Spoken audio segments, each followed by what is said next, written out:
This book contains up to 4 sides per cassette. Side 1.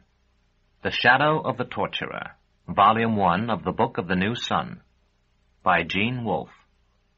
Copyright 1980 by Gene Wolfe. Narrated by Roy Avers. This book contains 303 pages on 7 sides. If you would like to skip over any remaining announcements or introductory material, place your cassette player in fast forward until a beep is heard. Stop at that point to hear the beginning of the book. Annotation. Severian, a young journeyman of the Torturers Guild, violates his oath of duty by allowing one of his victims to commit suicide. He is expelled from the guild and begins a long quest across a decadent, far future Earth. From the book jacket. In a stunning blend of the lyric extravagance of fantasy and the keen edge of science fiction, meeting in a future so distant that it seems like the ancient past, Gene Wolfe begins his chronicle of Severian the Torturer, in this the first volume of the Book of the New Sun. One is not born into the Torturers Guild, one is adopted there from the children of its victims. In the great citadel, built of unsmeltable gray metal, young Severian and his fellow apprentices study to achieve the rank of Master Torturer, learning the ancient mysteries of the Guild, sworn to torture whom the Autarch says to torture, and to kill whom he says to kill. But with the coming of Thrax, a beautiful and intelligent woman whose indiscretions have lost her place in the inner circle of concubines of the House Absolute, life changes for Severian as he disobeys the rules he has been raised to follow. The young torturer expects to be killed for his crime. Instead, he is exiled from the city to serve as a simple executioner in distant Thrax, the city of windowless rooms. As he leaves, his master gifts him with the ancient executioner's sword, Terminus Est, the line of division. So armed, he sets forth into the vast city, heading for the distant gate.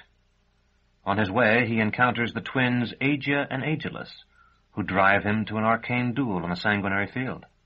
The acting troupe of Dr. Talos, a charlatan, Baldanders, a monstrous giant, and the lovely Jolenta, and Dorcas, a mysterious girl who appears on the shore of the Lake of Birds, where the dead lie. Into Severian's hands falls also the miraculous gem, the Claw of the Conciliator, whose powers promise to lead him to the very throne of the House Absolute. But first he must journey north to the land of the mountains, and it is at the great gate of the city imperishable, the largest in the world, that the first volume of the Book of the New Sun closes, with Severian standing in the portal of his destiny. About the author.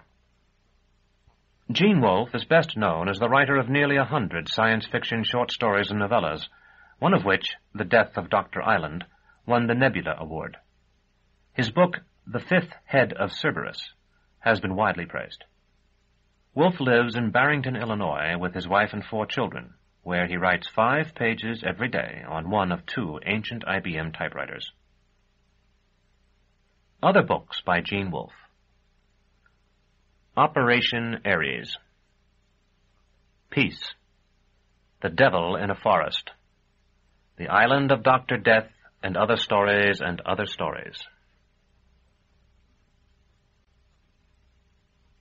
1,000 ages in thy sight are like an evening gone, short as the watch that ends the night before the rising sun. Chapter 1. Resurrection and Death. It is possible I already had some presentiment of my future. The locked and rusted gate that stood before us, with wisps of river fog threading its spikes like the mountain paths, remains in my mind now as the symbol of my exile. That is why I have begun this account of it with the aftermath of our swim in which I, the torturer's apprentice Severian, had so nearly drowned. "The guard is gone," thus my friend Roach spoke to Drott, who had already seen it for himself. Doubtfully, the boy Eta suggested that we go around.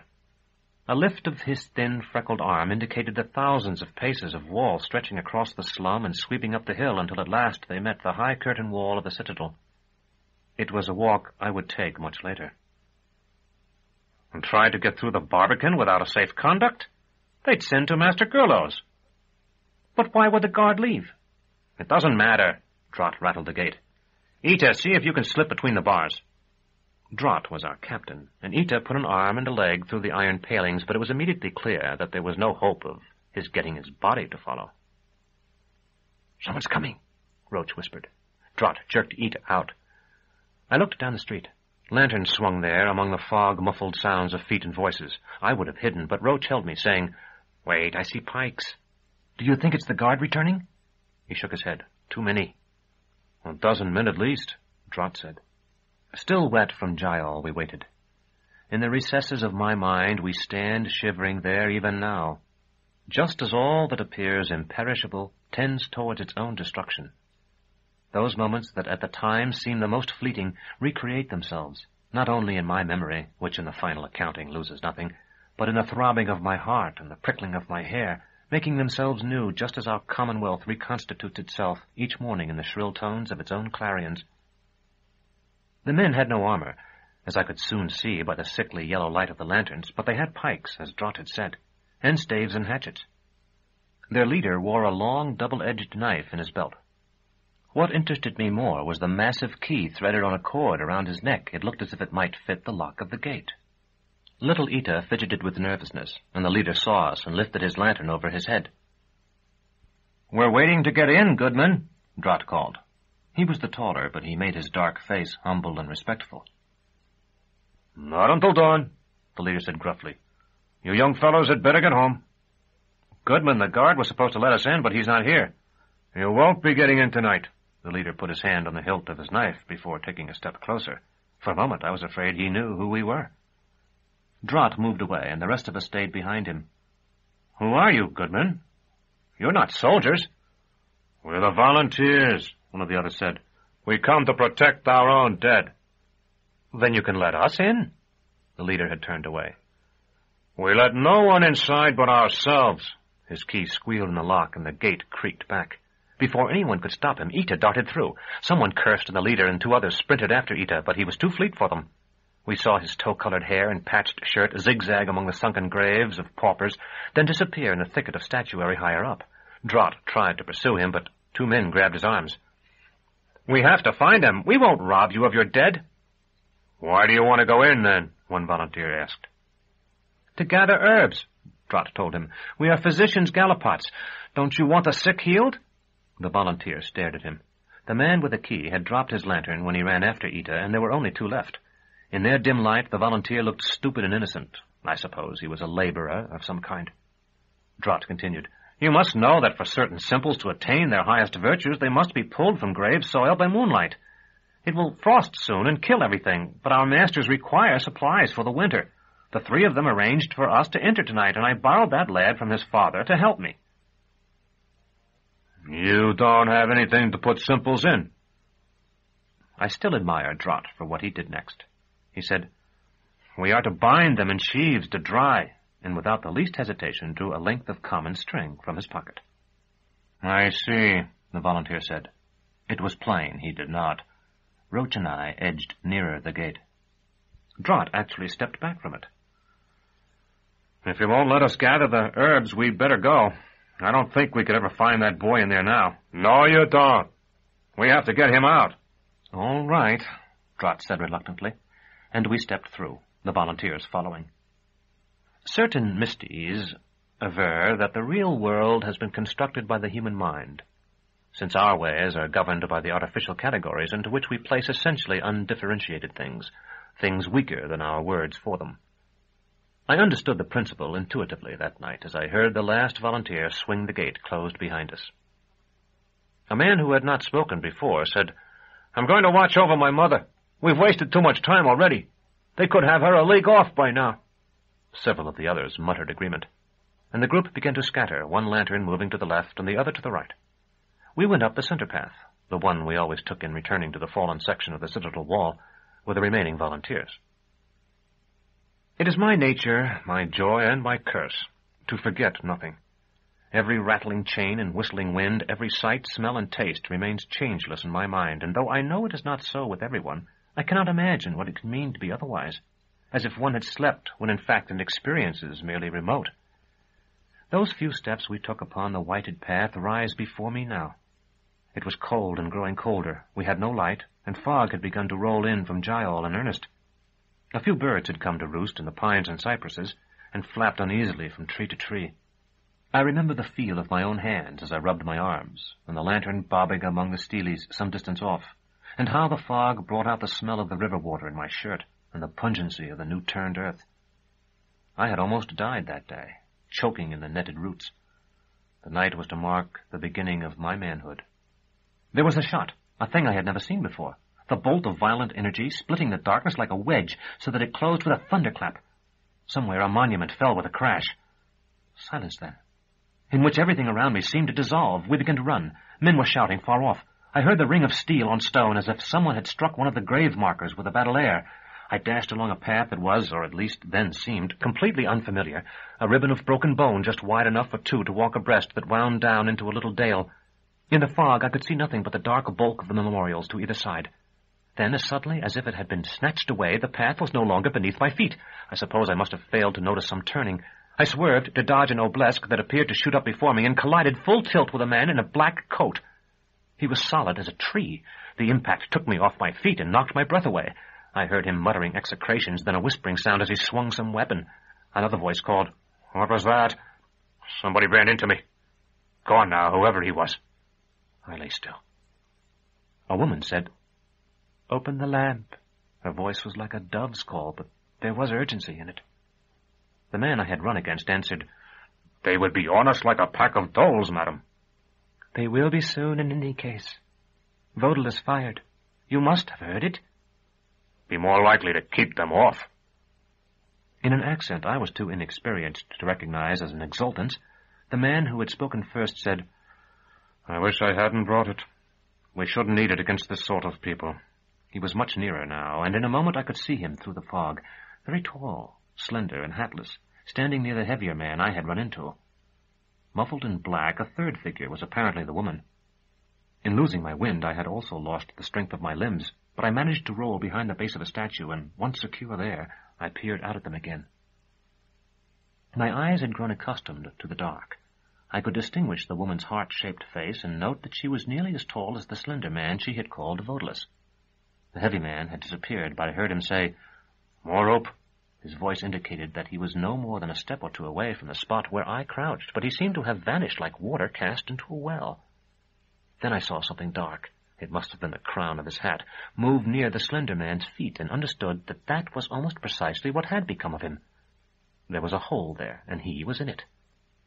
The woman asked, "How is she?" "Fresh as a flower, madam. Hardly a breath of stink on her, and nothing to worry about." More agilely than I would have thought possible, he sprang out. "Now give me one end, and you take the other, liege, and we'll have her out like a carrot." The woman said something I could not hear, and the slender man told her, "You didn't have to come, Thea. How would it look to the others if I took none of the risks?" He and the heavy man grunted as they pulled, and I saw something white appear at their feet. They bent to lift it. As though an umpshespund had touched them with his radiant wand, the fog swirled and parted to let a beam of green moonlight fall. They had the corpse of a woman.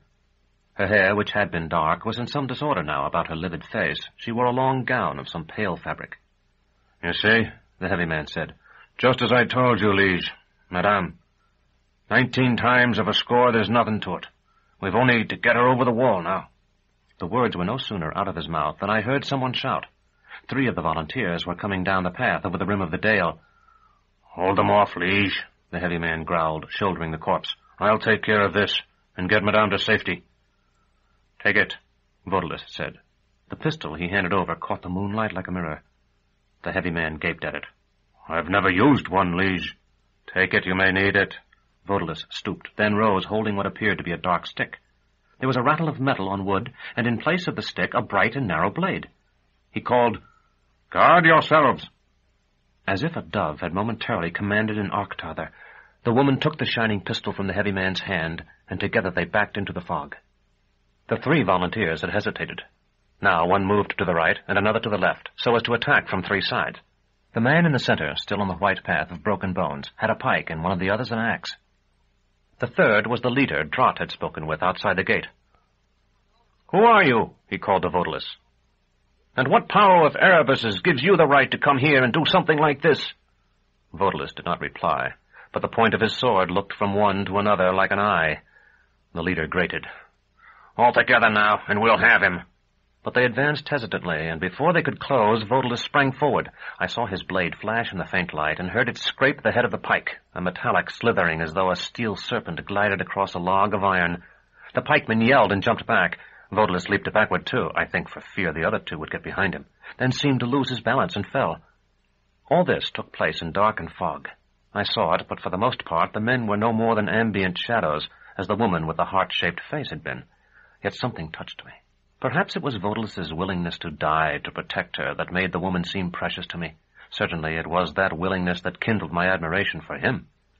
Many times since then, when I have stood upon a shaky platform in some market town square with Terminus Est at rest before me and a miserable vagrant kneeling at my feet, when I have heard in hissing whispers the hate of the crowd and sensed what was far less welcome, the admiration of those who find an unclean joy in pains and deaths not their own, I have recalled Vodalus at the graveside, and raised my own blade, half pretending that when it fell, I would be striking for him. He stumbled, as I have said. In that instant, I believe my whole life teetered in the scales with his. The flanking volunteers ran toward him, but he had held on to his weapon. I saw the bright blade flash up, though its owner was still on the ground. I remember thinking what a fine thing it would have been to have had such a sword on the day Drott became captain of apprentices, and then likening Vodalus to myself. The axeman, toward whom he had thrust, drew back. The other drove forward with his long knife. I was on my feet by then, watching the fight over the shoulder of a Chalcedony angel, and I saw the knife come down, missing Vodalus by a thumb's width as he writhed away and burying itself to the hilt in the ground. Vodalus slashed the leader then, but he was too near for the length of his blade. The leader, instead of backing off, released his weapon and clutched him like a wrestler. They were at the very edge of the opened grave. I suppose Vodalus had tripped over the soil excavated from it. The second volunteer raised his axe, then hesitated. His leader was nearest him. He circled to get a clear stroke until he was less than a pace from where I hid. While he shifted his ground, I saw Vodalus wrench the knife free and drive it into the leader's throat. The axe rose to strike. I grasped the helve just below the head, almost by reflex, and found myself at once in the struggle, kicking, then striking. Quite suddenly it was over. The volunteer, whose bloodied weapon I held, was dead. The leader of the volunteers was writhing at our feet. The pikeman was gone. His pike lay harmlessly across the path. Vodalus retrieved a black wand from the grass nearby and sheathed his sword in it. Who are you? Severian. I am a torturer, or rather I am an apprentice of the Torturer's Liege, of the Order of the Seekers for Truth and Penitence. I drew a deep breath. I am a Vodalarius, one of the thousands of Vodalarii whose existence you are unaware. It was a term I had scarcely heard. Here. He laid something in my palm, a small coin so smooth it seemed greased. I remained clutching it beside the violated grave and watched him stride away. The fog swallowed him long before he reached the rim, and a few moments later a silver flyer as sharp as a dart screamed overhead. The knife had somehow fallen from the dead man's neck. Perhaps he had pulled it out in his agony. When I bent to pick it up, I discovered that the coin was still in my hand and thrust it into my pocket. We believe that we invent symbols. The truth is that they invent us. We are their creatures, shaped by their hard, defining edges. When soldiers take their oath, they are given a coin, an asimi, stamped with a profile of the Autarch. Their acceptance of that coin is their acceptance of the special duties and burdens of military life. They are soldiers from that moment, though they may know nothing of the management of arms. I did not know that then, but it is a profound mistake to believe that we must know of such things to be influenced by them, and in fact to believe so is to believe in the most debased and superstitious kind of magic. The would-be sorcerer alone has faith in the efficacy of pure knowledge. Rational people know that things act of themselves or not at all.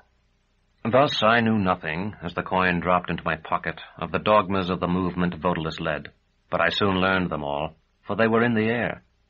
With him I hated the autarchy, though I had no notion of what might replace it. With him I despised the exultants who failed to rise against the autarch, and bound the fairest of their daughters to him in ceremonial concubinage. With him I detested the people for their lack of discipline and a common purpose.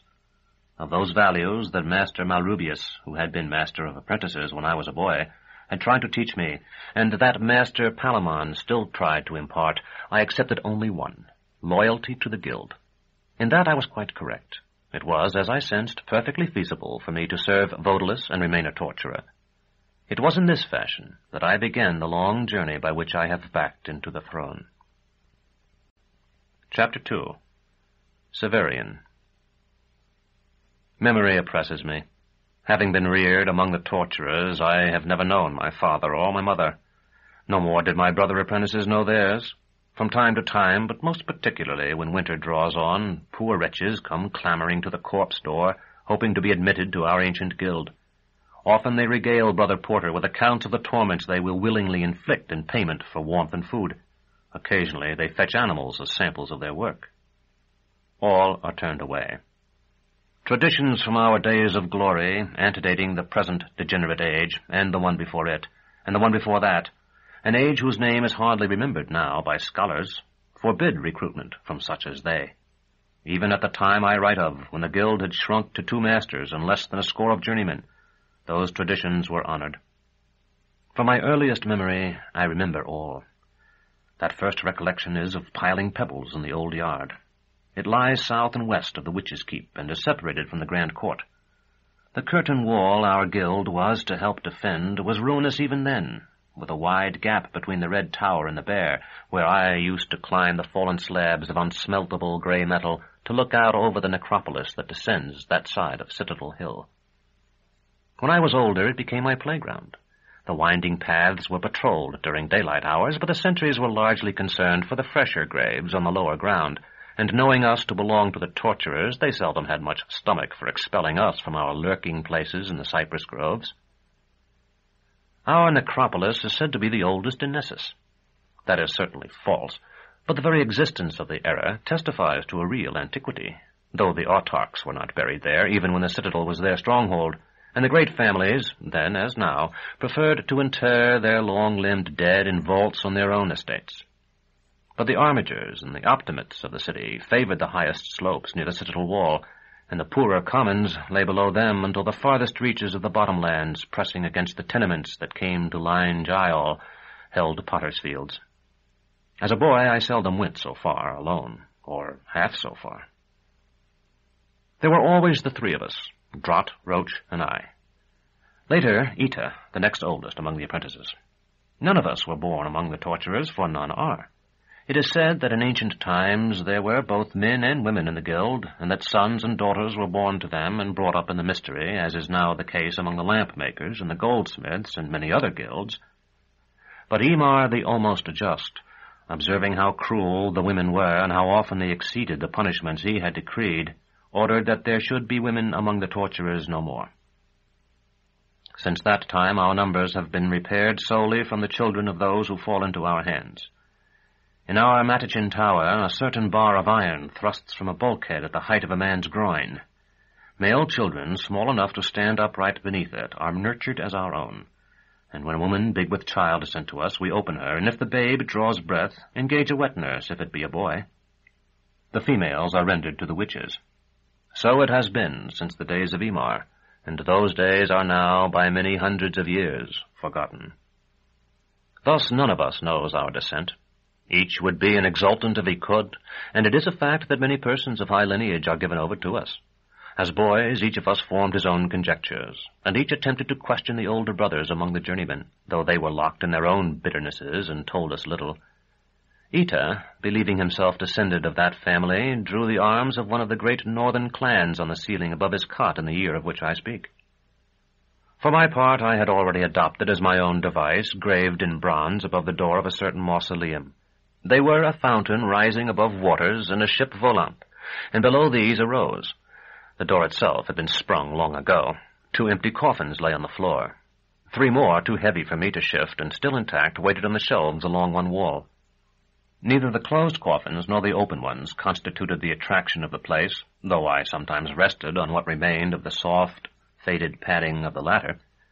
Rather, it was the smallness of the room, the thick walls of masonry, and the single narrow window with its 1 bar, together with the faithless door, so massively heavy, that remained eternally ajar. Through window and door I could look out unseen on all the bright life of tree and shrub and grass outside. The linnets and the rabbits that fled when I approached could neither hear nor scent me there. I watched the storm crow build her nest and rear her young 2 cubits from my face. I saw the fox trot by with upraised brush, and once that giant fox, taller than all but the tallest hounds, that men call the maned wolf, loped by at dusk on some unguessable errand from the ruined quarters of the south. The caracara coursed vipers for me, and the hawk lifted his wings to the wind from the top of a pine. A moment suffices to describe these things for which I watched so long. The decades of Asaros would not be long enough for me to write all they meant to the ragged apprentice boy I was. 2 thoughts, that were nearly dreams, obsessed me and made them infinitely precious.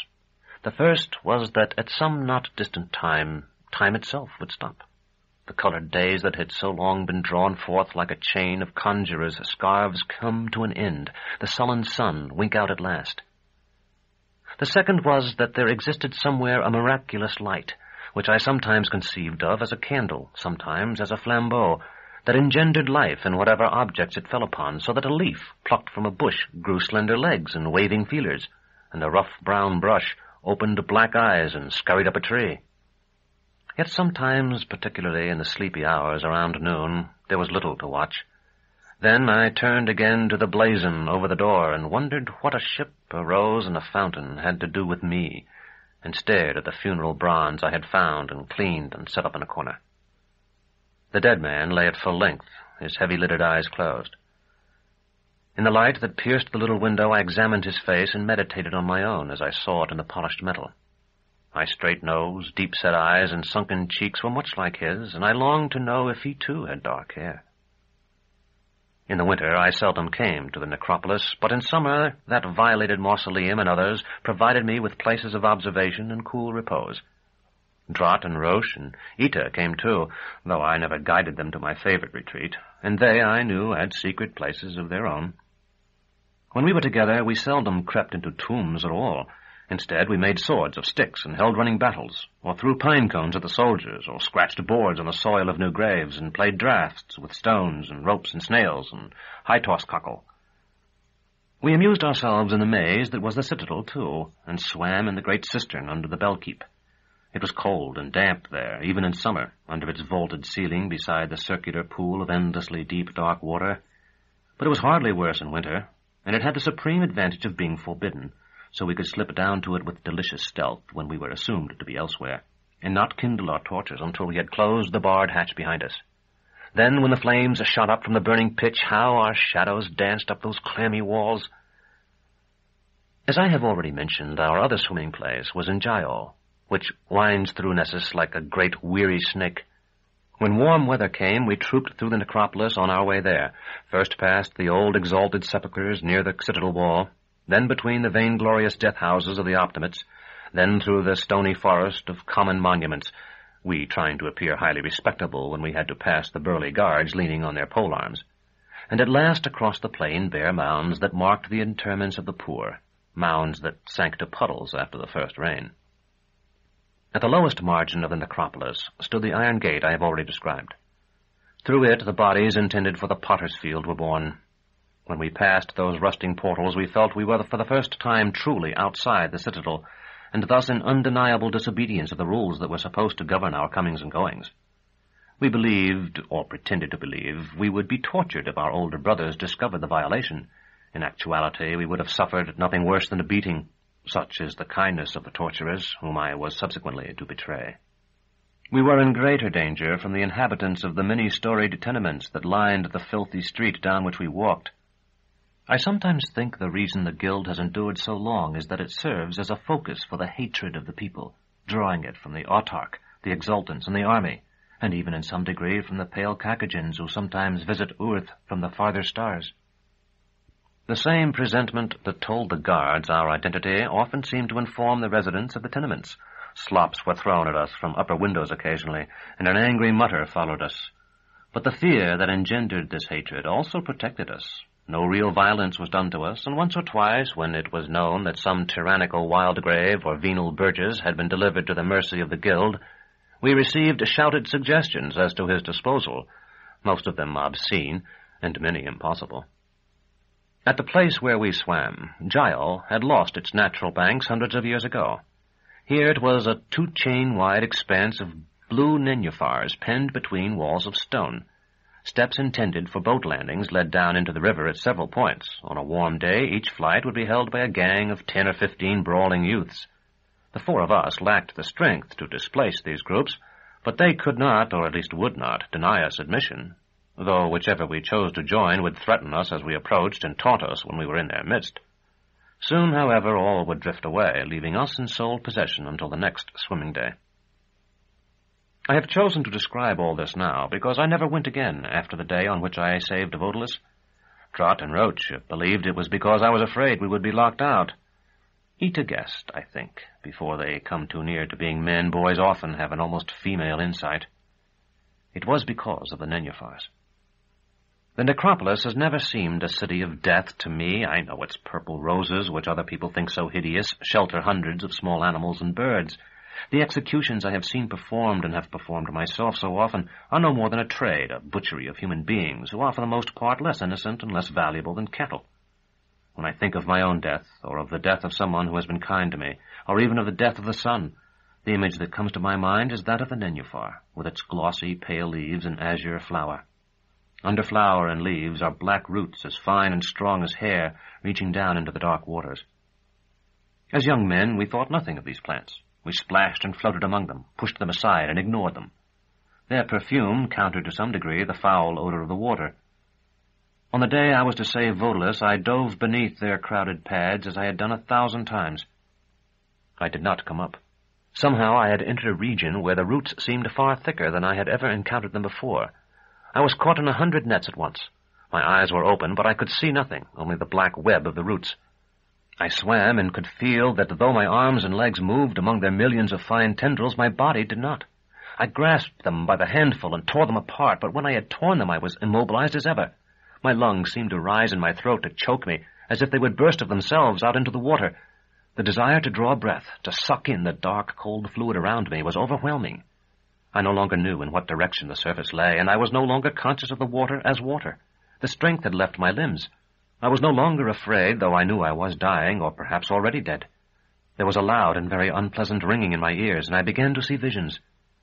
Master Malrubius, who had died several years before, was waking us by drumming on the bulkhead with a spoon. That was the metallic din I heard. I lay in my cot, unable to rise, though Drott and Roach and the younger boys were all up, yawning and fumbling for their clothes. Master Malrubius's cloak was thrown back. I could see the loose skin of his chest and belly where the muscle and fat had been destroyed by time. There was a triangle of hair there, and it was as gray as mildew. I tried to call to him to tell him I was awake, but I could make no sound. He began to walk along the bulkhead, still striking it with his spoon. After what seemed a very long time, he reached the port, stopped, and leaned out. I knew he was looking for me in the old yard below, yet he could not see far enough.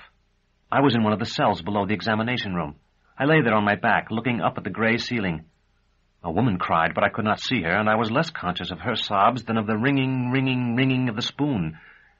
Darkness closed over me, but out of the darkness came the face of a woman, as immense as the green face of the moon. It was not she who wept. I could hear the sobs still, and this face was untroubled, and indeed filled with that kind of beauty that hardly admits of expression.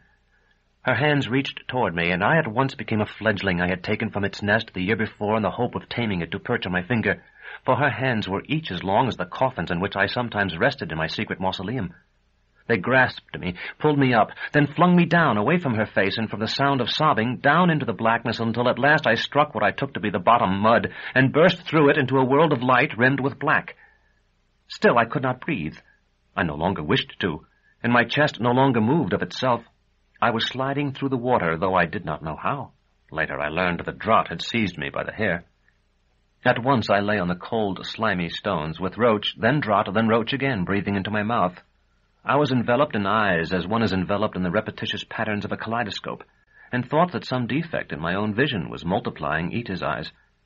At last I pulled away from Roach and vomited great quantities of black water. After that I was better. I could sit up and breathe again in a crippled way, and though I had no strength and my hands shook, I could move my arms. The eyes around me belonged to real people, the denizens of the riverside tenements. A woman brought a bowl of some hot drink. I could not be sure if it was soup or tea, only that it was scalding and somewhat salty and smelled of smoke. I pretended to drink it, and afterward found that I had slight burns on my lips and tongue. "Were you trying to do that?" Trot asked. "How did you come up?" I shook my head. Someone in the crowd said, "He shot right out of the water." Roach helped me steady my hand. "We thought you'd come up somewhere else, that you were playing a joke on us." I said, "I saw Malrubius." An old man, a boatman from his tar-stained clothes, took Roach by the shoulder. "Who's that?" "Used to be master of apprentices. He's dead." "Not a woman?" The old man was holding Roach, but looking at me. No, Roach told him. "There are no women in our guild." Despite the hot drink and the warmth of the day, I was cold. One of the youths we sometimes fought brought a dusty blanket, and I wrapped myself in it. But it was so long before I was strong enough to walk again that by the time we reached the gate of the necropolis, the statue of Night atop the Khan on the opposite bank was a minute scratch of black against the sun's field of flame, and the gate itself stood closed and locked. Chapter 3. The Autarch's Face. It was mid-morning of the next day before I thought to look at the coin Vodalis had given me. After serving the journeymen in the refectory, we had breakfasted as usual, met Master Palamon in our classroom, and after a brief preparatory lecture followed him to the lower levels to view the work of the preceding night. But perhaps before I write further, I should explain something more of the nature of our Matchin Tower. It is situated toward the back of the citadel, upon the western side. At ground level are the studies of our masters, where consultations with the officers of justice and the heads of other guilds are conducted. Our common room is above them, with its back to the kitchen. Above that is the refectory, which serves us as an assembly hall as well as an eating place. Above it are the private cabins of the masters, in better days much more numerous. Above these are the journeymen's cabins, and above them the apprentices' dormitory and classroom, and a series of attics and abandoned cubicles. Near the very top is the gun room, whose remaining pieces we of the guild are charged with serving should the citadel suffer attack. The real work of our guild is carried out below all this. Just underground lies the examination room. Beneath it, and thus outside the tower proper, for the examination room was the propulsion chamber of the original structure, stretches the labyrinth of the oubliette. There are 3 usable levels, reached by a central stairwell. The cells are plain, dry, and clean, equipped with a small table, a chair, and a narrow bed fixed in the center of the floor. The lights of the oubliette are of that ancient kind that is said to burn forever, though some have now gone out. In the gloom of those corridors, my feelings that morning were not gloomy, but joyous. Here I would labor when I became a journeyman. Here I would practice the ancient art and raise myself to the rank of master. Here I would lay the foundation for the restoration of our guild to its former glory. The very air of the place seemed to wrap me like a blanket that had been warmed before some clean-scented fire. We halted before the door of a cell, and the journeyman on duty rattled his key in the lock. Inside, the client lifted her head, opening dark eyes very wide. Master Palamon wore the sable-trimmed cloak and velvet mask of his rank. I suppose that these, or the protruding optical device that permitted him to see, must have frightened her. She did not speak, and of course none of us spoke to her. "Here," Master Palamon began in his driest tone, "we have something outside the routine of judicial punishment and well illustrative of modern technique. The client was put to the question last night. Perhaps some of you heard her. 20 minims of tincture were given before the excruciation and 10 after. The dose was only partially effective in preventing shock and loss of consciousness, so the proceedings were terminated after flaying the right leg, as you will see." He gestured to Drott, who began unwrapping the bandages. "Half boot?" Roach asked. "No, full boot. She has been a maidservant, and Master Gerlow says he has found them strong-skinned. In this instance, he was proved correct. A simple circular incision was made below the knee, and its edge taken with 8 clamps. Careful work by Master Gerlows, Odo, Menace, and Igil permitted the removal of everything between the knee and the toes without further help from the knife." We gathered around Drott, the younger boys pushing in as they pretended they knew the points to look for. The arteries and major veins were all intact, but there was a slow, generalized welling of blood. I helped Drott apply fresh dressings. Just as we were about to leave, the woman said, "I don't know. Only, can't you believe I wouldn't tell you if I did? She's gone with Vodalus of the Wood, I don't know where." Outside, feigning ignorance, I asked Master Palamon who Vodalus of the Wood was. "How often have I explained that nothing said by a client under questioning is heard by you?" "Many times, Master." "But to no effect. Soon it will be masking day, and Drott and Roach will be journeymen, and you, captain of apprentices. Is this the example you'll set the boys?" "No, Master." Behind the old man's back, Drott gave me a look that meant he knew much about Vodalus and would tell me at a convenient time. "Once the journeymen of our guild were deafened, would you have those days again? Take your hands from your pockets when I speak to you, Severian." I had put them there because I knew it would distract his anger, but as I drew them out I realized I had been fumbling the coin Vodalus had given me the night before. In the remembered terror of the fight I had forgotten it. Now I was in agony to look at it, and could not, with Master Palamon's bright lens fixed on me. "When a client speaks, Severian, you hear nothing whatsoever.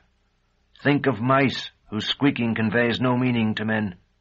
I squinted to indicate that I was thinking of mice. All the long, weary way up the stair to our classroom, I ached to look at the thin disk of metal I clutched, but I knew that if I were to do so, the boy behind me, as it happened one of the younger apprentices, Eusebius, would see it. In the classroom where Master Palamon droned over a 10-day corpse, the coin was like a coal of fire, and I dared not look. It was afternoon before I found privacy, hiding myself in the ruins of the curtain wall among the shining mosses, then hesitating with my fist poised in a ray of sun, because I was afraid that when I saw it at last, the disappointment would be more than I could bear. Not because I cared for its value. Though I was already a man, I had so little money that any coin would have seemed a fortune to me. Rather it was that the coin, so mysterious now, but not likely to remain so, was my only link with the night before, my only connection with Vodalus and the beautiful hooded woman and the heavy man who had struck at me with a shovel, my only booty from the fight of the opened grave. My life in the guild was the only life I had known, and it seemed as drab as my ragged shirt in comparison with the flash of the exultant's sword blade and the sound of the shot echoing among the stones. All that might be gone when I opened my hand. In the end I looked, having drained the dregs of pleasant dread. The coin was a gold chrysos, and I closed my hand once more, fearing that I had only mistaken a brass oracock, and waited until I found my courage again. It was the first time I had ever touched a piece of gold. Oracocks I had seen in some plenty, and I had even possessed a few of my own. Silver asimi I had glimpsed once or twice, but chrysos I knew only in the same dim way I knew of the existence of a world outside our city of Nessus, and of continents other than our own, to the north and east and west. This one bore what I at first thought was a woman's face, a woman crowned, neither young nor old, but silent and perfect in the citrine metal. At last I turned my treasure over, and then indeed I caught my breath. Stamped on the reverse was just such a flying ship as I had seen in the arms above the door of my secret mausoleum. It seemed beyond explanation, so much so that at the time I did not even trouble to speculate about it, so sure was I that any speculation would be fruitless. Instead, I thrust the coin back into my pocket and went in a species of trance to rejoin my fellow apprentices. To carry the coin about with me was out of the question. As soon as there was an opportunity to do so, I slipped into the necropolis alone and sought out my mausoleum. The weather had turned that day. I pushed through drenching shrubbery and trudged over long, aged grass that had begun to flatten itself for winter. When I reached my retreat, it was no longer the cool, inviting cave of summer, but an icy trap where I sensed the nearness of enemies too vague for names, opponents of Vodalus who surely knew by now that I was his sworn supporter. As soon as I entered, they would rush forward to swing the black door shut on newly oiled hinges. I knew that it was nonsense, of course, yet I also knew there was truth in it, that it was a proximity in time, I felt. In a few months or a few years, I might reach the point at which those enemies waited for me.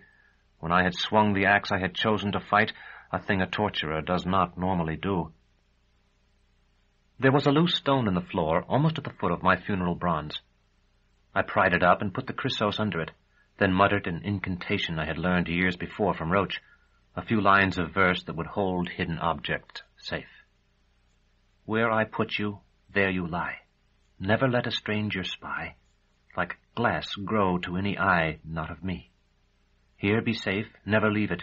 Should a hand come, deceive it. Let strange eyes not believe it till I see.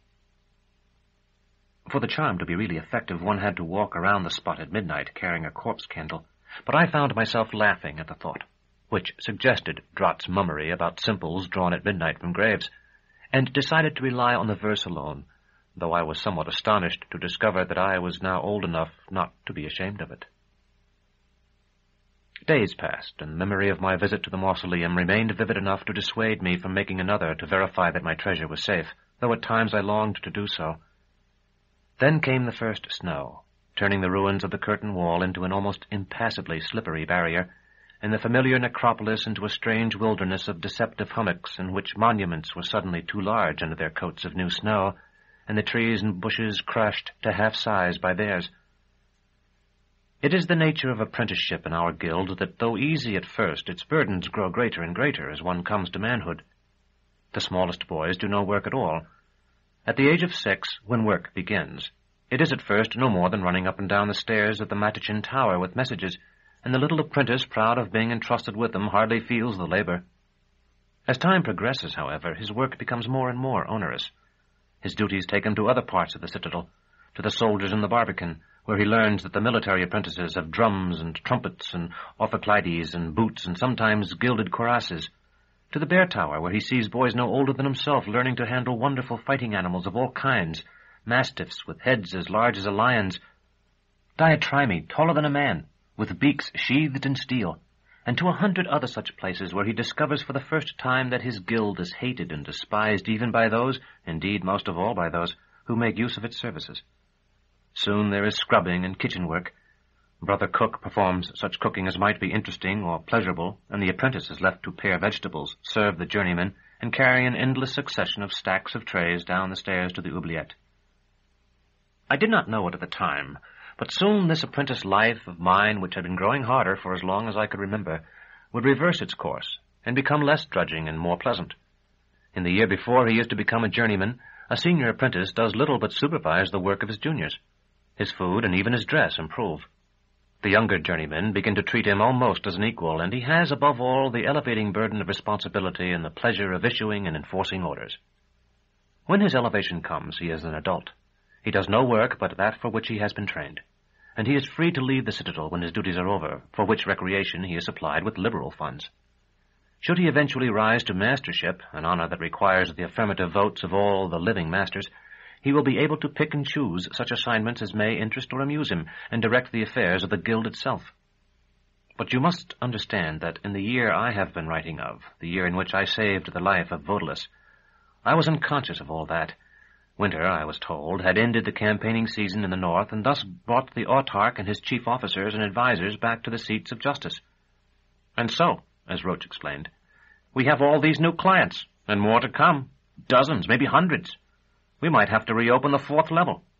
He waved a freckled hand to show that he at least was ready to do whatever might be necessary. Is he here? I asked. The Autarch? Here in the citadel? In the Great Keep? Of course not. If he ever came, you'd know it, wouldn't you? There'd be parades and inspections and all kinds of goings-on. There's a suite for him there, but the door hasn't been opened in 100 years. He'll be in the Hidden Palace, the House Absolute, north of the city someplace. Don't you know where? Roach grew defensive. You can't say where it is, because there's nothing there except the House Absolute itself. It's where it is, to the north on the other bank. Beyond the wall?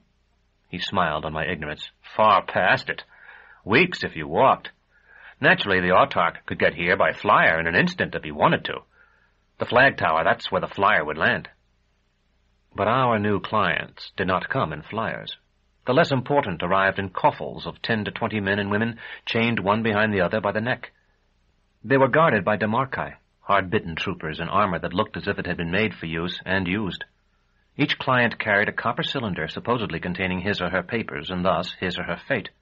All of them had broken the seals and read those papers, of course, and some had destroyed them or exchanged them for another's. Those who arrived without papers would be held until some further word concerning their disposition was received, probably for the remainder of their lives. Those who had exchanged papers with someone else had exchanged fates. They would be held or released, tortured or executed in another's stead. The more important arrived in armored carriages, The steel sides and barred windows of these vehicles were not intended to prevent escape so much as to thwart rescue, and no sooner had the first of them thundered around the east side of the Witch's Tower and entered the old yard than the whole guild was filled with rumors of daring raids contemplated or attempted by Votalis. For all my fellow apprentices and most of the journeymen believed that many of these clients were his henchmen, confederates, and allies. I would not have released them for that reason. It would have brought disgrace on the guild, which for all my attachment to him and his movement I was unready to do, and would have been impossible anyway. But I hoped to provide those I considered my comrades in arms with such small comforts as lay within my power, extra food stolen from the trays of less deserving clients, and occasionally a bit of meat smuggled from the kitchen. One blustering day I was given the opportunity to learn who they were. I was scrubbing the floor in Master Gerlos's study when he was called away on some errand, leaving his table stacked with newly arrived dossiers. I hurried over as soon as the door had clanged behind him, and was able to skim most of them before I heard his heavy tread on the stair again. Not one of the prisoners whose papers I had read had been an adherent of Votalis. There were merchants who had tried to make rich profits on supplies needed by the army, camp followers who had spied for the Asians, and a sprinkling of sordid civil criminals. Nothing else. When I carried my bucket out to empty in the stone sink in the old yard, I saw one of the armored carriages halted there with its long-maned team steaming and stamping, and the guards in their fur-trimmed helmets sheepishly accepting our smoking goblets of mulled wine. I caught the name Votalis in the air, but at that moment it seemed I was the only one who heard it, and suddenly I felt Votalis had been only an eidolon created by my imagination from the fog, and only the man I had slain with his own axe real. The dossiers I had fumbled through a moment before seemed blown like leaves against my face. It was in this instant of confusion that I realized for the first time that I am in some degree insane. It could be argued that it was the most harrowing of my life. I had lied often to Master Gerlos and Master Palamon, to Master Malrubius while he still lived, to Drott because he was captain, to Roach because he was older and stronger than I, and to Ita and the other smaller apprentices because I hoped to make them respect me. Now I could no longer be sure my own mind was not lying to me. All my falsehoods were recoiling on me, and I, who remembered everything, could not be certain those memories were more than my own dreams. I recalled the moonlit face of Votalis, but then I had wanted to see it. I recalled his voice as he spoke to me, but I had desired to hear it, and the woman's voice too.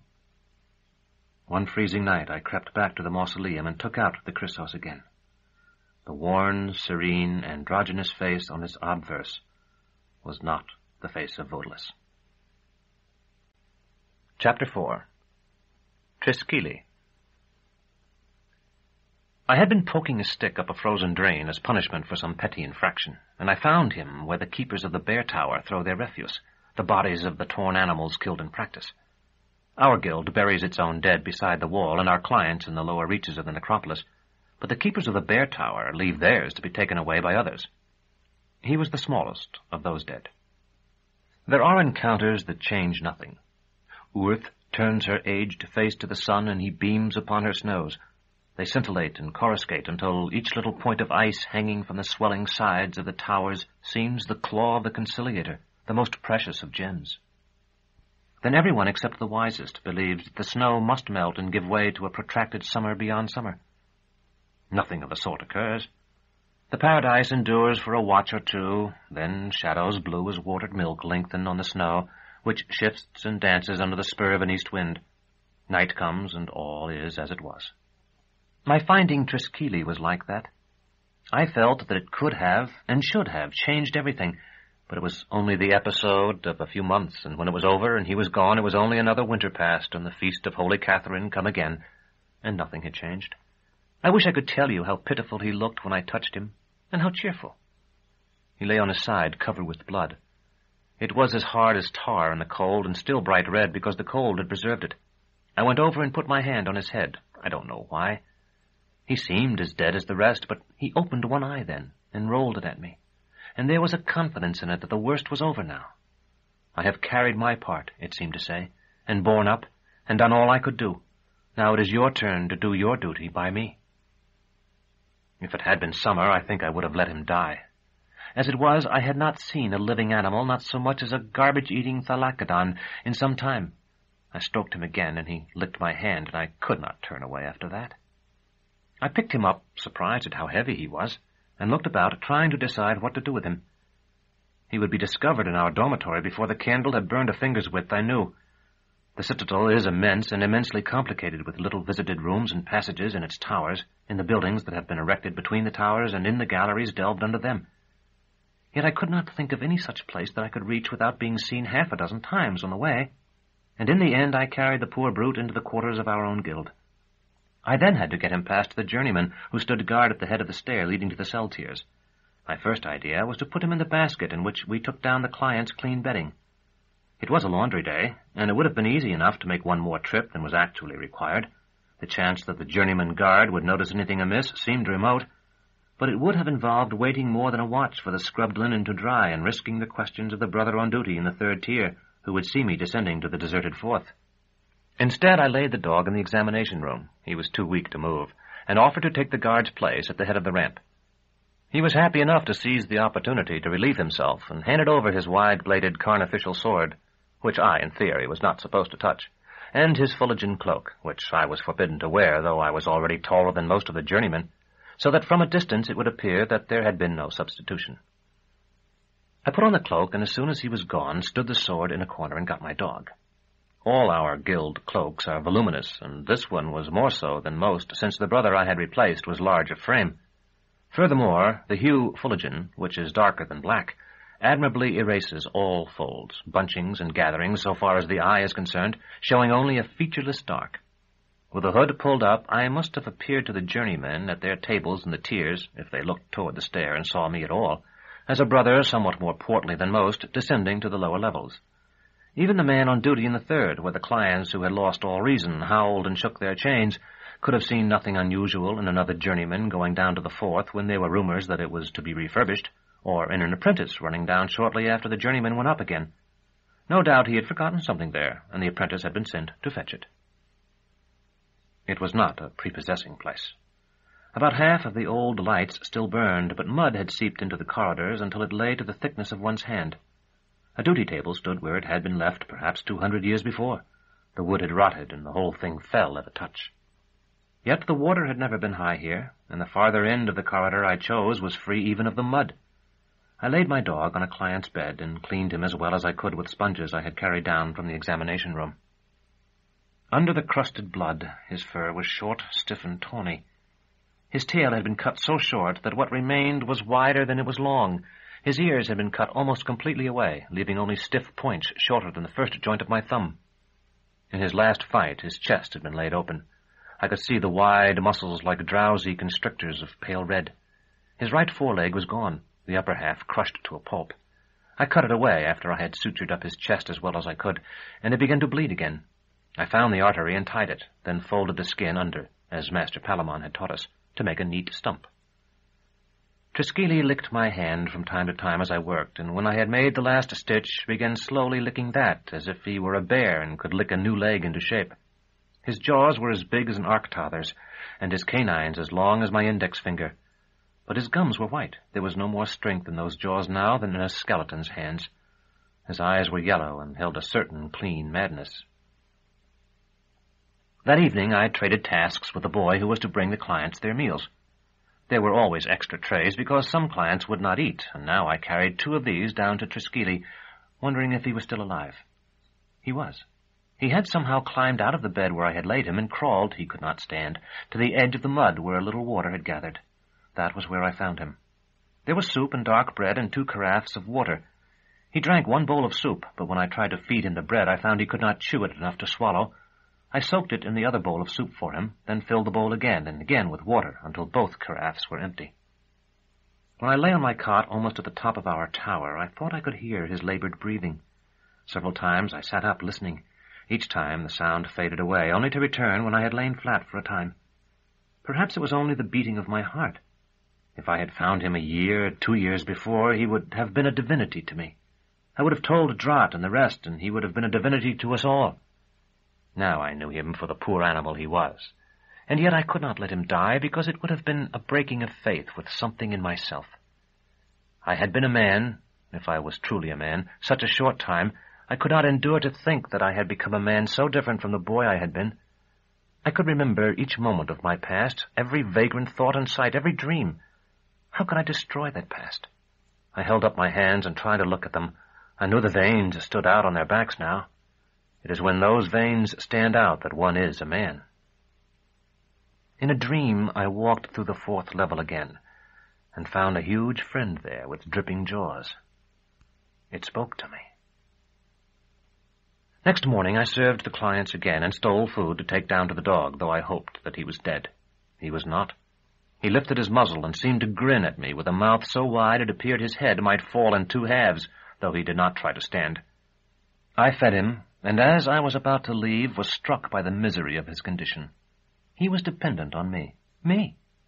He had been valued. Trainers had coached him as runners are coached for a race. He had walked in pride, his enormous chest as wide as a man's, set on 2 legs like pillars. Now he lived like a ghost. His very name had been washed away in his own blood. When I had time, I visited the Bear Tower and struck up such friendships as I could with the beast handlers there. They have their own guild, and though it is a lesser guild than ours, it has much strange lore. To a degree, that astonished me. I found it to be the same lore, though I did not, of course, penetrate to their arcanum. In the elevation of their masters, the candidate stands under a metal grate trod by a bleeding bull. At some point in life, each brother takes a lioness or bear sow in marriage, after which he shuns human women. All of which is only to say that there exists between them and the animals they bring to the pits a bond much like that between our clients and ourselves. Now I have traveled much farther from our tower, but I have found always that the pattern of our guild is repeated mindlessly, like the repetitions of Father Inire's mirrors in the House Absolute, in the societies of every trade, so that they are all of them torturers, just as we. His quarry stands to the hunter, as our clients to us. Those who buy to the tradesman, the enemies of the Commonwealth to the soldier, the governed to the governors, men to women. All love that which they destroy. A week after I had carried him down, I found only Triskele's hobbling footprints in the mud. He was gone, but I set out after him, sure that one of the journeymen would have mentioned it to me if he had come up the ramp. Soon the footprints led to a narrow door that opened on a welter of lightless corridors of whose existence I had been utterly unaware. In the dark I could no longer track him, but I pressed on nevertheless, thinking that he might catch my scent in the stale air and come to me. Soon I was lost, and went forward only because I did not know how to go back. I have no way of knowing how old those tunnels are. I suspect, though I can hardly say why, that they antedate the citadel above them, ancient though it is. It comes to us from the very end of the age when the urge to flight, the outward urge that sought new suns not ours, remained, though the means to achieve that flight were sinking like dying fires. Remote as that time is, from which hardly one name is recalled, we still remember it. Before it there must have been another time, a time of burrowing, of the creation of dark galleries, that is now utterly forgotten. However that may be, I was frightened there. I ran, and sometimes ran into walls, until at last I saw a spot of pale daylight, and clambered out through a hole hardly big enough for my head and shoulders. I found myself crawling onto the ice-covered pedestal of one of those old faceted dials whose multitudinous phases give each a different time. No doubt because the frost of these latter ages entering the tunnel below had heaved its foundation, it had slipped sidewise until it stood at such an angle that it might have been one of its own gnomons, drawing the silent passage of the short winter day across the unmarked snow. The space about it had been a garden in summer, but not such a one as our necropolis, with half-wild trees and rolling meadowed lawns. Roses had blossomed here, and craters set upon a tessellated pavement. Statues of beasts stood with their backs to the 4 walls of the court, eyes turned to watch the canted dial. Hulking Baldanders, Arctothers, the monarchs of bears, Glyptodons, Smilodons with fangs like glaives, all were dusted now with snow. I looked for Triskele's tracks, but he had not come here. The walls of the court held high, narrow windows. I could see no light through them, and no motion. The spear towers of the citadel rose on every side, so that I knew I had not left it. Instead, I seemed to be somewhere near its heart, where I had never been. Shaking with cold, I crossed to the nearest door and pounded on it. I had the feeling that I might wander forever in the tunnels below without ever finding another way to the surface, and I was resolved to smash one of the windows if need be, rather than return that way. There was no sound within, though I beat my fist against the door panels again and again. There is really no describing the sensation of being watched. I have heard it called a prickling at the back of the neck, and even a consciousness of eyes that seem to float in darkness. But it is neither, at least not for me. It is something akin to a sourceless embarrassment, coupled with the feeling that I must not turn around, because to turn will be to appear a fool, answering the promptings of baseless intuition. Eventually, of course, one does. I turned with the vague impression that someone had followed me through the hole at the base of the dial. Instead, I saw a young woman, wrapped in furs, standing before a door at the opposite side of the court. I waved to her and began to walk toward her, hurriedly because I was so cold. She advanced toward me then, and we met on the farther side of the dial. She asked who I was and what I was doing there, and I told her as well as I could. The face circled by her fur hood was exquisitely molded, and the hood itself and her coat and fur-trimmed boots were soft-looking and rich, so that I was miserably conscious, as I spoke to her, of my own patched shirt and trousers and my muddy feet. Her name was Valeria. "We do not have your dog here," she said. "You may search if you do not believe me." "I never thought you did. I only want to go back where I belong, to the Matagen Tower, without having to go down there again." "You're very brave. I have seen that hole since I was a little girl, but I never dared to go in." "I'd like to go in," I said. "I mean inside there." She opened the door through which she had come and led me into a tapestried room where stiff ancient chairs seemed as fixed in their places as the statues in the frozen court. A diminutive fire smoked in a grate against one wall. We went to it, and she took off her coat while I spread my hands to the warmth. "Wasn't it cold in the tunnels?" "Not as cold as outside. Besides, I was running, and there was no wind." "I see. How strange that they should come up in the atrium of time." She looked younger than I, but there was an antique quality about her metal-trimmed dress and the shadow of her dark hair that made her seem older than Master Palamon, a dweller in forgotten yesterdays. "Is that what you call it? The atrium of time?" "Because of the dials, I suppose." "No, the dials were put there because we call it that." "Do you like the dead languages? They have mottos. Lux Dei vitae viam monstrat. That's the beam of the new sun lights the way of life. Felicipus brevis, miseris hora longa. Men wait long for happiness. Aspice ut aspicia." I had to tell her with some shame that I knew no tongue beyond the one we spoke, and little of that. Before I left, we talked a century's watch or more. Her family occupied these towers. They had waited, at first, to leave Urth with the Autarch of their era, then had waited because there was nothing left for them but waiting. They had given many castellans to the citadel, but the last had died generations ago. They were poor now, and their towers were in ruins. Valeria had never gone above the lower floors. "Some of the towers were built more strongly than others," I said. "The Witch's Keep is decayed inside, too." "Is there really such a place? My nurse told me of it when I was little, to frighten me, but I thought it was only a tale. There was supposed to be a tower of torment, too, where all who enter die in agony." I told her that, at least, was a fable. "The great days of these towers are more fabulous to me," she said. "No one of my blood carries a sword now against the enemies of the Commonwealth, or stands hostage for us at the Well of Orchids." "Perhaps one of your sisters will be summoned soon," I said, for I did not want, for some reason, to think of her going herself. "I am all the sisters we breed," she answered, "and all the sons." An old servant brought us tea in small hard cakes. Not real tea, but the maté of the north, which we sometimes give our clients because it is so cheap. Valeria smiled. "You see, you have found some comfort here. You are worried about your poor dog because he is lame, but he too may have found hospitality. You love him, so another may love him. You love him, so you may love another." I agreed, but secretly thought that I would never have another dog, which has proved true. I did not see Triskele again for almost a week. Then one day, as I was carrying a letter to the Barbican, he came bounding up to me. He had learned to run on his single front leg like an acrobat who does handstands on a gilded ball.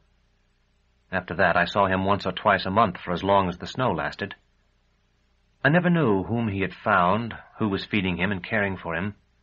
but I like to think it was someone who took him away with him in the spring, perhaps north to the cities of tents and the campaigns among the mountains. Chapter 5. The Picture Cleaner and Others. The Feast of Holy Catherine is the greatest of days for our guild, the festival by which we are recalled to our heritage, the time when journeymen become masters, if they ever do, and apprentices become journeymen. I will leave my description of the ceremonies of that day until I have occasion to tell of my own elevation. But in the year I am recounting, the year of the fight by the graveside, Drott and Roach were elevated, leaving me captain of apprentices.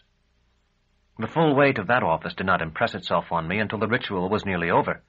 I was sitting in the ruined chapel, enjoying the pageantry, and only just conscious, in the same pleasant way I was anticipating the feast, that I would be senior to all the rest when the last of it was done.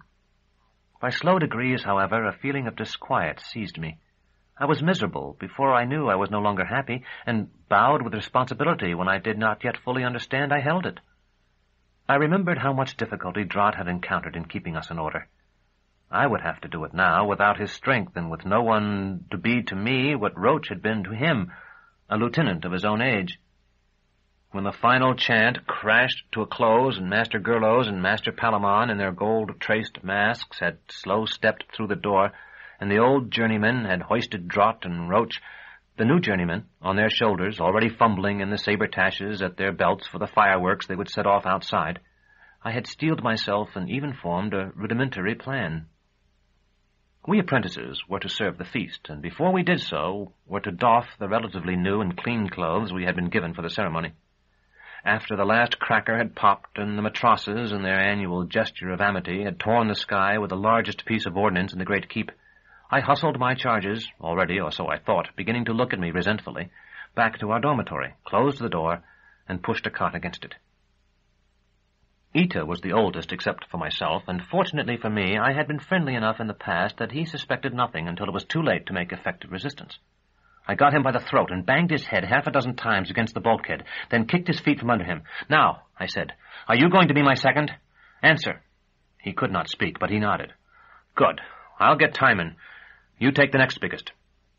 In the space of 100 breaths, and very quick breaths as they were, the boys had been kicked into submission. It was 3 weeks before any of them dared to disobey me, and then there was no mass rebellion, only individual malingering. As captain of apprentices, I had new functions, as well as more freedom than I had ever enjoyed before. It was I who saw that the journeymen on duty got their meals hot, and who supervised the boys who toiled under the stacks of trays intended for our clients. In the kitchen, I drove my charges to their tasks, and in the classroom I coached them in their studies. I was employed to a much greater degree than previously in carrying messages to distant parts of the citadel, and even in a small way in conducting the guild's business. Thus I became acquainted with all the thoroughfares and with many an unfrequented corner. Granaries with lofty bins and demonic cats, wind-swept ramparts overlooking gangrenous slums, and the Pinacothecan with their great hallway topped by a vaulted roof of window-pierced brick, floored with flagstones strewn with carpets and bound by walls from which dark arches opened to strings of chambers lined, as the hallway itself was, with innumerable pictures. Many of these were so old and smoke-grimed that I could not discern their subjects, and there were others whose meaning I could not guess.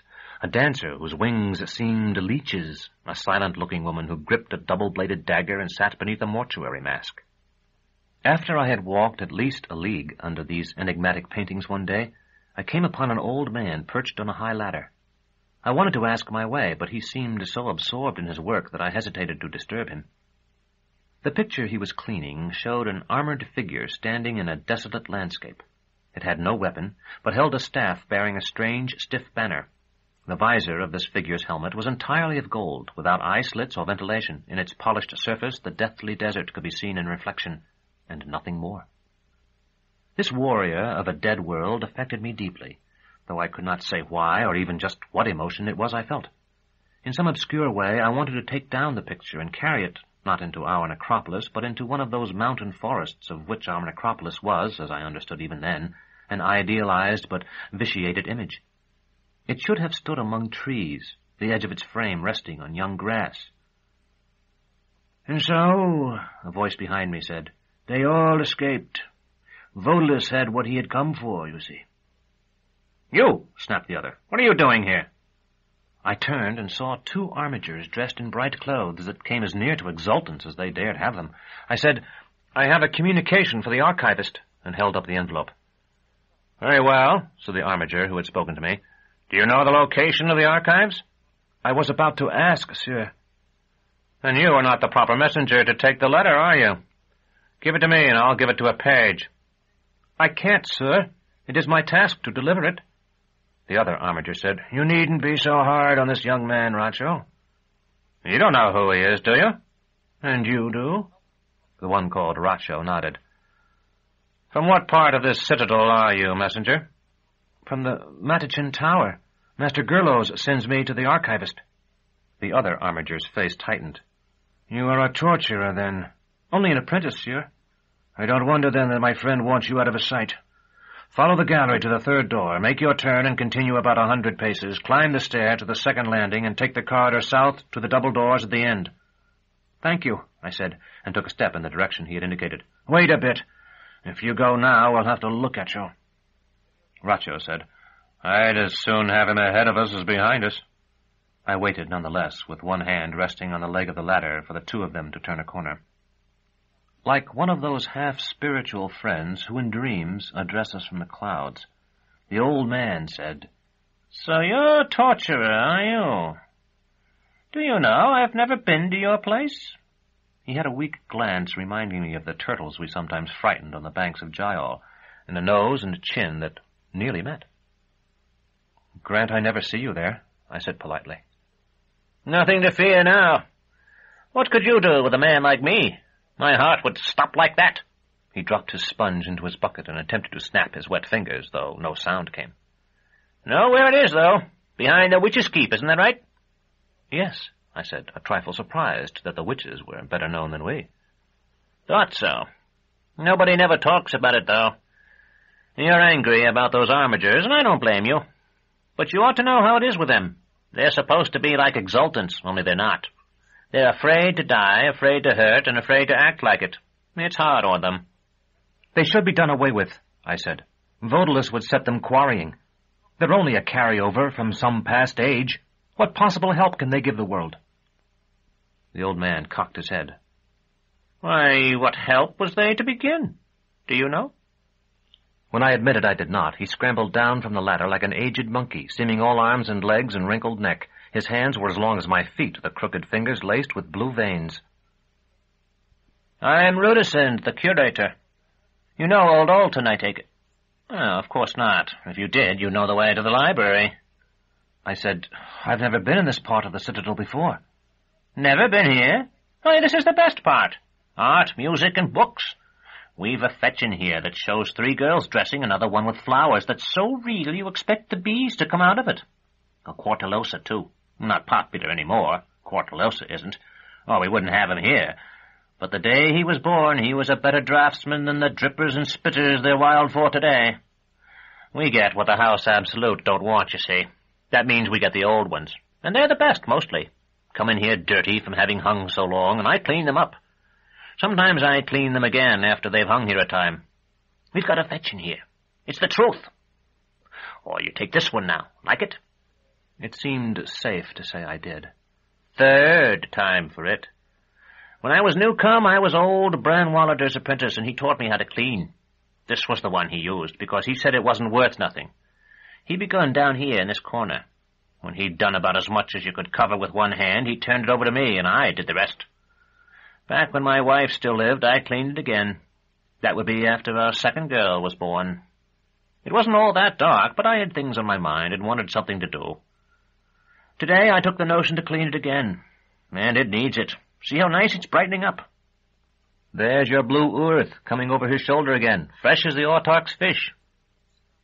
All this time, the name of Vodalus was echoing in my mind. I felt certain the old man had come down from his ladder only because I had mentioned it, and I wanted to ask him about it. But try as I might, I could find no way to bring the conversation around to it. When I had been silent a moment too long and was afraid he was about to mount his ladder and begin cleaning again, I managed to say, "Is that the moon? I have been told it's more fertile." "Now it is, yes. This was done before they got it irrigated. See that gray-brown? In those times, that's what you'd see if you looked up at her. Not green like she is now. Didn't seem so big either, because it wasn't so close in. That's what old Branwalder used to say. Now there's trees enough on it to hide Nylaman, as the saw goes. I seized my opportunity. Votalus. Rudison cackled. Oh, him, that's right enough. Your bunch must be rubbing their hands waiting to have him. Got something special planned? If the Guild had particular excruciations reserved for specific individuals, I knew nothing of it, but I endeavored to look wise and said, "We'll think of something." I suppose you will. A bit ago, though, I thought you was for him. Still, you'll have to wait if he's hiding in the forests of Lune. Rudison looked up at the picture with obvious appreciation before turning back to me. I'm forgetting. You are to visit our Master Ultan. Go back to that arch you just come by. I know the way, I said. The armiger told me. The old curator blew those directions to the winds with a puff of sour breath. What he laid down would only get you to the reading room. From there it'd take you a watch to get to Ultan, if ever you did. Now, step back to that arch. Go through and all the way to the end of the big room there and down the stair. You'll come to a locked door. Pound till somebody lets you in. That's the bottom of the stacks, and that's where Ultan has his study. Since Rudisind was watching, I followed his directions, though I had not liked the part about the locked door, and steps downward suggested I might be nearing those ancient tunnels where I had wandered looking for Triskele. On the whole, I felt far less confident than when I was in those parts of the citadel that I knew. I have learned since that strangers who visit it are awed by its size. But it is only a moat in the city spread about it, and we who grew up within the grey curtain wall and have learned the names and relationships of the 100 or so landmarks necessary to those who would find their way in it, are by that very knowledge discomfited when we find ourselves away from the familiar regions. So it was with me as I walked through the arch the old man had indicated. Like the rest of that vaulted hall, it was of dull reddish brick, but it was upheld by 2 pillars whose capitals bore the faces of sleepers, and I found the silent lips and pale closed eyes more terrible than the agonized masks painted on the metal of our own tower. Each picture in the room beyond contained a book.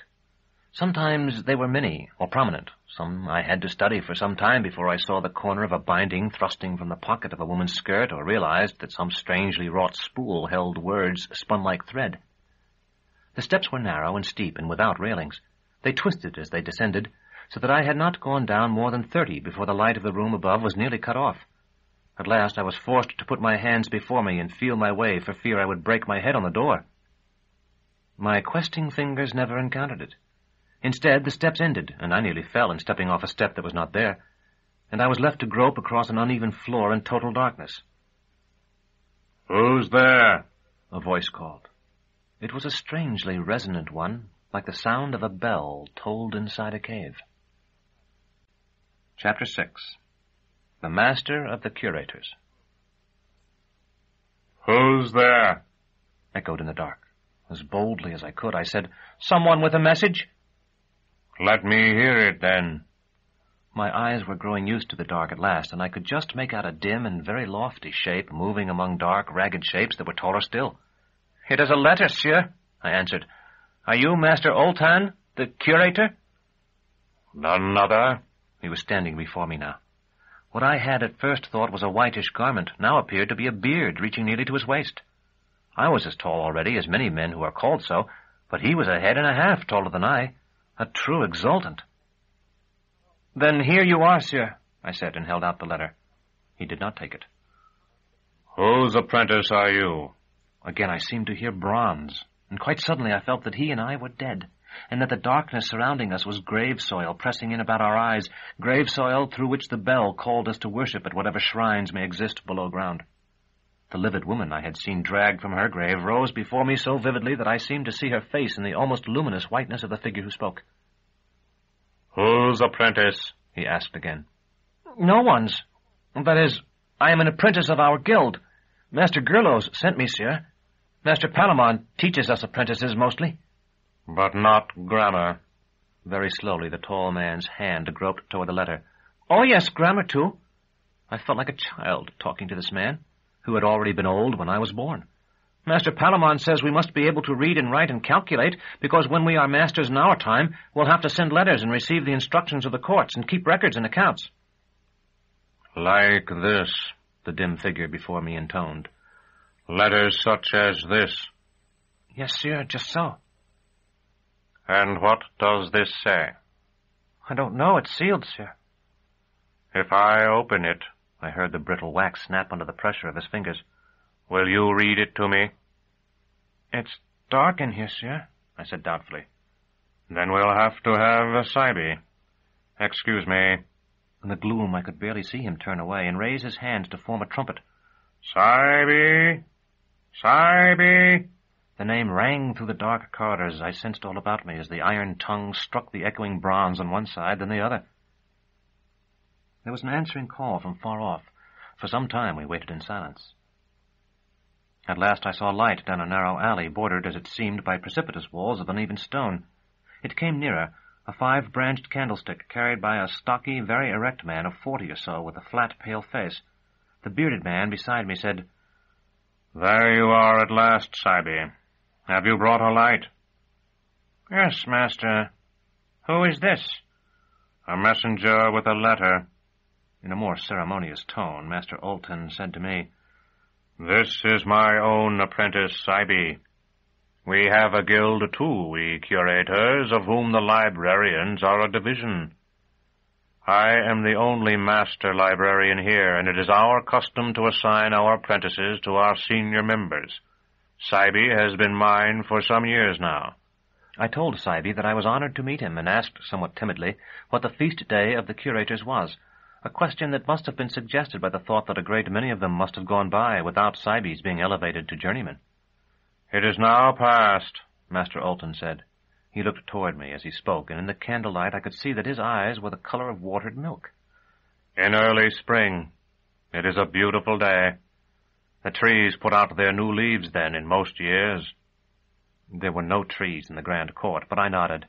Then realizing he could not see me, I said, Yes, beautiful with soft breezes. Precisely. You are a young man after my own heart.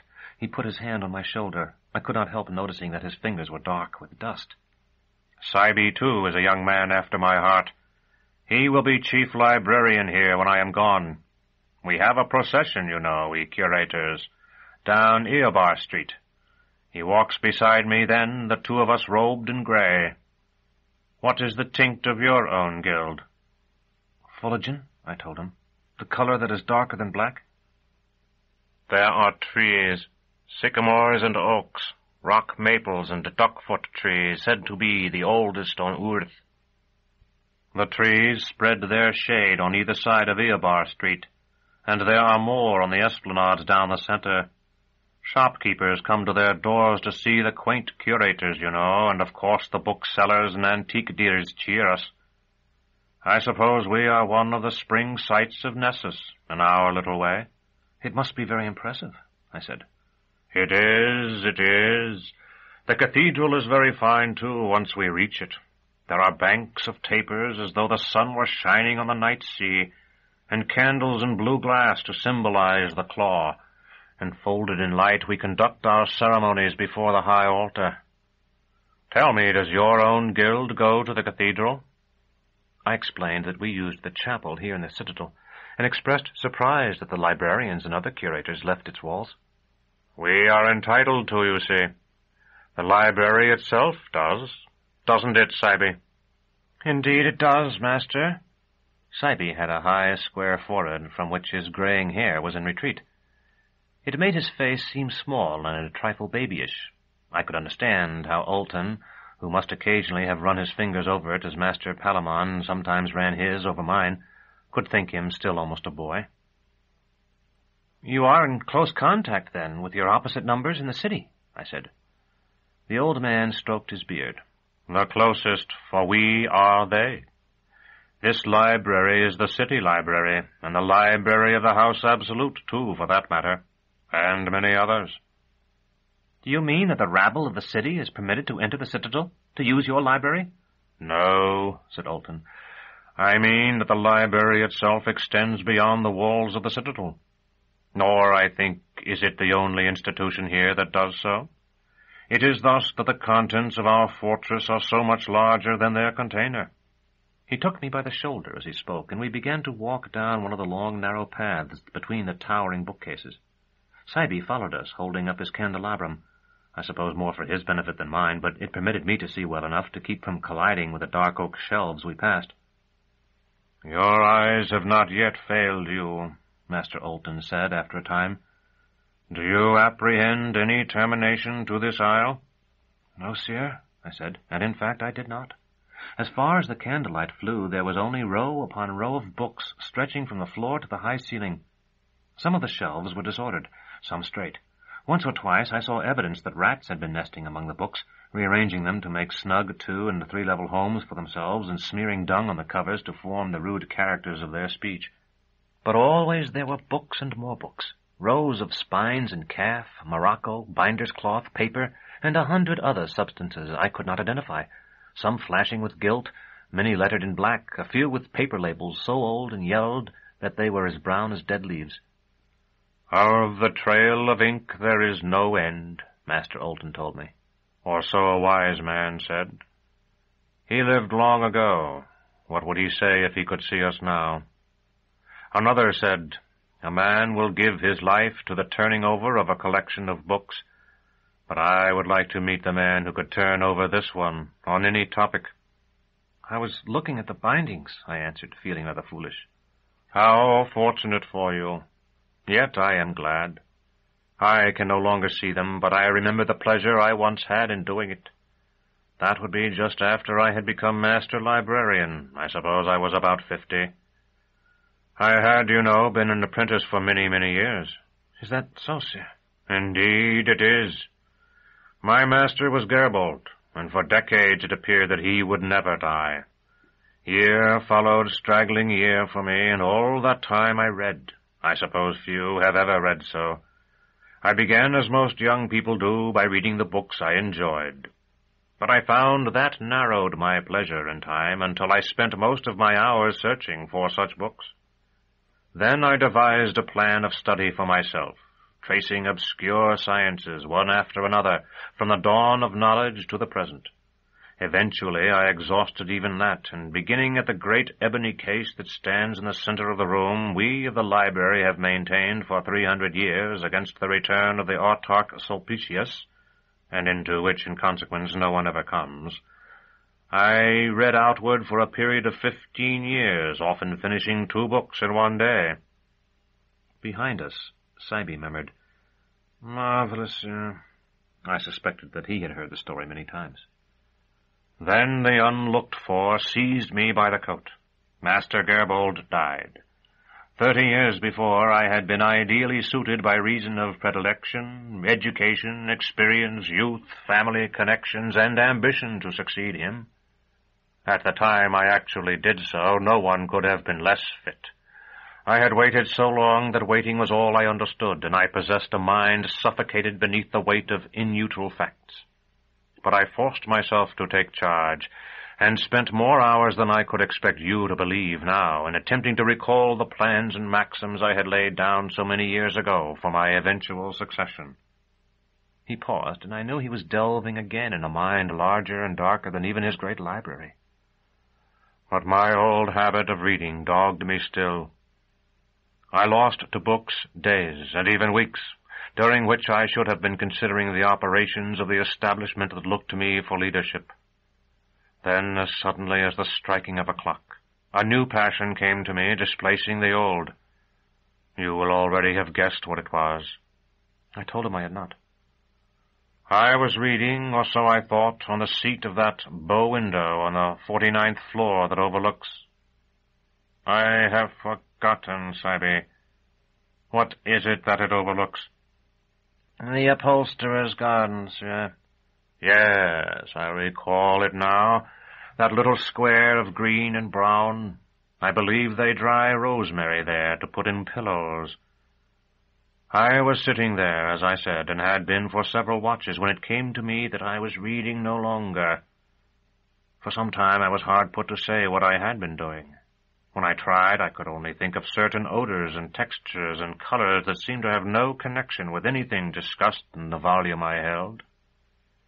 At last I realized that instead of reading it, I had been observing it as a physical object. The red, I recalled, came from the ribbon sewn to the headband so that I might mark my place. The texture that tickled my fingers still was that of the paper on which the book was printed. The smell in my nostrils was old leather, still bearing the traces of birch oil. It was only then, when I saw the books themselves, that I began to understand their care. His grip on my shoulder tightened. We have books here bound in the hides of echidnas, krakens, and beasts so long extinct that those whose studies they are for the most part of the opinion that no trace of them survives unfossilized. We have books bound wholly in metals of unknown alloy, and books whose bindings are covered with thick-set gems. We have books cased in perfumed woods, shipped across the inconceivable gulf between creations, books doubly precious because no one on earth can read them. We have books whose papers are matted of plants from which spring curious alkaloids, so that the reader, in turning their pages, is taken unaware by bizarre fantasies and chimeric dreams. Books whose pages are not paper at all, but delicate wafers of white jade, ivory, and shell. Books, too, whose leaves are the desiccated leaves of unknown plants. Books we have also that are not books at all to the eye, scrolls and tablets and recordings on 100 different substances. There is a cube of crystal here, though I can no longer tell you where, no larger than the ball of your thumb, that contains more books than the library itself does. Though a harlot might dangle it from one ear for an ornament, there are not volumes enough in the world to counterweight the other. All these I came to know, and I made safeguarding them my life's devotion. For 7 years I busied myself with that, and then, just when the pressing and superficial problems of preservation were disposed of, and we were on the point of beginning the first general survey of the library since its foundation, my eyes began to gutter in their sockets. He who had given all books into my keeping made me blind, so that I should know in whose keeping the keepers stand. If you can't read the letter I brought, sir, I said, I will be glad to read it to you. You are right, Master Alton muttered. I had forgotten it. Sybe will read it. He reads well. Here, Sybe. I held the candelabrum for him, and Sybe unfolded the crackling parchment, held it up like a proclamation, and began to read, the three of us standing in a little circle of candlelight, while all the books crowded around. From Master Gerlos of the Order of the Seekers for Truth and Penitence. What? Said Master Alton. Are you a torturer, young man? I told him I was, and there occurred a silence so long that Sybe began to read the letter a second time. From Master Gerlos of the Order of the Seekers... Wait, Alton said. Sybe paused again. I stood as I had, holding the light and feeling the blood mounting to my cheeks. At last, Master Alton spoke again, and his voice was as matter-of-fact as it had been in telling me Sybe read well. I can hardly recall my own admission to our guild. You are familiar, I suppose, with the method by which we recruit our numbers? I admitted I was not. In every library, by ancient precept, is a room reserved for children. In it are kept bright picture books such as children delight in, and a few simple tales of wonder and adventure. Many children come to these rooms, and so long as they remain within their confines, no interest is taken in them. He hesitated, and though I could discern no expression on his face, I received the impression that he feared what he was about to say might cause Sybe pain. From time to time, however, a librarian remarks a solitary child, still of tender years, who wanders from the children's room and at last deserts it entirely. Such a child eventually discovers, on some low but obscure shelf, the Book of Gold. You have never seen this book, and you will never see it, being past the age at which it is met. It must be very beautiful, I said. It is, indeed. Unless my memory betrays me, the cover is of black buckram, considerably faded at the spine. Several of the signatures are coming out, and certain of the plates have been taken, but it is a remarkably lovely book. I wish that I might find it again, though all books are shut to me now. A child, as I said, in time discovers the Book of Gold. Then the librarians come, like vampires, some say, but others say like the fairy godparents at a christening. They speak to the child, and the child joins them. Henceforth he is in the library, wherever he may be, and soon his parents know him no more. I suppose it is much the same among the torturers. We take such children as fall into our hands, I said, and are very young. We do the same, old Alton muttered, so we have little right to condemn you. Read on, Cybe. From Master Gerlos of the Order of the Seekers for Truth and Penitence to the Archivist of the Citadel. Greetings, brother. By the will of a court we have in our keeping the exalted person of the chatelaine Thecla, and by its further will we would furnish to the chatelaine Thecla in her confinement such comforts as lie not beyond reason and prudence, that she may while away the moments until her time with us is come, or rather, as she has instructed me to say, until the heart of the Autarch, whose forbearance knows not walls nor seas, is softened toward her, as she prays. She asks that you, consonant with your office, provide her with certain books, which books are— You may omit the titles, Cybe, Alton said. How many are there? 4, sir. No trouble, then. Proceed. For this archivist we are much obligated to you. Signed, Gerlos, Master of the Honorable Order, commonly called the Guild of Torturers. Are you familiar with any of the titles on Master Gerlos' list, Cybe? With 3, sir. Very good. Fetch them, please. What is the 4th? The Book of the Wonders of Earth and Sky, sir. Better and better. There is a copy not 2 chains from here. When you have your volumes, you may meet us at the door through which this young man, whom I fear we have already detained too long, entered the stacks. I attempted to return the candelabrum to Cybe, but he indicated by a sign that I was to keep it, and trotted off down a narrow aisle. Alton was stalking away in the opposite direction, moving as surely as if he possessed vision. I recollect it well, he said. The binding is of brown cordwood. All edges are gilt, and there are etchings by Gwynnock, hand-tinted. It is on the 3rd shelf from the floor, and leans against a folio in green cloth.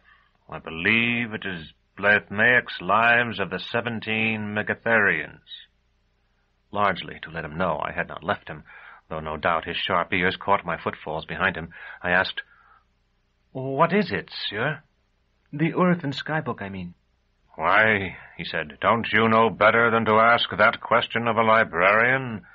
Our concern, young man, is with the books themselves, not with their contents. I caught the amusement in his tone. I think you know the contents of every book here, sir. Hardly. But Wonders of Earth and Sky was a standard work 300 or 400 years ago. It relates most of the familiar legends of ancient times. To me, the most interesting is that of the historians, which tells of a time in which every legend could be traced to half-forgotten fact. You see the paradox, I assume? Did that legend itself exist at that time? And if not, how came it into existence? Aren't there any great serpents, sir, or flying women? Oh, yes, Master Alton answered, stooping as he spoke. But not in the legend of the historians.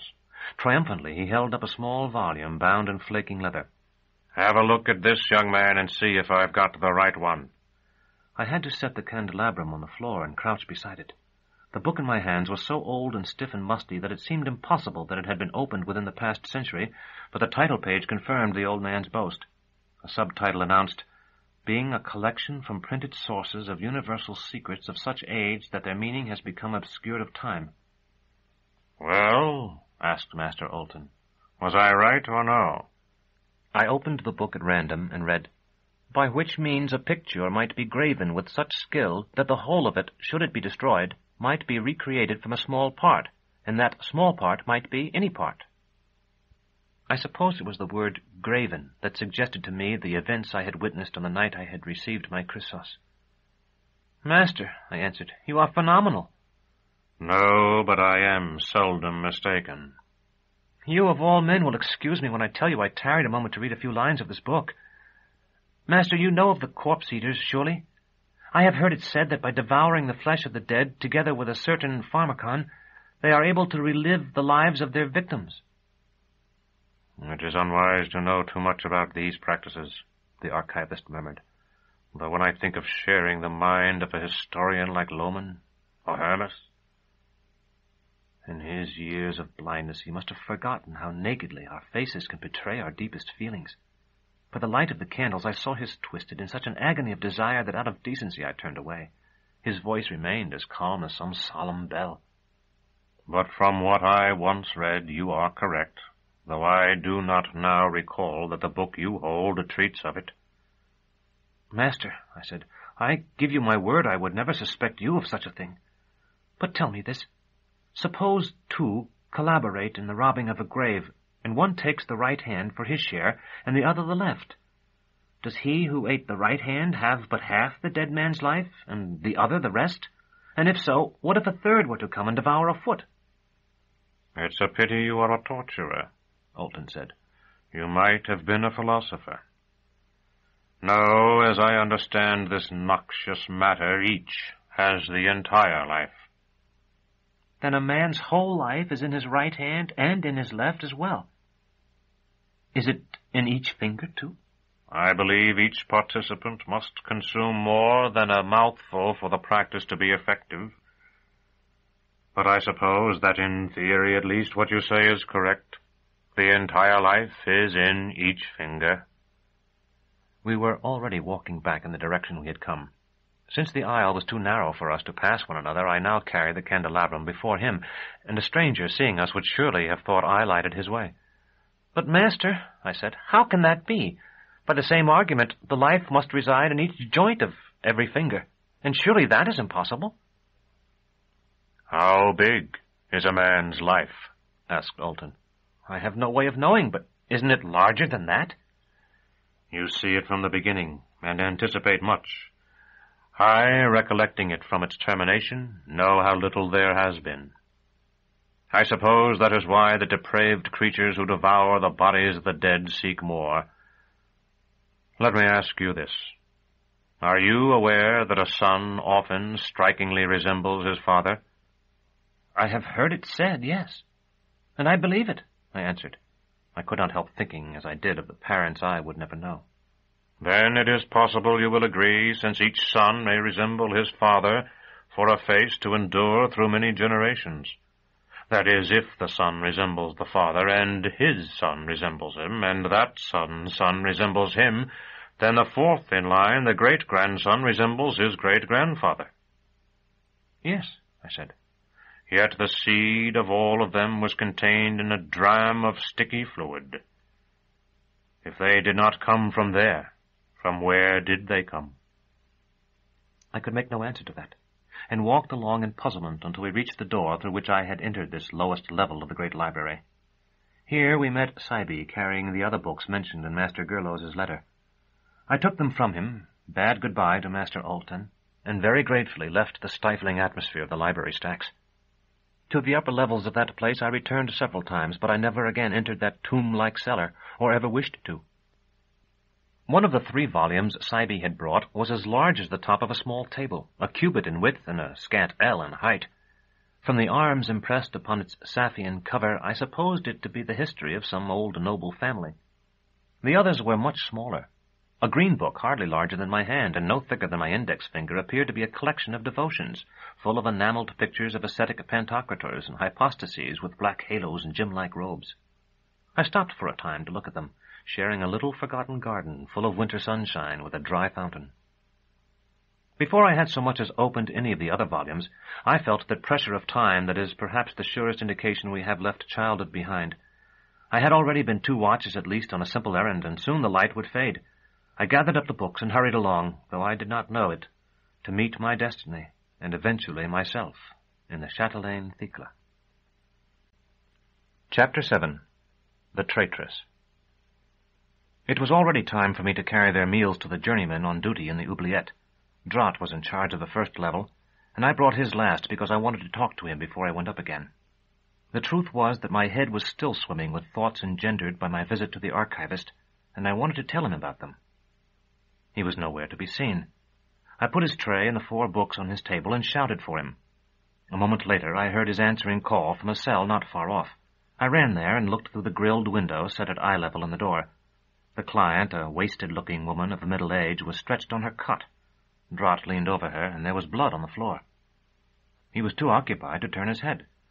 "Is that you, Severian?" "Yes, I've got your supper and books for the Chatelaine Thrax. Can I do anything to help?" "She'll be all right. Tore her dressings off and tried to bleed herself to death, but I got her in time. Leave my tray on my table, will you? And you might finish shoving their food at the rest for me if you've got a moment." I hesitated. Apprentices were not supposed to deal with those committed to the guild's care. "Go ahead. All you have to do is poke the trays through the slots." "I brought the books." "Poke those through the slot, too." For a moment more I watched him as he bent over the livid woman on the cot. Then I turned away, found the undistributed trays, and began to do as he had asked. Most of the clients in the cells were still strong enough to rise and take the food as I passed it through. A few were not, and I left their trays outside their doors for Drott to carry in later. There were several aristocratic-looking women, but none who seemed likely to be the Chatelaine Thrax, a newly come exultant who was, at least for the time being, to be treated with deference. As I should have guessed, she was in the last cell. It had been furnished with a carpet, in addition to the usual bed, chair, and small table. In place of the customary rags, she wore a white gown with wide sleeves. The ends of those sleeves and the hem of the skirt were sadly soiled now, but the gown still preserved an air of elegance as foreign to me as it was to the cell itself. When I first saw her, she was embroidering by the light of a candle brightened by a silver reflector. But she must have felt my eyes upon her. It would gratify me now to say there was no fear in her face, yet it would not be true. There was terror there, though controlled nearly to invisibility. "It's all right," I said. "I've brought your food." She nodded and thanked me, then rose and came to the door. She was taller even than I had expected, nearly too tall to stand upright in the cell. Her face, though it was triangular rather than heart-shaped, reminded me of the woman who had been with Vodalus in the necropolis. Perhaps it was her great violet eyes with their lids shaded with blue, and the black hair that, forming a V far down her forehead, suggested the hood of a cloak. Whatever the reason, I loved her at once. Loved her, at least insofar as a stupid boy can love. But, being only a stupid boy, I did not know it. Her white hand, cold, slightly damp, and impossibly narrow, touched mine as she took the tray from me. "That's ordinary food," I told her. "I think you can get some that's better if you ask." "You're not wearing a mask," she said. "Yours is the first human face I've seen here." "I'm only an apprentice. I won't be masked until next year." She smiled, and I felt as I had when I had been in the atrium of time and had come inside to a warm room and food. She had narrow, very white teeth and a wide mouth. Her eyes, each as deep as the cistern beneath the bell-keep, shone when she smiled. "I'm sorry," I said. "I didn't hear you." The smile came again, and she tilted her lovely head to one side. "I told you how happy I was to see your face, and asked if you would bring my meals in the future. And what this was you brought me." No, I won't be. Only today, because Drott is occupied." I tried to recall what her meal had been. She had put the tray on her little table, where I could not see its contents through the grill. I could not, though I nearly burst my brain with the effort. At last I said lamely, "You'd probably better eat it. But I think you can get better food if you ask Drott." "Why, I intend to eat it. People have always complimented me on my slender figure, but believe me, I eat like a dire wolf." She picked up the tray and held it out to me, as though she knew I would need every help in unraveling the mystery of its contents. "Those are leeks, Chatelaine," I said. "Those green things. The brown ones are lentils. And that's bread."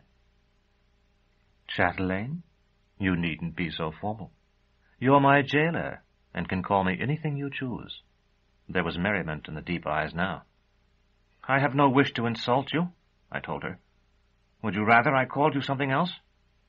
"Call me Thrax. That's my name. Titles are for formal occasions, names for informal ones.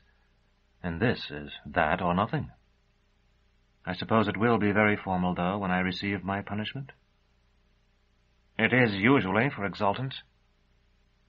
There will be an exarch, I should think, if you will let him in. All in scarlet patches. Several others, too. Perhaps the Staros de Jano. Are you certain this is bread?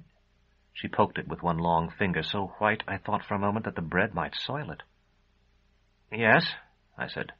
The chatelaine has eaten bread before, surely? Not like this. She picked the meagre slice up and tore it with her teeth quickly and cleanly. It isn't bad, though. You say they'll bring me better food if I ask for it? I think so, chatelaine. Thigla. I asked for books 2 days ago when I came, but I haven't got them. I have them, I told her. Right here. I ran back to Drott's table and got them and passed the smallest through the slot. Oh, wonderful. Are there others? 3 more. The brown book went through the slot as well, but the other 2, the green book and the folio volume with arms on its cover, were too wide. Drott will open your door later and give them to you, I said. Can't you? It's terrible to look through this and see them and not be able to touch them. I'm not even supposed to feed you. Drott should do it. But you did. Besides, you brought them. Weren't you supposed to give them to me? I could argue only weakly, knowing she was right in principle. The rule against apprentices working in the oubliette was intended to prevent escapes, and I knew that tall though she was, this slender woman could never overpower me, and that should she do so, she would have no chance of making her way out without being challenged. I went to the door of the cell where Drott still labored over the client who had tried to take her own life, and returned with his keys. Standing before her, with her own cell door closed and locked behind me, I found myself unable to speak. I put the books on her table beside the candle-stand and her food pan and carafe of water. There was hardly room for them. When it was done, I stood waiting, knowing I should leave, and yet unable to go.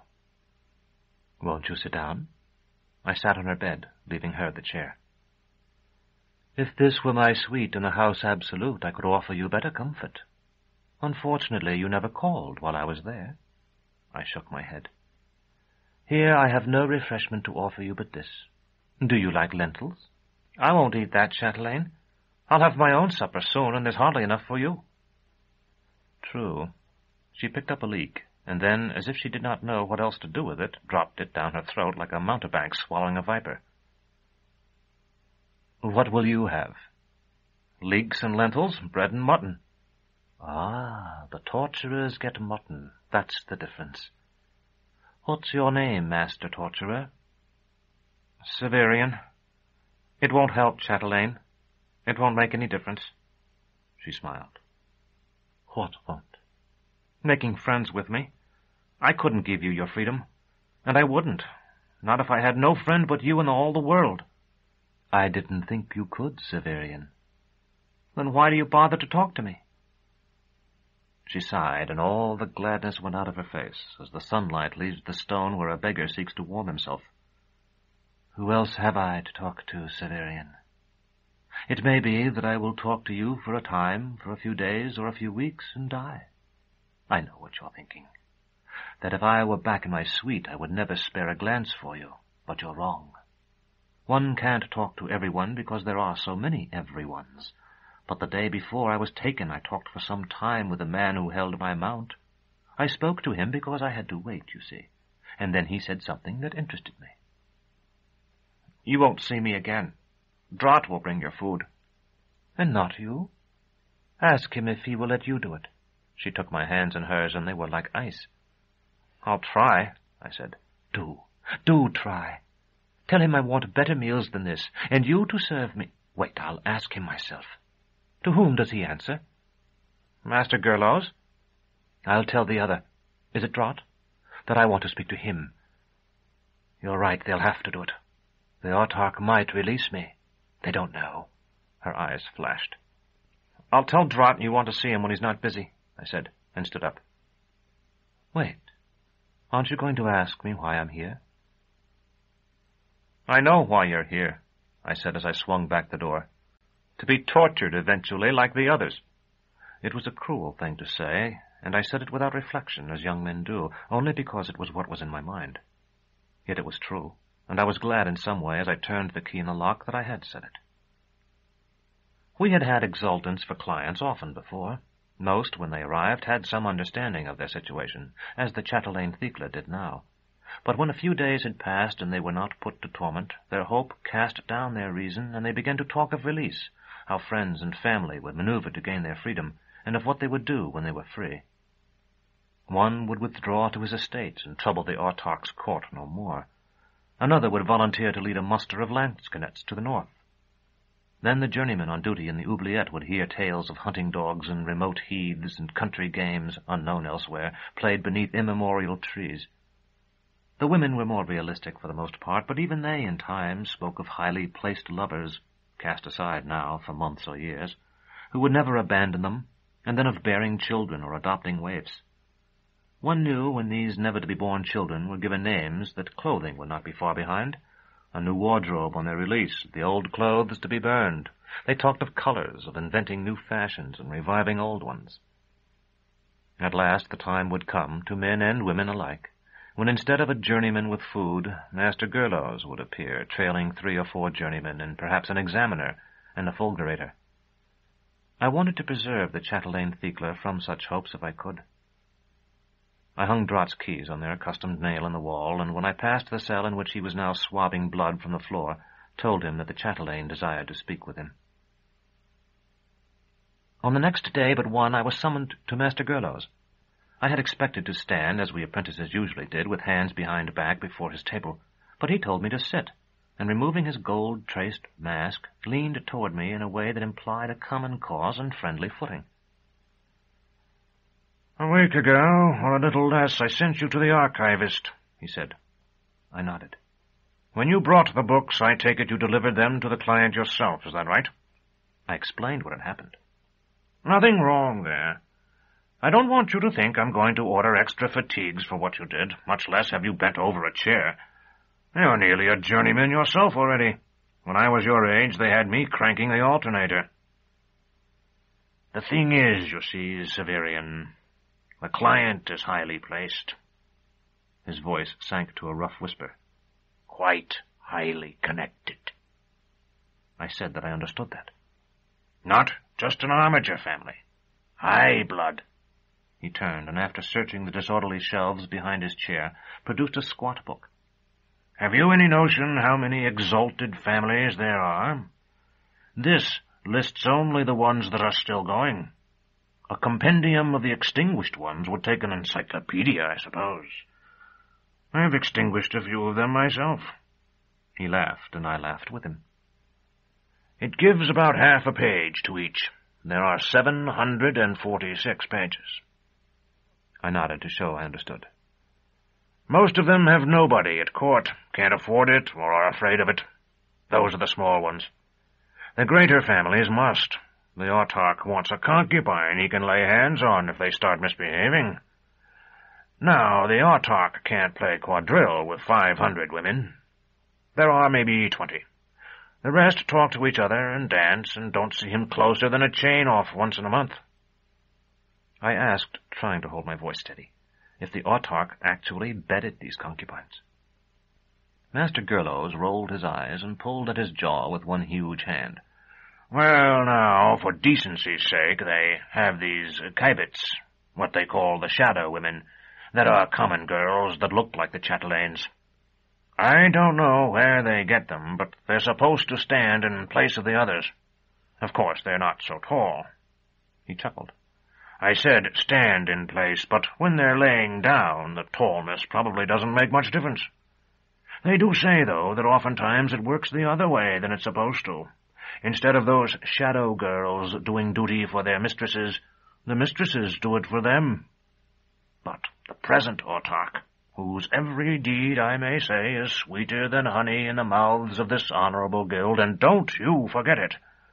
In his case, I may say, from what I understand, it is more than somewhat doubtful if he has the pleasure of any of them." Relief flooded my heart. "I never knew that. It's very interesting, Master." Master Gerlos inclined his head to acknowledge that it was indeed, and laced his fingers over his belly. "Some day you may have the ordering of the guild yourself. You'll need to know these things. When I was your age, or a trifle younger, I suppose. I used to fancy I was of exalted blood. Some have been, you know. It struck me, and not for the first time, that Master Gurlows and Master Palamon, too, must have known whence all the apprentices and younger journeymen had come, having approved their admissions originally. Whether I am or no, I cannot say. I have the physique of a rider, I think, and I am somewhat over the average in height, despite a hard boyhood. For it was harder, much harder 40 years ago, I'll tell you. So I have been told, Master. He sighed, the kind of wheezing noise a leather pillow sometimes makes when one sits on it. But with the passage of time, I have come to understand that the Increate, in choosing for me a career in our guild, was acting for my benefit. Doubtless I had acquired merit in a previous life, as I hope I have in this one. Master Gurlows fell silent, looking, it seemed to me, at the jumble of papers on his table, the instructions of jurists and the dossiers of clients. At last, when I was about to ask if he had anything further to tell me, he said, "In all my years I have never known of a member of the guild put to torment. Of them, several hundred, I suppose." I ventured the commonplace saying that it was better to be a toad hidden under a stone than a butterfly crushed beneath it. "We of the guild are more than toads, I think. But I should have added that though I have seen 500 or more exultants in our cells, I have never, until now, had charge of a member of that inner circle of concubines closest to the Autarch." "The chatelaine Thecla belonged to it? You implied that a moment ago, Master." He nodded gloomily. "It wouldn't be so bad if she were to be put to torment at once, but that isn't to be. It may be years. It may be never." "You believe she may be released, Master?" "She's a pawn in the Autarch's game with Vodalus. Even I know that much. Her sister, the chatelaine Thea, has fled the House Absolute to become his leman. They will bargain with Thecla, for a time at least, and while they do, we must give her good fare. Yet not too good." "I see," I said. I was acutely uncomfortable, not knowing what the chatelaine Thecla had told Drott, and what Drott had told Master Gurlows. "She's asked for better food, and I've made arrangements to supply it. She's asked for company as well, and when we told her visitors would not be permitted, she urged that one of us, at least, should keep her company sometimes." Master Gurlows paused to wipe his shining face with the edge of his cloak. I said, "I understand." I was fairly certain that I indeed understood what was to come next. "Because she had seen your face, she asked for you. I told her you'll sit with her while she eats. I don't ask your agreement, not only because you're subject to my instructions, but because I know you're loyal. What I do ask is that you be careful not to displease her and not to please her too much." "I will do my best." I was surprised to hear my own steady voice. Master Gurlows smiled as if I had eased him. "You've a good head, Severian, though it's a young one yet. Have you been with a woman?" When we apprentices talked, it was the custom to invent fables on this topic, but I was not among apprentices now, and I shook my head. "You've never been to the witches? That may be for the best. They supplied my own instruction in the warm commerce, but I'm not sure I'd send them another such as I was. It's likely, though, that the chatelaine wants her bed warmed. You're not to do it for her. Her pregnancy would be no ordinary one. It might force a delay in her torment and bring disgrace on the guild. You follow me?" I nodded. "Boys your age are troubled. I'll have somebody take you where such ills are speedily cured." "As you wish, Master." "What? You don't thank me?" "Thank you, Master," I said. Gurlows was one of the most complex men I have known, because he was a complex man trying to be simple. Not a simple, but a complex man's idea of simplicity. Just as a courtier forms himself into something brilliant and involved, midway between a dancing master and a diplomacist, with a touch of assassin if needed. So Master Gerlos had shaped himself to be the dull creature, pursuivant, or bailiff expected to see when he's summoned to the head of our guild. And that is the only thing a real torturer cannot be. The strain showed. Though every part of Gerlos was as it should have been, none of the parts fit. He drank heavily and suffered from nightmares. But he had the nightmares when he had been drinking, as if the wine, instead of bolting the doors of his mind, threw them open and left him staggering about in the last hours of the night, trying to catch a glimpse of a sun that had not yet appeared, a sun that would banish the phantoms from his big cabin and permit him to dress and send the journeymen to their business. Sometimes he went to the top of our tower, above the guns, and waited there, talking to himself, peering through glass said to be harder than flint for the first beams. He was the only one in our guild, Master Palamon not excepted, who was unafraid of the energies there and the unseen mouths that spoke sometimes to human beings and sometimes to other mouths in other towers and keeps. He loved music, but he thumped the arm of his chair to it and tapped his foot, and did so most vigorously to the kind he liked best, whose rhythms were too subtle for any regular cadence. He ate too much and too seldom, read when he thought no one knew of it, and visited certain of our clients, including one on the 3rd level, to talk of things none of us eavesdropping in the corridor outside could understand. His eyes were effulgent, brighter than any woman's. He mispronounced quite common words, urticate, salpinx, Bordeaux. I cannot well tell you how bad he looked when I returned to the citadel recently, how bad he looks now. Chapter 8. The Conversationalist. Next day, for the first time, I carried Thekla's supper to her. For a watch I remained with her, frequently observed through the slot in the cell door by draught. We played word games, at which she was far better than I, and after a while talked of those things those who have returned are said to say lie beyond death, she recounting what she had read in the smallest of the books I had brought her. Not only the accepted views of the Hierophants, but various eccentric and heretic theories. "When I am free," she said, "I shall found my own sect. I will tell everyone that its wisdom was revealed to me during my sojourn among the torturers. They'll listen to that." I asked what her teachings would be. That there is no Agatha demon or afterlife, that the mind is extinguished in death as in sleep, yet more so. "But who will you say revealed that to you?" She shook her head, then rested her pointed chin upon one hand, a pose that showed off the graceful line of her neck admirably. "I haven't decided yet. An angel of ice, perhaps, or a ghost. Which do you think best?" "Isn't there a contradiction in that?" "Precisely." Her voice was rich with the pleasure the question gave her. "In that contradiction will reside the appeal of this new belief. One can't found a novel theology on nothing, and nothing is so secure a foundation as a contradiction. Look at the great successes of the past. They say their deities are the masters of all the universes, and yet that they require grandmothers to defend them, as if they were children frightened by poultry, or that the authority that punishes no one while there exists a chance for reformation will punish everyone when there is no possibility anyone will become the better for it." I said, "These things are too complex for me." "No, they are not. You're as intelligent as most young men, I think. But I suppose you torturers have no religion. Do they make you swear to give it up?" "Not at all. We've a celestial patroness and observances, just like any other guild." "We don't," she said. For a moment she seemed to brood on that. "Only the guilds do, you know, and the army, which is a kind of guild.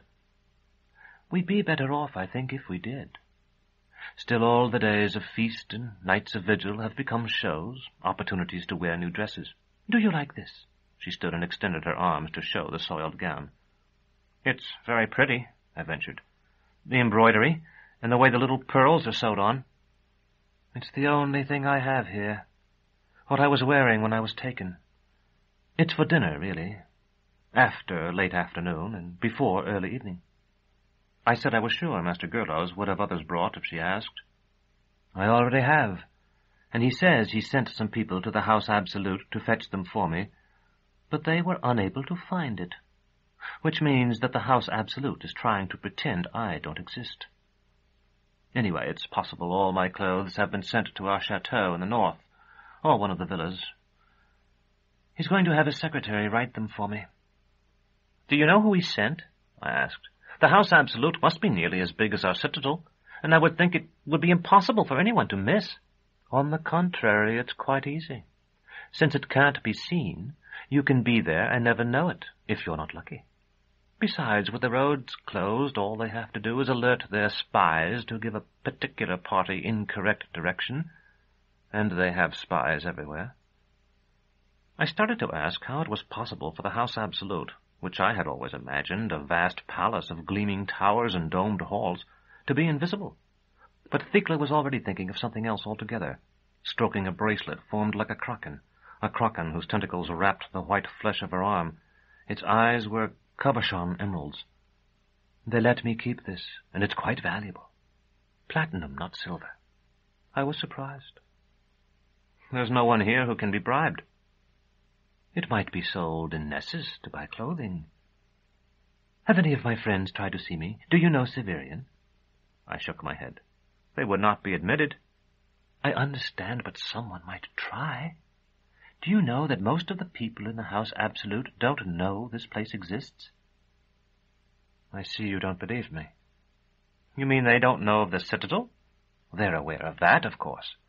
Parts of it are open to everyone, and anyway you can't miss seeing the spires if you get down into the southern end of the living city, no matter which side of Giol you're on.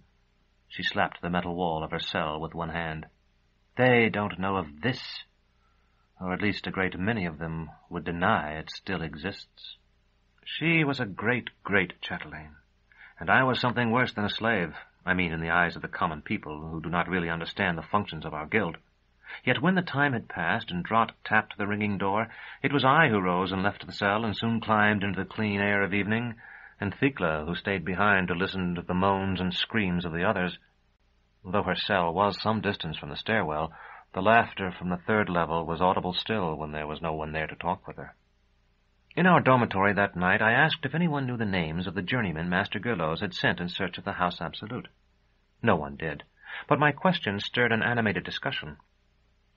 Although none of the boys had seen the place or so much as spoken with anyone who had, all had heard stories. Most were of fabled wealth, gold plates and silk saddle blankets and that sort of thing. More interesting were the descriptions of the Autarch, who would have had to be a kind of monster to fit them all. He was said to be tall when standing, of common size seated, aged, young, a woman dressed as a man, and so on.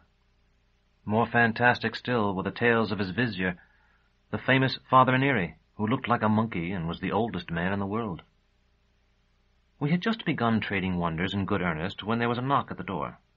The youngest opened it, and I saw Roach, dressed not in the Fullerton breeches and cloak the regulations of the guild decree, but in common, though new and fashionable, trousers, shirt, and coat. He motioned to me, and when I came to the door to speak to him, he indicated that I was to follow him. After we had gone some way down the stair, he said, "I'm afraid I frightened the little fellow. He doesn't know who I am." "Not in those clothes," I told him. "He'd recall you if he saw you dressed the way you used to be." That pleased him, and he laughed. "Do you know, it felt so strange having to bang on that door. Today is what? The 18th. It's been under 3 weeks. How are things going for you?" "Well enough." "You seem to have the gang in hand. Eata's your second, isn't he? He won't make a journeyman for 4 years, so he'll be captain for 3 after you. It's good for him to have the experience, and I'm sorry now you didn't have more before you had to take the job on. I stood in your way, but I never thought about it at the time." "Roach, where are we going?" "Well, first we're going down to my cabin to get you dressed. Are you looking forward to becoming a journeyman yourself, Severian?" These last words were thrown over his shoulder as he clattered down the steps ahead of me, and he did not wait for an answer. My costume was much like his, though of different colors. There were overcoats and caps for us, too. "You'll be glad for them," he said as I put mine on. "It's cold out and starting to snow." He handed me a scarf and told me to take off my worn shoes and put on a pair of boots. "They're journeyman's boots," I protested. "I can't wear those." "Go ahead. Everyone wears black boots. Nobody will notice. Do they fit?" They were too large, so he made me draw a pair of his stockings on over my own. "Now, I'm supposed to keep the purse, but since there's always a chance we may be separated, it would be better if you have a few assimi." He dropped coins into my palm. "Ready? Let's go." I'd like to be back in time for some sleep, if we can. We left the tower and, muffled in our strange clothing, rounded the Witch's Keep to take the covered walk leading past the Martello to the court called Broken. Roach had been right. It was starting to snow, fluffy flakes as big as the end of my thumb sifting so slowly through the air that it seemed they must have been falling for years. There was no wind, and we could hear the creaking our boots made in breaking through the familiar world's new, thin disguise. "You're in luck," Roach told me. "I don't know how you worked this, but thank you." "Worked what?" "A trip to the Echopraxia, and a woman for each of us." "I know you know. Master Curlos told me he'd already notified you." "I had forgotten. And anyway, I wasn't sure he meant it. Are we going to walk? It must be a long way." "Not as long as you probably think. But I told you we have funds. There will be fiacres at the Bitter Gate. There always are. People are continually coming and going, though you wouldn't think it back in our little corner." To make conversation, I told him what the chatelaine Thekla had said, that many people in the House Absolute did not know we existed.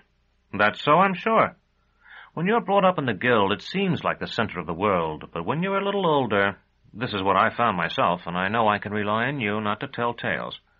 Something pops in your head, and you discover it isn't the linchpin of this universe after all, only a well-paid, unpopular business you happen to have fallen into." As Roach had predicted, there were coaches, 3 of them, waiting in the Broken Court. One was an exultance, with blazonings painted on the doors and palfreniers and fanciful liveries, but the other 2 were fiacres, small and plain.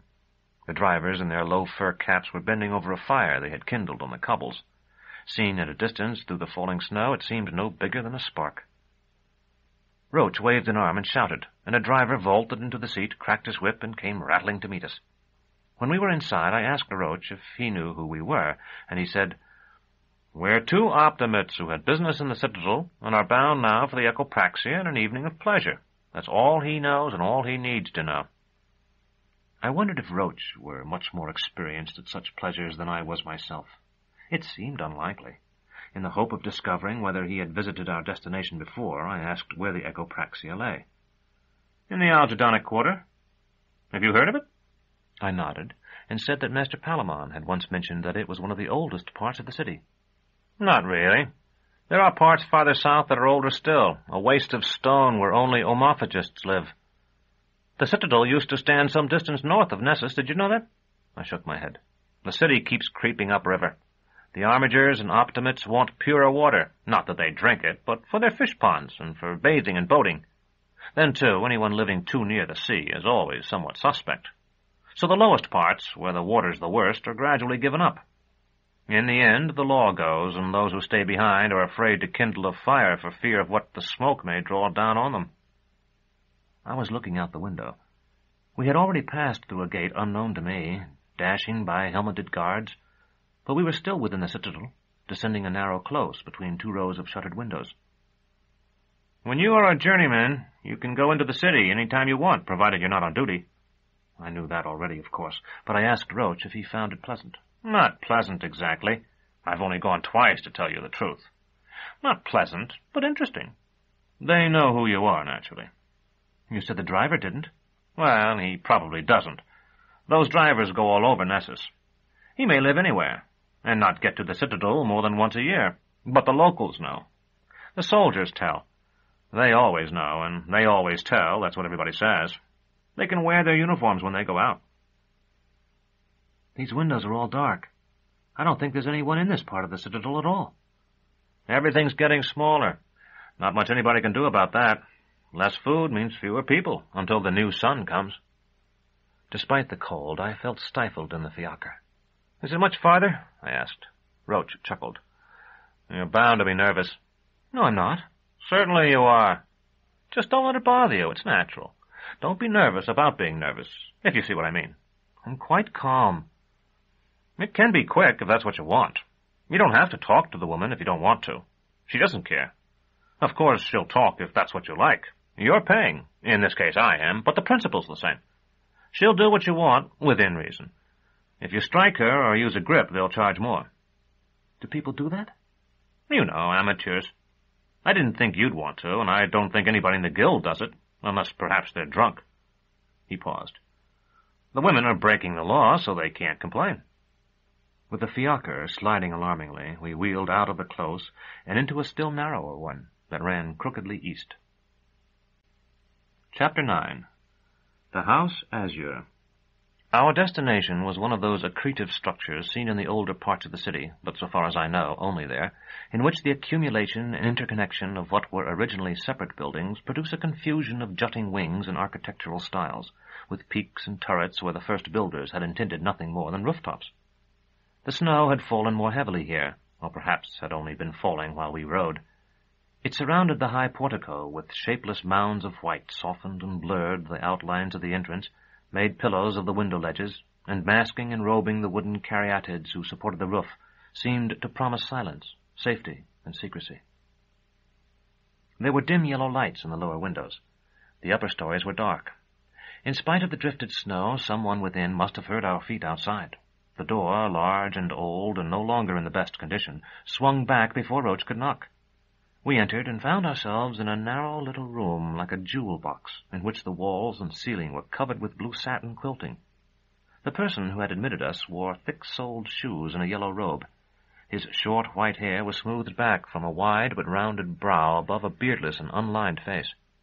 As I passed him in the doorway, I discovered that I was looking into his eyes as I might have looked into a window. Those eyes could truly have been of glass, so unveined and polished they seemed, like a sky of summer drought. "You are in good fortune," he said, and handed us each a goblet. "There is no one here but yourselves." Roach answered, "I'm sure the girls are lonesome." "They are." "You smile. I see you do not believe me. But it is so. They complain when too many attend their court, but they are sad, too, when no one comes. Each will try to fascinate you tonight.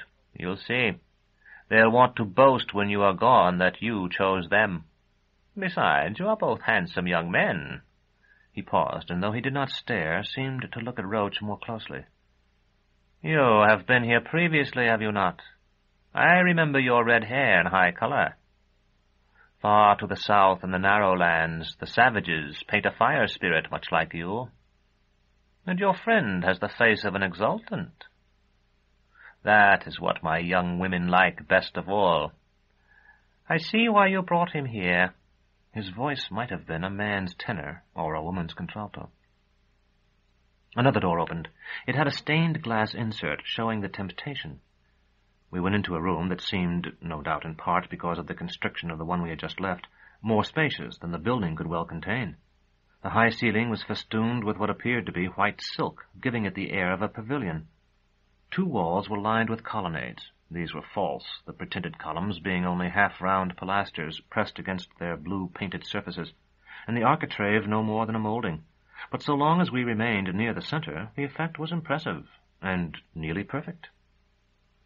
At the farther end of this chamber, opposite the windows, was a high-backed chair like a throne. Our host seated himself in it, and almost at once I heard it chime somewhere in the interior of the house. In 2 lesser chairs, Roach and I waited in silence while its clear echoes died. There was no sound from outside, yet I could sense the falling snow. My wine promised to hold the cold at bay, and in a few swallows I saw the bottom of the cup. It was as though I were awaiting the beginning of some ceremony in the ruined chapel, but at once less real and more serious. "The chatelaine Barbea," our host announced. A tall woman entered. So poised was she, and so beautifully and daringly dressed, that it was several moments before I realized she could be no more than 17. Her face was oval and perfect, with limpid eyes, a small straight nose, and a tiny mouth painted to appear smaller still. Her hair was so near to burnished gold that it might have been a wig of golden wires. She posed herself a step or 2 before us, and slowly began to revolve, striking 100 graceful attitudes. At the time I had never seen a professional dancer. Even now I do not believe I have seen one so beautiful as she. I cannot convey what I felt then, watching her in that strange room. "All the beauties of the court are here for you," our host said. "Here in the House Azure, by night flown here from the walls of gold to find their dissipation in your pleasure." Half hypnotized as I was, I thought this fantastic assertion had been put forward seriously. I said, "Surely that's not true." "You came for pleasure, did you not? If a dream adds to your enjoyment, why dispute it? All this time the girl with the golden hair continued her slow, unaccompanied dance. Moment flowed into moment. "Do you like her?" our host asked. "Do you choose her?" I was about to say, to shout rather, feeling everything in me that had ever yearned for a woman, yearning then, that I did. Before I could catch my breath, Roach said, "Let's see some of the others."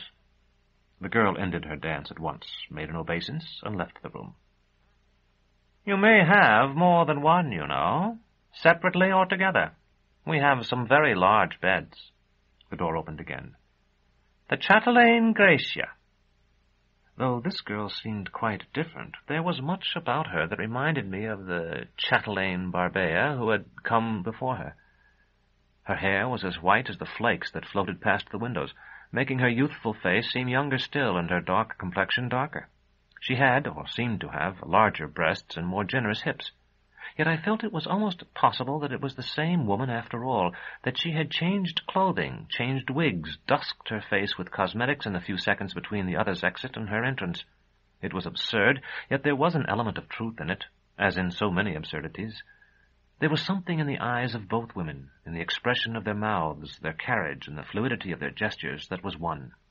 It recalled something I had seen elsewhere. I could not remember where, and yet it was new, and I felt somehow that the other thing, that which I had known earlier, was to be preferred.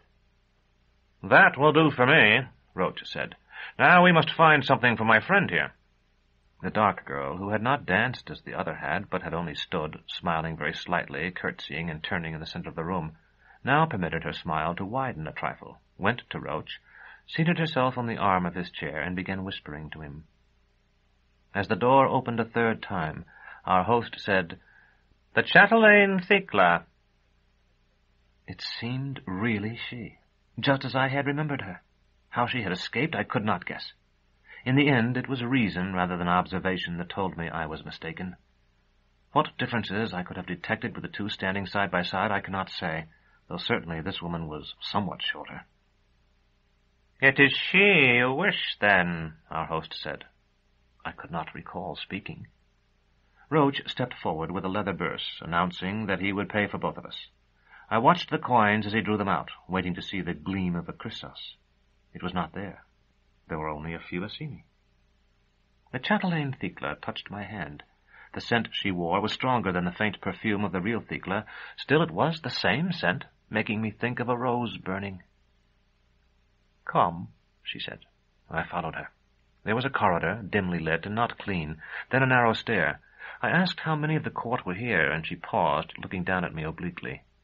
Something there was in her face that might have been vanity satisfied, love, or that more obscure emotion we feel when what had been a contest becomes a performance. "Tonight very few, because of the snow. I came in a sleigh with Gracia." I nodded. I thought I knew well enough that she had come only from one of the mean lanes about the house in which we were that night, and most likely on foot, with a shawl over her hair and the cold striking through old shoes. Yet what she said I found more meaningful than reality.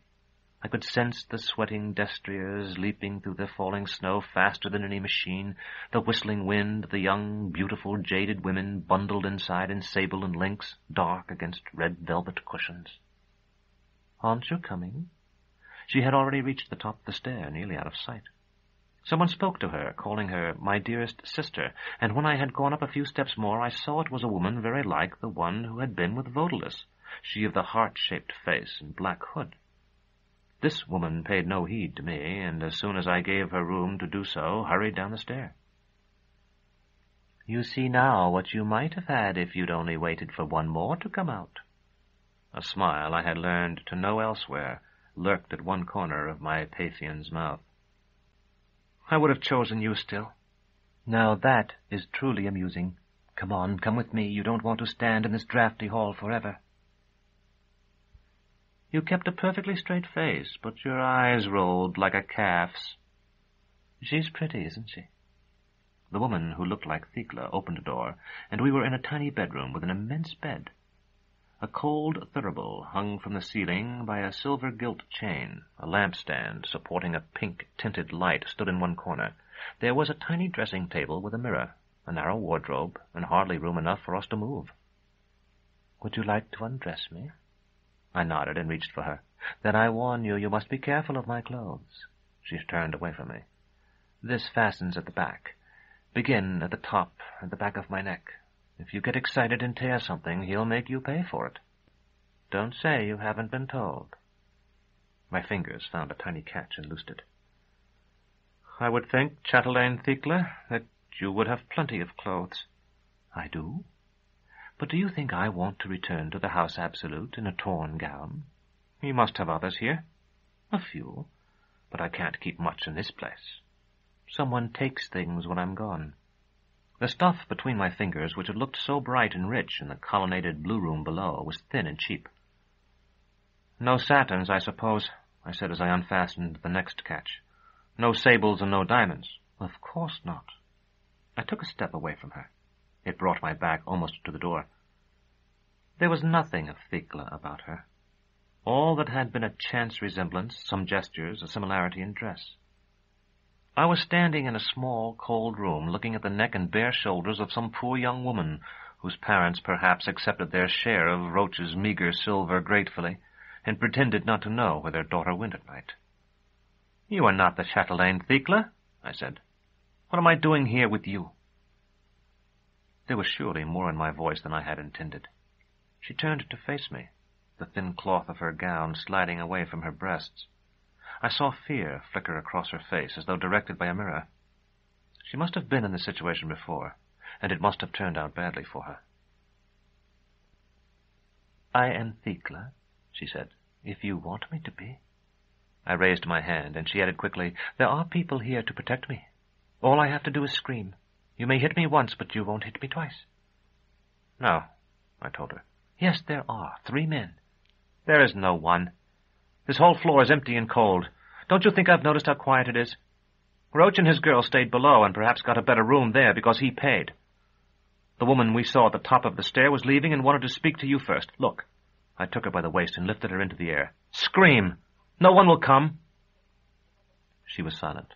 I dropped her on the bed and after a moment sat down beside her. "You are angry because I'm not Thekla. But I would have been Thekla for you. I will be still." She slipped the strange coat from my shoulders and let it fall. "You're very strong." "No, I'm not." I knew that some of the boys who were afraid of me were already stronger than I. "Very strong. Aren't you strong enough to master reality, even for a little while?" "What do you mean?" "Weak people believe what is forced on them. Strong people what they wish to believe, forcing that to be real. What is the Autarch but a man who believes himself Autarch and makes others believe by the strength of it?" "You are not the Chatelaine Thekla," I told her. "But don't you see, neither is she. The Chatelaine Thekla whom I doubt you've ever laid eyes on."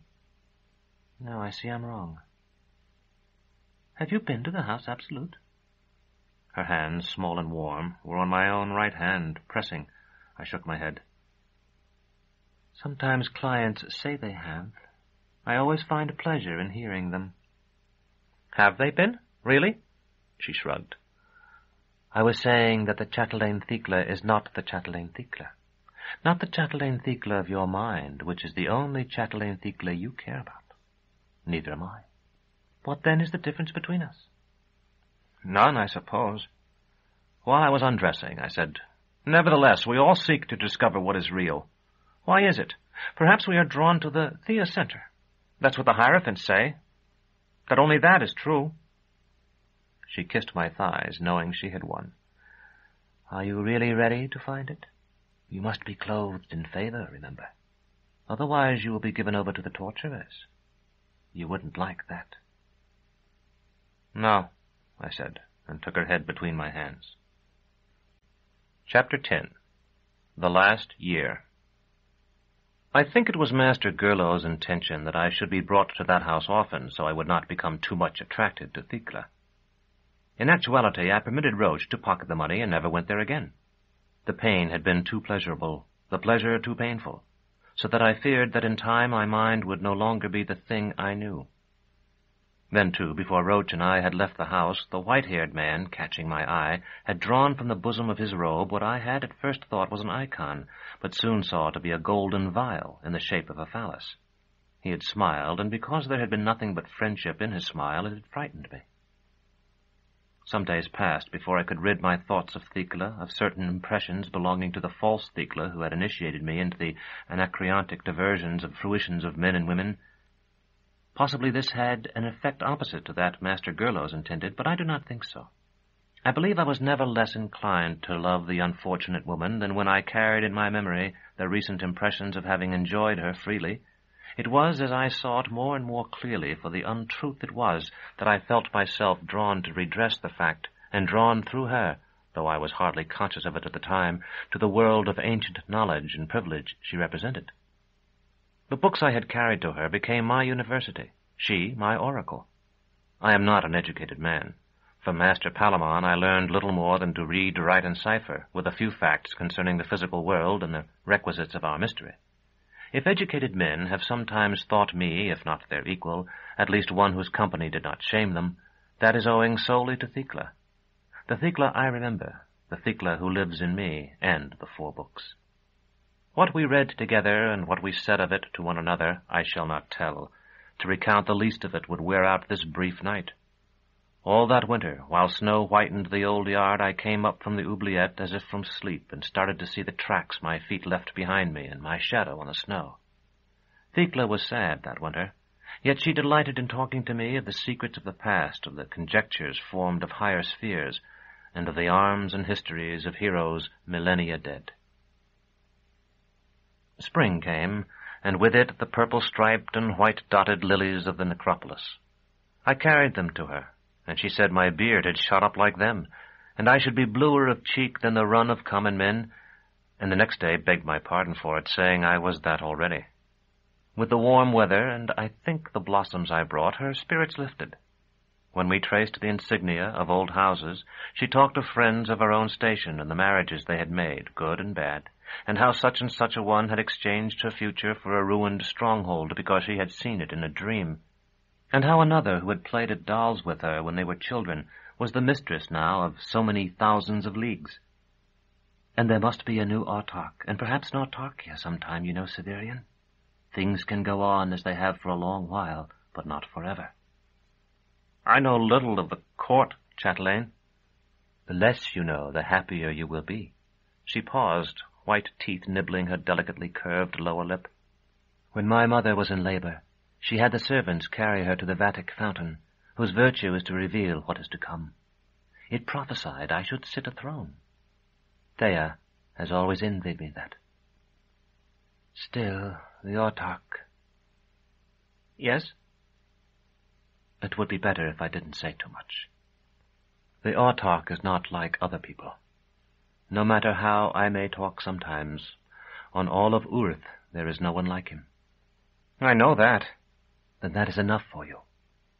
Look here, she held up the brown book. Here it says, it was the thought of Thalelius the Great that the democracy, that means the people, desired to be ruled by some power superior to itself, and of Eryx the sage that the commonalty would never permit one differing from themselves to hold high office. Notwithstanding this, each is called the perfect master. I did not see what she meant and said nothing. No one really knows what the Autarch will do. That's what it all comes down to. Or Father Inire, either. When I first came to court, I was told as a great secret that it was Father Inire who really determined the policy of the Commonwealth. When I had been there 2 years, a man very highly placed, I can't even tell you his name, said it was the Autarch who ruled, though to those in the House Absolute it might seem that it was Father Inire. And last year a woman whose judgment I trust more than any man's confided that it really made no difference, because they were both as unfathomable as the pelagic deeps, and if one decided things while the moon waxed and the other when the wind was in the east, no one could tell the difference anyway. I thought that was wise counsel, until I realized she was only repeating something I had said to her myself half a year before. Thrax fell silent, reclining on the narrow bed, her dark hair spread on the pillow. At least, I said, you were right to have confidence in that woman. She had taken her opinions from a trustworthy source. As if she had not heard me, she murmured, "But it's all true, Severian. No one knows what they may do. I might be freed tomorrow. It's quite possible. They must know by now that I am here. Don't look at me like that. My friends will speak with Father Inire. Perhaps some may even mention me to the Autarch. You know why I was taken, don't you? Something about your sister. My half-sister Thea is with Vodalus. They say she is his paramour, and I think it extremely likely." I recalled the beautiful woman at the top of the stairs in the house Azure and said, "I think I saw your half-sister once. It was in the necropolis. There was an exultant with her who carried a cane sword and was very handsome. He told me he was Vodalus. The woman had a heart-shaped face and a voice that made me think of doves. Was that she?" "I suppose so. They want her to betray him to save me, and I know she won't. But when they discover that, why shouldn't they let me go?" I spoke of something else until she laughed and said, "You are so intellectual, Severian. When you're made a journeyman, you'll be the most cerebral torturer in history." A frightful thought. "I was under the impression you enjoyed such discussions, Chatelaine." "Only now, because I can't get out. Though it may come as a shock to you, when I was free, I seldom devoted time to metaphysics. I went dancing instead and pursued the peccary with pardine limers. The learning you admire was acquired when I was a girl and sat with my tutor under the threat of the stick." "We need not talk of such things, Chatelaine, if you would rather we not." She stood and thrust her face into the center of the bouquet I had picked for her. "Flowers are better theology than folios, Severian. Is it beautiful in the necropolis where you got these?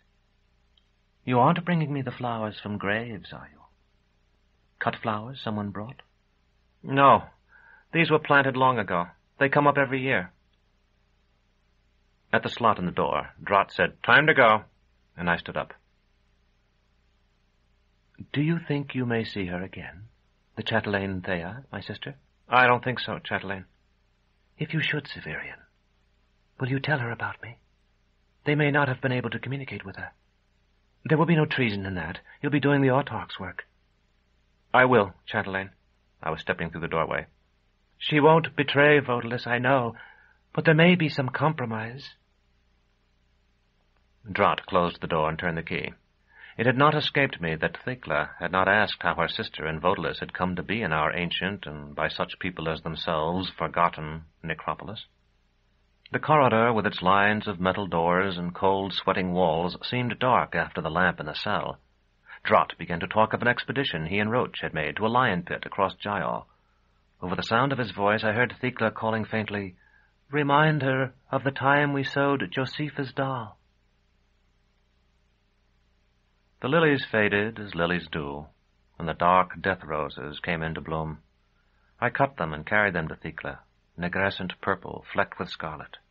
She smiled and recited, "Here Rose the graced, not Rose the chaste, reposes. The scent that rises is no scent of roses." "If their odor offends you, Chatelaine." "Not at all. It is very sweet. I was only quoting something my grandmother used to say. The woman was infamous when she was a girl, or so she told me, and all the children chanted that rhyme when she died. Actually, I suspect it is much older, and lost in time, like the beginnings of all the good and bad things. Men are said to desire women, Severian. Why do they despise the women they obtain?" "I don't believe all do, Chatelaine." "That beautiful rose gave herself, and suffered such mockery for it that I know of it, though her dreams long ago turned to dust with her smooth flesh. Come here and sit by me." I did as I was told, and she slipped her hand under the frayed bottom of my shirt and drew it over my head. I protested, but found myself unable to resist. "What are you ashamed of, you who have no breasts to hide? I've never seen such white skin coupled with dark hair. Do you think my own skin white?" "Very white, Chatelaine." So do others. But it is done next to yours. You must flee the sun when you're a torturer, Severian. You'll burn terribly. Her hair, which she often let fall free, today was bound about her head in a dark aureole. She had never more closely resembled her half-sister Thea, and I felt such desire for her that I seemed to be spilling my blood upon the floor, growing weaker and fainter with each contraction of my heart. "Why are you pounding on my door?"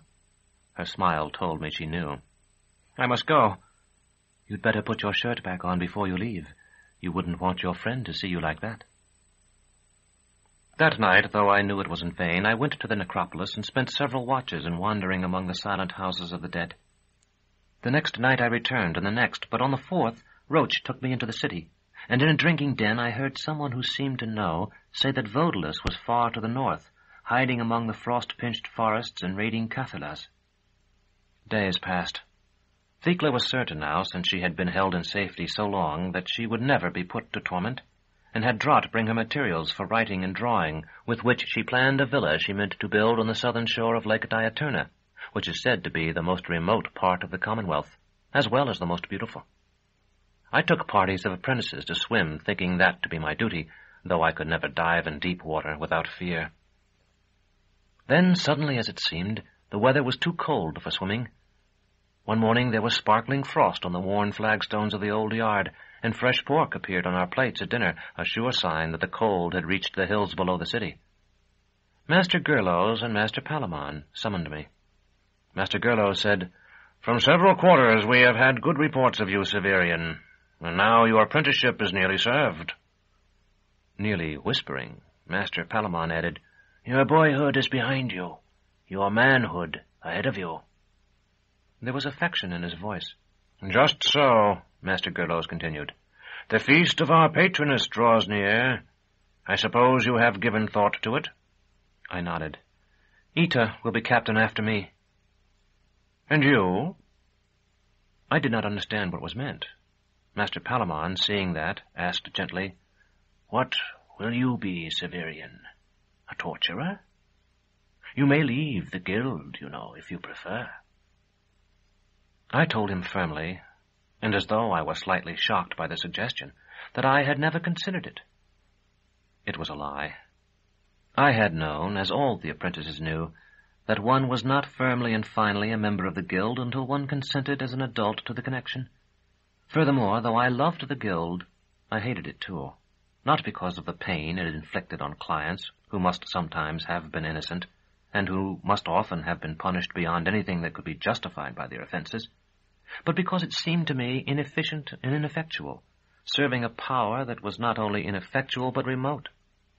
I do not know how better to express my feelings about it than by saying that I hated it for starving and humiliating me, and loved it because it was my home. Hated and loved it because it was the exemplar of old things, because it was weak, and because it seemed indestructible. Naturally, I expressed none of this to Master Palamon, though I might have if Master Gerlos had not been present. Still, it seemed incredible that my profession of loyalty made in rags could be taken seriously. Yet it was. "Whether you have considered leaving us or not," Master Palamon told me, "it is an option open to you. Many would say that only a fool would serve out the hard years of apprenticeship and refuse to become a journeyman of his guild when his apprenticeship was past. But you may do so if you wish." Where would I go? That, though I could not tell them so, was the real reason I was staying. I knew that a vast world lay outside the walls of the citadel, indeed, outside the walls of our tower. But I could not imagine that I could ever have any place in it. Faced with a choice between slavery and the emptiness of freedom, I added, "I have been reared in our guild," for fear they would answer my question.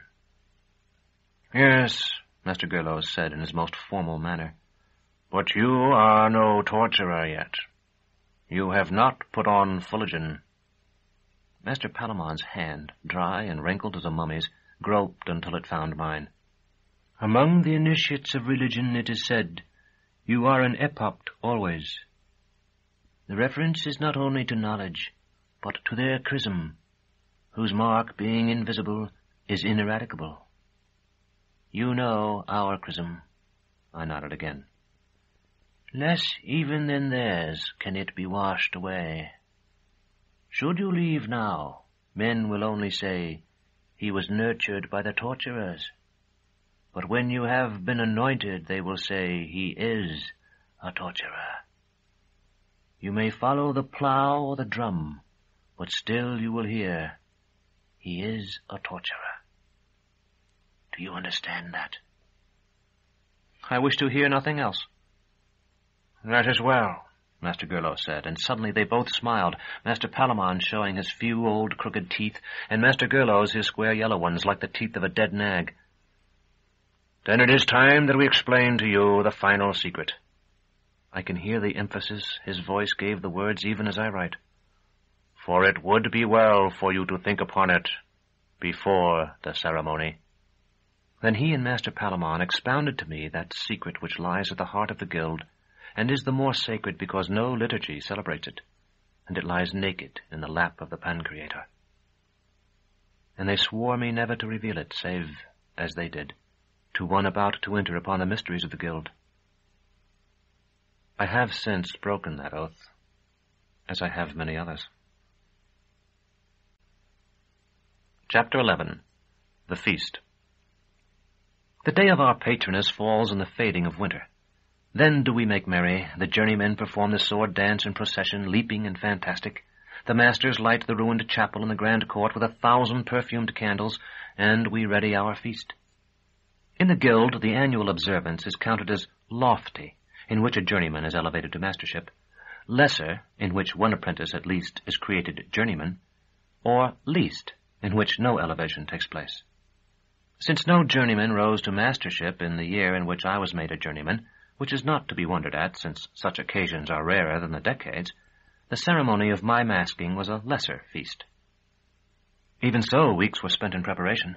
I have heard it said that no less than 135 guilds have members laboring within the citadel walls. Of these, some, as we have seen among the curators, are too few to keep their patrons' feast in the chapel, but must join their brothers in the city. Those more numerous celebrate with such pomp as they may to raise the esteem in which they are held. Of this kind are the soldiers upon Hadrian's day, the matrosses on Barbaras, the witches on Mags, and many others. By pageantry and wonders and freely given food and drink, they seek to have as many as may be from outside their guilds attend their ceremonies. Not so is it among the torturers. No one from without the guild has dined with us at Holy Catherine's feast for more than 300 years, when a lieutenant of the guard, so it is said, dared to come for a wager. There are many idle tales of what befell him, as that we made him seat himself at our table upon a chair of glowing iron. None of them are true. By the lore of our guild he was made welcome and well feasted, but because we did not, over our meat and Catherine cake, talk of the pain we had inflicted or devise new modes of torment, or curse those whose flesh we had torn for dying too soon, he grew ever more anxious, imagining that we sought to lull his fears so we might entrap him subsequently. Thus thinking, he ate little and drank much, and returning to his own quarters, fell and struck his head in such a way that he evermore upon occasion lost his wits and suffered great pain. In time he put the muzzle of his own weapon into his mouth, but it was none of our doing. None but torturers, then, come to the chapel on Holy Catherine's Day. Yet each year, knowing we are watched from high windows, we prepare, as do all the rest, and more grandly. Outside the chapel our wines burn like gems in the light of 100 flambeaux. Our beeves steam and wallow in ponds of gravy, rolling baked lemon eyes, capybaras and agoutis, posed in the stances of life and bearing fur in which toasted coconut mingles with their own flayed skin, clamber on logs of ham and scale boulders of new-baked bread. Our masters, of whom, when I was made journeyman, there were only 2, arrive in sedan chairs whose curtains are woven of blossoms and tread carpets patterned of colored sands, carpets telling of the traditions of the guild and laid grain by the journeymen in days of toil and destroyed at once by the feet of the masters. Within the chapel wait a great spiked wheel, a maid, and a sword. That wheel I knew well, for as an apprentice I had several times assisted in setting it up and taking it down. It was stored in the topmost part of the tower, just under the gun-room, when it was not in use. The sword, though it seemed a true headsman's blade, from a pace or 2 away, was no more than a wooden batten provided with an old hilt and brightened with tinsel. Of the maid I can tell you nothing. When I was very young, I did not even wonder about her. Those are the earliest feasts I can remember. When I was a little older, and Gildas, who was long since a journeyman at the time of which I write, was captain of apprentices, I thought her perhaps one of the witches. When I grew a year older, I knew such disrespect would not be tolerated. Perhaps she was a servant from some remote part of the citadel. Perhaps she was a resident of the city, who for gain or because of some old connection with our guild consented to play the part. I do not know. I only know that each feast found her in her place, and so far as I could judge, unchanged. She was tall and slender, though not so tall nor so slender as Triskele, dark of complexion, dark of eye, raven of hair. Hers was such a face as I have never seen elsewhere, like a pool of pure water found in the midst of a wood. She stood between the wheel and the sword, while Master Palamon, as the older of our masters, told us of the founding of the guild, and of our precursors in the years before the ice came. This part was different each year, as his scholarship decided. Silent she stood too, while we sang the fearful song, the hymn of the guild, which apprentices must get by heart, but which is sung only on that one day of the year. Silent she stood too, while we knelt among the broken pews and prayed. Then Master Gerlos and Master Palamon, aided by several of the older journeymen, began her legend. Sometimes one spoke alone, sometimes all chanted together, sometimes two spoke to different effect, while the others played flutes they had carved of thigh bones, or the three-stringed rebec that shrieks like a man. When they reached that part of the narration at which our patroness is condemned by Maxentius, 4 masked journeymen rushed out to seize her. So silent and serene before, she resisted now, struggled and cried out. But as they bore her toward it, the wheel appeared to blur and change. In the light of the candles, it seemed at first that serpents, green pythons with jeweled heads of scarlet and citrine and whites, writhed from it. Then it was seen that these were flowers, roses in the bud. When the maid was but a step away, they bloomed. They were of paper, concealed, as I well knew, within the segments of the wheel. Feigning fear, the journeymen drew back, but the narrators, Gerlos, Palamon, and the others, speaking together as Maxentius, urged them on. Then I, still unmasked and in the dress of an apprentice, stepped forward and said, "Resistance avails nothing. You are to be broken on the wheel, but we would do you no further indignity." The maid gave no answer, but reached out and touched the wheel, which at once fell to pieces, collapsing with a clatter to the floor, all its roses gone. "Behead her," demanded Maxentius, and I took up the sword. It was very heavy. She knelt before me. "You are a counselor of omniscience," I said. "Though I must slay you, I beg you spare my life." For the first time the maid spoke, saying, "Strike and fear not." I lifted the sword. I remember that for a moment I feared it would overbalance me. When I think back on that time, it is that moment I recall first. To remember more, I must work forward or backward from that. In memory, it seems to me I stand always so, in grey shirt and ragged trousers, with a blade poised above my head. While I raised it, I was an apprentice. When it descended, I would be a journeyman of the Order of the Seekers for Truth and Penitence. It is our rule that the executioner must stand between his victim and the light. The maid's head lay in shadow on the block. I knew that the sword in falling would do her no harm. I would direct it to one side, tripping an ingenious mechanism that would elevate a wax head smeared with blood, while the maid draped her own with a fuligan cloth. Still, I hesitated to give the blow.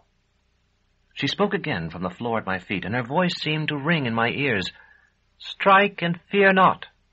With such strength as I was capable of, I sent the false blade down. For an instant it seemed to me that it met resistance. Then it thudded into the block, which fell into 2. The maid's head, all bloody, tumbled forward toward the watching brothers. Master Gerlos lifted by the hair, and Master Palamon cupped his left hand to receive the blood. "With this, our chrism," he said, "I anoint you, Severian, our brother forever." His index finger traced the mark upon my forehead.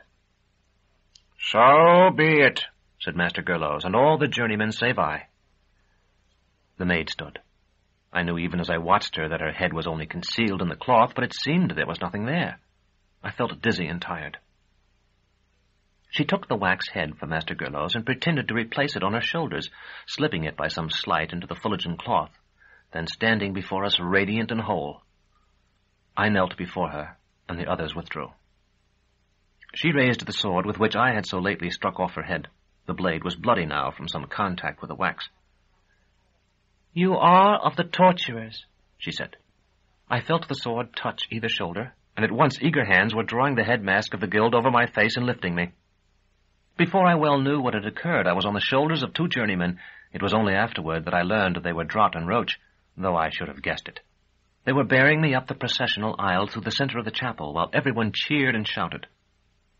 We were no sooner outside than the fireworks began, crackers about our feet and even around our ears, torpedoes banging against the 1,000-year-old walls of the chapel, rockets red and yellow and green leaping into the air.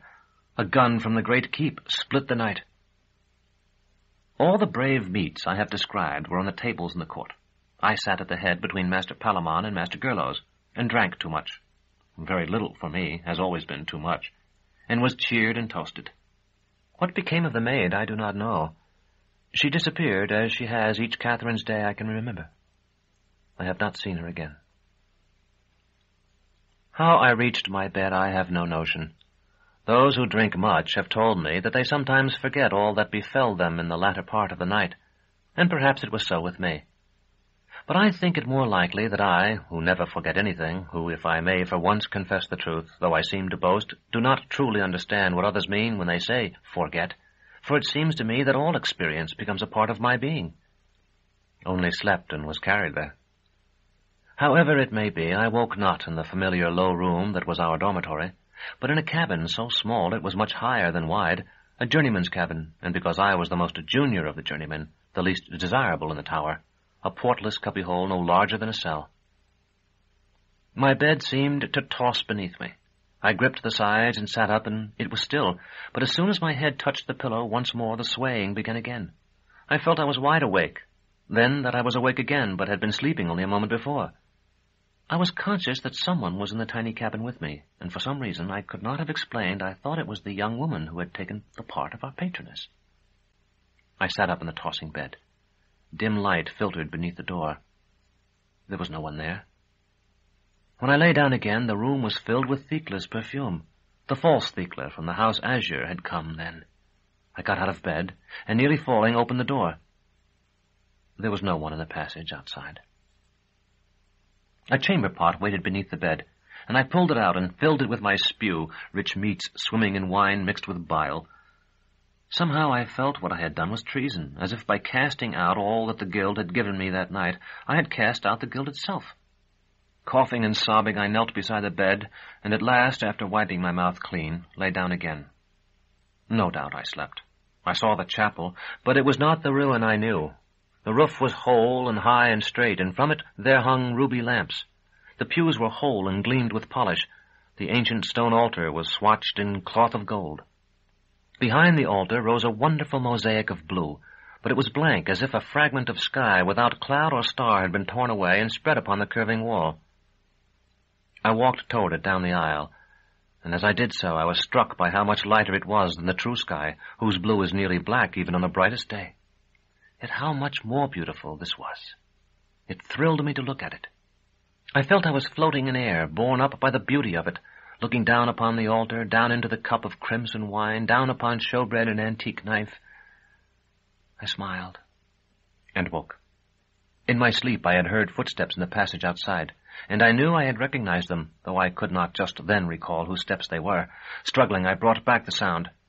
It was no human tread, only the padding of soft feet and an almost imperceptible scraping. I heard it again, so faint that for a time I thought I had confused my memory with reality. But it was real, slowly coming up the passage, slowly going back. The mere lifting of my head brought a wave of nausea. I let it fall again, telling myself that whoever might pace back and forth, it was no affair of mine. The perfume had vanished, and sick though I was, I felt I needed to fear unreality no longer. I was back in the world of solid objects and plain light. My door opened a trifle, and Master Malrubius looked in as though to make certain I was all right. I waved to him, and he shut the door again. It was some time before I recalled that he had died while I was still a boy. Chapter 12. The Traitor. The next day my head ached and I was ill. But as I was, by a long-standing tradition, spared from the cleaning of the grand court and the chapel, where most of the brothers were, I was needed in the oubliette. For a few moments at least, the morning calm of the corridors soothed me. Then the apprentices came clattering down, the boy eater, not quite so small now, with a puffed lip and the gleam of triumph in his eye, bringing the client's breakfast, cold meats mostly, salvaged from the ruins of the banquet. I had to explain to several clients that this was the only day of the year on which they would get meat, and went along assuring one after another that there would be no excruciations. The feast day itself and the day after are exempt, and even when a sentence demands torment on those days, it is postponed. The chatelaine Thrax was still asleep. I did not wake her, but unlocked her cell and carried her food in and put it on her table. About mid-morning I again heard the echoes of footsteps. Coming to the landing, I saw 2 cataphracts, an anagnost reading prayers, Master Gerlos, and a young woman. Master Gerlos asked if I had an empty cell, and I began to describe those that were vacant. "And take this prisoner. I have already signed for her." I nodded and grasped the woman by the arm. The cataphracts released her and turned away like silver automata. The elaboration of her sateen costume, somewhat dirty and torn now, showed that she was an optimate. An armor-jet would have worn finer stuffs and simpler lines, and no one from the poorer classes could have dressed so well. The anagnost tried to follow us down the corridor, but Master Gerlos prevented him. I heard the soldier's steel-shod feet on the steps. "When am I—" It had a rising, somehow terrorized inflection. "To be taken to the examination room?" She clung to my arm now, as though I were her father or her lover. "Will I be?" "Yes, madam." "How do you know?" "All who are brought here are, madam." "Always? Isn't anybody ever released?" "Occasionally." "Then I might be too, mightn't I?" The hope in her voice now made me think of a flower growing in shadow. "It's possible, but it's very unlikely." "Don't you want to know what I've done?" "No," I said. As it happened, the cell next to Thrax was vacant. For a moment I wondered if I should put this woman there. She would be company, the 2 could speak through the slots in their doors, but her questions and the opening and closing of the cell might wake Thrax now. I decided to do it. The companionship, I felt, would more than compensate for a little lost sleep. "I was affianced to an officer, and I found he was maintaining a jade. When he wouldn't give her up, I paid bravos to fire her thatch. She lost a feather bed, a few sticks of furniture, and some clothes. Is that a crime for which I should be tortured?" "I don't know, madam." "My name is Marcelina. What is yours?" I turned the key to her cell while I debated answering her. Thrax, whom I could hear stirring now, would doubtless tell her in any event. "Severian," I said. "And you get your bread by breaking bones. It must give you good dreams by night." Thrax's eyes, widely spaced and as deep as wells, were at the slot on her door. "Who is that with you, Severian?" "A new prisoner, chatelaine." "A woman. I know she is. I heard her voice. From the House Absolute?" "No, chatelaine." Not knowing how long it might be before the 2 would be able to see each other again, I made Marcelina stand before Thrax's door. "Another woman. Isn't that unusual? How many do you have, Severian?" 8 on this level now, chatelaine." "I would think you would often have more than that." "We rarely have more than 4, chatelaine." Marcelina asked, "How long will I have to stay here?" "Not long. Few stay here long, madam." With an unhealthy seriousness, Thrax said, "I am about to be released, you understand. He knows." Our guild's new client looked at what could be seen of her with increased interest. "Are you really about to be set free, chatelaine?" "He knows. He's mailed letters for me, haven't you, Severian? And he's been saying goodbye for these last few days. He's really rather a sweet boy in his way." I said, "You must go in now, madam. You may continue to talk if you like." I was relieved after I had served the clients their suppers. Drott met me on the stair and suggested I go to bed. "It's the mask," I told him. "You're not used to seeing me with it on." "I can see your eyes, and that's all I need to see." "Can't you recognize all the brothers by their eyes and tell whether they're angry or in the mood for a joke? You ought to go to bed." I told him I had something to do first, and went to Master Gerlos' study. He was absent, as I had hoped he would be, and among the papers on his table I found what I had in some fashion I cannot explain known would be there, an order for Thekle's excruciation. I could not sleep after that. Instead, I went, for the last time, though I did not know it, to the tomb in which I had played as a boy. The funeral bronze of the old exultant was dull for lack of rubbing, and a few more leaves had drifted through the half-open door. Otherwise, it was unchanged. I had once told Thekle of the place, and now I imagined her with me. She had escaped by my aid, and I promised her that no one would find her here, and that I would bring her food, and when the hunt had cooled, I would help her secure passage on a merchant dhow by which she could make her way unnoticed down the winding coils of Giald to the Delta and the sea. Were I such a hero as we had read of together in old romances, I would have released her that very evening, overpowering or drugging the brothers on watch. I was not, and I possessed no drugs and no weapon more formidable than a knife taken from the kitchen. And if the truth is to be known, between my inmost being and the desperate attempt, there stood the words I had heard that morning, the morning after my elevation. The chatelaine Thekle had said I was rather a sweet boy, and some already mature part of me knew that even if I succeeded against all odds, I would still be rather a sweet boy. At the time, I thought it mattered. The next morning, Master Gerlos ordered me to assist him in performing the excruciation. Roach came with us. I unlocked her cell. She did not understand at first why we had come, and asked me if she had a visitor, or if she were to be discharged. By the time we reached our destination, she knew. Many men faint, but she did not. Courteously, Master Gerlos asked if she would like an explanation of the various mechanisms. "Do you mean the ones you are going to employ?" There was a tremor in her voice, but it was not marked. No, I wouldn't do that. Just the curious machines you will be seeing as we pass through. Some are quite old, and most are hardly ever used." Thekle looked about her before answering. The examination room, our workroom, is not divided into cells, but is a unified space, pillared with the tubes of the ancient engines and cluttered with the tools of our mystery. "The one to which I will be subjected, is that old, too?" "The most hallowed of all," Master Gerlos replied. He waited for her to say something more, and when she did not, proceeded with his descriptions. "The kite, I'm certain you must be familiar with. Everyone knows of it. Behind it there, if you take a step this way, you'll be able to see it better, is what we call the apparatus.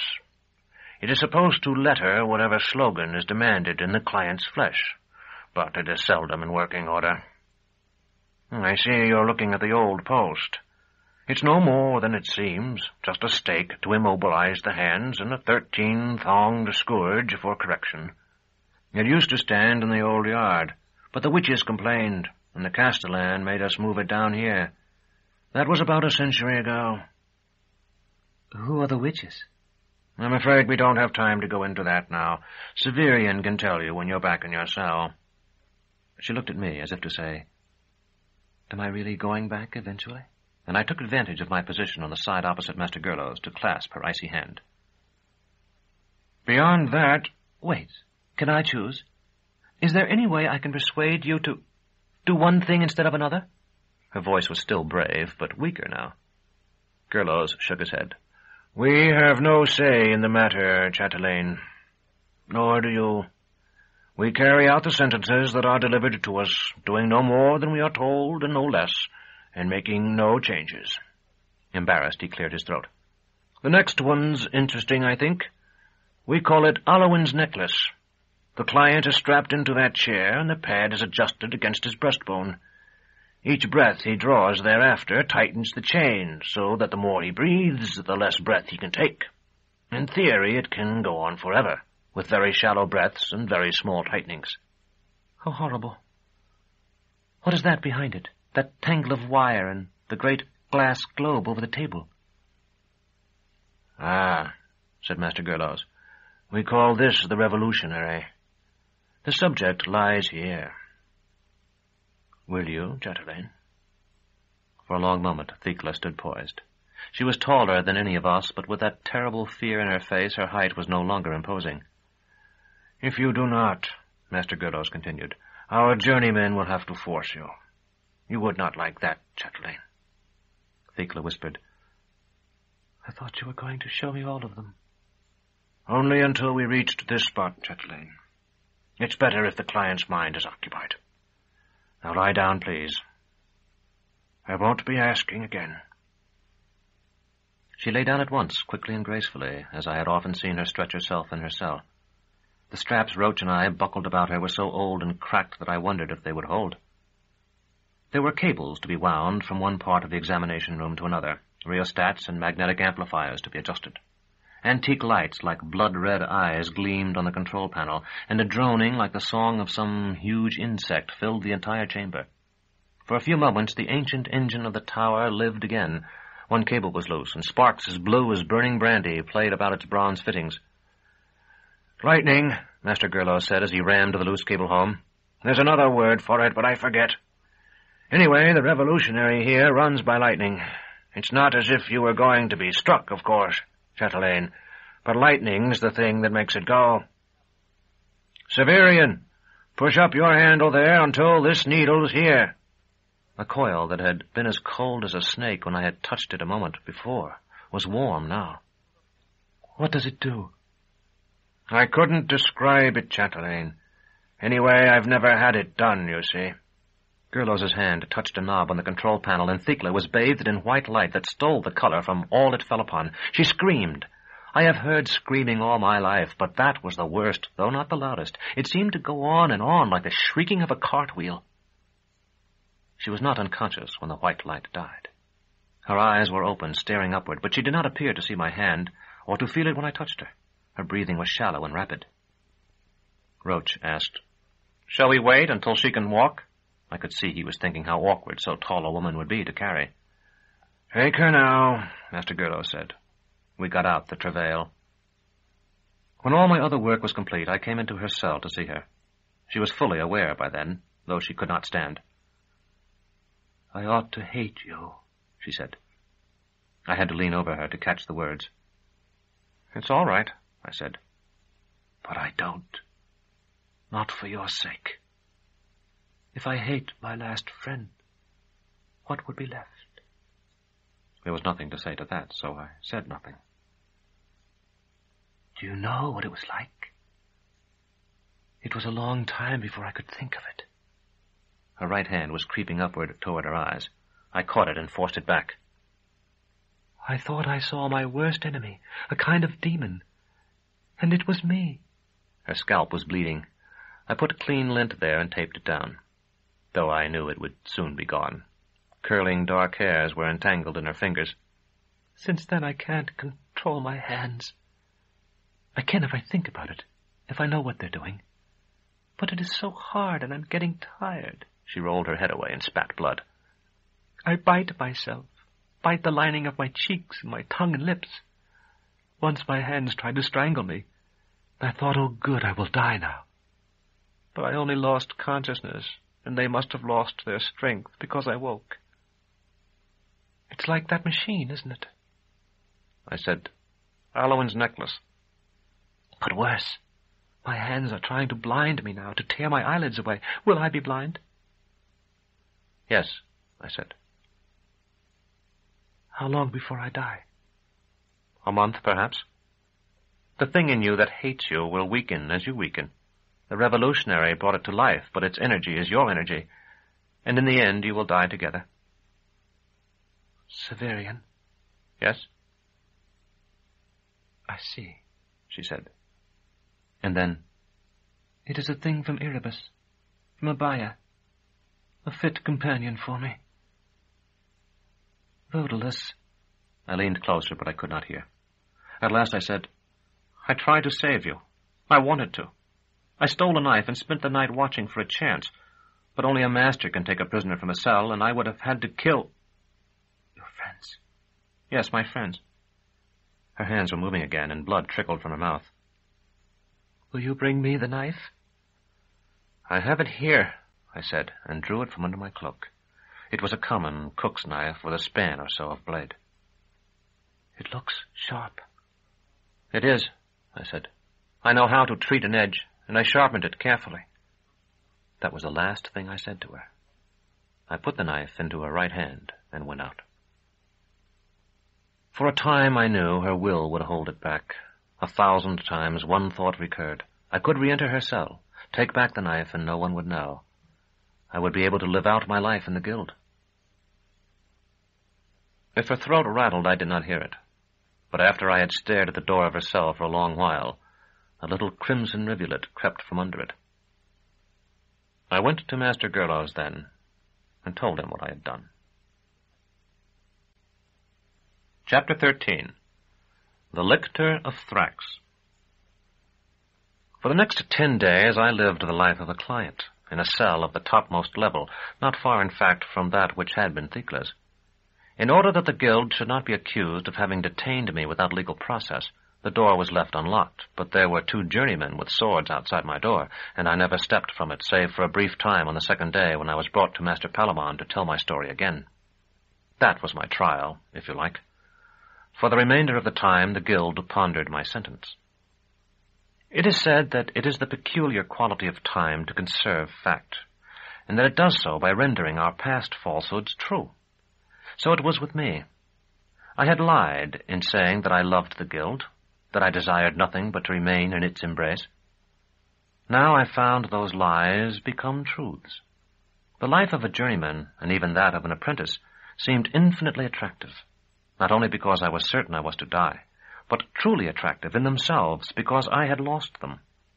I saw the brothers now from the viewpoint of a client, and so I saw them as powerful, the active principles of an inimical and nearly perfect machine. Knowing that my case was hopeless, I learned in my own person what Master Malrubius had once impressed on me when I was a child, that hope is a psychological mechanism unaffected by external realities. I was young and adequately fed. I was permitted to sleep, and therefore I hoped. Again and again, waking and sleeping, I dreamed that just as I was to die, Vodalus would come. Not alone, as I had seen him fight in the necropolis, but at the head of an army that would sweep the decay of centuries away and make us once more the masters of the stars. Often I thought to hear tread of that army ringing in the corridors. Sometimes I carried my candle to the little slot in the door because I thought I had seen the face of Vodalus outside in the dark. As I have said, I supposed I would be killed. The question that occupied my mind most during those slow days was that of means. I had learned all the arts of the torturer. Now I thought of them, sometimes one by one, as we had been taught them, sometimes all together in a revelation of pain. To live day after day in a cell below ground, thinking of torment, is torment itself.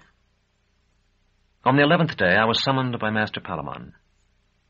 I saw the red light of the sun again and breathed that wet wind that tells in winter that spring has almost come. But oh, how much it cost me to walk past the open tower door and looking out see the corpse door in the curtain wall and old Brother Porter lounging there. Master Palamon's study seemed very large when I entered it, and yet very precious to me, as though the dusty books and papers were my own. He asked me to sit. He was not masked and seemed older than I remembered him.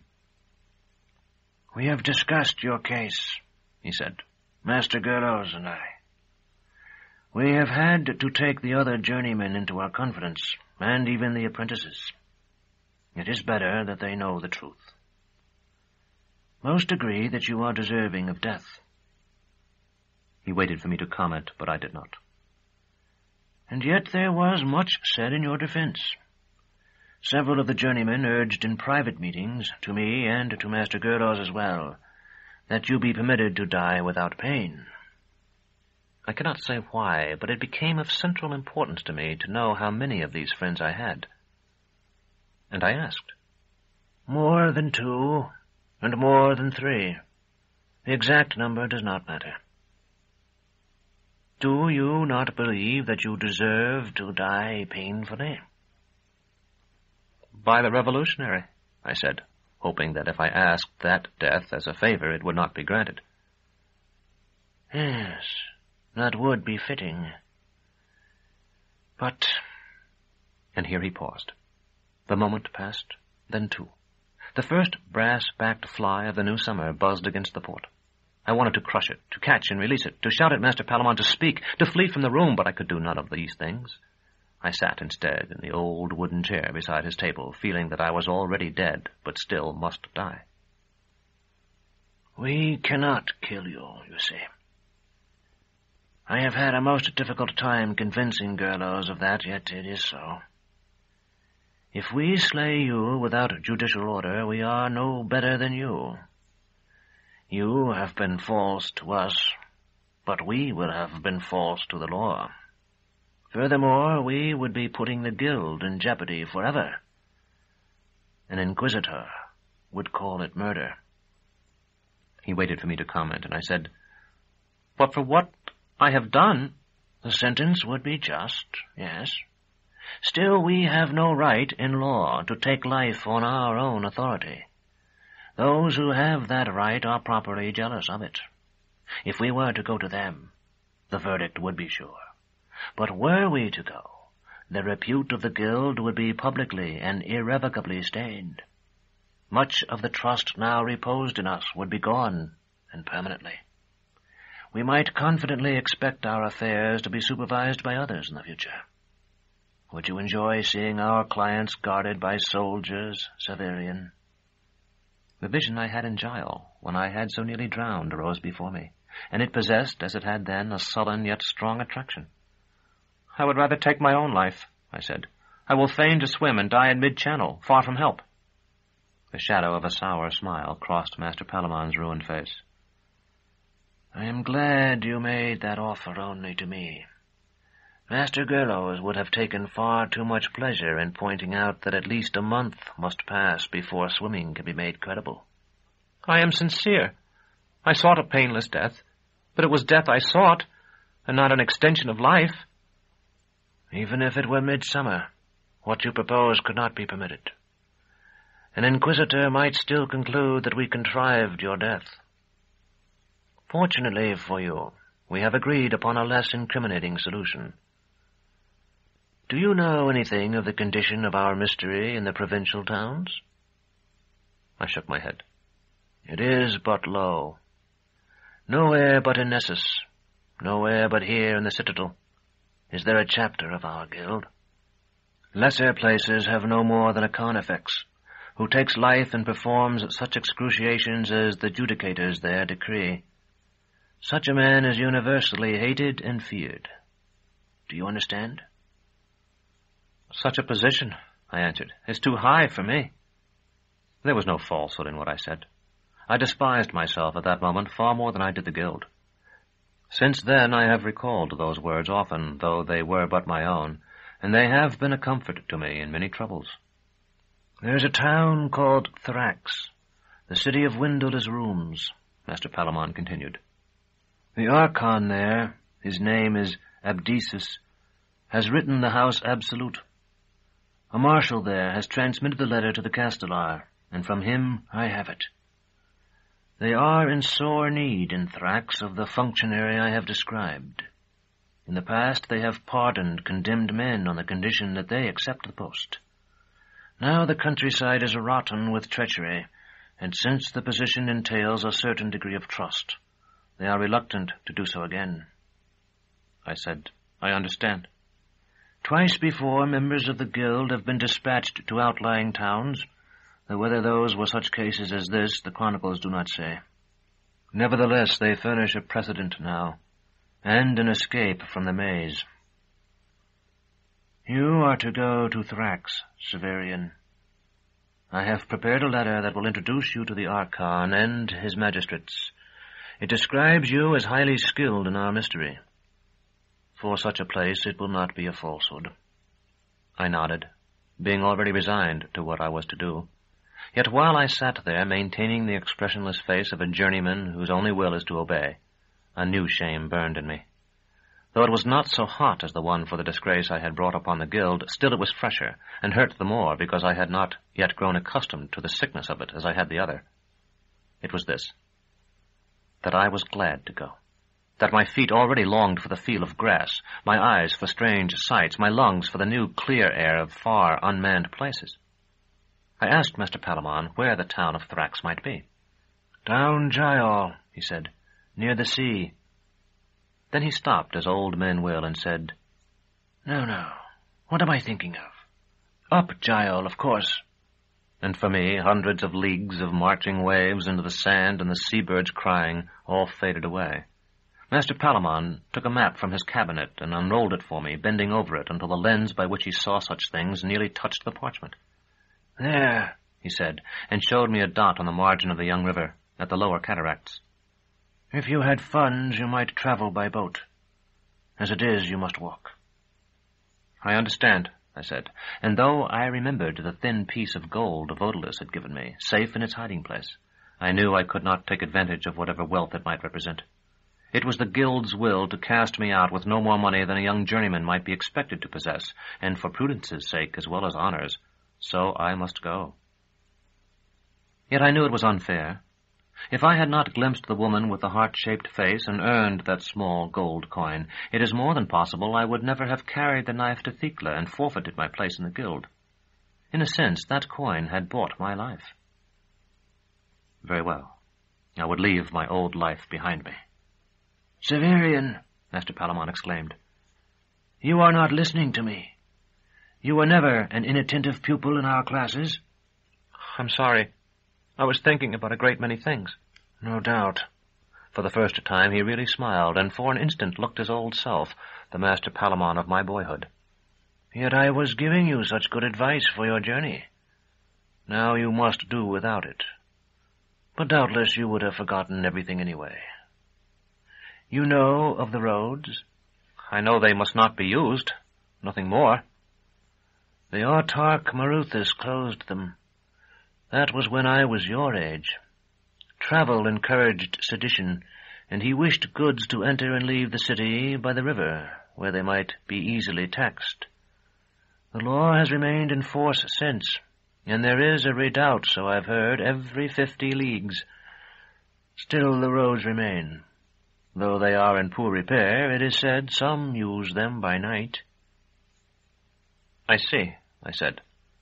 Closed or not, the roads might make for an easier passage than traveling across the countryside as the law demanded. I doubt you do. I mean to warn you against them.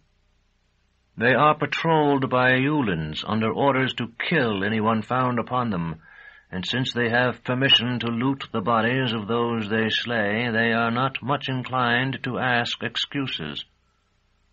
I understand, I told him, and in private wondered how he came to know so much of travel. Good. The day is half spent now. If you like, you may sleep here tonight and depart in the morning. Sleep in my cell, you mean? He nodded. Though I knew he could scarcely see my face, I felt that something in him was studying me. I will leave now, then. I tried to think of what I would have to do before I turned my back on our tower forever. Nothing came to me, yet it seemed there must surely be something. May I have a watch in which to prepare? When the time is up, I will go. That's easily granted. But before you leave, I want you to return here. I have something to give you. Will you do it? Of course, Master, if you want me to. And Severian, be careful. There are many in the guild who are your friends, who wish this had never happened. But there are others who feel you have betrayed our trust and deserve agony and death. Thank you, Master, I said. The second group is correct. My few possessions were already in my cell. I bundled them together and found the whole bundle so small I could put it in a saber-tash hanging from my belt. Moved by love and regret for what had been, I went to Thecla's cell. It was empty still. Her blood had been scrubbed from the floor, but a wide, dark spot of blood rust had etched the metal.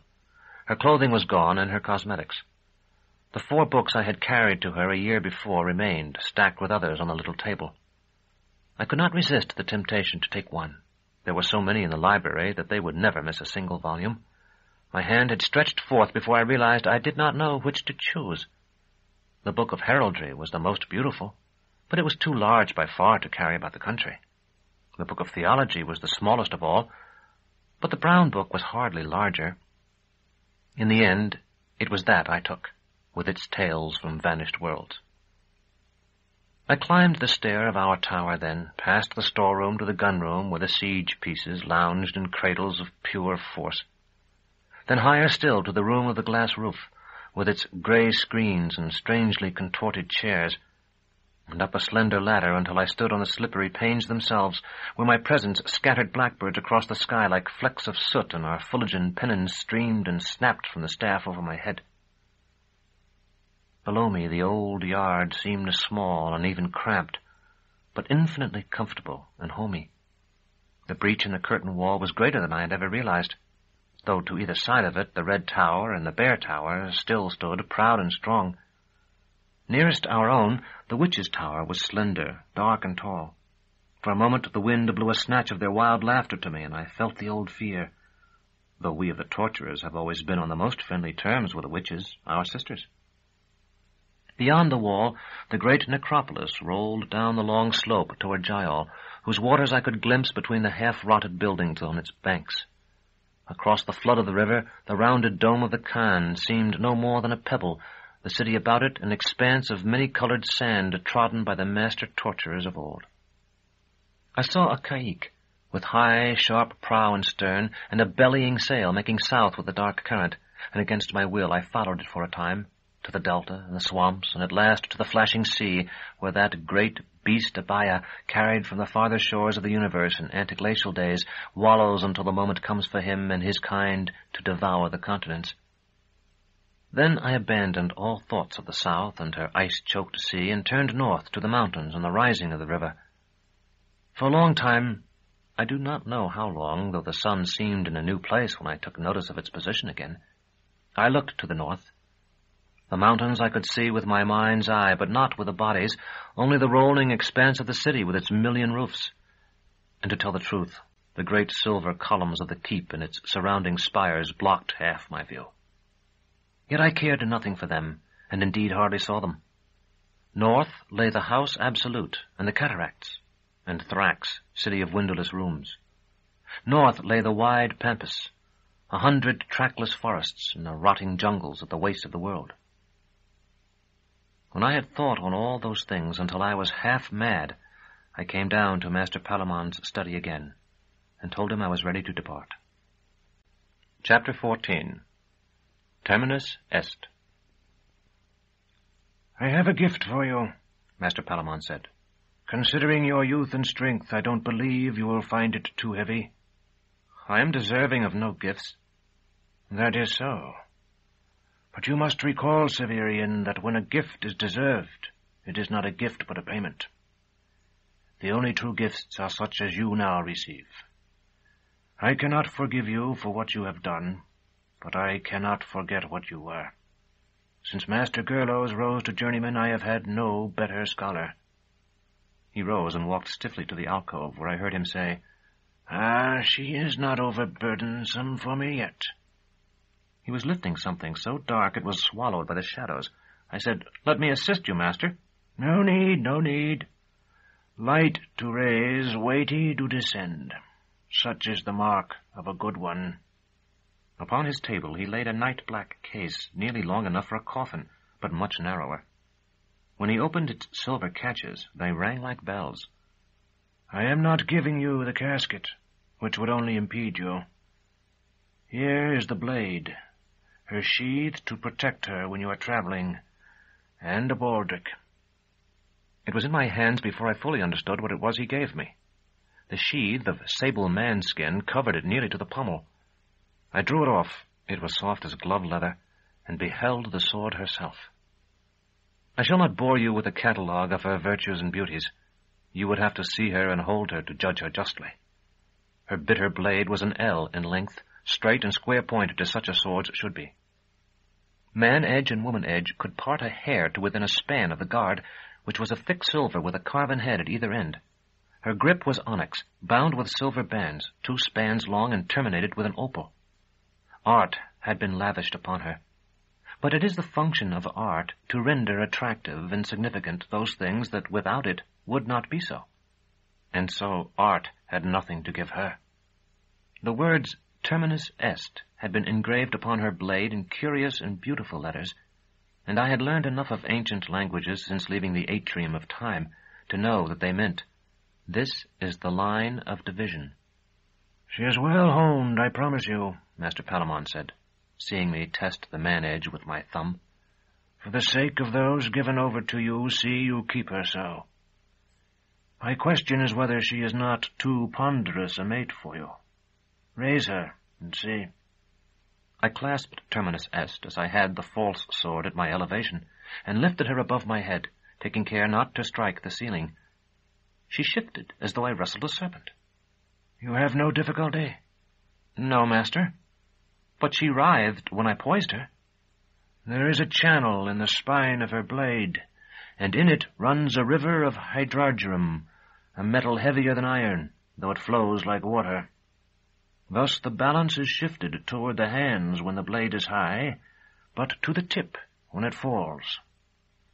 Often you will have to wait the completion of a final prayer, or a hand signal from the Quesitor. Your sword must not slack or tremble, but you know all that. I need not tell you to respect such an instrument. May the Mora favor you, Severian. I took the whetstone from its pocket in the sheath and dropped it into my sabretash, folded the letter he had given me to the Archon of Thrax, wrapped it in a scrap of oiled silk, and committed it to the sword's care. Then I took my leave of him. With the broad blade slung behind my left shoulder, I made my way through the corpse door and out into the windy garden of the necropolis.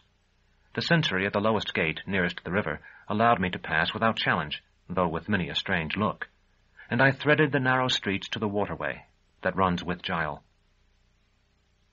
Now I must write something that still shames me, even after all that has occurred. The watches of that afternoon were the happiest of my life. All my old hatred of the guild had vanished, and my love for it, for Master Palamon, my brothers, and even the apprentices, my love for its lore and usages, my love which had never wholly died, was all that remained. I was leaving all those things I loved, after having disgraced them utterly. I should have wept. I did not. Something in me soared, and when the wind whipped my cloak out behind me like wings, I felt I might have flown. We are forbidden to smile in the presence of any but our masters, brothers, clients, and apprentices. I did not wish to wear my mask, but I had to pull up my hood and bow my head, lest the passers-by see my face. Wrongly, I thought I would perish on the way. Wrongly, I thought I should never return to the citadel and our tower. But wrongly, too, I believed that there were many more such days to come. And I smiled. In my ignorance, I had supposed that before dark I would have left the city behind me, and that I would be able to sleep in relative safety beneath some tree. In actuality, I had not so much as outwalked the older and poorer parts before the west was lifted to cover the sun. To ask hospitality in one of the tottering buildings that bordered the waterway, or attempt to rest in some corner, would have been an invitation to death. And so I trudged along under stars brightened by the wind, no longer a torturer in the eyes of the few who passed me, but only a somberly clad traveler who shouldered a dark paterissa. From time to time, boats glided through the weed-choked water while the wind drew music from their rigging. The poorer sort showed no lights and seemed hardly more than floating debris, but several times I beheld rich thalamigii with bow and stern lamps to show off their gilding. These kept to the center of the channel for fear of attack, yet I could hear the song of their sweepsmen across the water. Row, brothers, row, the current is against us. Row, brothers, row, yet God is for us. Row, brothers, row, the wind is against us. Row, brothers, row, yet God is for us. And so on. Even when the lamps were no more than sparks a league or more upriver, the sound came on the wind. As I was later to see, they pull the shaft with the refrain and put it back again with the alternate phrases, and so make their way watch upon watch. When it seemed that it must soon be day, I saw upon the broad black ribbon of the river a line of sparks that were not the lights of vessels, but fixed fires, stretching from bank to bank. It was a bridge, and after tramping long through the dark, I reached it. Leaving the lapping tongues of the river, I mounted a flight of broken steps from the waterway to the more elevated street of the bridge, and at once found myself an actor in a new scene. The bridge was as well lighted as the waterway had been shadowed. There were flambeaux on staggering poles every 10 strides or so, and at intervals of about 100 strides, bartizans whose guardroom windows glared like fireworks clung to the bridge piers. Carriages with lanterns rattled along, and most of the people who thronged the walkway were accompanied by link boys or carried lights themselves. There were vendors who shouted the wares they displayed in trays hung from their necks, externs who gabbled in rude tongues, and beggars who showed their sores, feigned to play flageolets and ophicleides, and pinched their children to make them weep. I confess I was much interested by all this, though my training prohibited me from gawking at it. With my hood drawn well over my head and my eyes resolutely to the front, I passed among the crowd as if indifferent to it. But for a short time at least I felt my fatigue melt away, and my strides were, I think, the longer and swifter, because I wanted to remain where I was. The guards and the partisans were not city roundsmen, but peltasts in half-armor, bearing transparent shields. I was almost at the western bank when two stepped forward to bar my way with their blazing spears. "It is a serious crime to wear the costume you affect. If you intend some jape or artifice, you endanger yourself for its sake." I said, "I am entitled to the habit of my guild." "You seriously claim you are a Carnifex, then? Is that a sword you carry?" "It is. But I am no such thing. I am a journeyman of the Order of the Seekers for Truth and Penitence." There was silence. 100 people or so had surrounded us in the few moments required for them to ask and me to answer their question. I saw the peltast who had not spoken glance at the other as if to say, "He means it," and then at the crowd. "Come inside. The lockage wishes to speak with you." They waited while I preceded them through the narrow door. The interior boasted only one small room with a table and a few chairs. I mounted a little stair, much worn by booted feet. In the room above, a man in a cuirass was writing at a high desk. My captors had followed me up, and when we stood before him, the one who had spoken previously said, "This is the man." "I am aware of that," the lockage answered without looking up. "He calls himself a journeyman of the Guild of Torturers." For a moment the quill, which had skated along steadily before, paused. "I had never thought to encounter such a thing outside the pages of some book, but I dare say he speaks no more than the truth." "What way to release him, then?" the soldier asked. "Not quite yet." Now the lockage wiped his quill, sanded the letter over which he had labored, and looked up at us. I said, "Your subordinates stopped me because they doubted my right to the cloak I wear." "They stopped you because I ordered it. And I ordered it because you were creating a disturbance according to the report of the eastern turrets. If you are of the Guild of Torturers, which to be honest I had supposed reformed out of existence long ago, you have spent your life in the... what do you call it?" "The Metagen Tower?" He snapped his fingers and looked as though he were both amused and chagrined. "I mean the place where your tower stands." "The Citadel?" "Yes, the old Citadel. It's east of the river, as I recall, and just at the northern edge of the Algetonic quarter. I was taken there to see the dungeon when I was a cadet." "How often have you gone out into the city?" I thought of our swimming expeditions and said, "Often. Dressed as you are now?" I shook my head. "If you're going to do that, pull back that hood. I can only see the tip of your nose wiggle." The lockage slid from his stool and strode to a window overlooking the bridge.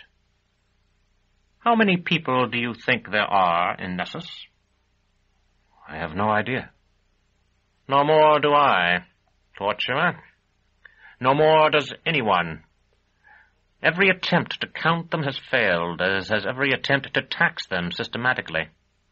The city grows and changes every night, like writing chalked on a wall.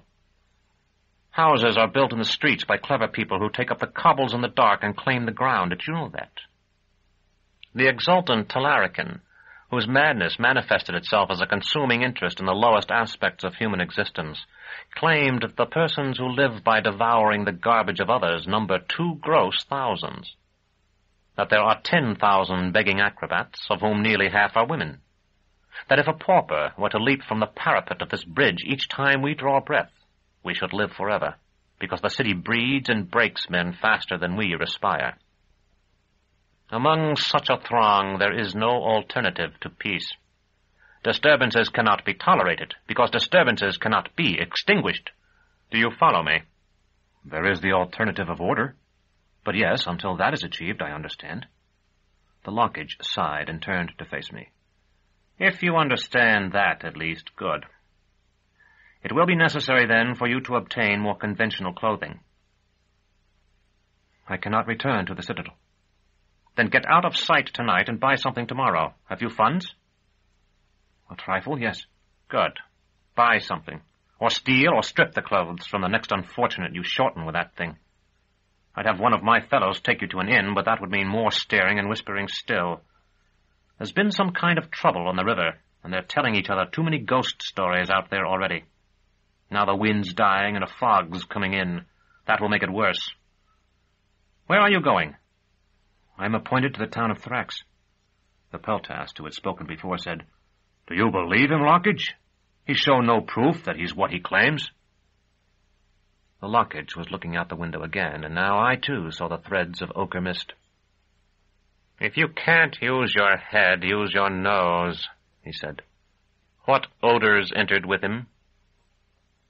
The Peltast smiled uncertainly. Rusting iron, cold sweat, putrescent blood. An impostor would smell of new cloth or rags picked from a trunk. If you don't wake to your business soon, Petronax, you'll be north fighting the Ashians. The Peltast said, But Lockage, shooting such a look of hatred toward me that I thought he might attempt to do me some harm when I left the bartizan. Show this fellow you are indeed of the Torturer's Guild. The Peltast was relaxed, so there was no great difficulty. I knocked his shield aside with my right arm, putting my left foot on his right to pin him while I crushed that nerve in the neck that induces convulsions. Chapter 15. Baldanders. The city at the western end of the bridge was very different from the one I had left. At first there were flambeaux at the corners, and nearly as much coming and going of coaches and drays as there had been on the bridge itself. Before quitting the bartizan, I had asked the Lockage's advice about a place to spend what remained of the night. Now, feeling the fatigue that had deserted me only briefly, I plodded along, watching for the inn sign. After a time, the dark seemed to thicken with each step I took, and somewhere I must have taken the wrong turning. Unwilling to retrace my way, I tried to maintain a generally northerly route, comforting myself with the thought that, though I might be lost, each stride carried me nearer Thrax. At last I discovered a small inn. I saw no sign, and perhaps it had none, but I smelled cooking and heard the clink of tumblers, and I went in, throwing open the door and dropping into an old chair that stood near it without paying much attention to where I had come or whose company I had entered. When I had been sitting there long enough to get my breath and was wishing for a place where I could take off my boots, though I was far from ready to get up to look for one, 3 men who had been drinking in a corner got up and left. And an old man, seeing, I suppose, that I was going to be bad for his business, came over and asked what I wanted. I told him I required a room. We have none. I said, That's just as well. I have no money to pay anyway. Then you will have to leave. I shook my head. Not yet. I'm too tired. Other journeymen had told me of playing this trick in the city. You're the Carnifex, ain't you? You take their heads off. Bring me 2 of those fish I smell, and you won't have anything but the heads left. I can call the city guard. They'll have you out. I knew from his tone that he did not believe what he said, so I told him to call away, but to bring me the fish in the meantime, and he went off grumbling. I sat up straighter then, with Terminus Est, which I had had to take from my shoulder to sit down, upright between my knees. There were 5 men still in the room with me, but none of them would meet my eye, and 2 soon left. The old man returned with a small fish that had expired upon a slice of coarse bread, and said, Eat this and go. He stood and watched me while I had my supper. When I had finished it, I asked where I could sleep. No rooms, I told you. If a palace had stood with open doors half a chain away, I do not think I could have driven myself to leave that inn to go to it. I said, I'll sleep in this chair, then. You're not likely to have more trade tonight, anyway. Wait, he said, and left me. I heard him talking to a woman in another room. When I woke, he was shaking me by the shoulder. Will you sleep 3 in a bed? With whom? 2 optimates, I swear to you. Very nice men traveling together. The woman in the kitchen shouted something I could not understand. Did you hear that? The old man continued. One of them's not even come in yet. This time of night he probably won't come at all. There'll be just the 2 of you. If these men have rented a bedchamber... They won't object, I promise. Truth is, Carnifex, they're behind. 3 nights here, and only paid for the first. So I was to be used as an eviction notice. That did not disturb me much, and in fact it seemed somewhat promising. If the man sleeping there tonight left, I would have the room to myself. I clambered to my feet and followed the old man up a crooked stair. The room we entered was not locked, but it was as dark as a tomb. I could hear heavy breathing. Goodman, the old fellow bawled, forgetting he had said his tenant was an optimate. What do you call yourself?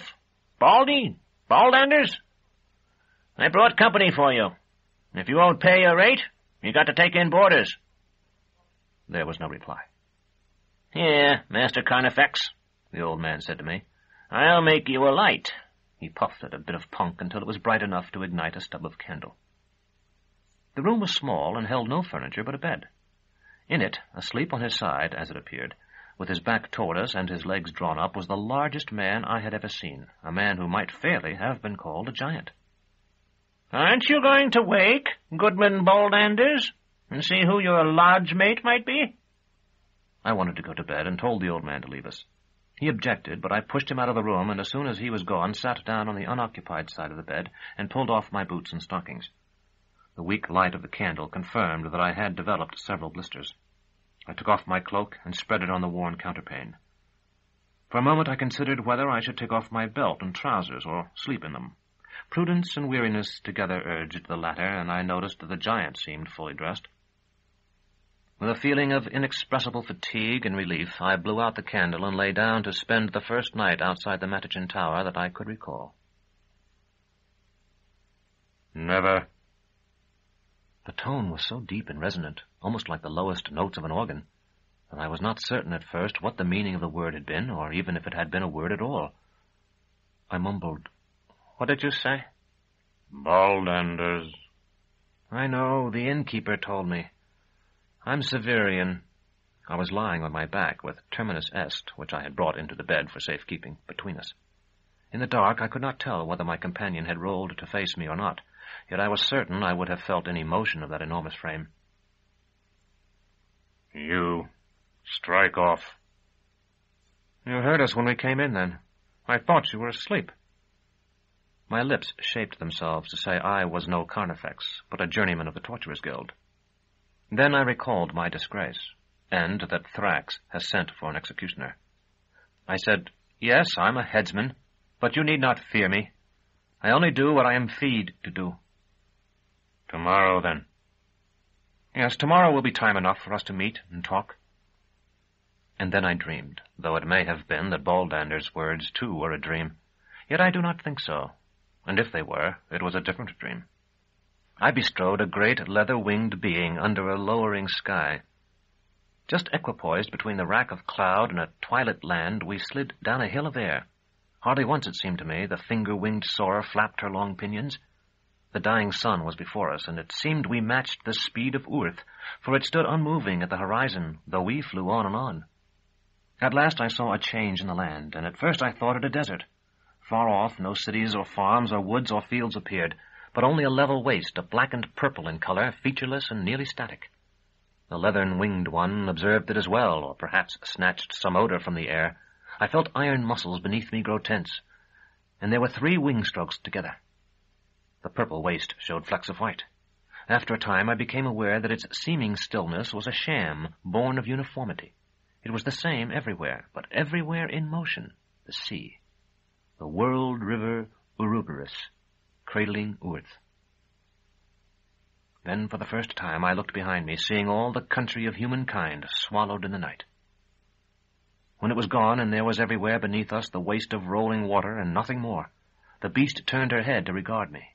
Her beak was the beak of an ibis, her face the face of a hag. On her head was a mitre of bone. For an instant we regarded each other, and I seemed to know her thought. You dream, but were you to wake from your waking, I would be there." Her motion changed as a lugger's does when the sailors make it to come about on the opposite tack. One pinion dipped, the other rose until it pointed toward the sky, and I scrabbled at the scaled hide and plummeted into the sea. The shock of the impact woke me. I twitched in every joint and heard the giant mutter in his sleep. In much the same way, I murmured too, and groped to find if my sword still lay at my side, and slept again. The water closed over me, yet I did not drown. I felt I might breathe water, yet I did not breathe. Everything was so clear that I felt I fell through an emptiness more translucent than air. Far off loomed great shapes, things hundreds of times larger than a man. Some seemed ships, and some clouds. One was a living head without a body. One had 100 heads. A blue haze obscured them, and I saw below me a country of sand carved by the currents. A palace stood there that was greater than our citadel. But it was ruinous, its halls as unroofed as its gardens. Through it moved immense figures, white as leprosy. Nearer I fell, and they turned up their faces to me, faces such as I had seen once beneath Gial. They were women, naked, with hair of sea-foam green and eyes of coral. Laughing, they watched me fall, and their laughter came bubbling up to me. Their teeth were white and pointed, each a finger's length. I fell nearer. Their hands reached up to me and stroked me as a mother strokes her child. The gardens of the palace held sponges and sea anemones and countless other beauties to which I could put no name. The great women circled me round, and I was only a doll before them. "Who are you?" I asked. "And what do you do here?" "We are the brides of Abaya, the sweethearts and playthings, the toys and valentines of Abaya. The land could not hold us. Our breasts are battering rams, our buttocks would break the backs of bulls. Here we feed, floating and growing until we are great enough to mate with Abaya, who will one day devour the continents." "And who am I?" Then they laughed all together, and their laughter was like surf upon a beach of glass.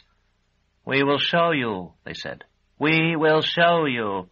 One took me by each hand, as sisters take their sister's child, and lifted me up and swam with me through the garden. Their fingers were webbed, and as long as my arm from shoulder to elbow. They halted, settling through the water like carracks sinking, until their feet and mine touched the strand. There stood before us a low wall, and on it a little stage and curtain, such as are used for children's entertainments. Our roiling of the water seemed to flutter the kerchief-sized cloth. It rippled and swayed, and began to draw back as though teased by an unseen hand. At once there appeared the tiny figure of a man of sticks. His limbs were twigs, still showing bark and green bud. His body was a quarter-span of branch, big through as my thumb, and his head a knot, whose whorls formed his eyes and mouth. He carried a club, which he brandished at us, and moved as if he were alive. When the wooden man had jumped for us and struck the little stage with his weapon to show his ferocity, there appeared the figure of a boy armed with a sword. This marionette was as finely finished as the other was crude. It might have been a real child reduced to the size of a mouse. After both had bowed to us, the tiny figures fought. The wooden man performed prodigious leaps and seemed to fill the stage with the blows of his cudgel. The boy danced like a dust mote in a sunbeam to avoid it, darting at the wooden man to slash with his pin-sized blade. At last the wooden figure collapsed.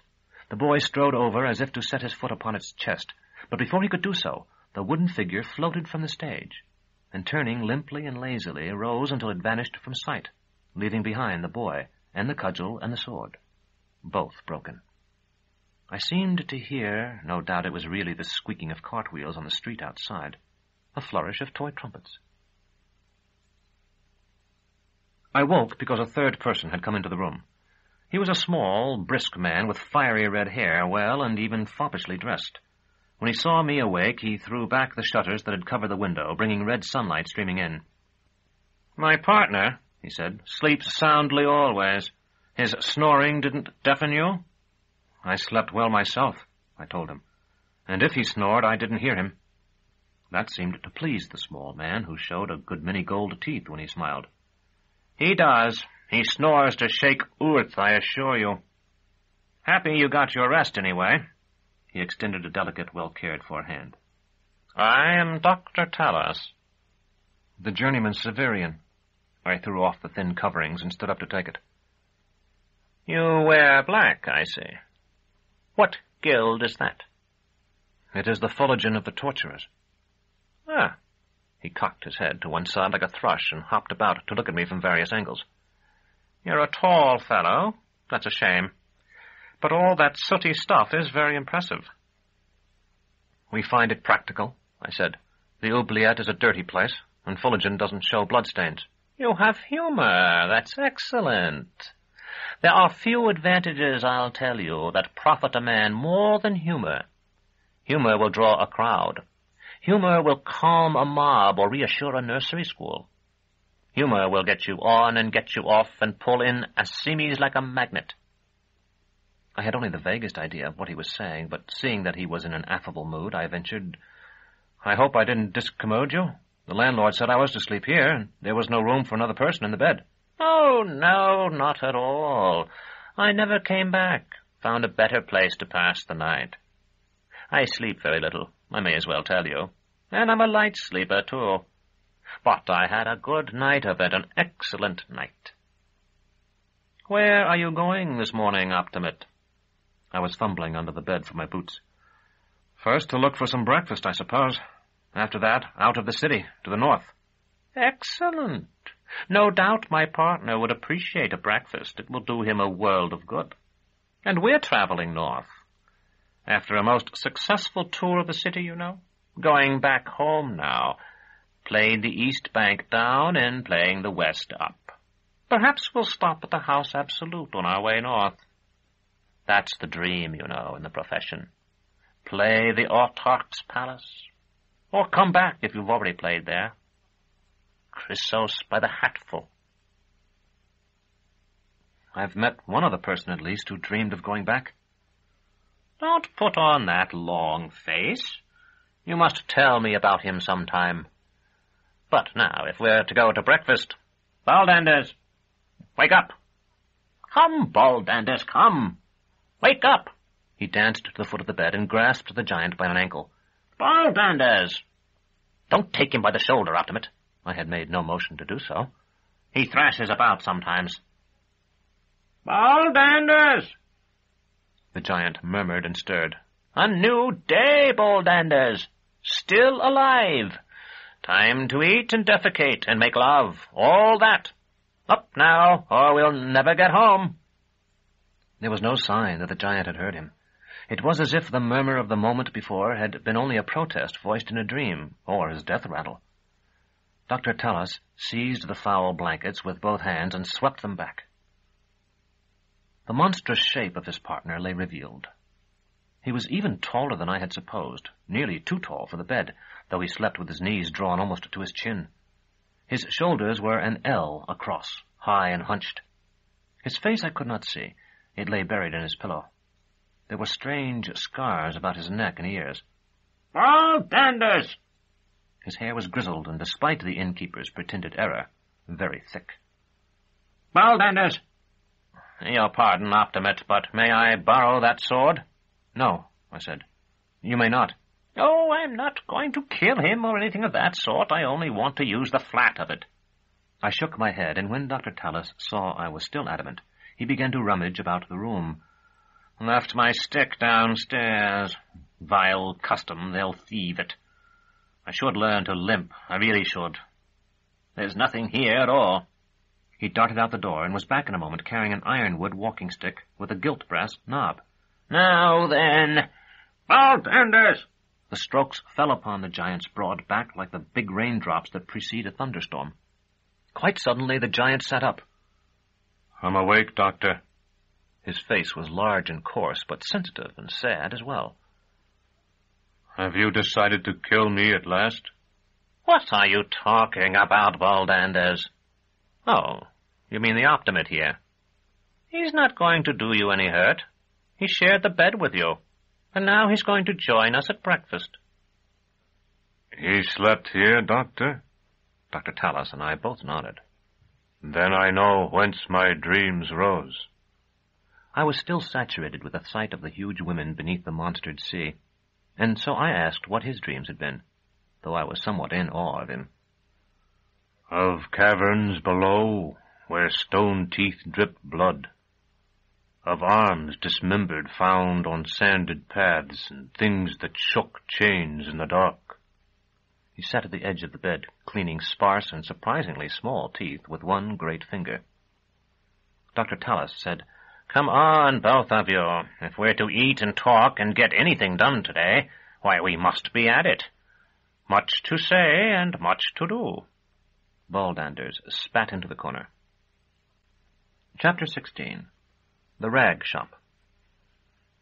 It was on that walk through the streets of still slumbering Nessus that my grief, which was to obsess me so often, first gripped me with all its force.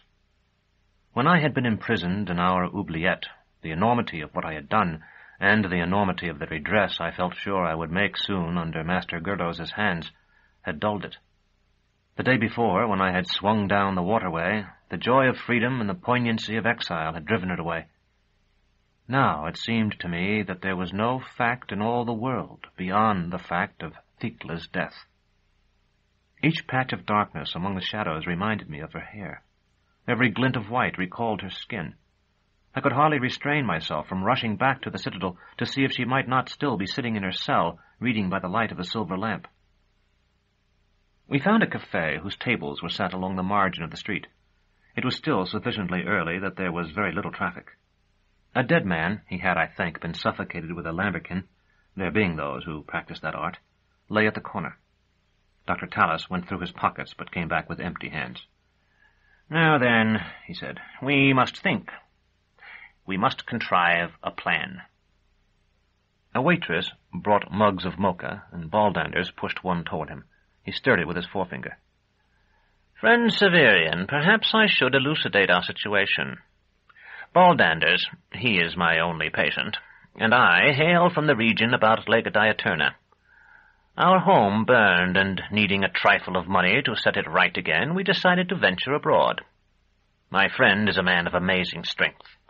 I assemble a crowd, he breaks some timbers and lifts 10 men at once, and I sell my cures. Little enough, you will say, but there's more. I've a play, and we've assembled properties. When the situation is favorable, he and I enact certain scenes and even invite the participation of some of the audience. Now, friend, you say you are going north, and from your bed last night I take it you are not in funds. May I propose a joint venture?" Baldanders, who appeared to have understood only the first part of his companion's speech, said slowly, "It is not entirely destroyed. The walls are stone, very thick. Some of the vaults escaped." "Quite correct. We plan to restore the dear old place. But see our dilemma. We're now halfway on the return leg of our tour, and our accumulated capital is still far from sufficient. What I propose—" The waitress, a thin young woman with straggling hair, came carrying a bowl of gruel for Baldanders, bread and fruit for me, and a pastry for Dr. Tallis. "What an attractive girl," he said. She smiled at him. "Can you sit down? We seem to be your only customers." After glancing in the direction of the kitchen, she shrugged and pulled over a chair. "You might enjoy a bit of this. I'll be too busy talking to eat such a dry concoction. And a sip of mocha, if you don't object to drinking after me." She said, "You'd think he'd let us eat for nothing, wouldn't you? But he won't. Charges everything at full price." "Ah, you're not the owner's daughter, then. I feared you were. Or his wife. How can he have allowed such a blossom to flourish unplucked?" "I've only worked here about a month. The money they leave on the table's all I get. Take you 3 now. If you don't give me anything, I will have served you for nothing." "Quite so, quite so. But what about this? What if we attempt to render you a rich gift and you refuse it?" Dr. Tallis leaned toward her as he said this, and it struck me that his face was not only that of a fox, a comparison that was perhaps too easy to make because his bristling reddish eyebrows and sharp nose suggested it at once, but that of a stuffed fox. I have heard those who dig for their livelihood say there is no land anywhere in which they can trench without turning up the shards of the past. No matter where the spade turns the soil, it uncovers broken pavements and corroding metal. And scholars write that the kind of sand that artists call polychrome, because flecks of every color are mixed with its whiteness, is actually not sand at all, but the glass of the past, now pounded to powder by eons of tumbling in the clamorous sea. If there are layers of reality beneath the reality we see, even as there are layers of history beneath the ground we walk upon, then in one of those more profound realities Dr. Talus's face was a fox's mask on a wall, and I marveled to see it turn and bend now toward the woman, achieving by those motions which made expression and thought appear to play across it with the shadows of the nose and brows, an amazing and realistic appearance of vivacity.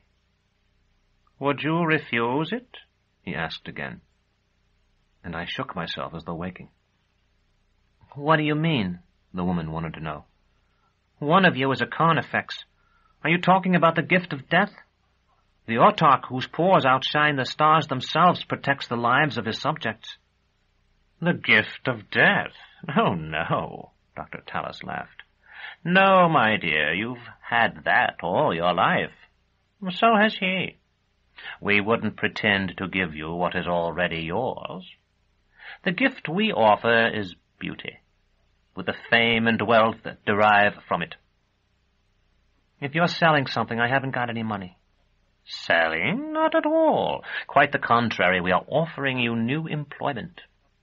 I am a thaumaturge, and these optimates are actors. Have you never wanted to go on the stage?" "I thought you looked funny, the three of you." "We stand in need of an ingenue. You may claim the position if you wish, but you must come with us now. We've no time to waste, and we won't come this way again." "Becoming an actress won't make me beautiful." "I will make you beautiful, because we require you as an actress.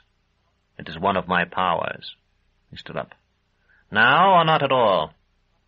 Will you come?" The waitress rose too, still looking at his face. "I have to go to my room." "What do you own but dross? I must cast the glamour and teach you your lines all in a day. I will not wait." "Give me the money for your breakfasts, and I'll tell him I'm leaving." "Nonsense. As a member of our company, you must assist in conserving the funds we will require for your costumes. Not to mention that you ate my pastry. Pay for it yourself." For an instant she hesitated. Baldanders said, "You may trust him. The doctor has his own way of looking at the world, but he lies less than people believe." The deep, slow voice seemed to reassure her. "All right," she said. "I'll go." In a few moments the four of us were several streets away, walking past shops that were still for the most part shuttered. When we had gone some distance, Dr. Talus announced, "And now, my dear friends, we must separate. I will devote my time to the enhancement of this sylph. Baldanders, you must get our collapsing proscenium and the other properties from the inn where you and Severian spent the night. I trust that will present no difficulties. Severian, we will perform, I think, at Tesiphan's Cross. Do you know the spot?" I nodded, though I had no notion of where it might be. The truth was that I had no intention of rejoining them. Now, as Dr. Talus quick-stepped away with the waitress trotting behind him, I found myself alone with Baldanders on the deserted street. Anxious that he leave too, I asked him where he meant to go. It was more like talking to a monument than speaking with a man. "There is a park near the river where one may sleep by day, though not by night. When it is nearly dark, I will awaken and collect our belongings." "I'm afraid I'm not sleepy. I'm going to look around the city." "I will see you then at Tesiphan's Cross." For some reason I felt he knew what was in my mind. "Yes," I said, "of course." His eyes were dull as an ox's as he turned away to lumber with long steps toward Gial. Since Baldanders Park lay east and Dr. Talus had taken the waitress west, I resolved to walk north, and so continue my journey toward Thrax, the city of windowless rooms. Meanwhile, Nessus, the city imperishable, the city in which I had lived all my life, though I had seen so little of it, lay all about me. Along a wide, flint-paved avenue I walked, not knowing or caring whether it was a side street or the principal one of the quarter. There were raised paths for pedestrians at either side, and a third in the center, where it served to divide the northbound traffic from the southbound. To the left and right, buildings seemed to spring from the ground like grain too closely planted, shouldering one another for a place. And what buildings they were! Nothing so large as the Great Keep, and nothing so old. None, I think, with walls like the metal walls of our tower, 5 paces through. Yet the citadel had nothing to compare with them in color or originality of conception, nothing so novel and fantastic as each of these structures was, though each stood among 100 others. As is the fashion in some parts of the city, most of these buildings had shops in their lower levels, though they had not been built for the shops, but as guild halls, basilicas, arenas, conservatories, treasuries, oratories, artellos, asylums, manufactories, conventicles, hospices, lazarets, mills, refectories, deadhouses, abattoirs, and playhouses. Their architecture reflected these functions, and 1,000 conflicting tastes. Turrets and minarets bristled, lanterns, domes, and rotundas soothed. Flights of steps as steep as ladders ascended sheer walls, and balconies wrapped facades and sheltered them in the parterre privacies of citrons and pomegranates. I was wondering at these hanging gardens amid the forest of pink and white marble, red sardonyx, blue-gray and cream and black bricks, and green and yellow and Tyrian tiles, when the sight of a lansquenet guarding the entrance to a caserne reminded me of the promise I had made the officer of the peltasts the night before. Since I had little money, and was well aware that I would require the warmth of my guild cloak by night, the best plan seemed to be to buy a voluminous mantle of some cheap stuff that could be worn over it. Shops were opening, but those that sold clothing all appeared to sell what would not fit my purpose, and at prices greater than I could afford. The idea of working at my profession before I reached Thrax had not yet occurred to me. If it had, I would have dismissed it, supposing that there would be so little call for a torturer's services that it would be impractical for me to seek out those who required them.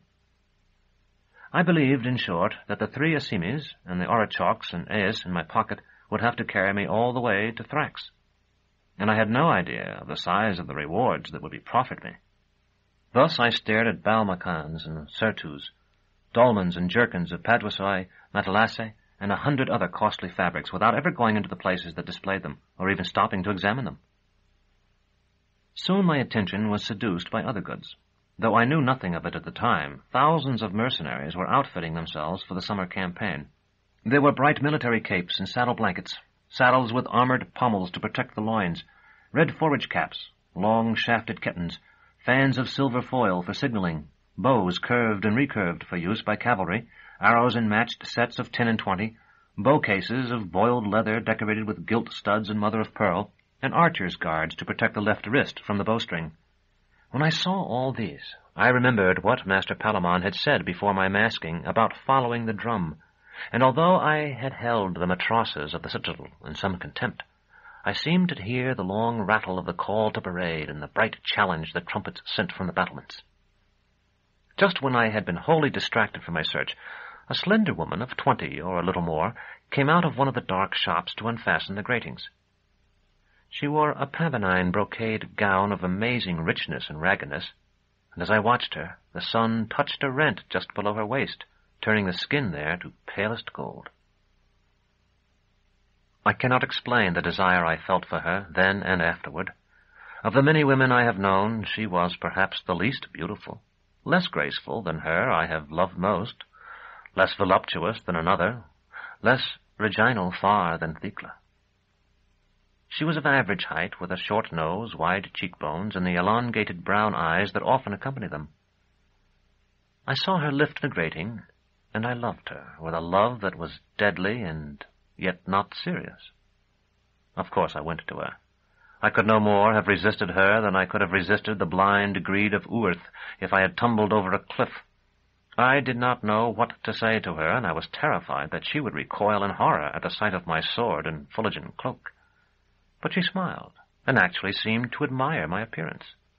After a moment, when I said nothing, she asked what I wanted, and I asked if she knew where I might buy a mantle. "Are you sure you need one?" Her voice was deeper than I had expected. "You've such a beautiful cloak now. May I touch it?" "Please, if you wish to." She took up the edge and rubbed the fabric gently between her palms. "I've never seen such a black. So dark you can't see folds in it. It makes my hand look as though it's disappeared. And that sword, is that an opal? Would you like to examine that, too? No, not at all. But if you really want a mantle... She gestured toward the window, and I saw that it was filled with articles of worn clothing of every kind, jalabs, capotes, smocks, simars, and so on. Very inexpensive. Really reasonable. If you'll just go in, I'm sure you'll find what you want. I entered through a jingling door, but the young woman did not, as I had so much hoped she would, follow me inside. The interior was dim, yet as soon as I looked about, I thought I understood why the woman had not been disturbed by my appearance. The man behind the counter was more frightening than any torturer. His face was a skeleton's, or nearly so, a face with dark pits for eyes, shrunken cheeks, and a lipless mouth. If it had not moved and spoken, I would not have believed he was a living man at all, but a corpse left erect behind the counter in fulfillment of the morbid wish of some past owner. Chapter 17. The Challenge. Yet it did move, turning to look at me as I came in. And it did speak. Very fine. Yes, very fine.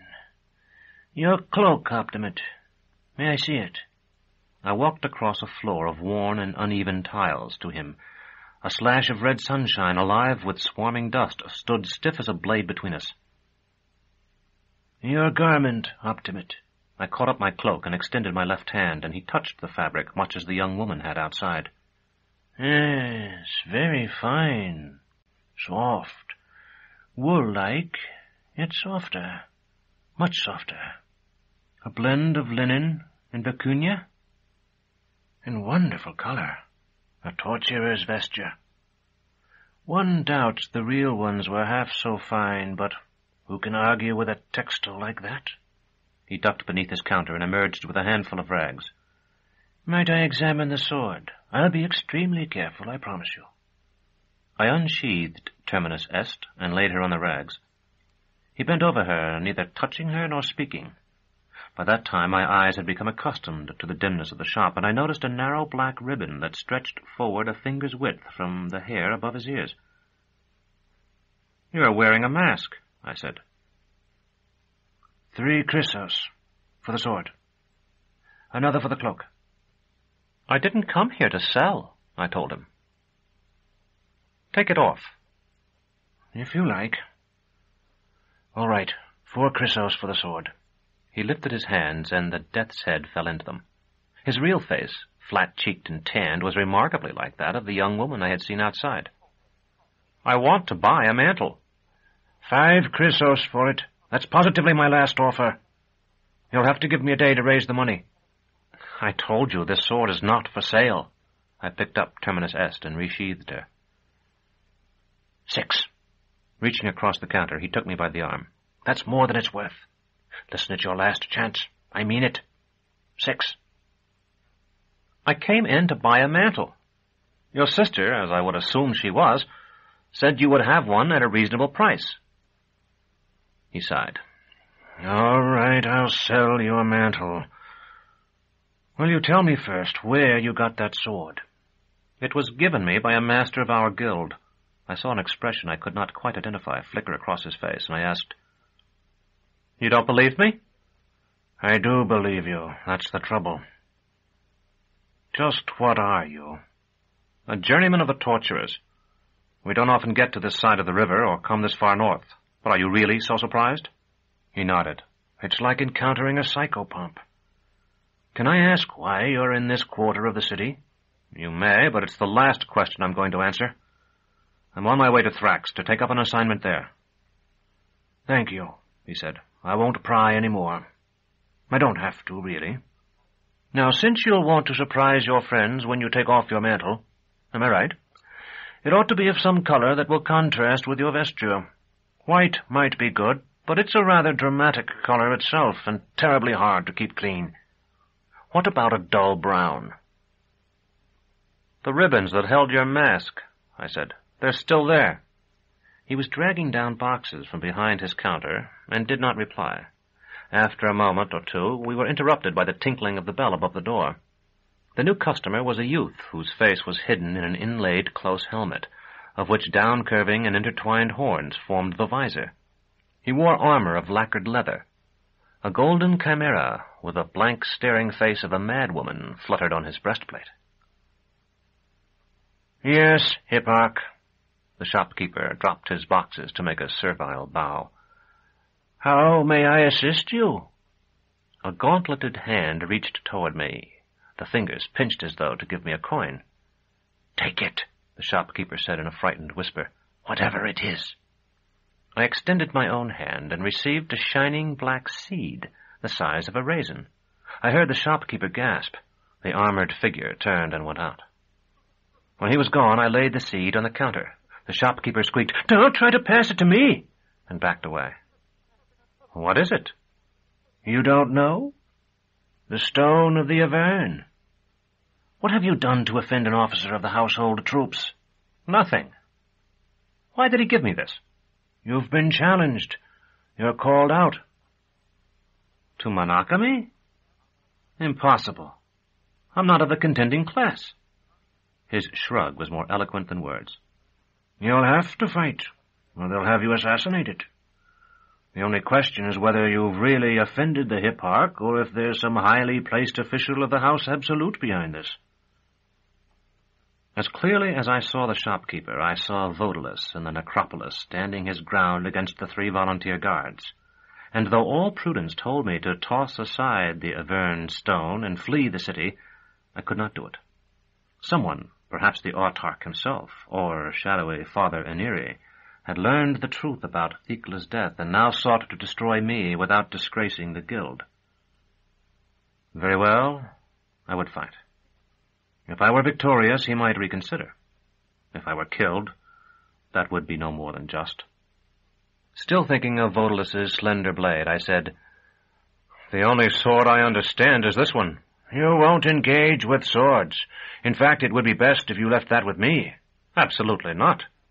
He sighed again. "I see you know nothing about these matters, yet you are going to fight for your life at twilight. Very well, you are my customer, and I've never yet abandoned a customer. You wanted a mantle. Here." He strode to the back of his shop and came forward carrying a garment the color of dead leaves. "Try this one. It will be 4 orichalks if it fits." A mantle so large and loose could not but fit unless it was grossly short or long. The price seemed excessive, but I paid, and in donning the mantle took one step further toward becoming the actor that day seemed to wish to force me to become. Indeed, I was already taking part in more dramas than I realized. "Now then," the shopkeeper said, "I must stay here to look after things, but I'll send my sister to help you get your Avern. She has often gone to the sanguinary field, so perhaps she can also teach you the rudiments of combat with it." "Did someone speak of me?"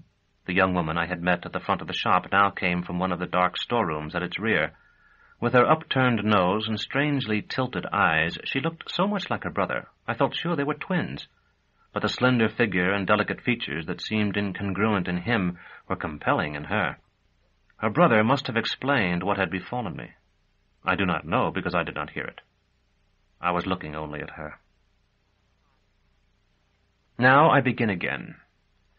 It has been a long time. Twice I have heard the guard changed outside my study door, since I wrote the lines you read only a moment before. I am not certain it is right to record these scenes, which perhaps are important only to me, in so much detail. I might easily have condensed everything. I saw a shop and went in. I was challenged by an officer of the Septentrians. The shopkeeper sent his sister to help me pluck the poisoned flower.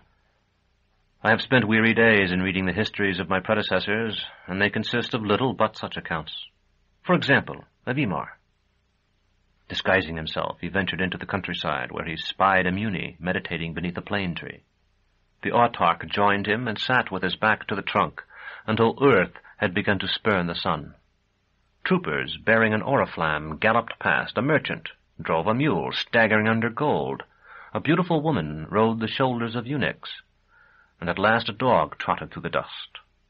Imar rose and followed the dog, laughing.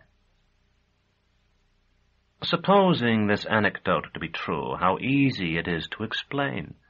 The Autarch had demonstrated that he chose his active life by an act of will, and not because of the seductions of the world. But Thrax had had many teachers, each of whom would explain the same fact in a different way. Here, then, a second teacher might say that the Autarch was proof against those things that attract common men, but powerless to control his love of the hunt. And a third, that the Autarch wished to show his contempt for the Muni, who had remained silent when he might have poured forth enlightenment and received more. That he could not do by leaving when there was none to share the road, since solitude has great attractions for the wise. Nor could he when the soldiers passed, nor the merchant with his wealth, nor the woman, for unenlightened men desire all those things, and the Muni would have thought him one more such man. And a fourth, that the Autarch accompanied the dog because it went forth alone, the soldiers having other soldiers, the merchant his mule, and the mule his merchant, and the woman her slaves, while the Muni did not go forth. Yet why did Imar laugh? Who shall say? Did the merchant follow the soldiers to buy their booty? Did the woman follow the merchant to sell her kisses and her loins? Was the dog of the hunting kind, or such a short-limbed one as women keep to bark lest someone fondle them while they sleep? Who now shall say? Imar is dead, and such memories of his as lived for a time in the blood of his successors are long faded. So mine, in time, shall fade too. Of this I feel sure. Not one of the explanations for the behavior of Imar was correct. The truth, whatever it may have been, was simpler and more subtle. Of me it might be asked why I accepted the shopkeeper's sister as my companion, I who in all my life had had no true companion, and who, reading only of the shopkeeper's sister, would understand why I remained with her after what is, at this point in my own story, about to happen? No one, surely. I have said that I cannot explain my desire for her, and it is true. I loved her with a love thirsty and desperate. I felt that we two might commit some act so atrocious that the world, seeing us, would find it irresistible. No intellect is needed to see those figures who wait beyond the void of death. Every child is aware of them, blazing with glories dark or bright, wrapped in authority older than the universe. They are the stuff of our earliest dreams, as of our dying visions. Rightly, we feel our lives guided by them, and rightly, too, we feel how little we matter to them, the builders of the unimaginable, the fighters of wars beyond the totality of existence. The difficulty lies in learning that we ourselves encompass forces equally great. We say, I will, and I will not, and imagine ourselves, though we obey the orders of some prosaic person every day, our own masters, when the truth is that our masters are sleeping. One wakes within us, and we are ridden like beasts, though the rider is but some hitherto unguessed part of ourselves. Perhaps, indeed, that is the explanation of the story of Imar. Who can say? However that may be, I let the shopkeeper's sister help me adjust the mantle. It could be drawn tightly about the neck, and when it was worn so, my Fullerton gilt cloak was invisible beneath it. Still, without revealing myself, I could reach through the front or through slits at the sides. I unfastened Terminus Est from her baldric, and carried her like a staff for as long as I wore that mantle, and because her sheath covered most of her guard and was tipped with dark iron, many of the people who saw me no doubt thought it was one. It was the only time in my life when I have covered the habit of the guild with a disguise. I have heard it said that one always feels a fool in them, whether they succeed or not, and surely I felt a fool in that one. And yet it was hardly a disguise at all. Those wide, old-fashioned mantles originated with shepherds, who wear them still, and were passed from them to the military in the days when the fighting with the Asians took place here in the cool south. From the army they were taken up by religious pilgrims, who no doubt found a garment that could be converted into a more or less satisfactory little tent very practical. The decline of religion has no doubt done much to extinguish them in Nessus, where I never saw any other than the one I wore myself. If I had known more about them when I put on mine in the rag shop, I would have bought a soft, wide-brimmed hat to go with it. But I did not, and the shopkeeper's sister told me I looked a good palmer. No doubt she said it with that twinkle of mockery with which she said everything else, but I was concerned with my appearance and failed to notice it. I told her and her brother that I wished I knew more of religion. Both smiled, and the brother said, "If you mention it first, no one will want to talk about it.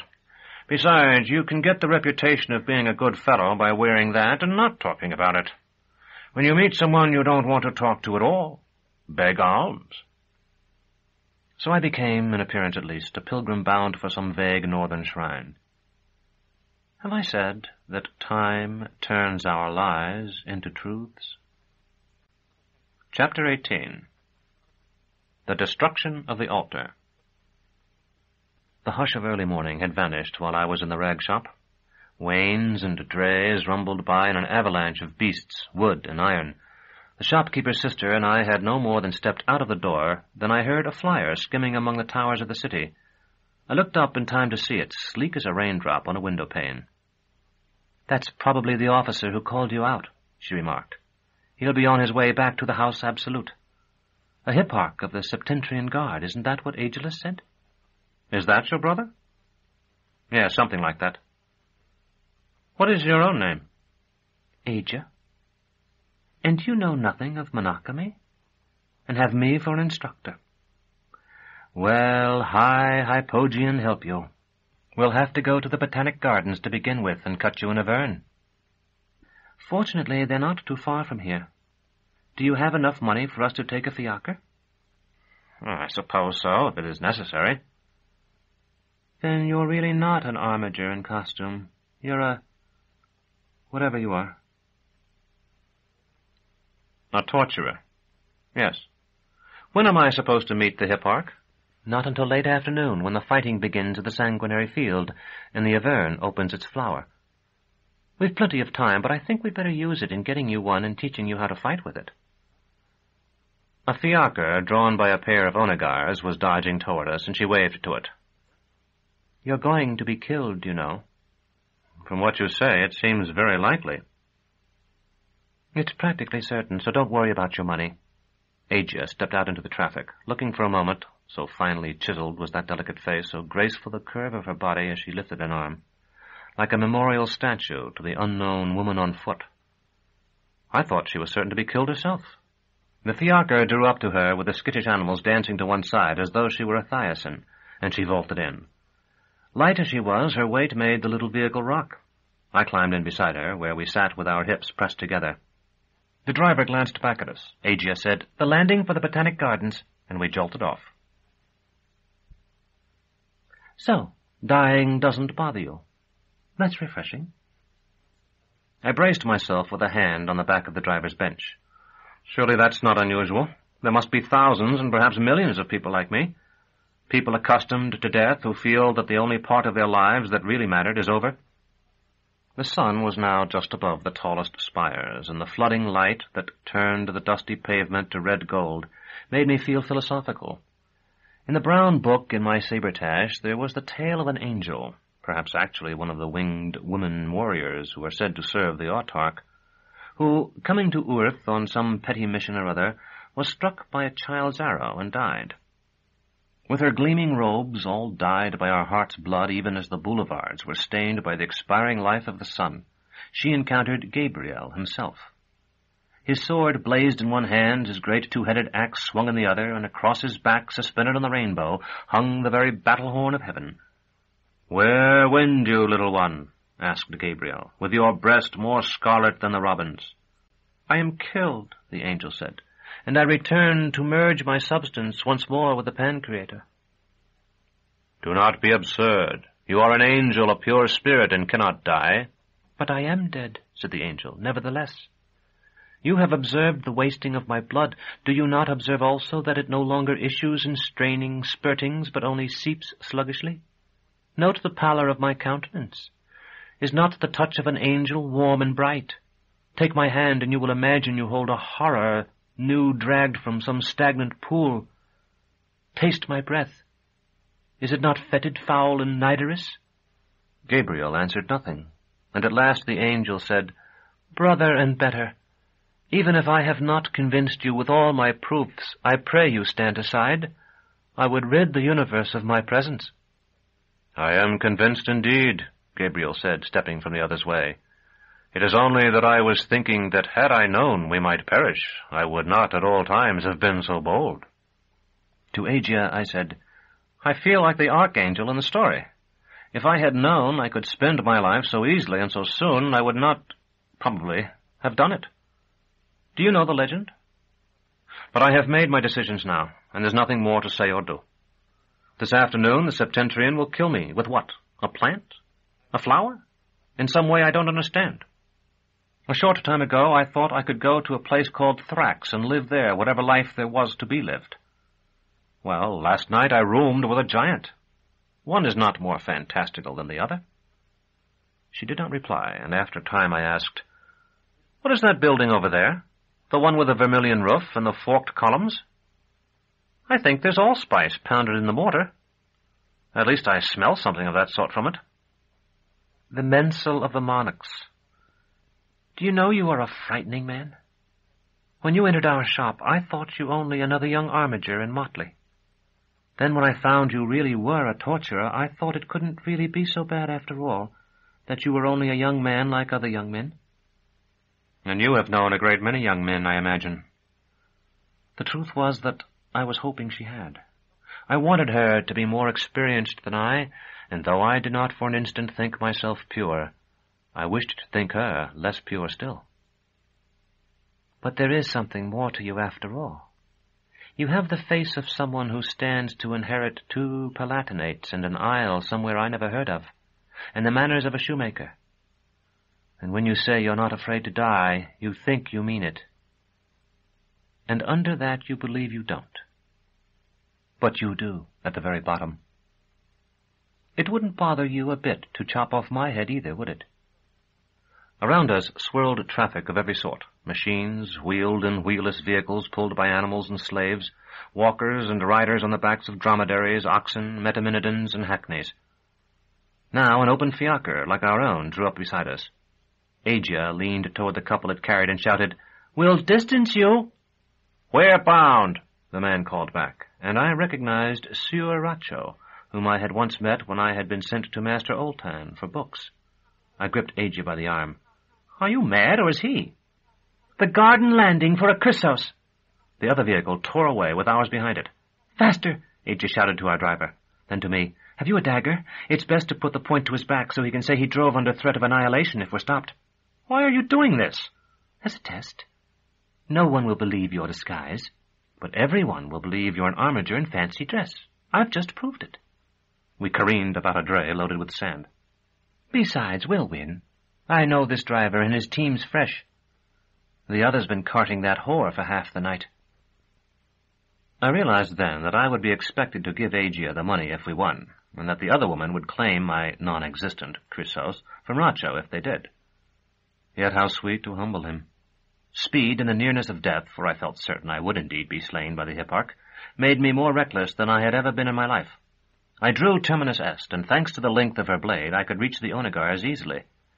Their flanks were already soaked with sweat, and the shallow cuts I made there must have burned like flames. "That's better than any dagger," I told Agia. The crowd parted like water before the drivers' whips, mothers clasping their children as they fled, soldiers vaulting on their spears to the safety of windowsills. The conditions of the race favored us.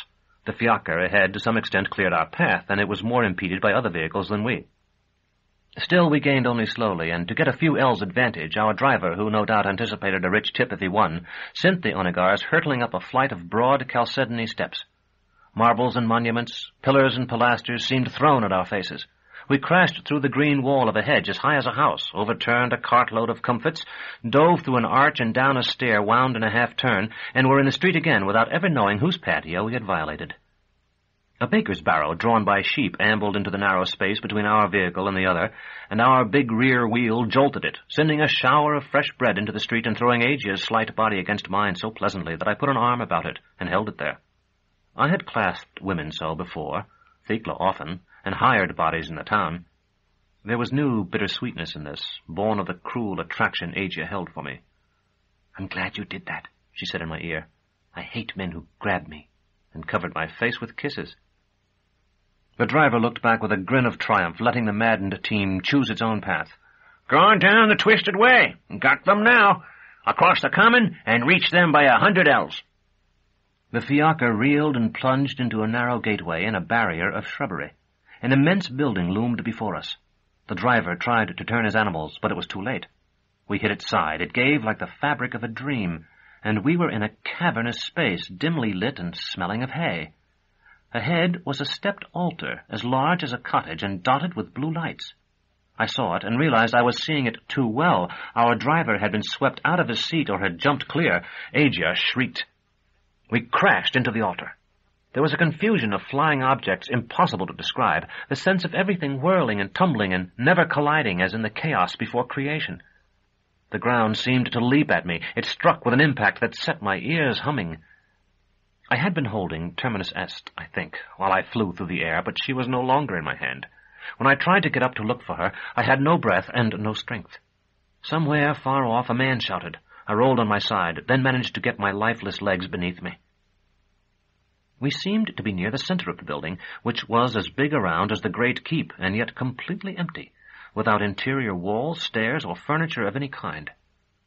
Through the golden, dusty air I could see crooked pillars that seemed of painted wood. Lamps, mere points of light, hung a chain or more overhead. Far above them, a many-colored roof rippled and snapped in a wind I could not feel. I stood on straw, and straw was spread everywhere in an endless yellow carpet, like the field of a Titan after harvest.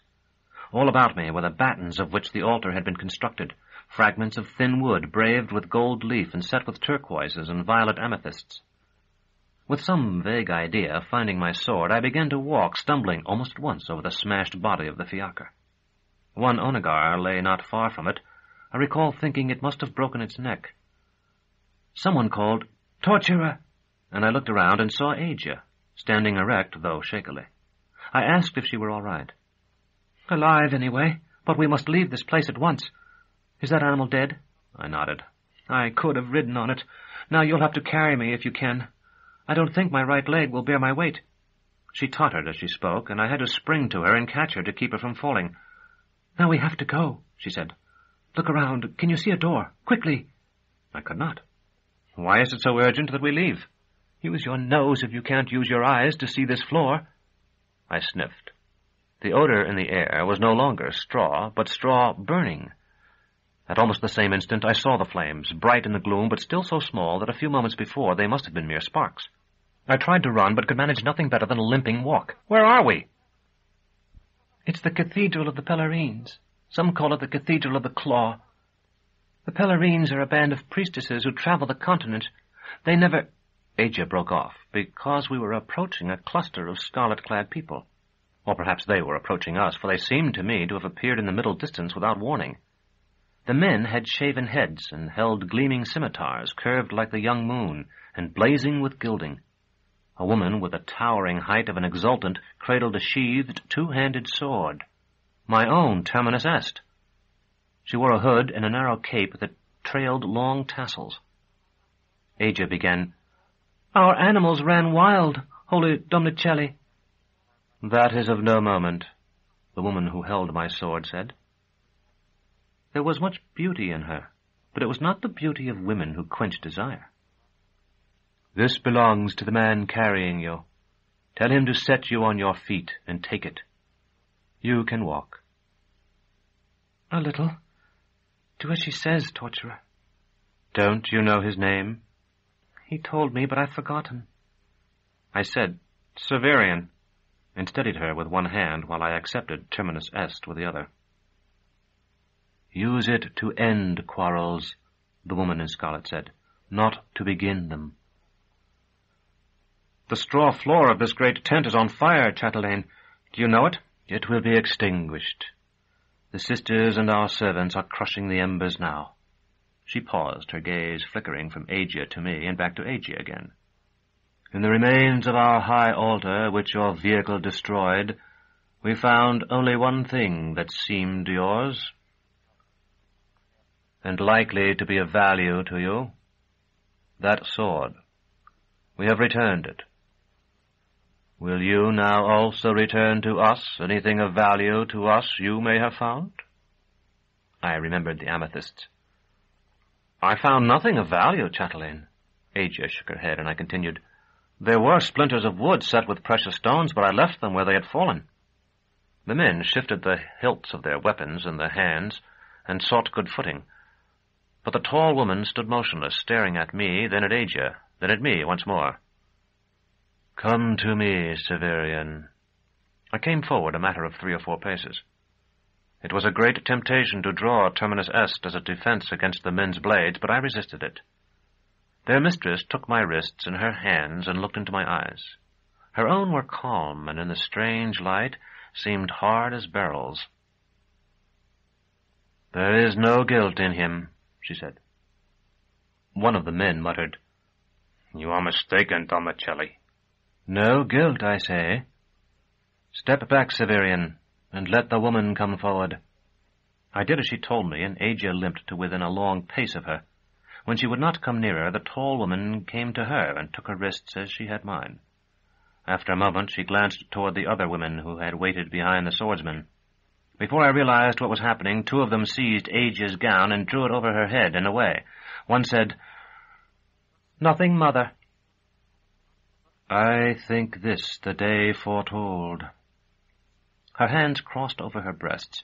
Asia whispered to me, These Pellerines are insane. Everyone knows it, and if I had had more time, I would have told you so. The tall woman said, Return her rags. The claw has not vanished in living memory, but it does so at will, and it would be neither possible nor permissible for us to stop it. One of the women murmured, We may find it in the wreckage still, mother. A second added, Should they not be made to pay?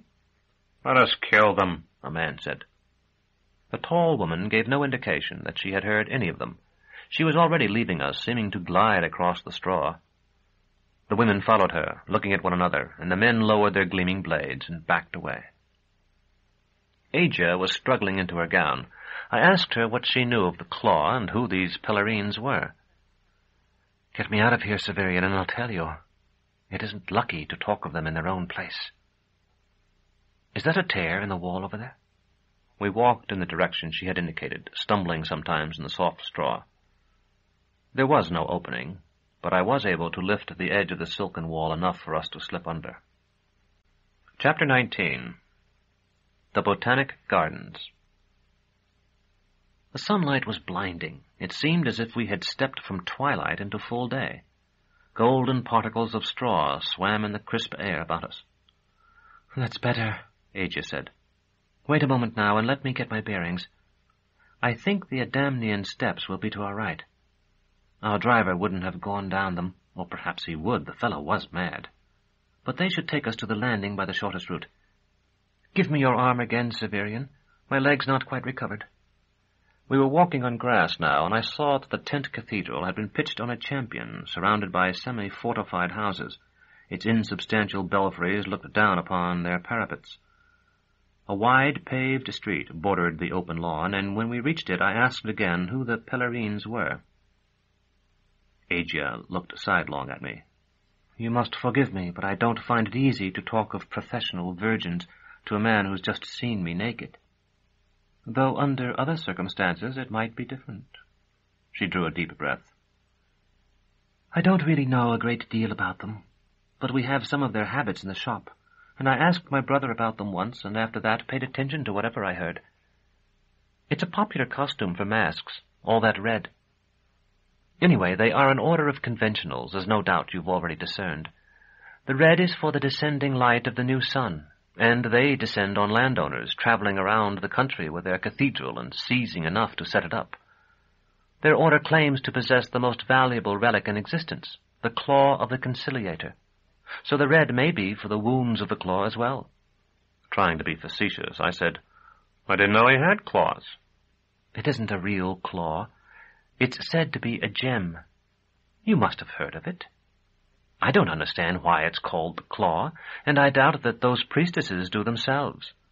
But assuming it to have had some real association with the conciliator, you can appreciate its importance.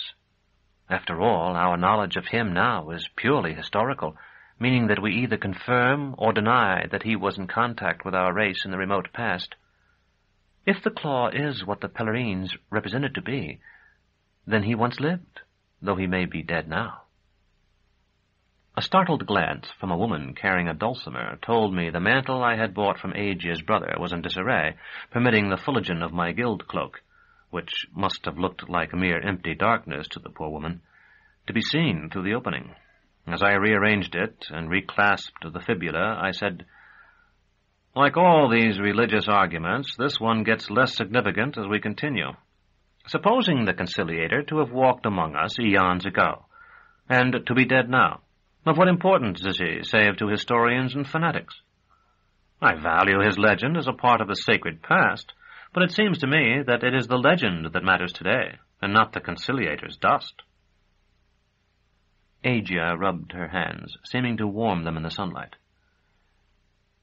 "Supposing him... We turn at this corner, Severian. You may see the head of the stair if you look, there where the statues of the eponyms stand.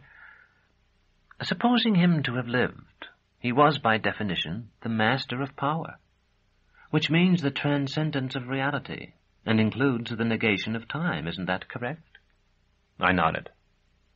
"Then there is nothing to prevent him from a position, say, of 30,000 years ago, coming into what we call the present. Dead or not, if he ever existed, he could be around the next bend of the street, or the next turn of the week." We had reached the beginning of the stair. The steps were of stone, as white as salt, sometimes so gradual that several strides were needed to go from one descent to the next, sometimes almost as abrupt as a ladder. Confectioners, sellers of apes, and the like, had set up their stands here and there. For whatever reason, it was very pleasant to discuss mysteries with Aegea while descending these steps, and I said, "All this because those women say they possess one of his glittering fingernails. I suppose it performs miraculous cures." "On occasion, so they claim. It also forgives injuries, raises the dead, draws new races of beings from the soil, purifies lust, and so on. All the things he is supposed to have done himself." "You're laughing at me now." "No, only laughing at the sunshine. You know what it is supposed to do to women's faces?" "Make them brown." "Make them ugly. To begin with, it dries the skin and creates wrinkles and so on. Then, too, it shows up every little defect. Urvasi loved Pururavus, you know, before she saw him in a bright light. Anyway, I felt it on my face, and I was thinking, I don't care for you. I'm still too young to worry about you, and next year I'll get a wide hat from our stock." Aegea's face was far from perfect now in the clear sunshine, but she had nothing to fear from it. My hunger fed at least as ravenously upon her imperfections. She possessed the hopeful, hopeless courage of the poor, which is perhaps the most appealing of all human qualities, and I rejoiced in the flaws that made her more real to me. "Anyway," she continued, squeezing my hand, "I have to admit I've never understood why people like the Pellerines always think ordinary people have to have their lust purified. In my experience, they control it well enough by themselves, and just about every day, too. What most of us need is to find someone we can unbottle it with." "Then you care that I love you?" I was only half joking. "Every woman cares if she's loved, and the more men who love her, the better. But I don't choose to love you in return, if that's what you mean.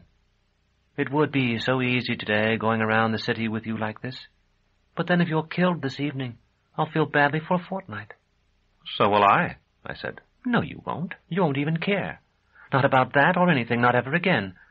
Being dead doesn't hurt, as you of all people should know." "I'm almost inclined to think this whole affair is some trick of yours, or of your brother's. You were outside when the Septentrian came. Did you tell him something to inflame him against me? Is he your lover?" Aegea laughed at that, her teeth flashing in the sun. "Look at me. I have a brocade gown, but you've seen what's beneath it. My feet are bare. Do you see rings or earrings? A silver lamia twined about my neck? Are my arms constricted with circlets of gold? If not, you may safely assume I have no officer of the household troops for my paramour. There's an old sailor, ugly and poor, who presses me to live with him. Other than that, well, Agilus and I own our shop. It was bequeathed to us by our mother, and it's free of debt only because we can find no one who's enough of a fool to lend anything on it. Sometimes we rip up something from our stock and sell it to the paper makers so we can buy a bowl of lentils to divide between us. You should eat well tonight, anyway, I told her. I gave your brother a good price for this mantle. What? Her good humor seemed to have returned. She took a step back and feigned astonishment with an open mouth. You won't buy me a supper this evening, after I've spent the day counseling you and guiding you about? Involving me in the destruction of the altar those Pellerines had erected. I'm sorry about that. I really am. I didn't want you to tire your legs. You'll need them when you fight. Then those others came up, and I thought I saw a chance for you to make some money. Her look had left my face and come to rest on one of the brutal busts that flanked the stair. I asked, "Is that really all there was to it?" To confess the truth, I wanted them to go on thinking you might be an armiger. Armigers go about in fancy dress so much because they're always going to fetes and tournaments, and you have the face. That's why I thought so myself when I first saw you. And you see, if you were, that I was someone that somebody like that, an armiger and probably the bastard of an exultant, might care for, even if it was only a kind of joke. I had no way of knowing what would happen. I understand, I said.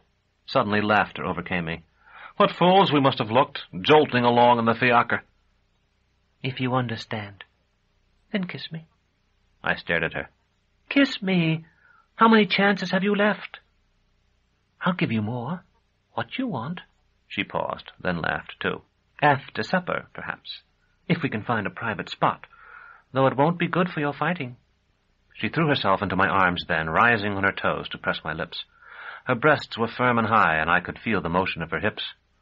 There now. She pushed me away. Look down there, Severian, between the pylons. What do you see? Water glimmered like a mirror in the sun. The river. Yes, Gile. Now, to the left. Because there are so many nenufars, the island is hard to see, but the lawn is a lighter, brighter green. Don't you see the glass, where it catches the light? I see something. Is the building all glass? She nodded. That's the Botanic Gardens where we're going. They'll let you cut your Auvergne there. All you have to do is demand it as your right. We made the rest of the descent in silence. The Adamnian steps wind back and forth across a long hillside, and they are a favored place for strollers, who often hire a ride to the top and descend. I saw many couples finely dressed, men with the marks of old difficulties scarring their faces, and romping children. Saddening me more, I saw, too, from several points, the dark towers of the citadel on the opposite bank, and on the second or third such sighting it came to me that when I had swum from the eastern bank, diving from the water stairs and fighting with the tenement children, I had once or twice noticed this narrow line of white on the other shore, so far upstream as to be nearly beyond sight.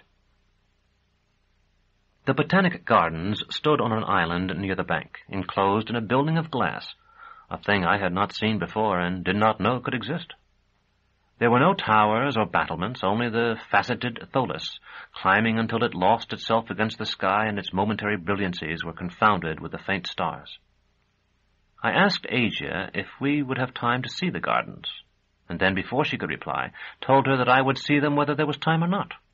The fact was that I had no compunction about arriving late for my death, and was beginning to have difficulty in taking seriously a combat fought with flowers. If you wish to spend your last afternoon visiting the gardens, so be it, she said. I come here myself often. It's free, being maintained by the Autarch, and entertaining if you're not too squeamish. We went up steps of glass, palely green. I asked Agia if the enormous building existed only to provide blooms and fruit. She shook her head, laughing, and motioned toward the wide arch before us. On either side of this corridor are chambers, and each chamber is a bioscape. I warn you, though, that because the corridor is shorter than the building itself, the chambers will widen as we go into them more deeply. Some people find that disconcerting. We entered, and in so doing stepped into such silence as must have been in the morning of the world, before the fathers of men first hammered out brazen gongs, built squealing cartwheels, and splashed Gile with striding oars. The air was fragrant, damp, and a trifle warmer than it had been outside. The walls to either side of the tessellated floor were also of glass, but so thick that sight could scarcely penetrate them. Leaves and flowers and even soaring trees seen through these walls wavered as though glimpsed through water. On one broad door I read, "The Garden of Sleep." "You may enter whichever you like," an old man said, rising from his chair in a corner. "And as many as you like." Agia shook her head. "We won't have time for more than one or two."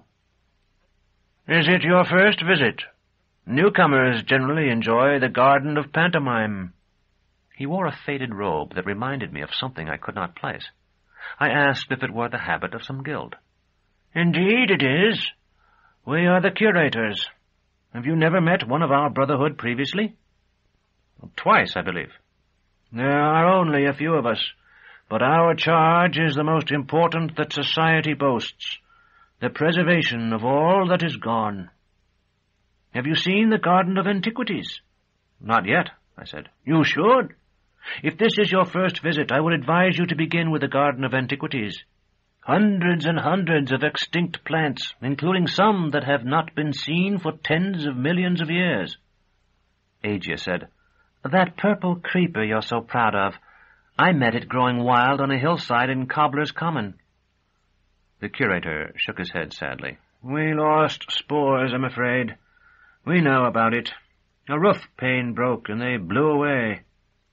The unhappiness quickly left his lined face, draining away as the troubles of simple people do. He smiled. "It's likely to do well now. All its enemies are as dead as the disorders its leaves cured." A rumbling made me turn.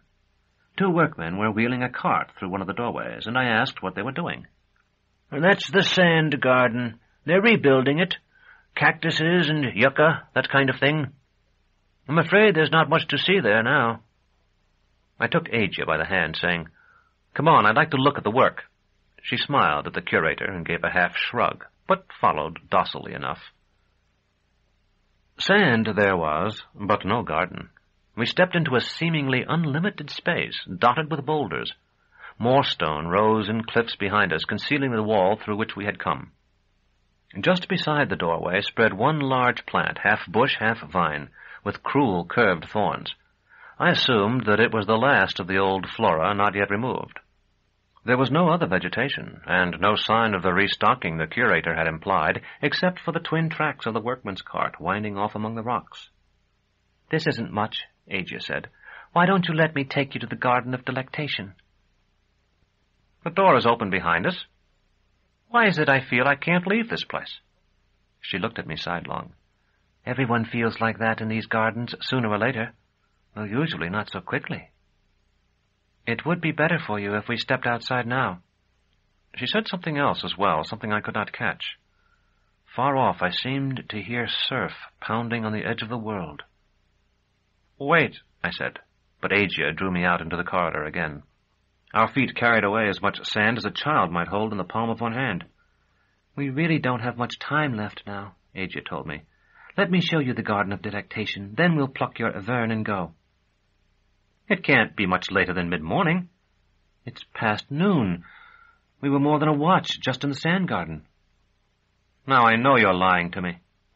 For an instant I saw a flash of anger in her face.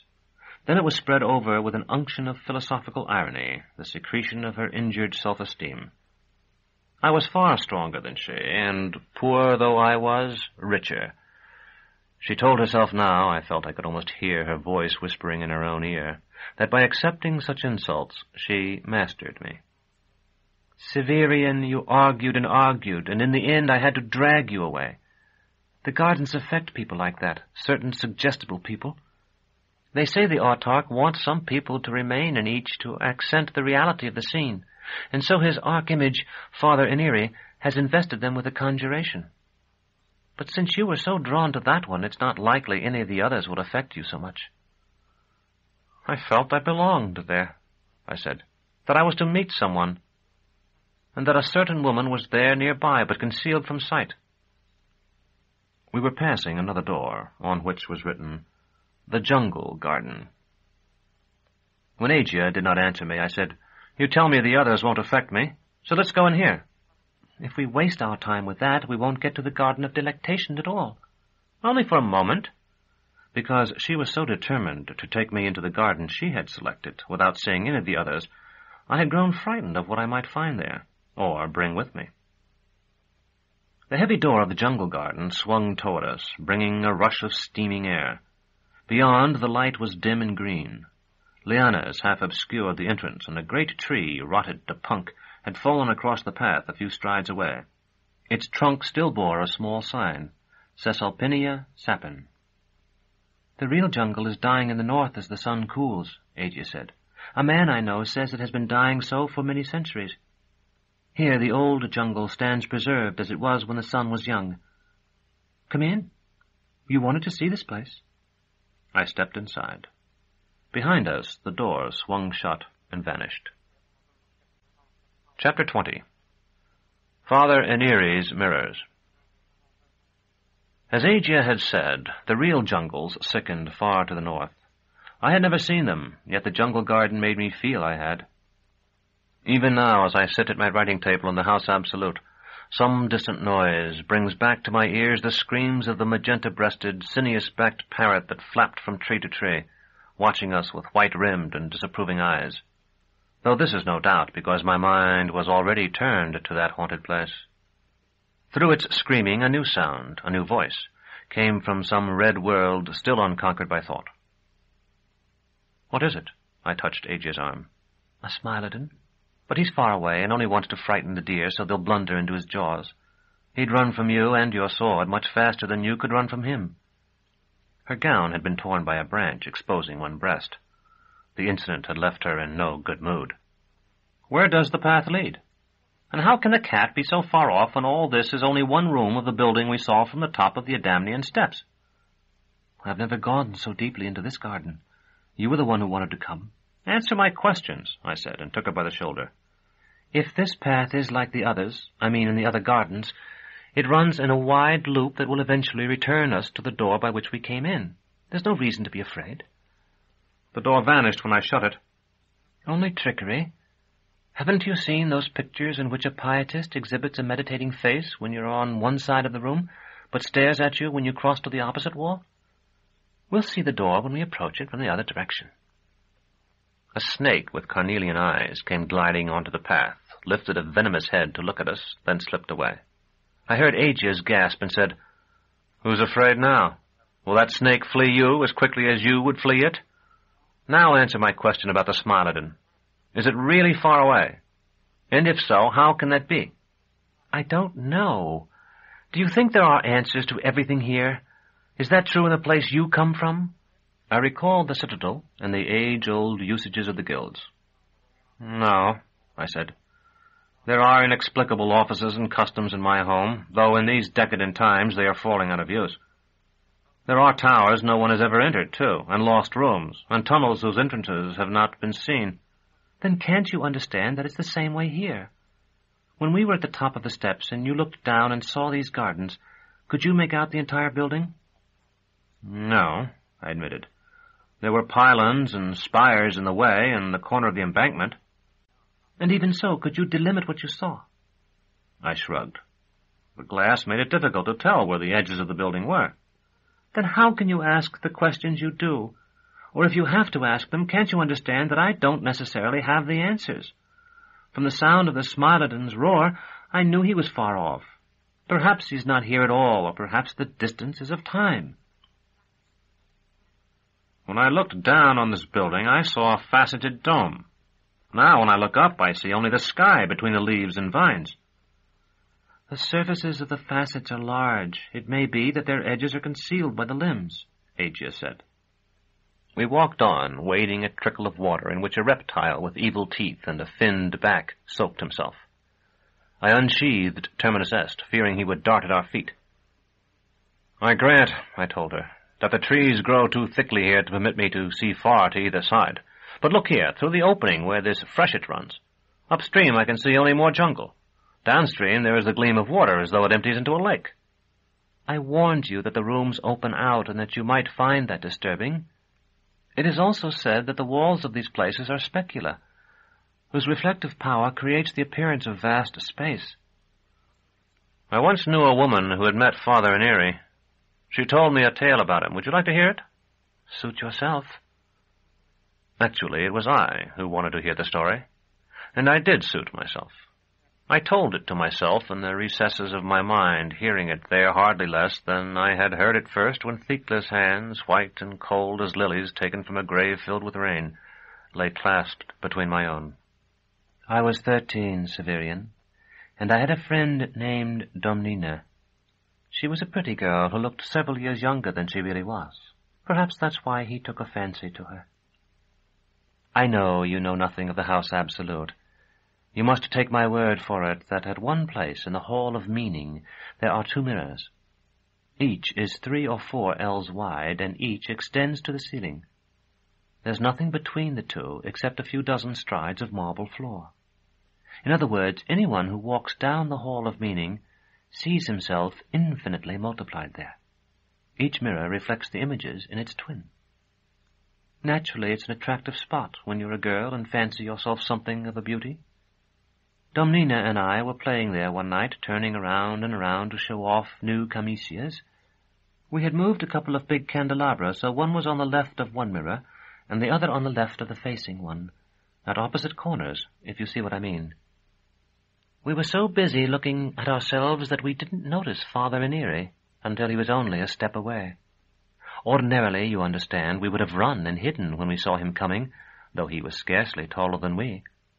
He wore iridescent robes that seemed to fade into gray when I looked at them, as if they had been dyed in mist.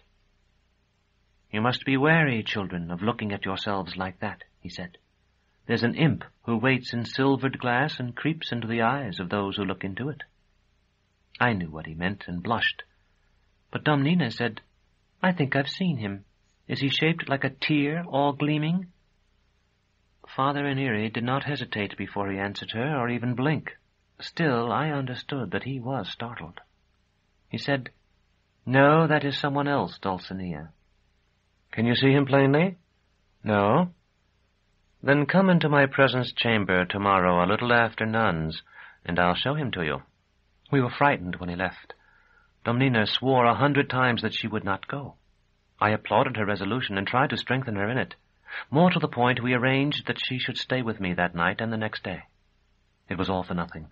A little before the appointed time, a servant in a livery neither of us had ever seen came for poor Domnina. A few days before, I had been given a set of paper figures. There were soubrettes, columbines, coryphees, harlequines, figurantes, and so on, the usual thing. I remember that I waited on a window seat all afternoon for Domnina, toying with these little people, coloring their costumes with wax pencils, arranging them in various ways, and inventing games she and I would play when she came back. At last my nurse called me to supper. By that time I thought Father Inire had killed Domnina, or that he had sent her back to her mother with an order that she must never visit us again. And just as I was finishing my soup, there was a knock. I heard Mother's servitrix go to answer the door. Then Domnina burst in. I'll never forget her face. It was as white as the faces of the dolls. She cried, and my nurse comforted her, and eventually we got the story out of her. The man who had been sent for her had taken her through halls she hadn't known existed. That, you understand, Severian, was frightening in itself.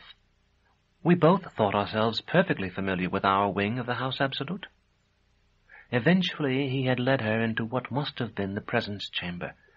She said it was a large room with hangings of a solid dark red and almost no furniture except for vases taller than a man and wider than she could spread her arms. In the center was what she at first took to be a room within the room. The walls were octagonal and painted with labyrinths. Over it, just visible from where she stood at the entrance to the presence chamber, burned the brightest lamp she had ever seen. It was blue-white, she said, and so brilliant an eagle could not have kept his eyes on it.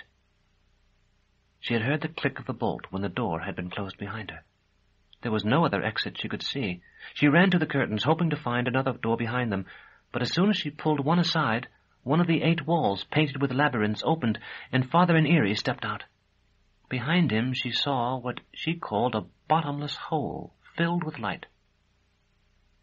"There you are," he said. "You've come just in time. Child, the fish is nearly caught. You can watch the setting of the hook and learn by what means his golden scales are to be meshed in our landing net."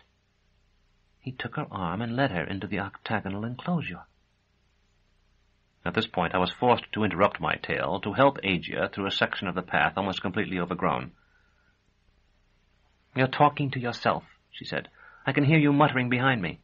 "I'm telling myself the story I mentioned to you. You seem to have no wish to hear it, and I wanted to listen to it again. Besides, it concerns the specula of Father Inire, and may contain hints useful to us."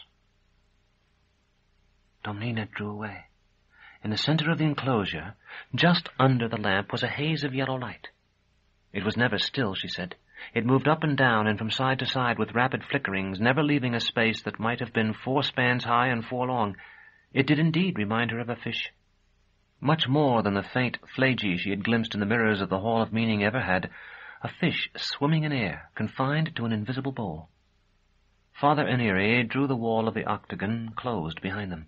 It was a mirror in which she could see his face and hand and shining, indefinite robes reflected. Her own form, too, and the fish's. But there seemed to be another girl, her own face peering over her shoulder, then another, and another, and another, each with a smaller face behind it.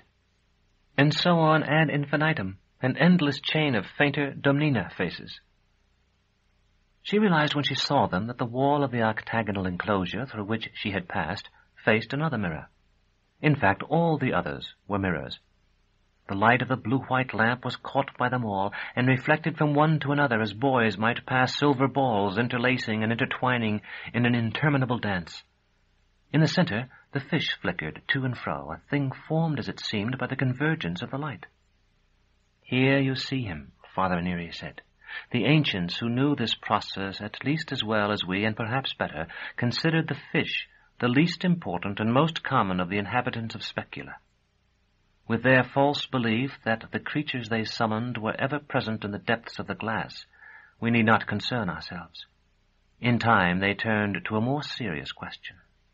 By what means may travel be effected when the point of departure is at an astronomical distance from the place of arrival? Can I put my hand through him? At this stage you may, child. Later I would not advise it." She did so, and felt a sliding warmth. "Is this how the Cacagins come?" "Has your mother ever taken you riding in her flyer?" "Of course." "And you have seen the toy flyers older children make on the pleasance at night, with paper holes and parchment lanterns? What you see here is to the means used to travel between suns as those toy flyers are to real ones. Yet we can call up the fish with these, and perhaps other things too. And just as the boys' flyers sometimes set the roof of a pavilion ablaze, so our mirrors, though their concentration is not powerful, are not without danger." "I thought that to travel to the stars you'd have to sit on the mirror." Father Inire smiled. It was the first time she had seen him smile, and though she knew he meant only that she had amused and pleased him, perhaps more than a grown woman could have, it was not pleasant. No, let me outline the problem to you. When something moves very, very fast as you see all the familiar things in your nursery when your governess lights your candle, it grows heavy. Not larger, you understand, but only heavier. It is attracted to Earth or any other world more strongly. If it were to move swiftly enough, it would become a world itself, pulling other things to it. Nothing ever does, but if something did, that is what would happen. Yet even the light from your candle does not move swiftly enough to travel between the suns." The fish flickered up and down, forward and back. "Couldn't you make a bigger candle?" I feel sure Domnina was thinking of the Paschal candle she saw each spring, thicker than a man's thigh. "Such a candle could be made, but its light would fly no more swiftly. Yet even though light is so weightless, we have given its name to that condition. It presses against what it falls on, just as wind, which we cannot see, pushes the arms of a mill. See now what happens when we provide light to mirrors set face to face. The image they reflect travels from one to the other and returns. Suppose it meets itself in returning. What do you suppose happens then?" Domnina laughed despite her fear, and said she could not guess. Why, it cancels itself. Think of two little girls running across a lawn without looking where they're going. When they meet, there are no more little girls running. But if the mirrors are well made and the distances between them are correct, the images do not meet. Instead, one comes behind the other. That has no effect when the light comes from a candle or a common star, because both the earlier light and the later light that would otherwise tend to drive it forward are only random white light, like the random waves a little girl might make by flinging a handful of pebbles into a lily pond. But if the light is from a coherent source, and forms the image reflected from an optically exact mirror, the orientation of the wave fronts is the same because the image is the same. Since nothing can exceed the speed of light in our universe, the accelerated light leaves it and enters another. When it slows again, it re-enters ours, naturally, at another place. Is it just a reflection? Domnina asked. She was looking at the fish. Eventually it will be a real being if we do not darken the lamp or shift the mirrors. For a reflected image to exist without an object to originate it violates the laws of our universe, and therefore an object will be brought into existence. Look, Azure said, we're coming to something. The shade of the tropical trees was so intense that spots of sunshine on the path seemed to blaze like molten gold. I squinted to peer beyond their burning shafts of light. A house set on stilts of yellow wood. It's thatched with palm fronds. Can't you see it? Something moved, and the hut seemed to spring at my eyes as it emerged from the pattern of greens, yellows, and blacks.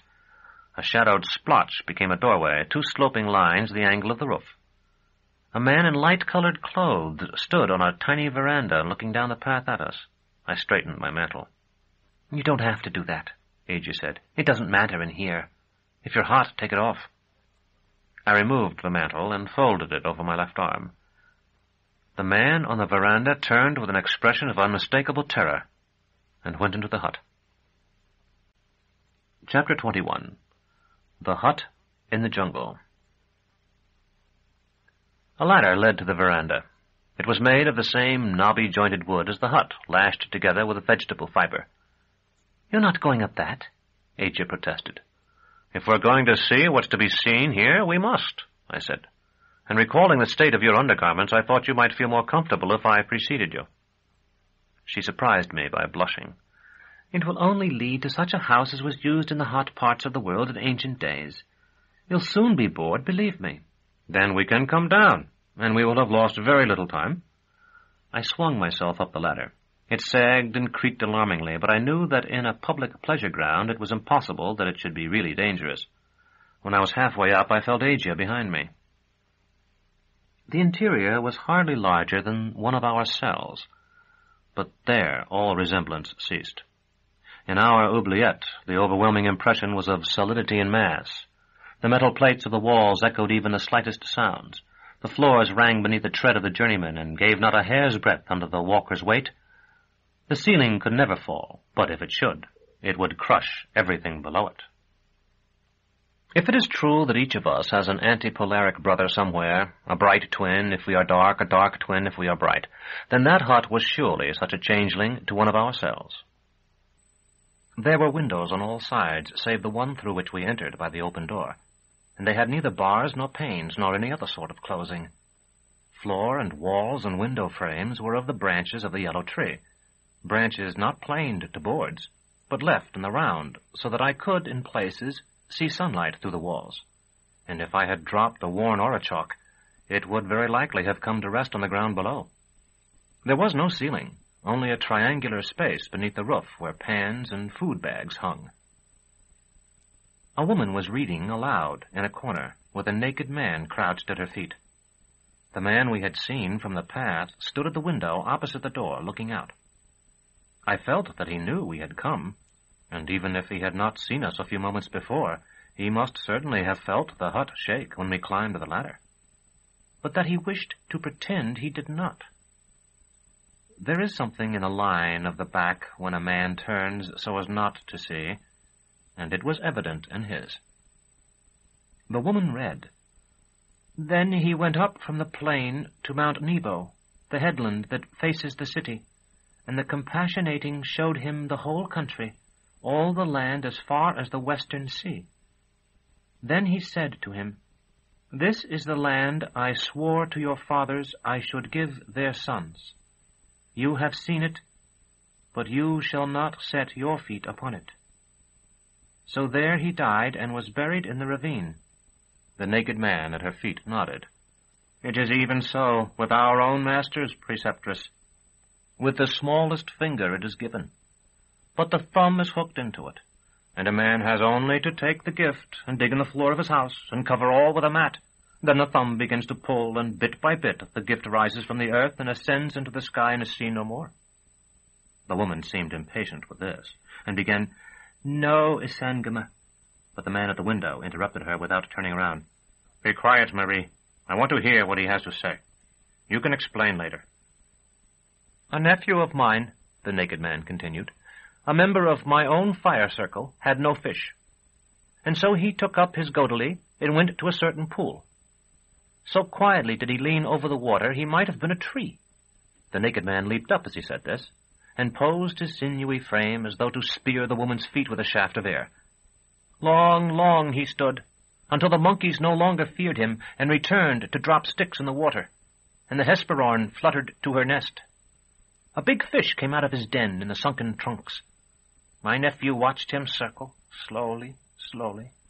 He swam near the surface, and then when my nephew was about to drive home the three-toothed spear, there was no longer a fish to be seen, but a lovely woman. At first my nephew thought the fish was the fish king, who had changed his form that he might not be speared. Then he saw the fish moving beneath the woman's face, and knew that he saw a reflection. He looked up at once, but there was nothing to be seen but the whisk of the vines. The woman was gone." The naked man looked up, mimicking very well the amazement of the fisherman.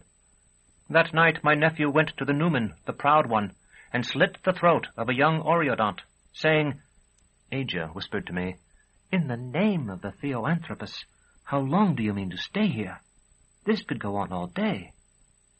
"Let me look about the hut," I whispered back, "and we'll go."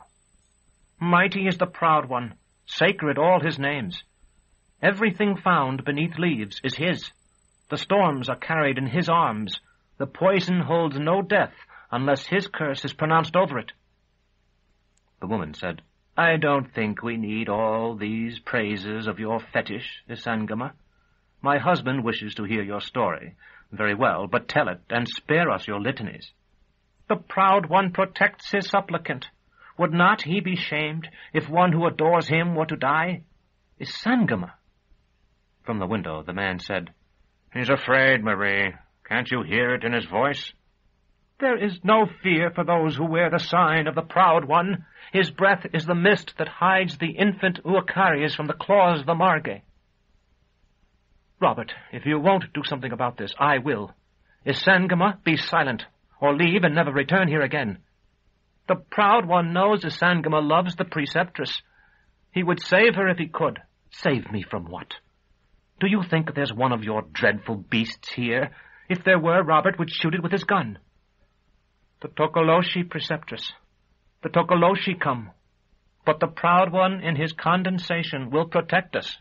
He is the mighty commander of all Tokoloshi. When he roars, they hide beneath the fallen leaves. Robert, I think he's lost his mind."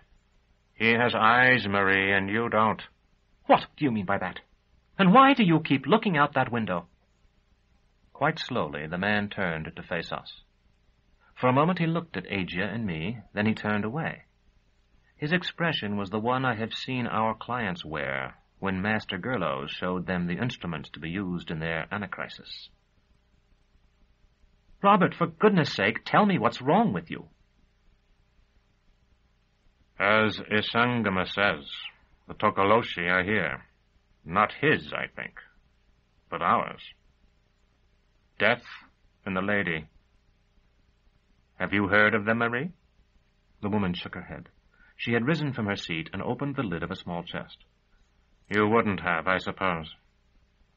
It's a picture, an artistic theme, rather. Pictures by several artists.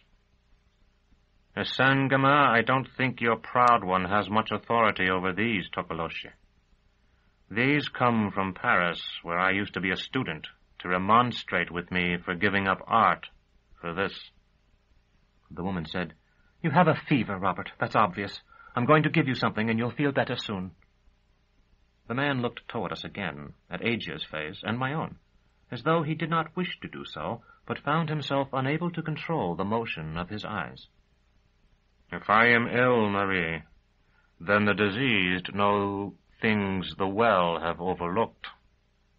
Sangama knows they're here, too, don't forget. Didn't you feel the floor tremble while you were reading to him? That was when they came in, I think. I've just poured you a glass of water so you can swallow your quinine. There are no ripples in it. What are they, Sangama? Tokoloshi, but what are Tokoloshi? Bad spirits, Preceptor. When man think bad thought, or woman do bad thing, there is another Tokoloshi. He stay behind. Man think, no one know, everyone dead. But Tokoloshi remain until end of world. Then everyone will see, know what that man did. The woman said, "What a horrible idea." Her husband's hands clenched the yellow stick of the windowsill. Don't you see they are only the results of what we do? They are the spirits of the future, and we make them ourselves. They are a lot of pagan nonsense, that's what I see, Robert. Listen, your vision is so sharp. Can't you listen for a moment? I am listening. What do you want to say? Nothing. I only want you to listen. What do you hear? The hut fell silent. I listened, too, and could not have not listened if I had wanted to. Outside, the monkeys chattered and the parrots screamed as before. Then I heard over the jungle noises a faint humming, as though an insect as large as a boat were flying far away. What is it? The man asked. The mail plane. If you're lucky, you should be able to see it soon. The man craned his neck out the window, and I, curious to see what he was looking for, went to the window on his left and looked out as well. The foliage was so thick that at first it seemed impossible to see anything, but he was staring almost straight up past the edge of the thatch, and I found a patch of blue there. The humming grew louder. Into view came the strangest flyer I have ever seen. It was winged, as if it had been built by some race that had not yet realized that since it would not flap wings like a bird in any case, there was no reason its lift, like a kite's, could not come from its hull. There was a bulbous swelling on each argent pinion, and a third at the front of the hull. The light seemed to glimmer before these swellings. In 3 days we could be at the landing strip, Robert. The next time it comes, we would be waiting. If the Lord has sent us here... Yes, Preceptor. We must do what the Proud One wishes. There is none like he. Preceptress, let me dance to the Proud One and sing his song. Then it may be the Tokoloshi will depart. The naked man snatched her book from the woman and began to beat it with the flat of his hand, rhythmic claps as though he played a tambour. His feet scraped the uneven floor, and his voice, beginning with a melodic stridulation, became the voice of a child. In the night, when all is silent, hear him screaming in the treetops. See him dancing in the fire. He lives in the arrow poison, tiny as a yellow firefly, brighter than a falling star. Hairy men walk in the forest. Agia said, "I'm leaving Severian," and stepped through the doorway behind us. "If you want to stay and watch this, you can. But you'll have to get your Avern yourself and find your way to the sanguinary fields. Do you know what will happen if you fail to appear?" They'll employ assassins, you said. And the assassins will employ the snake called Yellowbeard. Not on you at first. On your family, if you have any, and your friends. Since I've been with you all over our quarter of the city, that probably means me. He comes when the sun is setting. See his feet upon the water, tracks of flame across the water. The chant continued, but the chanter knew we were going. His sing-song held a note of triumph. I waited until Agia had reached the ground, then followed her. She said, "I thought you'd never leave. Now that you're here, do you really like this place so much?" The metallic colors of her torn gown seemed as angry as she herself against the cool green of the unnaturally dark leaves. "No," I said, "but I find it interesting. Did you see their flyer? When you and the inmate looked out the windows? I wasn't such a fool. It was like no other I've ever seen. I should have been looking at the roof facets of this building, but instead I saw the flyer he expected to see. At least that's what it seemed like. Something from somewhere else. A little while ago I wanted to tell you about a friend of mine who was caught in Father Inire's mirrors. She found herself in another world, and even when she returned to Triskele, that was my friend's name, she wasn't quite sure she had found her way back to her real point of origin. I wonder if we aren't still in the world those people left, instead of them in ours." Aja had already started down the path. Flecks of sunlight seemed to turn her brown hair to dark gold as she looked over her shoulder to say, "I told you certain visitors are attracted to certain bioscapes." I trotted to catch up with her. "As time goes on, their minds bend to conform to their surroundings, and it may be they bend ours as well. It was probably an ordinary flyer you saw." "He saw us. So did the savage." "From what I've heard, the further an inhabitant's consciousness must be warped, the more residual perceptions are likely to remain. When I meet monsters, wild men, and so forth in these gardens, I find they're a lot more likely to be at least partially aware of me than the others are." "Explain the man," I said. "I didn't build this place, Severian. All I know is that if you turn around on the path now, that last place we saw probably won't be there. Listen, I want you to promise me that when we get out of here, you'll let me take you straight to the Garden of Endless Sleep. We don't have time left for anything else, not even the Garden of Delectation. And you're not really the kind of person who ought to go sightseeing in here." "Because I wanted to stay in the sand garden?" "Partly, yes. You're going to make trouble for me here sooner or later, I think." As she said that, we rounded one of the path's seemingly endless sinuosities. A log, tagged with a small white rectangle that could only be a species sign, lay across the path, and through the crowding leaves on our left I could see the wall, its greenish glass forming an unobtrusive backdrop for the foliage. Aja had already taken a step past the door when I shifted Terminus Est to the other hand and opened it for her. Chapter 22. Dorcas. When I had first heard of the flower, I had imagined averns would be grown on benches and rows like those in the conservatory of the Citadel. Later, when Aja had told me more about the Botanic Gardens, I conceived of a place like the necropolis where I had frolicked as a boy, with trees and crumbling tombs, and walkways paved with bones. The reality was very different. A dark lake in an infinite fen. Our feet sank in sedge, and a cold wind whistled past with nothing as it seemed to stop it before it reached the sea. Rushes grew beside the track on which we walked, and once or twice a water-bird passed overhead, black against a misted sky. I had been telling Aja about Triskele. Now she touched my arm. "You can see them from here, though we'll have to go half around the lake to pluck one. Look where I'm pointing. That smudge of white." "They don't look dangerous from here." "They've done for a great many people, I can assure you.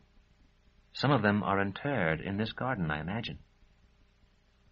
So there were graves after all. I asked where the mausoleum stood. "There aren't any. No coffins either, or mortuary urns, or any of that clutter. Look at the water slopping at your boots." I did. It was as brown as tea. It has the property of preserving corpses. The bodies are weighed by forcing lead shot down their throats, then sunk here with their positions mapped so they can be fished up again later if anyone wants to look at them. I would readily have sworn that there was no one within a league of where we stood, or at least, if the segments of the glass building really confined the spaces they enclosed as they were supposed to do, within the borders of the Garden of Endless Sleep. But Aja had no sooner said what she did than the head and shoulders of an old man appeared over the top of some reeds a dozen paces off. "'Tis not true," he called. "I know they say so, but 'tisn't right."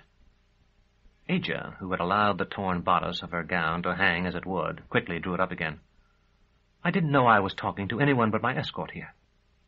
The old man ignored the rebuke. No doubt his thoughts were already too involved with the remark he had overheard for him to pay much heed. "I've the figure here. Would you like to see it? You, young sir. You've an education, anyone can tell that. Will you look?" He appeared to be carrying a staff. I watched its head rise and fall several times before I understood that he was poling toward us. "More trouble," Aja said. "We'd better go." I asked if it might not be possible for the old man to ferry us across the lake, thus saving us the long walk around. He shook his head. "Too heavy for my little boat. There's but room for Cass and me here.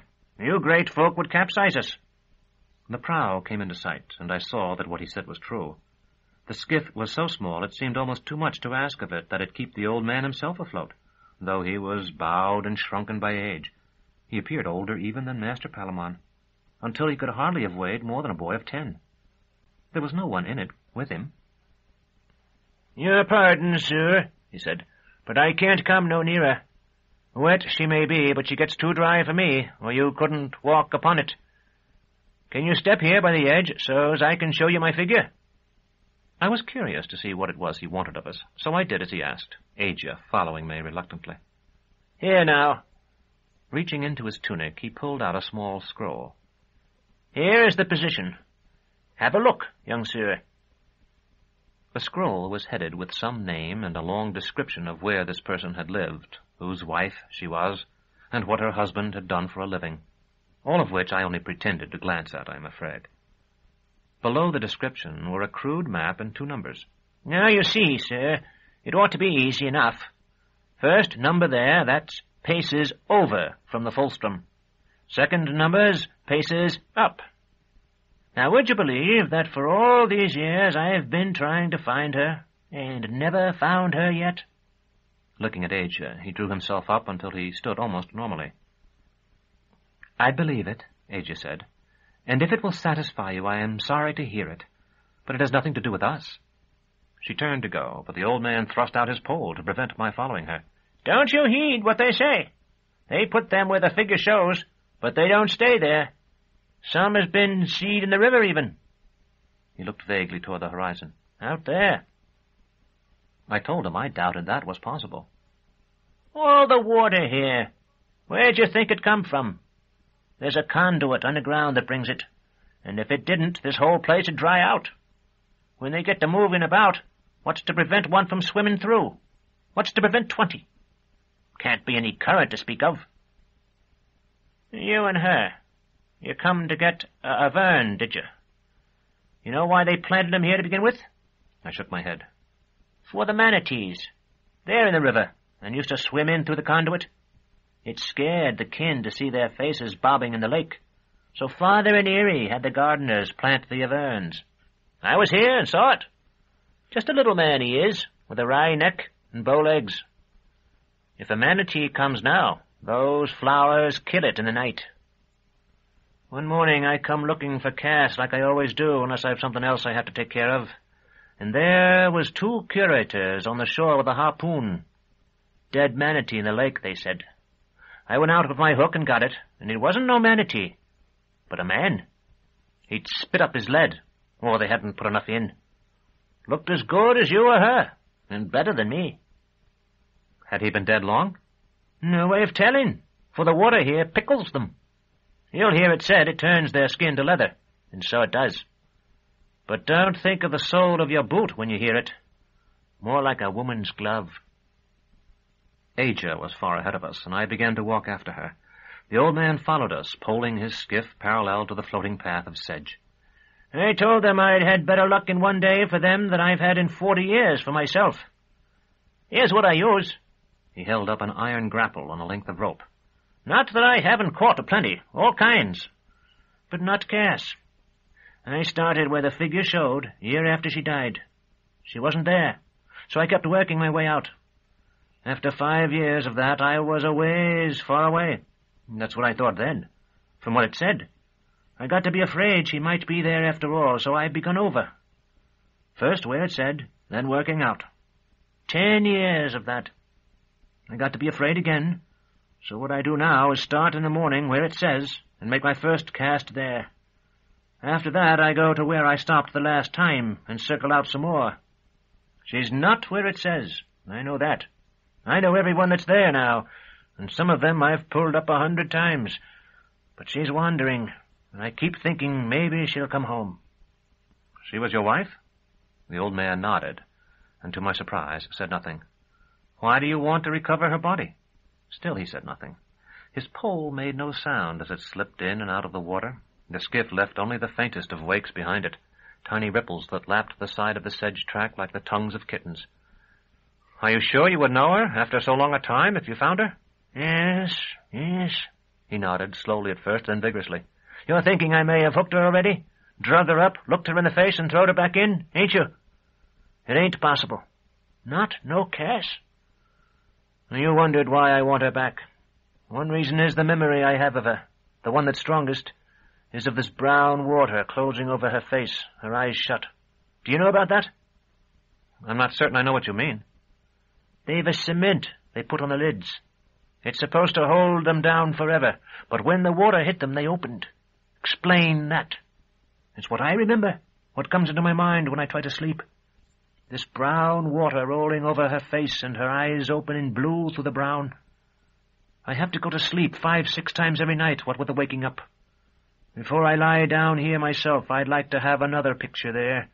Her face coming back up, even if it's only on the end of my hook. You follow what I say? I thought of Thrax and the trickle of blood from beneath the door of her cell, and I nodded. Then there's the other thing. Cass and I, we had a little shop. Cloisonne work, mostly. Her father and brother had the trade of making it, and they set us up on Signal Street, just past the middle, next to the auction house. The building's still there, though nobody lives in it. I'd go over to the in-laws and carry the boxes home on my back, and pull them open, and put the pieces on our shelves. Cass priced 'em, sold, and kept everything so clean. You know how long we did that? Run our little place? I shook my head.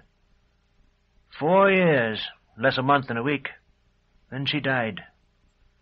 Cass died. It wasn't long before it was all gone, but it was the biggest part of my life.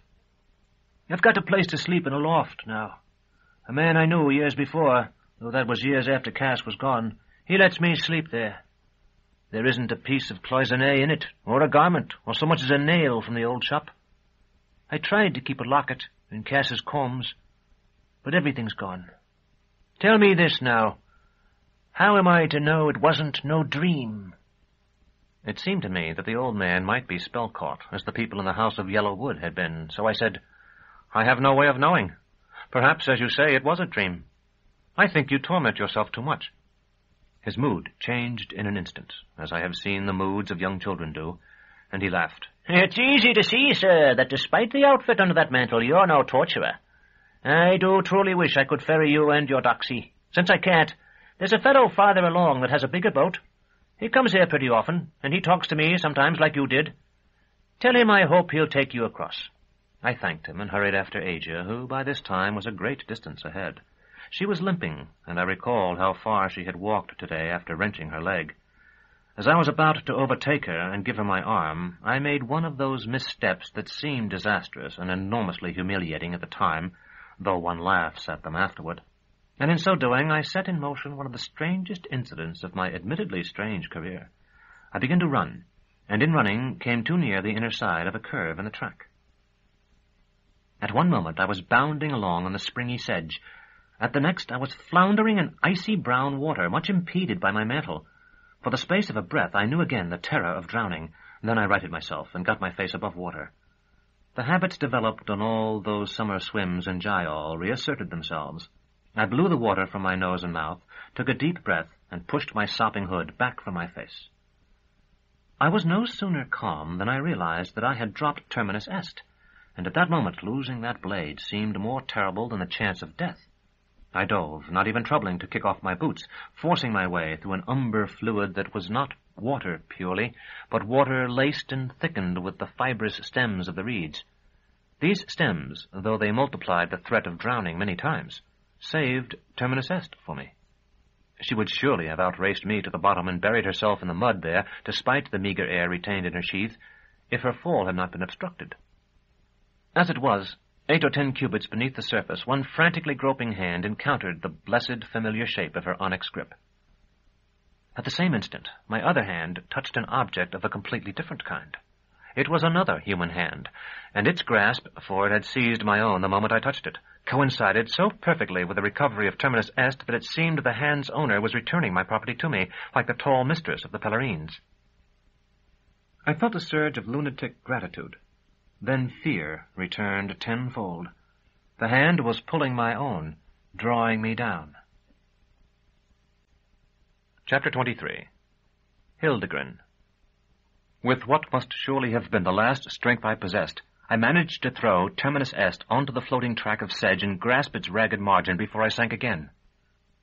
Someone caught me by the wrist. I looked up, expecting Azure. It was not she, but a woman, younger still, with streaming yellow hair. I strove to thank her, but water, not words, poured from my mouth. She tugged and I struggled, and at last I lay wholly supported on the sedge, so weak I could do nothing more. I must have rested there at least as long as it takes to say the Agilus, and perhaps longer.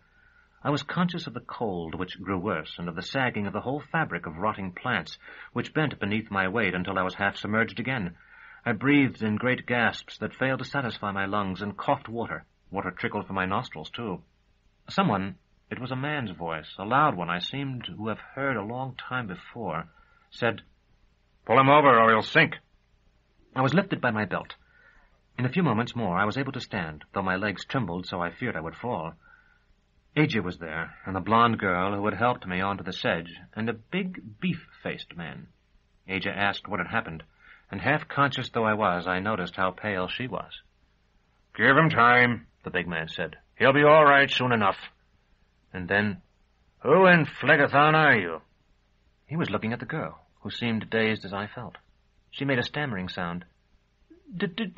Then hung her head and was silent. From hair to heels, she was smeared with mud, and what clothing she had seemed no better than rags. The big man asked Azure, "Where did that one come from?" "I don't know. When I looked back to see what was keeping Severian, she was pulling him onto this floating path." "Good thing she did, too. Good for him, anyway. Is she mad? Or chance caught here, you think?" I said, "Whatever she is, she saved me.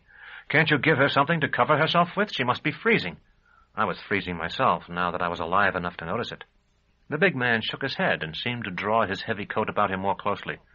"Not unless she gets clean, I won't. And she won't, unless she's put back in the water and stirred around, too. But I've something here that's the next best thing, and maybe better." From one of his coat pockets he took a metal flask shaped like a dog, which he handed to me. A bone in the dog's mouth proved to be the stopper. I offered the flask to the blonde girl, who at first seemed not to know what to do with it. Azure took it from her and held it to her lips until she had taken several swallows, then handed it back to me.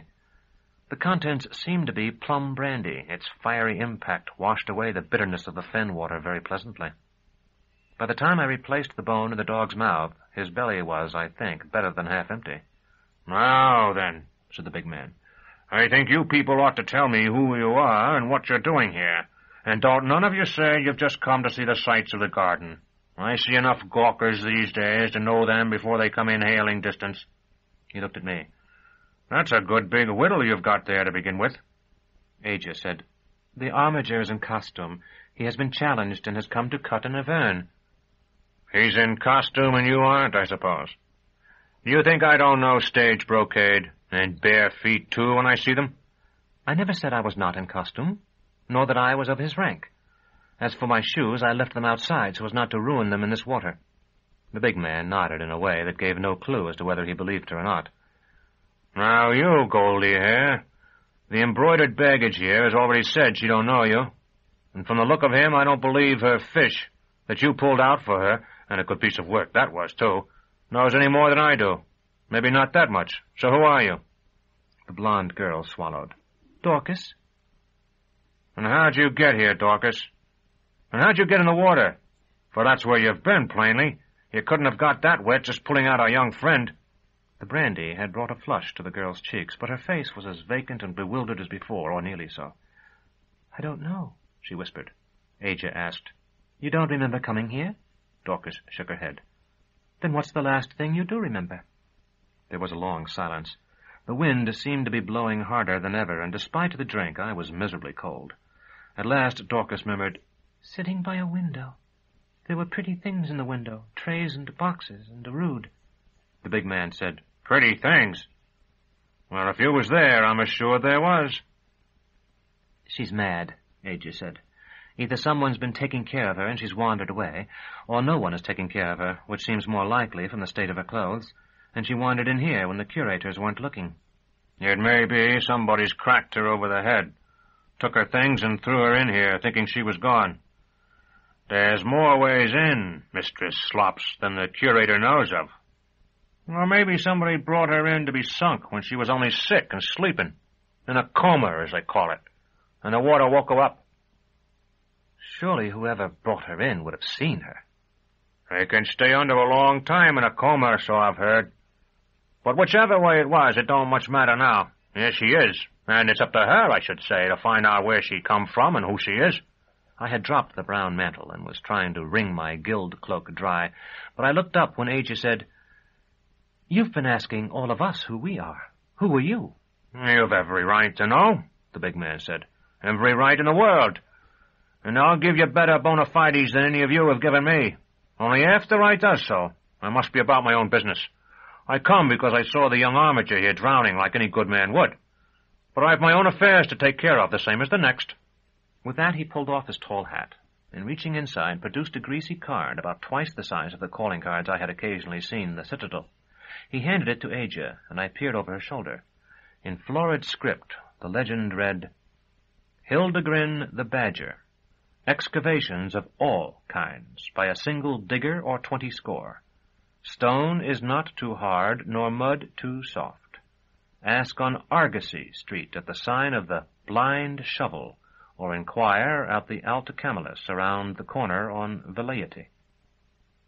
"And that's who I am, Mistress Slops and young sir, which I hope you won't mind my calling you, firstly because you're younger than me, and secondly because you're a sight younger than what she is, for all you was probably born only a couple of years sooner.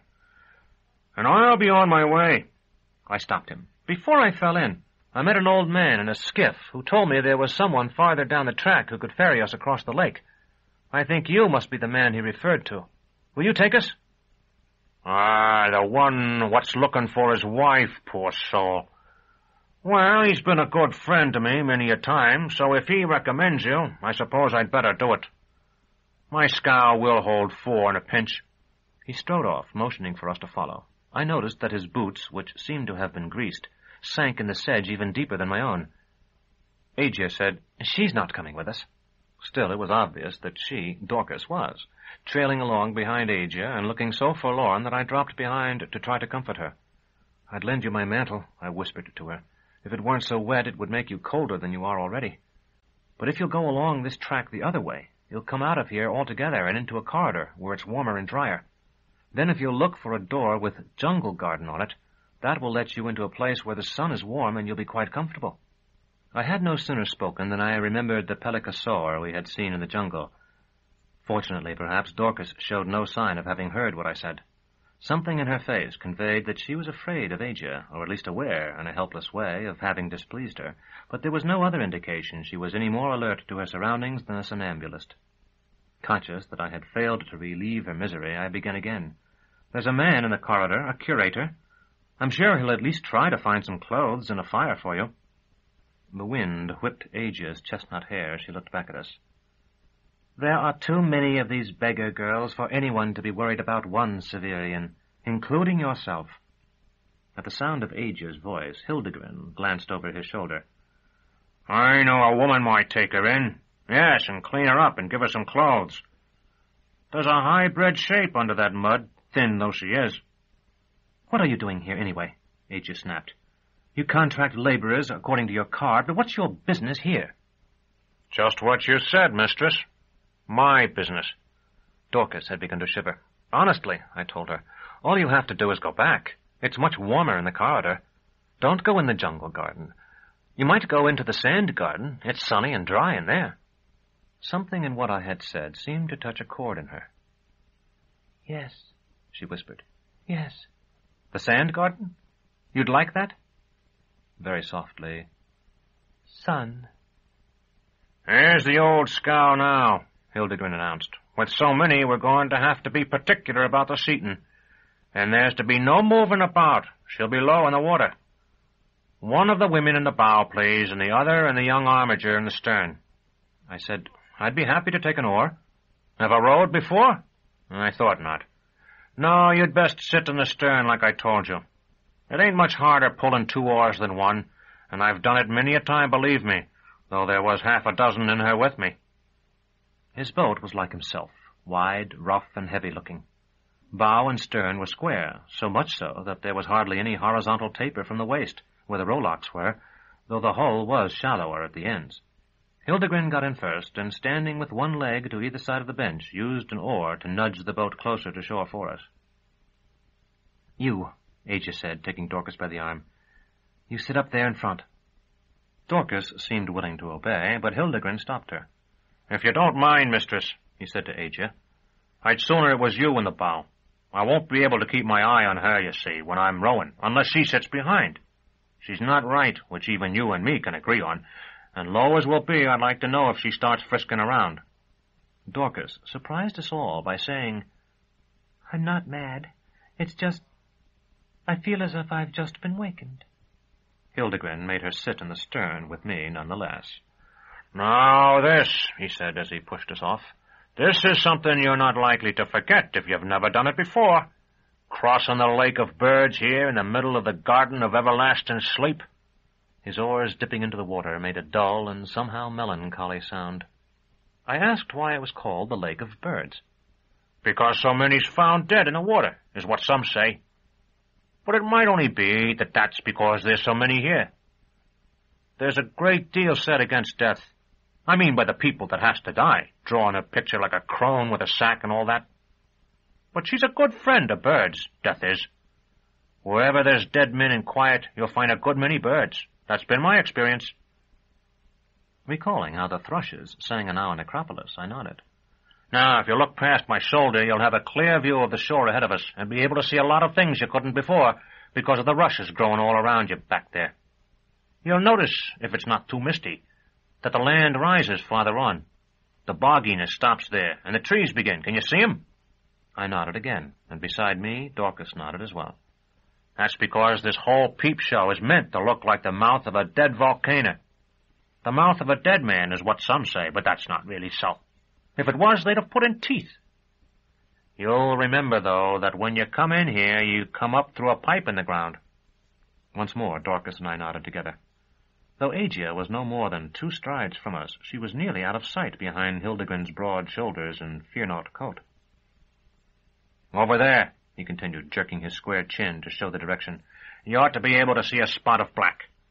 Just about halfway up it is, between the bog and the rim. Some sees it and thinks it's where they come out of, but that's behind you and lower down, and a whole lot smaller. This that you see now is the Cave of the Cumean, the woman that knows the future and the past and everything else.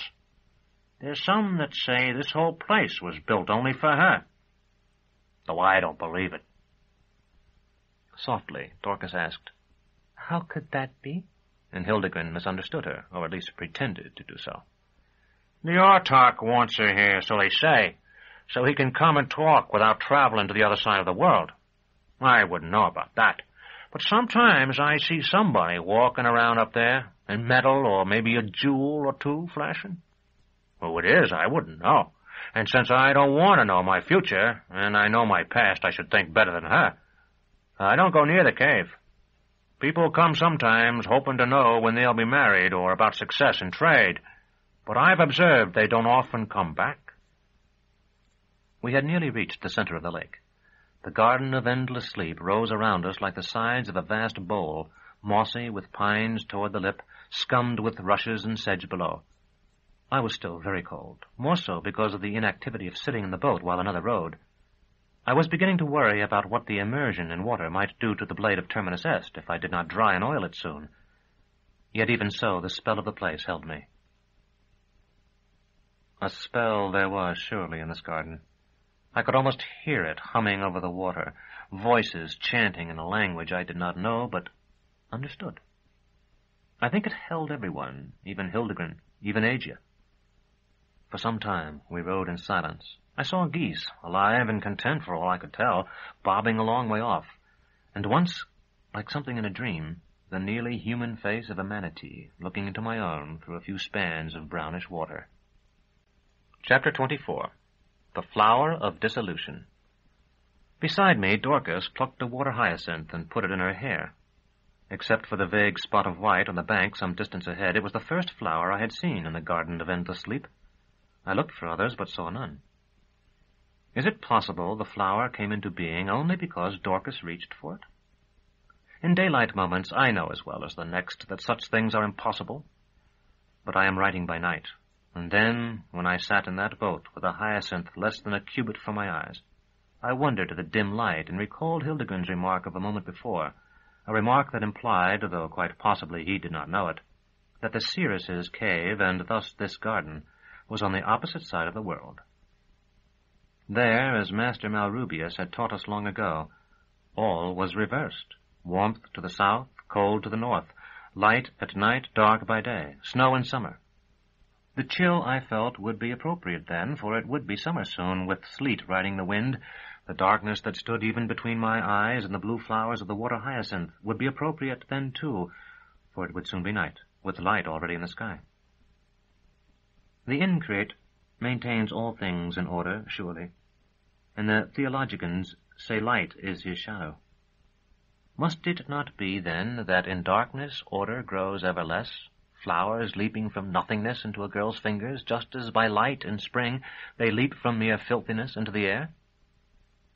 Perhaps when night closes our eyes, there is less order than we believe. Perhaps, indeed, it is this lack of order we perceive as darkness, a randomization of the waves of energy, like a sea, the fields of energy, like a farm, that appear to our deluded eyes, set by light in an order of which they themselves are incapable, to be the real world. Mist was rising from the water, reminding me first of the swirling motes of straw in the insubstantial cathedral of the Pellerines, then of steam from the soup kettle when Brother Cook carried it into the refectory on a winter afternoon. The witches were said to stir such kettles, but I had never seen one, though their tower stood hardly a chain from ours. I remembered that we rode across the crater of a volcano. Might it not have been the Cumean's kettle? Uith's fires were long dead, as Master Malrubius had taught us. It was more than possible that they had cooled long before men had risen from the position of the beasts to cumber her face with their cities. But witches, it was said, raised the dead.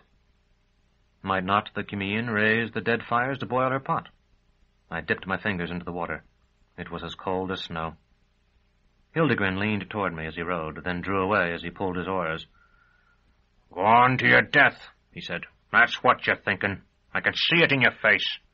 To the sanguinary field, and he'll kill you, whoever he is." "Are you?" Dorcas asked, and gripped my hand. When I did not answer, Hildegrin nodded for me. "Don't have to, you know.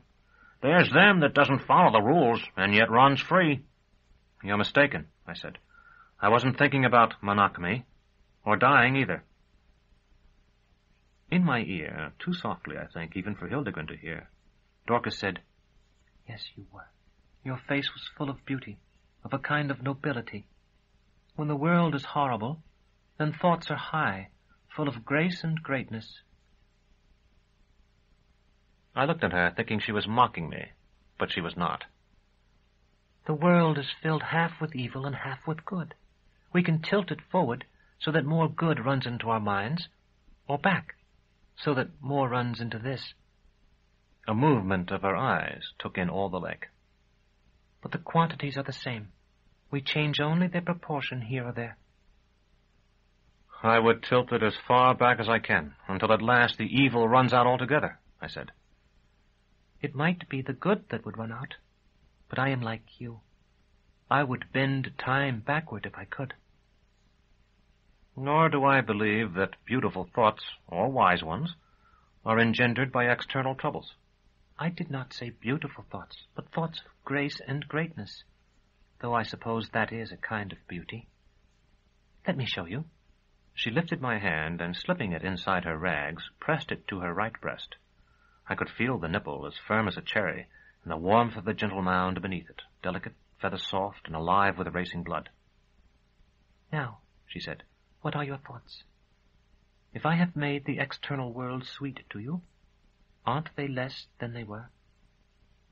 "Where did you learn all this?" I asked. Her face was drained of its wisdom, which condensed in crystal drops at the corners of her eyes. The shore on which the Averns grew was less marshy than the other. It seemed strange, after having walked on buoyant sedge and floated on water for so long, to set foot again on soil that was no worse than soft. We had landed at some distance from the plants, but we were near enough now that they were no longer a mere bank of white, but growths of definite color and shape, whose size could be readily estimated. I said, "They're not from here, are they? Not from our earth?" No one replied. I think I must have spoken too softly for any of the others, except perhaps Dorcas, to hear. They had a stiffness, a geometrical precision, surely born under some other sun. The color of their leaves was that of a scarab's back, but infused with tints at once deeper and more translucent. It seemed to imply the existence of light somewhere, some inconceivable distance away, of a spectrum that would have withered or perhaps ennobled the world. As we walked nearer, Azure leading the way, I followed her with Dorcas behind me and Hildegrin following us. I saw that each leaf was like a dagger blade, stiff and pointed, with edges sharp enough to satisfy even Master Gerlos. Above these leaves, the half-closed white blossoms we had seen from across the lake seemed creations of pure beauty, virginal fantasies guarded by 100 knives. They were wide and lush, and their petals curled in a way that should have seemed tousled if it had not formed a complex swirling pattern that drew the eye like a spiral limed on a revolving disk.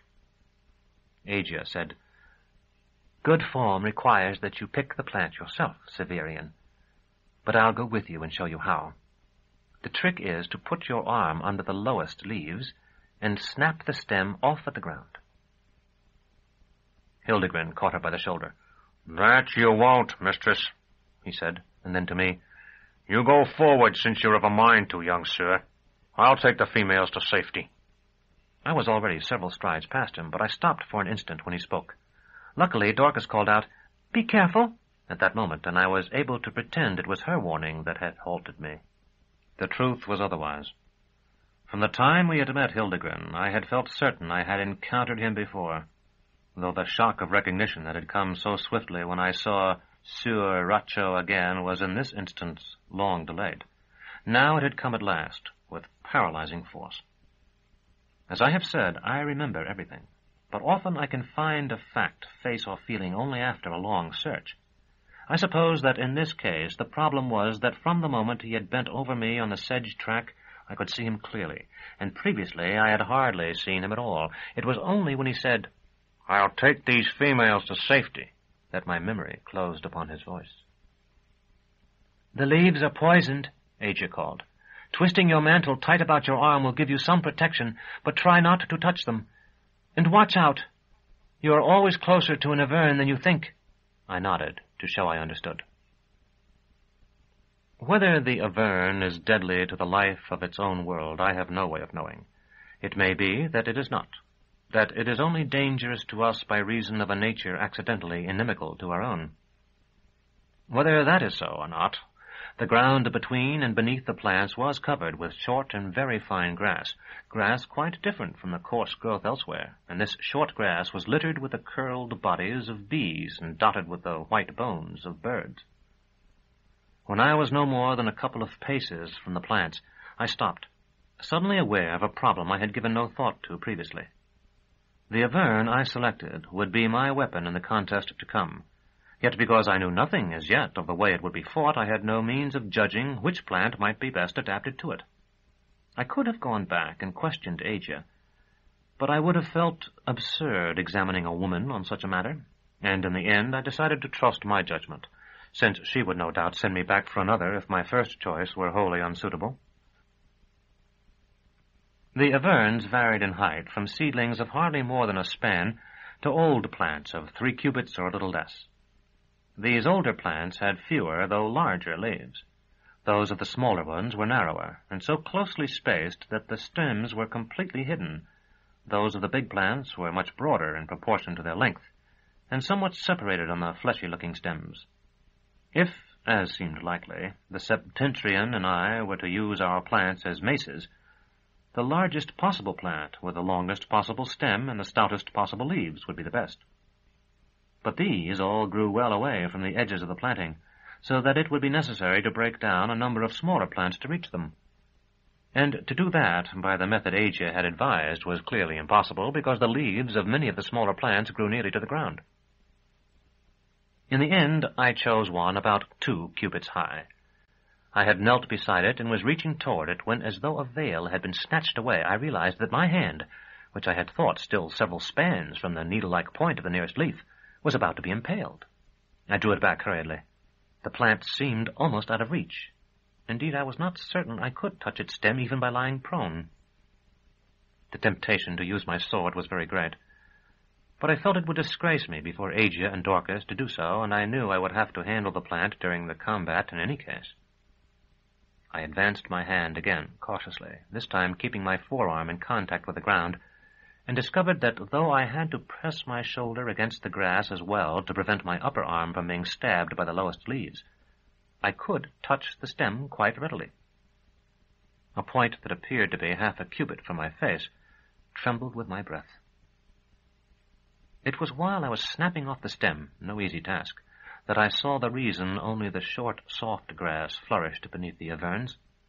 One of the leaves of the plant I was breaking had cut half through a blade of coarse marsh grass, and the entire grass plant, almost an L across, had begun to wither. Once picked, the plant was an enormous nuisance, as I ought to have anticipated. It would plainly have been impossible to carry it in Hildegrin's boat, as it was, without killing one or more of us, so before we re-embarked I had to climb the slope and cut a sapling. When the twigs had been lopped, Asia and I bound the Avern to one end of its spindly trunk, so that, as we made our way through the city later, I appeared to be bearing some grotesque standard. Then Asia explained the use of the plant as a weapon, and I broke a second plant, although she objected, and at even greater risk, I fear, than before, since I was somewhat too confident, and practiced what she had told me. The Avern is not, as I had assumed, merely a viper-toothed mace. Its leaves can be detached by twisting them between the thumb and forefinger in such a way that the hand does not contact the edges or the point. The leaf is then, in effect, a handleless blade, envenomed and razor-sharp, ready to throw. The fighter holds the plant in his left hand by the base of the stem and plucks the lower leaves to throw with his right. Asia cautioned me, however, to keep my own plant out of my opponent's reach, since as the leaves are removed, an area of bare stem appears, and this he might grasp and use to wrest my plant from me. When I flourished the second plant, and practiced striking out with it and picking and throwing the leaves, I found that my own Avern was likely to be almost as great a danger to me as the Septentrians. If I held it near me, there was a grave risk of pricking my arm or chest with the long lower leaves, and the flower, with its swirling pattern, held my gaze whenever I glanced down to tear off a leaf, and with the dry lust of death sought to draw me to it. All this seemed unpleasant enough, but when I had learned to keep my eyes away from the half-closed blossom, I reflected that my opponent would be exposed to the same dangers. Throwing the leaves was easier than I had supposed. Their surfaces were glossy, like the leaves of many of the plants I had seen in the jungle garden, so that they left the fingers readily, and they were heavy enough to fly far and true. They could be thrown point foremost like any knife, or made to spin in flight to cut down anything in their path with their deadly edges. I was eager, of course, to question Hildegrin about Vodalus, but no opportunity to do so came until he had rowed us back across the silent lake. Then for a moment Asia became so intent on driving Dorcas away that I was able to draw him to one side and whisper that I, too, was a friend to Vodalus. "You've mistaken me, young sir, for somebody else. Do you refer to Vodalus, the outlaw?" "I never forget a voice," I told him, "or anything else." And then in my eagerness I impulsively added what was perhaps the worst thing I could have said. "You tried to brain me with your shovel." His face became mask-like at once, and he stepped back into his boat and rowed out onto the brown water. When Asia and I left the Botanic Gardens, Dorcas was still with us. Asia was anxious to make her go away, and for a time I permitted her to try. I was moved, in part, by the fear that with Dorcas near it would be impossible for me to persuade Asia to lie with me, but even more by a vague appreciation of the pain Dorcas would feel, lost and dismayed, as she was already, if she should see me die. Only a short time before I had poured out to Asia all my sorrow at the death of Thrax. Now these new concerns had replaced it, and I found I had poured it out indeed as a man might spill sour wine on the ground. By the use of the language of sorrow, I had for the time being obliterated my sorrow.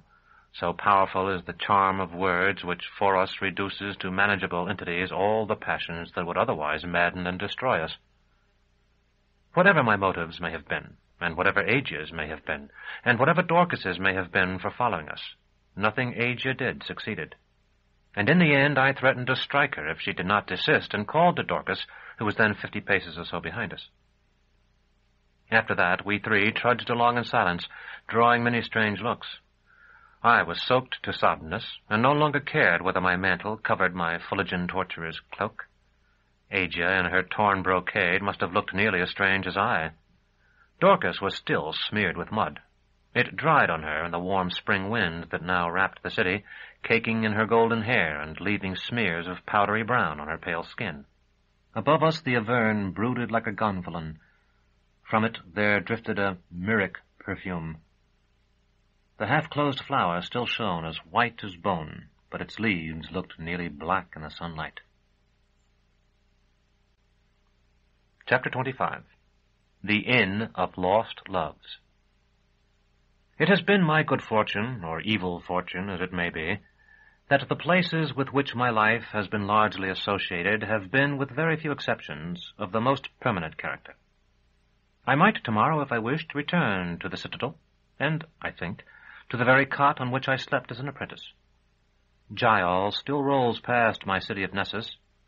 The Botanic gardens still glitter in the sun, faceted with those strange enclosures wherein a single mood is preserved for all time. When I think of the ephemera of my life, they are likely to be men and women. But there are a few houses as well, and first among these stands the inn at the margin of the sanguinary field. We had walked away the afternoon, down broad avenues and up narrow byways, and always the buildings that hemmed us round were of stone and brick. At last we came to grounds that seemed no grounds at all, for there was no exalted villa at their center. I remember I warned Asia that a storm was brewing. I could feel the closeness of the air, and I saw a line of bitter black along the horizon. She laughed at me. What you see and what you feel, too, is nothing more than the city wall. It's always like this here. The wall impedes the movement of the air. That line of dark? It goes halfway to the sky.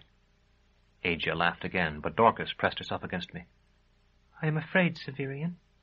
Asia heard her. Of the wall? It won't hurt you unless it falls on you, and it has stood through a dozen ages. I looked questioningly at her, and she added, At least it looks that old, and it may be older, who knows? It could wall out the world.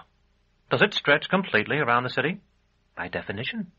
The city is what is enclosed, though there's open country to the north, so I've heard, and leagues of ruins in the south where no one lives.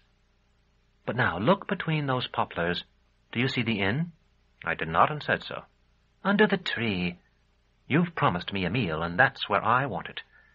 We should just have time to eat before you have to meet the Septentrian. Not now, I said. I'll be happy to feed you when my duel is over. I'll make the arrangements now, if you like. I could still find no building, but I had come to see that there was something strange about the tree. A stair of rustic wood twined up the trunk. Do so. If you're killed, I'll invite the Septentrian. Or if he won't come, that broken sailor who is forever inviting me. We'll drink to you. A light kindled high in the branches of the tree, and now I saw that a path led up to the stair. Before it, a painted sign showed a weeping woman dragging a bloody sword. A monstrously fat man in an apron stepped out of the shadow and stood beside it, rubbing his hands while he waited our coming. Faintly now I could hear the clinking of pots. Aburn, at your command, said the fat man when we reached him. What is your wish? I noticed he kept a nervous eye on my Avern. We'll have dinner for two, to be served at... I looked at Asia. The new watch. Good, good. But it cannot be so soon, sir. It will take longer to prepare. Unless you'll settle for cold meats, a salad, and a bottle of wine. Aja looked impatient. We'll have a roast fowl, a young one. As you wish. I'll have the cook begin his preparations now, and you can amuse yourselves with baked stuff after the Sire's victory, until the bird is done. Aja nodded, and a look flashed between the two that made me feel certain they had met previously. Meanwhile, the innkeeper continued, if you've yet time, I could provide a basin of warm water and a sponge for this other young lady, and perhaps you might all enjoy a glass of Medoc and some biscuits. I was suddenly conscious of having fasted since my breakfast at dawn with Baldanders and Dr. Talos, and conscious, too, that Aja and Dorcas might have had nothing all day. When I nodded, the innkeeper conducted us up the broad rustic stair. The trunk it circled was a full 10 paces around. Have you visited us before, sir? I shook my head. I was about to ask you what manner of inn this is. I've never seen anything like it. Nor will you, sir, except here. But you ought to have come before. We keep a famous kitchen, and dining in the open air gives one the best appetite. I thought that it must indeed, if he maintained such a girth in a place where every room was reached by steps, but I kept the reflection to myself. The law, you see, sir, forbids all buildings so near the wall. We are permitted having neither walls nor a roof. Those who attend the sanguinary field come here, the famous combatants and heroes, the spectators and physicians, even the F4s. Here's your chamber now. It was a circular and perfectly level platform. Around and above it, pale green foliage shut out sight and sound. Aja sat in a canvas chair, and I, very tired, I confess, threw myself down beside Dorcas on a couch made of leather and the linked horns of leechweeds and waterbucks. When I had laid the Avern behind it, I drew Terminus Est and began to clean her blade. A scullion brought water and a sponge for Dorcas, and when she saw what I was doing, rags and oil for me. I was soon tapping on the pommel so I could strip the blade from its furniture for a real cleaning. "Can't you wash yourself?" Aja asked Dorcas. "I'd like a bath, yes, but not with you watching me." "Severian will turn his head if you ask him. He did very well in a place where we were this morning." "And you, madam," Dorcas said softly, "I'd rather you didn't watch. I'd like a private place if I might have one." Aja smiled at that, but I called the scullion again and gave her an Autarch to bring a folding screen. When it was set up, I told Dorcas I would buy her a gown if there was one to be had at the inn. "No," she said. In a whisper, I asked Aja what she thought was the matter with her. "She likes what she has, clearly. I must walk with a hand up to hold my bodice, if I wouldn't be shamed for life." She let her hand fall so that her high breasts gleamed in the dying sunlight. "But those rags let her show just leg and chest enough. There's a rent at the groin, too, though I dare say you haven't noticed it." The innkeeper interrupted us, leading in a waiter who carried a plate of pastries, a bottle, and glasses. I explained that my clothing was wet, and he had a brazier brought in, then proceeded to warm himself by it, for all the world as if he stood in his private apartment. "Feels good this time of year," he said. "The sun's dead and don't know it yet, but we do. If you're killed, you'll get to miss next winter. And if you're hurt bad, you'll get to stay inside. That's what I always tell them. Of course, most of the fights are around Midsummer's Eve, so it's more appropriate then, so to speak. I don't know if it comforts them or not, but it does no harm." I took off the brown mantle and my gilt cloak, put my boots on a stool near the brazier, and stood beside him to dry my breeches and hose, asking if all those who came this way on monogamy stopped to refresh themselves with him. Like every man who feels himself likely to die, I would have been happy to know that I was taking part in some established tradition. "Oh no," he said. "May moderation and St. Armand bless you, sir. If everyone who came tarried at my inn, why, it wouldn't be my inn. I'd have sold it, and be living comfortable in a big stone house with Atraxes at the door and a few young fellows with knives hanging about me to settle my enemies. No, there's many a one goes by here without a glance, never thinking that when he comes past next time it may be too late to drink my wine." "Speaking of which," said Aja, and handed me a glass. It was full to the brim with a dark crimson vintage. Not a good wine, perhaps. It made my tongue prickle, and carried with its delicious taste something of harshness. But a wonderful wine, a wine better than good, in the mouth of someone as fatigued and cold as I. Aja held a full glass of her own, but I saw by her flaming cheeks and sparkling eyes that she had already downed one other at least. I told her to save something for Dorcas, and she said, "That milk and water, Virgin? She won't drink it. And it's you who'll need courage, not she." Not quite honestly, I said I was not afraid. The innkeeper exclaimed, "That's the way! Don't you be feared, and don't fill your head with no noble thoughts about death and last days and all that. The ones that do is the ones that never come back, you may be sure. Now, you was going to order a meal, I think, for you and your 2 young women afterward?" "We have ordered it," I said. "Ordered, but not paid nothing toward. That was my meaning. Also, there's the wine and these here gâteaux secs. Those must be paid for here and now, as they're eaten here and now, and drank up, too. For the dinner, I'll require a deposit of 3 Autarchs, with 2 more to be paid when you come to eat it." "And if I don't come?" "Then there's no more charge, sir. That's how I'm able to offer my dinners at such low prices." The man's complete insensibility disarmed me. I handed over the money, and he left us. Aja peeped around the side of the screen, behind which Dorcas was cleansing herself with the aid of the scullion, and I sat down again on the couch and took a pastry to go with what remained of my wine. "If we could make the hinges in this thing lock, Severian, we might enjoy ourselves for a few moments without interruption. We could put a chair against it. But no doubt those 2 would choose the worst possible moment to squall and knock everything over." I was about to make some bantering reply when I noticed a scrap of paper, folded many times, that had been put beneath the waiter's tray in such a fashion that it could be seen only by someone sitting where I was. "This is really too much," I said. "A challenge, and now the mysterious note." Aja came to look. "What are you talking about? Are you drunk already?"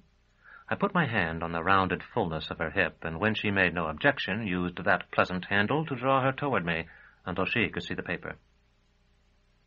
"What do you suppose it says?" "The Commonwealth has need of you. Ride at once.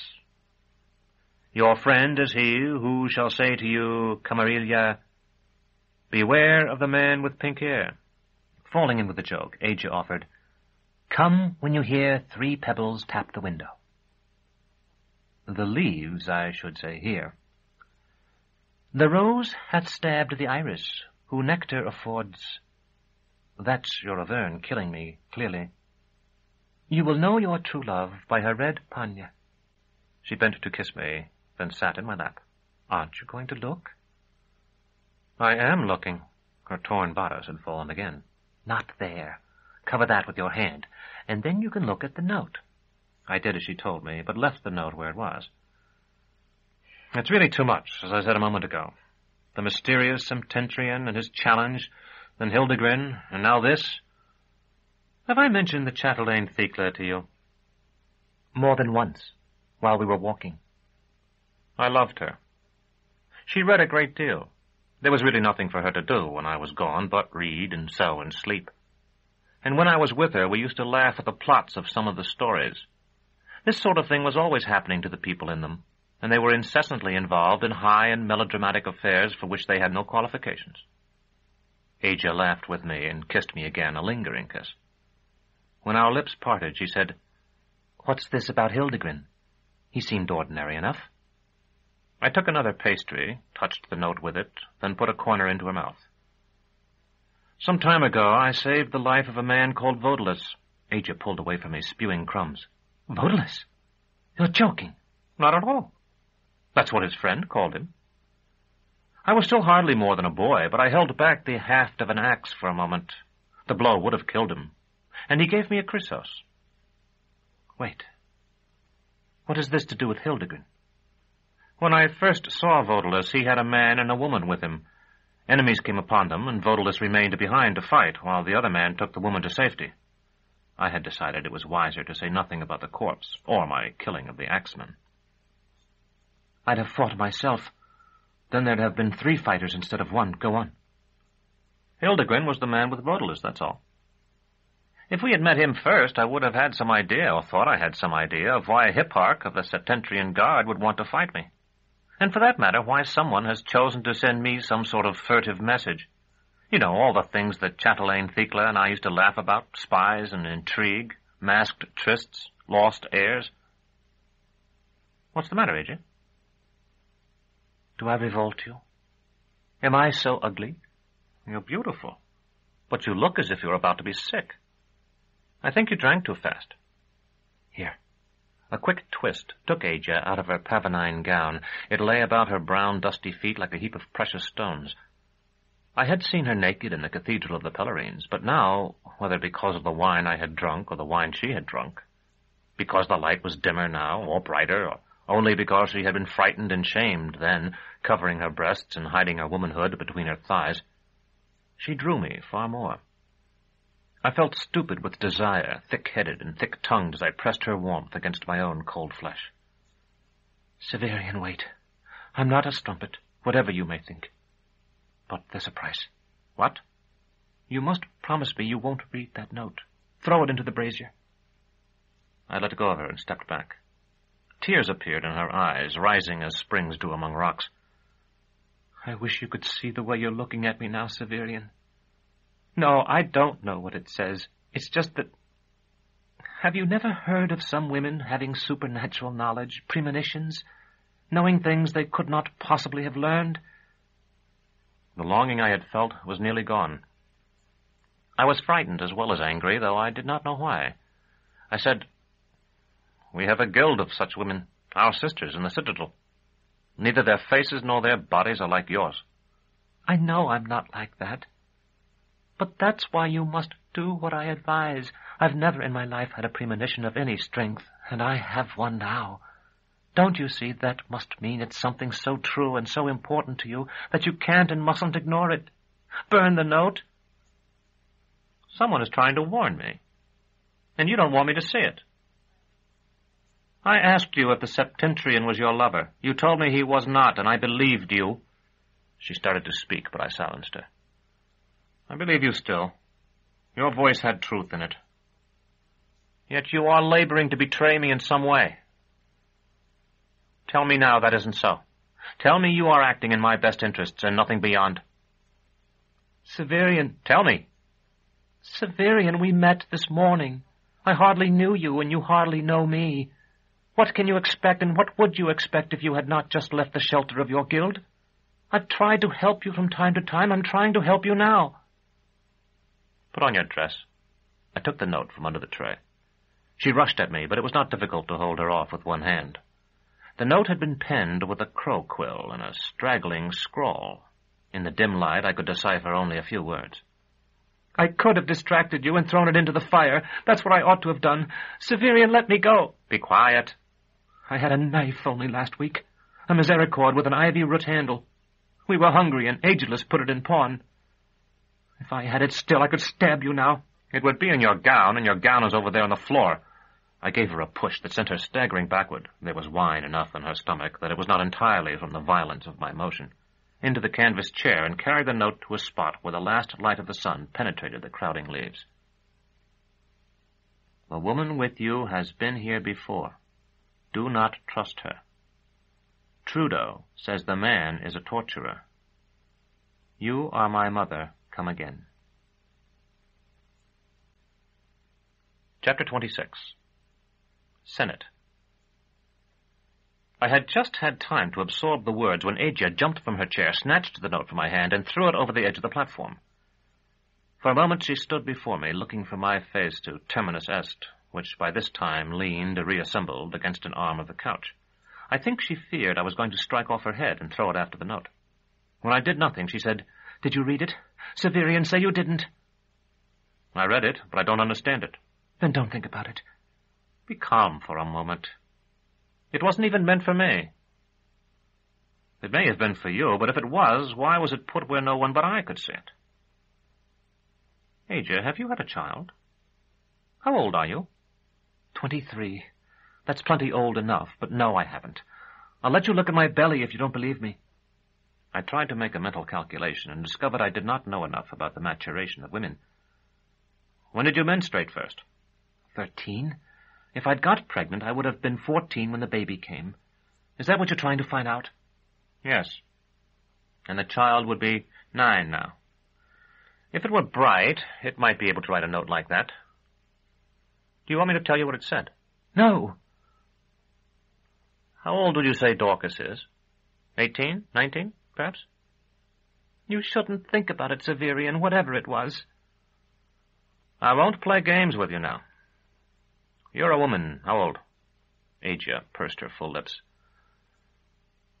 I'd say your drab little mystery is 16 or 17. Hardly more than a child. Sometimes, as I suppose everyone has noticed, talking of absent persons seems to summon them up like eidolons. So it was now.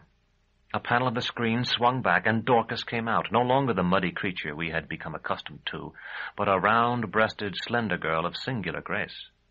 I have seen skin whiter than hers, but that was not a healthy whiteness. Dorcas seemed to glow. Freed of filth, her hair was pale gold. Her eyes were as they had always been, the deep blue of the world river Ouroboros in my dream. When she saw that Agia was naked, she tried to return to the shelter of the screen, but the thick body of the scullion prevented her. Agia said, "I had better put my rags on again before your pet faints." Dorcas murmured, "I won't look." "I don't care if you do," Agia told her, but I noticed she turned her back to us while she put on her gown. Speaking to the wall of leaves, she added, "Now we really must go, Severian. The trumpet will sound at any moment." "And what will that mean?" "You don't know?" She swung about to face us. "When the machinations of the city wall appear to touch the edge of the solar disk, a trumpet, the first, is sounded on the sanguinary field. Some think it's only to regulate the combats there, though that's not so. It is a signal to the guards inside the wall to close the gates. It's also the signal to begin the fighting, and if you're there when it blows, that's when your contest will start. When the sun is below the horizon and true night comes, a trumpeter on the wall sounds tattoo. That means the gates will not be opened again, even for those who carry special passes, and also that anyone who, having given or received the challenge, has not yet come to the field, is assumed to have refused satisfaction. He can be assaulted wherever he is found, and an armiger or an exultant can engage assassins without soiling his honor." The scullion, who had been standing by the stair listening to all this and nodding, moved aside for her master, the innkeeper. "Sir," he said, "if you indeed have a mortal appointing, "That is just what my friend was saying," I told him. "We must go." Dorcas asked then if she might have some wine. Somewhat surprised, I nodded. The innkeeper poured her a glass, which she held in both hands like a child.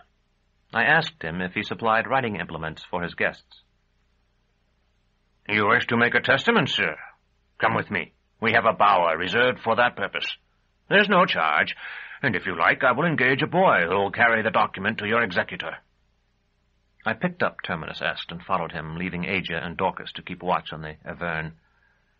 The bower our host boasted of was perched on a small limb and hardly big enough to hold a desk, but there was a stool there, several crow-quill pens, paper, and a pot of ink. I sat down and wrote out the words of the note. So far as I could judge, the paper was the same as that on which it had been written, and the ink gave the same faded black line. When I had sanded my scribble, folded it, and tucked it away in a compartment of my sabretache I seldom used, I told the innkeeper no messenger would be required, and asked if he knew anyone named Trudeau. "Trudeau, sir?" He looked puzzled. "Yes, it's a common enough name." "Surely it is, sir, I know that. It's just that I was trying to think of somebody that might be known to me, and somebody, if you understand me, sir, in your exalted position. Some armiger, anyone, I said. Anyone at all. It would not, for example, be the name of the waiter who served us, would it?" "No, sir, his name's Owen. I had a neighbor once named Trudeau, sir, but that was years ago, before I bought this place. I don't suppose it would be him you're after. Then there's my ostler here. His name's Trudeau." "I'd like to speak to him." The innkeeper nodded, his chin vanishing in the fat that circled his neck. "As you wish, sir. Not that he's likely to be able to tell you much." The steps creaked beneath his weight. "He's from far south, I warn you." He meant the southern regions of the city, not the wild and largely treeless lands abutting on the ice. "And from across the river to boot. You're not likely to get much sense from him, though he's a hard-working fellow." I said, "I suspect I know what part of the city he comes from." "Do you now? Well, that's interesting, sir. Very interesting. I've heard one or two say they could tell such things by the way a man dressed or how he spoke, but I wasn't aware you'd laid eyes on Trudeau, as the saying is." We were nearing the ground now, and he bawled, "Trudeau! Trudeau!" And then Rains! No one appeared. A single flagstone the size of a large tabletop had been laid at the foot of the stair, and we stepped out upon it. It was just at that moment when lengthening shadows ceased to be shadows at all and become instead pools of blackness, as if some fluid darker even than the waters of the Lake of Birds was rising from the ground. Hundreds of people, some alone, some in small groups, were hurrying over the grass from the direction of the city. All seemed intent, bowed by an eagerness they carried upon their backs and shoulders like a pack. Most bore no weapons I could see, but a few had cases of rapiers, and at some distance off I made out the white blossom of an Avern, carried, it seemed, on a pole or staff, just as mine was. Pity they won't stop here, the innkeeper said.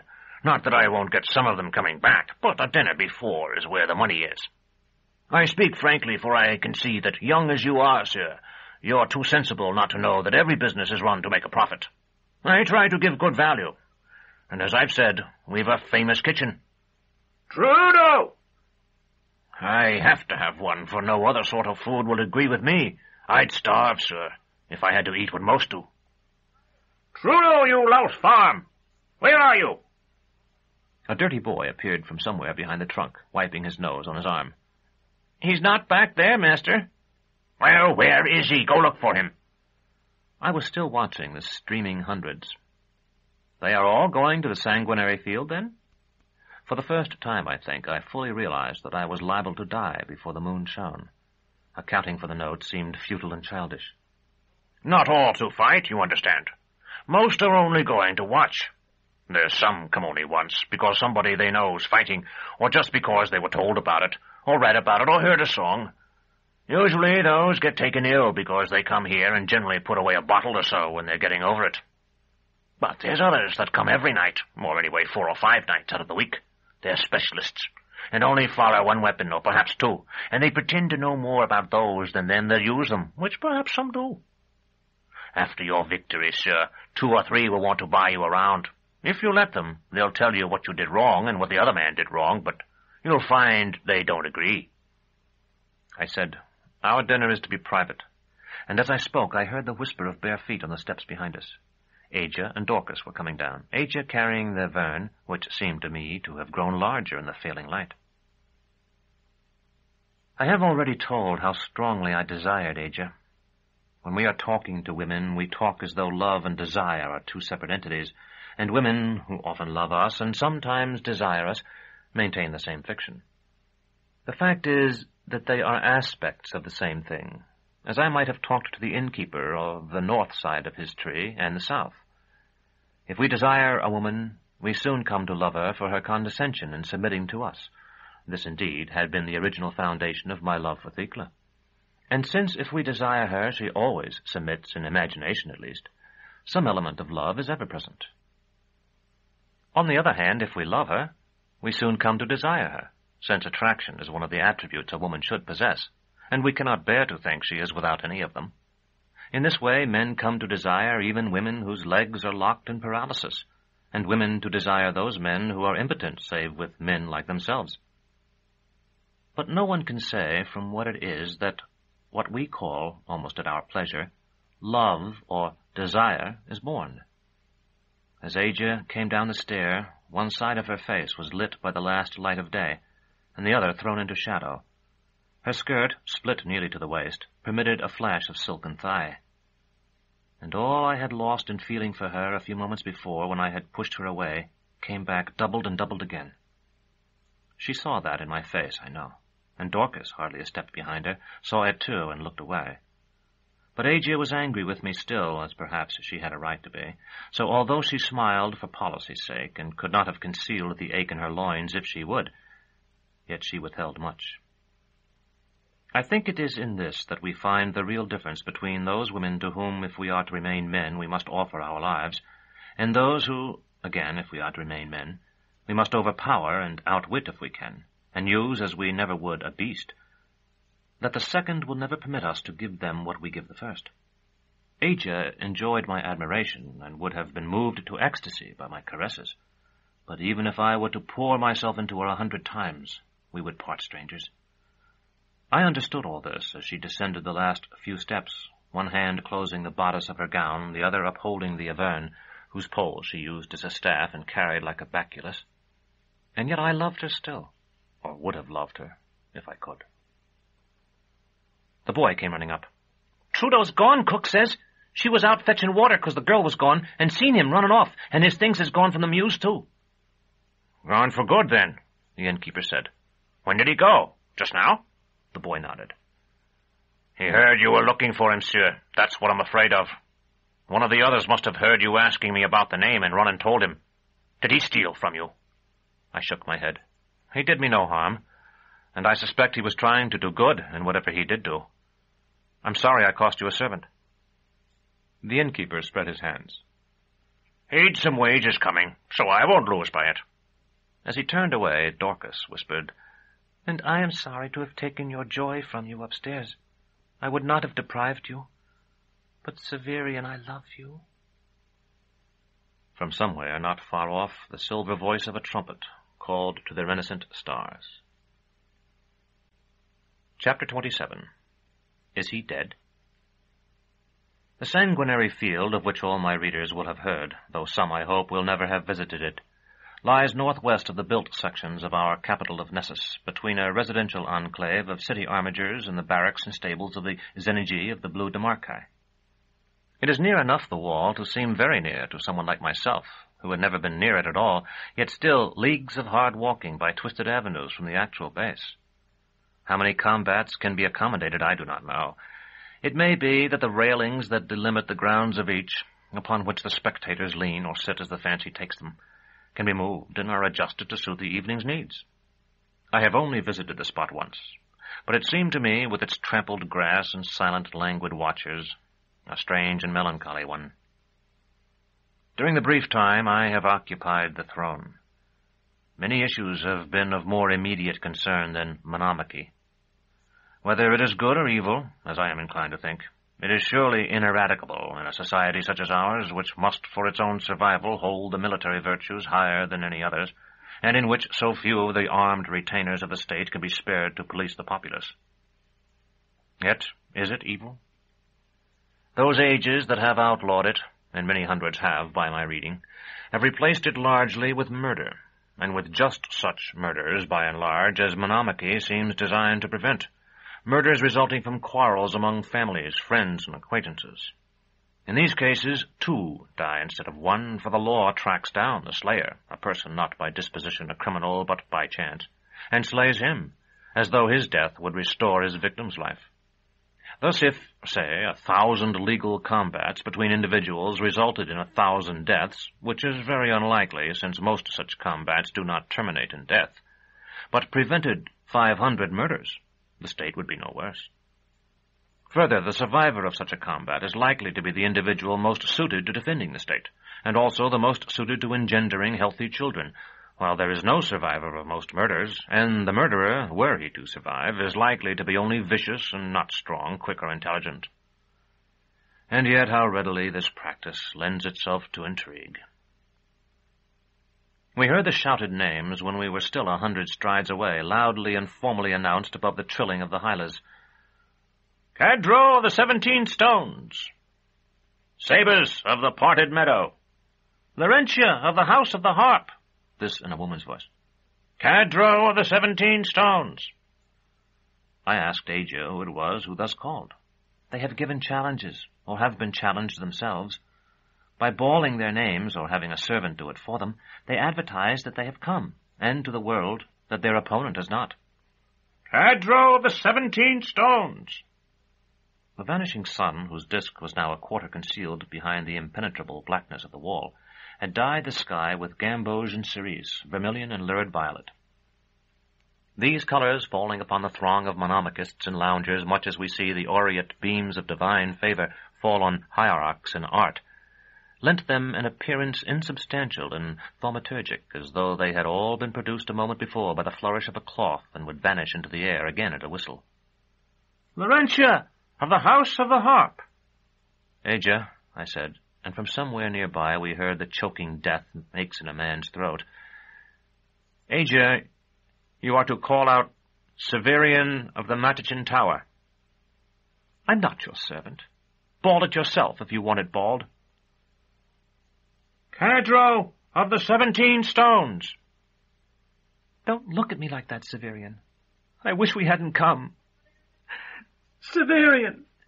Severian of the Torturers! Severian of the Citadel! Of the Tower of Pain! Death! Death is come! My hand caught her just below the ear, and she went sprawling, the Avern on its pole beside her. Dorcas gripped my arm. You ought not have done that, Severian. It was only the flat of my hand. She'll be all right. She will hate you even more. Then you think she hates me now? Dorcas did not answer, and a moment later I myself forgot, for the time being, that I had asked the question. Some distance away, among the crowd, I had seen an Avern. The ground was a level circle, some 15 strides across, railed off, save for an entrance at either end. The Hethor called, The adjudication of the Avern has been offered and accepted. Here is the place. The time is now. It only remains to be decided whether you will engage as you are, naked, or otherwise. How say you? Before I could speak, Dorcas called, Naked! That man is in armor! The Septentrion's grotesque helm swung from side to side in negation. Like most cavalry helmets, it left the ears bare to better hear the grail and the shouted orders of the wearer's superiors. In the shadow behind the cheekpiece, I thought I saw a narrow band of black, and tried to recall where I had seen such a thing before.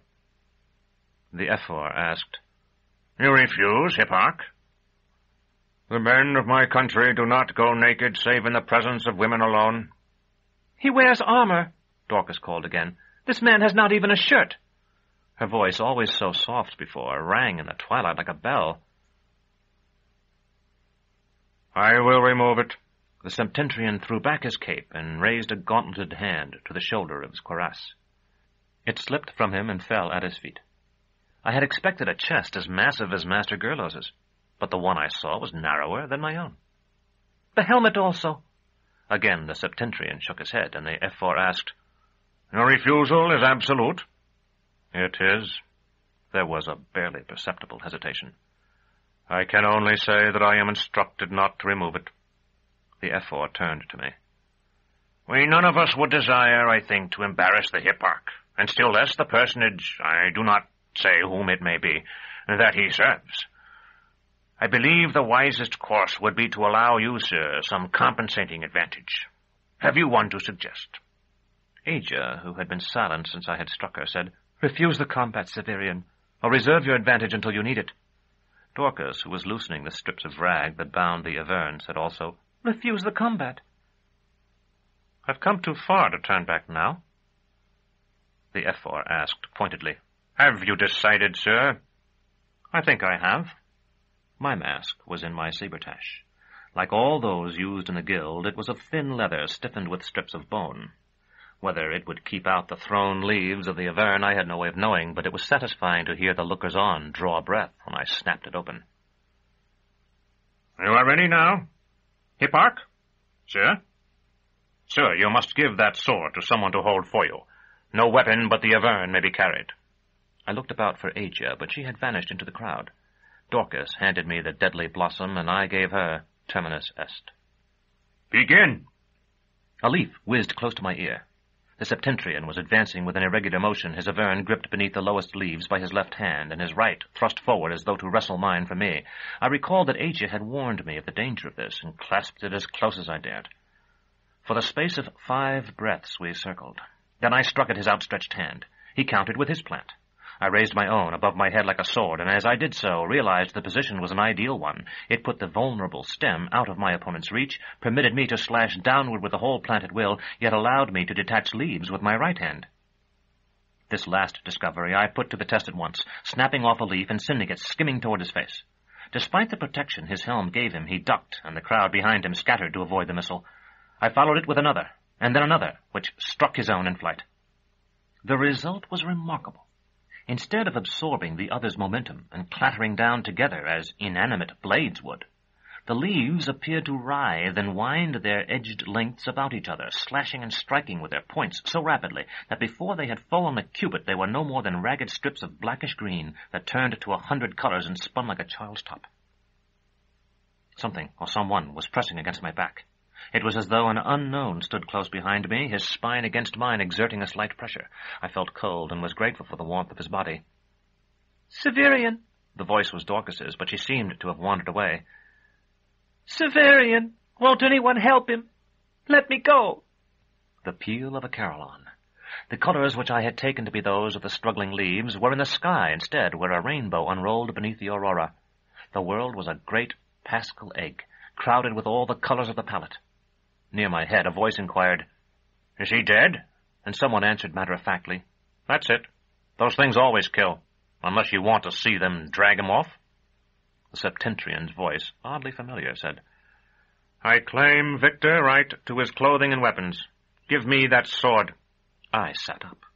The leaves were still faintly struggling wisps a few paces from my boots. The Septentrion stood beyond them, still holding his Avern. I drew breath to ask what had happened, and something fell from my chest to my lap. It was a leaf with a blood-stained tip.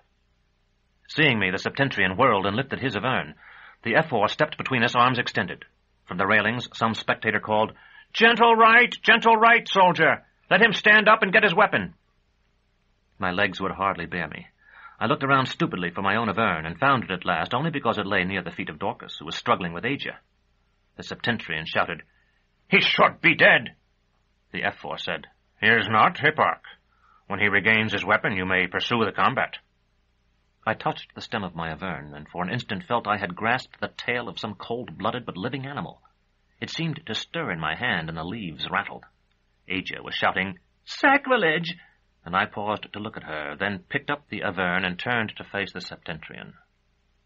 His eyes were shadowed by his helmet, but there was terror in every line of his body.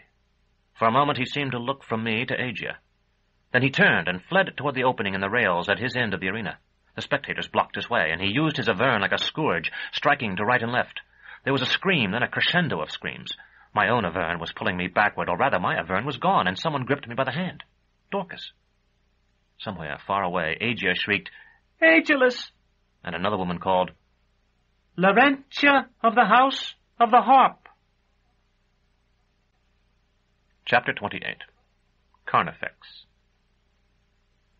I woke the next morning in a lazaret, a long, high-ceilinged room where we, the sick, the injured, lay upon narrow beds. I was naked, and for a long time, while sleep, or perhaps it was death, tugged at my eyelids, I moved my hand slowly over my body, searching it for injuries, while I wondered, as I might have wondered of someone in a song, how I would live without clothing or money, how I should explain to Master Palamon the loss of the sword and cloak he had given me. For I was sure they were lost, or rather that I was myself in some way lost from them. An ape with the head of a dog ran down the aisle, paused at my bed to look at me, then ran on. That seemed no stranger to me than the light that, passing through a window I could not see, fell upon my blanket. I woke again and sat up. For a moment I truly thought I was in our dormitory again, that I was captain of apprentices, that everything else, my masking, the death of Thecla, the combat of the Averns, had been only a dream. This was not the last time this was to happen. Then I saw that the ceiling was of plaster and not our familiar metal one, and that the man in the bed next to my own was swathed in bandages. I drew back the blanket and swung my feet to the floor. Dorcas sat asleep with her back to the wall at the head of my bed. She had wrapped herself in the brown mantle. Terminus Est lay across her lap, the hilt and scabbard tip protruding from either side of my heaped belongings. I managed to get my boots and hose, my breeches, my cloak, and my belt with its sabretache without waking her, but when I tried to take my sword, she murmured and clung to it. So I left it with her. Many of the sick were awake and stared at me, but none spoke. A door at the end of the room opened onto a flight of steps, and these descended to a courtyard where destriers stamped. For a moment I thought I was dreaming still. The cynocephalus was climbing upon the crenellations of the wall. But it was an animal as real as the champing steeds, and when I threw a bit of rubbish at it, it bared teeth as impressive as Triskele's. A trooper in a hauberk came out to get something from his saddlebag, and I stopped him and asked where I was. He supposed that I meant in what part of the fortress, and pointed out a turret behind which he said was the Hall of Justice, then told me that if I would come with him I could probably get something to eat. As soon as he spoke, I realized I was famished. I followed him down a dark hallway into a room much lower and darker than the lazaret, where 2 or 3 score Demarchi like himself were bent over a midday meal of fresh bread, beef, and boiled greens. My new friend advised me to take a plate and tell the cooks I had been instructed to come here for my dinner. I did so, and though they looked a trifle surprised at my Fullerton cloak, they served me without objection. If the cooks weren't curious, the soldiers were curiosity itself. They asked my name, and where I came from, and what my rank was, for they assumed our guild was organized like the military. They asked where my axe was, and when I told them we used the sword, where that was, and when I explained that I had a woman with me who was watching it, they cautioned me that she might run away with it, and then counseled me to carry out bread for her under my cloak, since she would not be permitted to come where we were to eat. I discovered that all the older men had supported women, camp followers of what is perhaps the most useful and least dangerous kind, at one time or another, though few had them now. They had spent the summer before in fighting in the north and had been sent to winter in Nessus, where they served to maintain order. Now they expected to go north again within a week. Their women had returned to their own villages to live with parents or relatives. I asked if the women would not have preferred to follow them south. "Prefer it?" said my friend. "Of course they'd prefer it. But how would they do it? It's one thing to follow cavalry that's fighting its way north with army, for that doesn't make more than a league or 2 on the best days, and if it clears 3 in a week, you can bet it will lose 2 the next. But how would they keep up on the way back to the city? 15 leagues a day? And what would they eat on the way? It's better for them to wait. If a new Xenogy comes to our old sector, they'll have some new men. Some new girls will come, too, and some of the old ones drop out, and it gives everyone a chance to change off if they want. I heard they brought in one of you Carnifexes last night, but he was nearly dead himself. Have you been to see him?" I said I had not. "One of our patrols reported him, and when the Chiliarch heard it, he sent them back to bring him, saying we were sure to need one in a day or so. They swear they didn't touch him, but they had to bring him back on a litter. I don't know if he's one of your comrades, but you might want to take a look."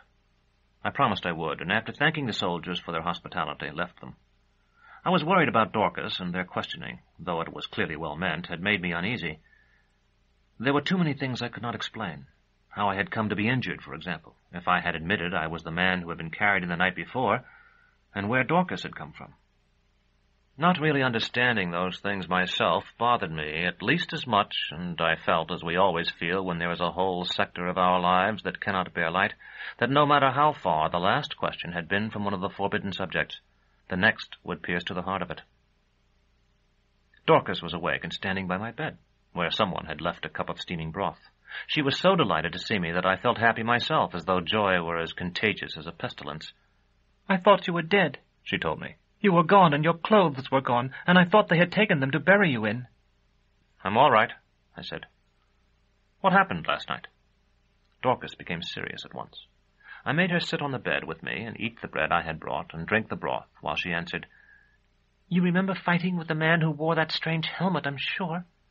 You put on a mask and went into the arena with him, although I begged you not to. Almost at once he hit you in the chest and you fell.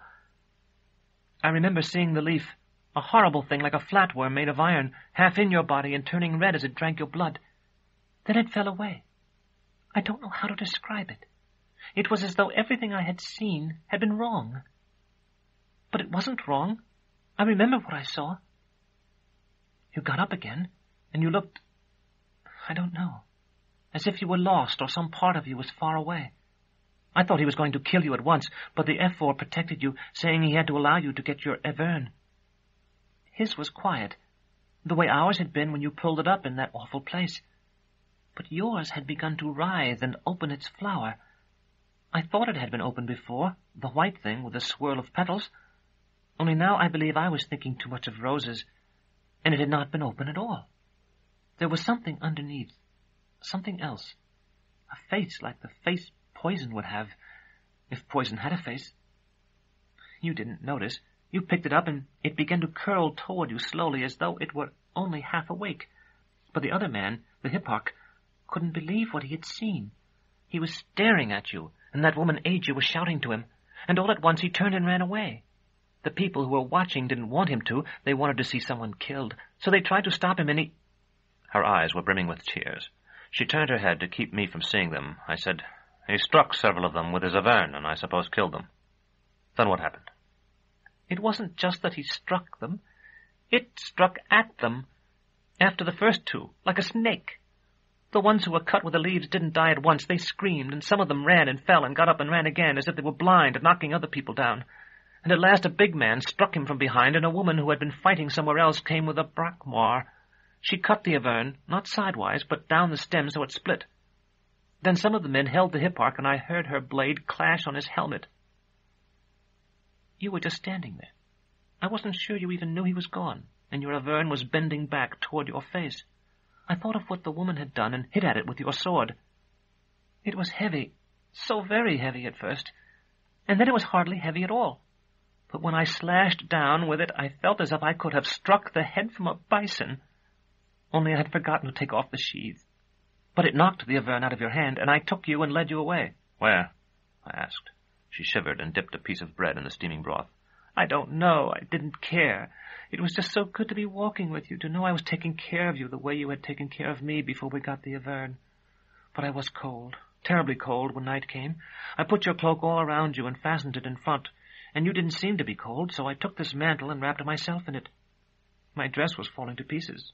It still is. I said, I wanted to buy you another one when we were at the inn. She shook her head, chewing the tough crust. Do you know, I think this is the first food I've had in a long, long time. I have pains in my stomach.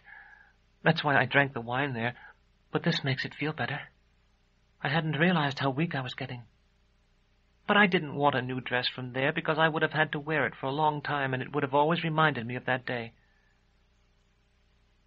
You can buy me a dress now if you like, because it will remind me of this day, when I thought you were dead, when you were really well.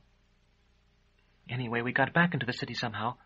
I was hoping to find a place to stop where you could lie down, but there were only big houses with terraces and balustrades, that sort of thing.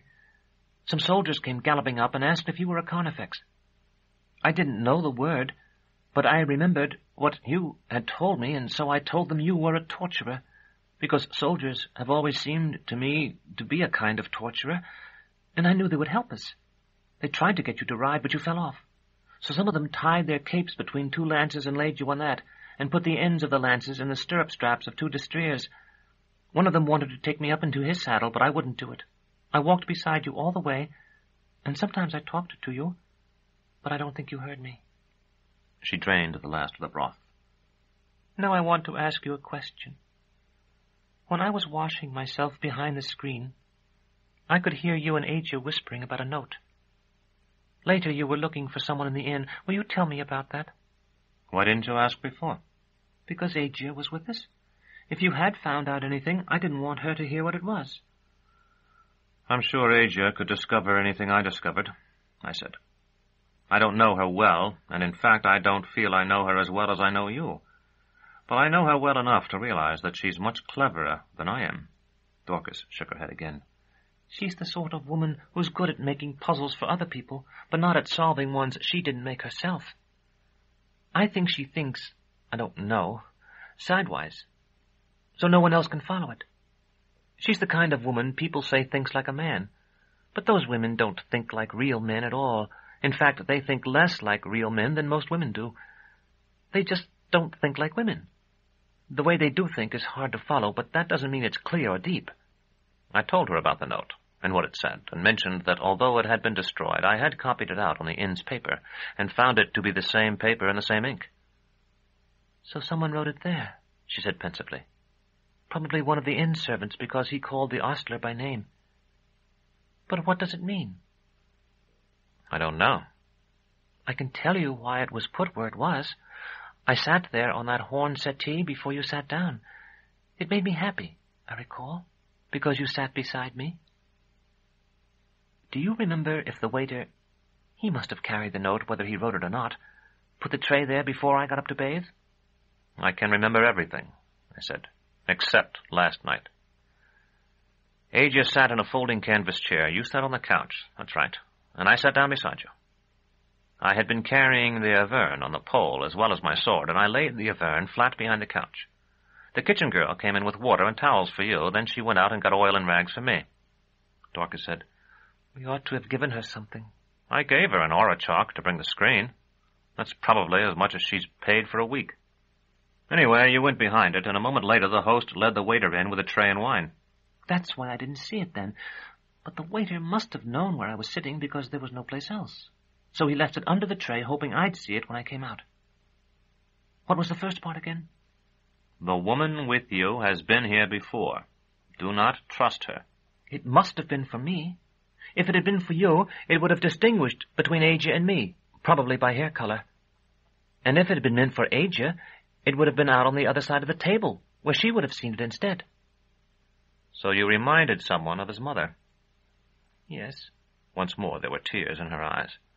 You're not old enough to have had a child who could have written that note? I don't remember, she said, and buried her face in the loose folds of the brown mantle. Chapter 29. Agilus. When the physician in charge had examined me and found I had no need of treatment, he asked us to leave the lazaret, where my cloak and sword were, as he said, upsetting to his patients. On the opposite side of the building in which I had eaten with the troopers, we found a shop that catered to their needs. Together with false jewelry and trinkets of the sort such men give their paramours, it carried a certain amount of women's clothing, and though my money had been much depleted by the dinner we had never returned to the Inn of Lost Loves to enjoy, I was able to buy Dorcas a simar. The entrance to the Hall of Justice was not far from this shop. A crowd of 100 or so was milling before it, and since the people pointed and elbowed one another when they caught sight of my fullegon, we retreated again to the courtyard where the destriers were tethered. A portreeve from the Hall of Justice found us there, an imposing man with a high, white forehead like the belly of a pitcher. "You are the Carnifex," he said. "I was told you are well enough to perform your office." I told him I could do whatever was necessary today, if his master required it. "Today? No, that's not possible. The trial won't be over until this afternoon." I remarked that since he had come to make certain I was well enough to carry out the execution, he must have felt certain the prisoner would be found guilty. "Oh, there's no question of that, not the least. 9 persons died, after all, and the man was apprehended on the spot. He's of no consequence, so there's no possibility of pardon or appeal. The tribunal will reconvene at mid-morning, but you won't be required until noon." Because I had had no direct experience with judges or courts, at the Citadel our clients had always been sent to us, and Master Gerlos dealt with those officials who occasionally came to inquire about the disposition of some case or other, and because I was eager to actually perform the act in which I had been drilled for so long, I suggested that the Chiliarch might wish to consider a torchlight ceremony that same night. "That would be impossible. He must meditate his decision." "How would it look? A great many people feel already that the military magistrates are hasty and even capricious. And to be frank, a civil judge would probably have waited a week, and the case would be all the better for it, since there would have been ample time then for someone to come forward with fresh evidence, which, of course, no one will actually do."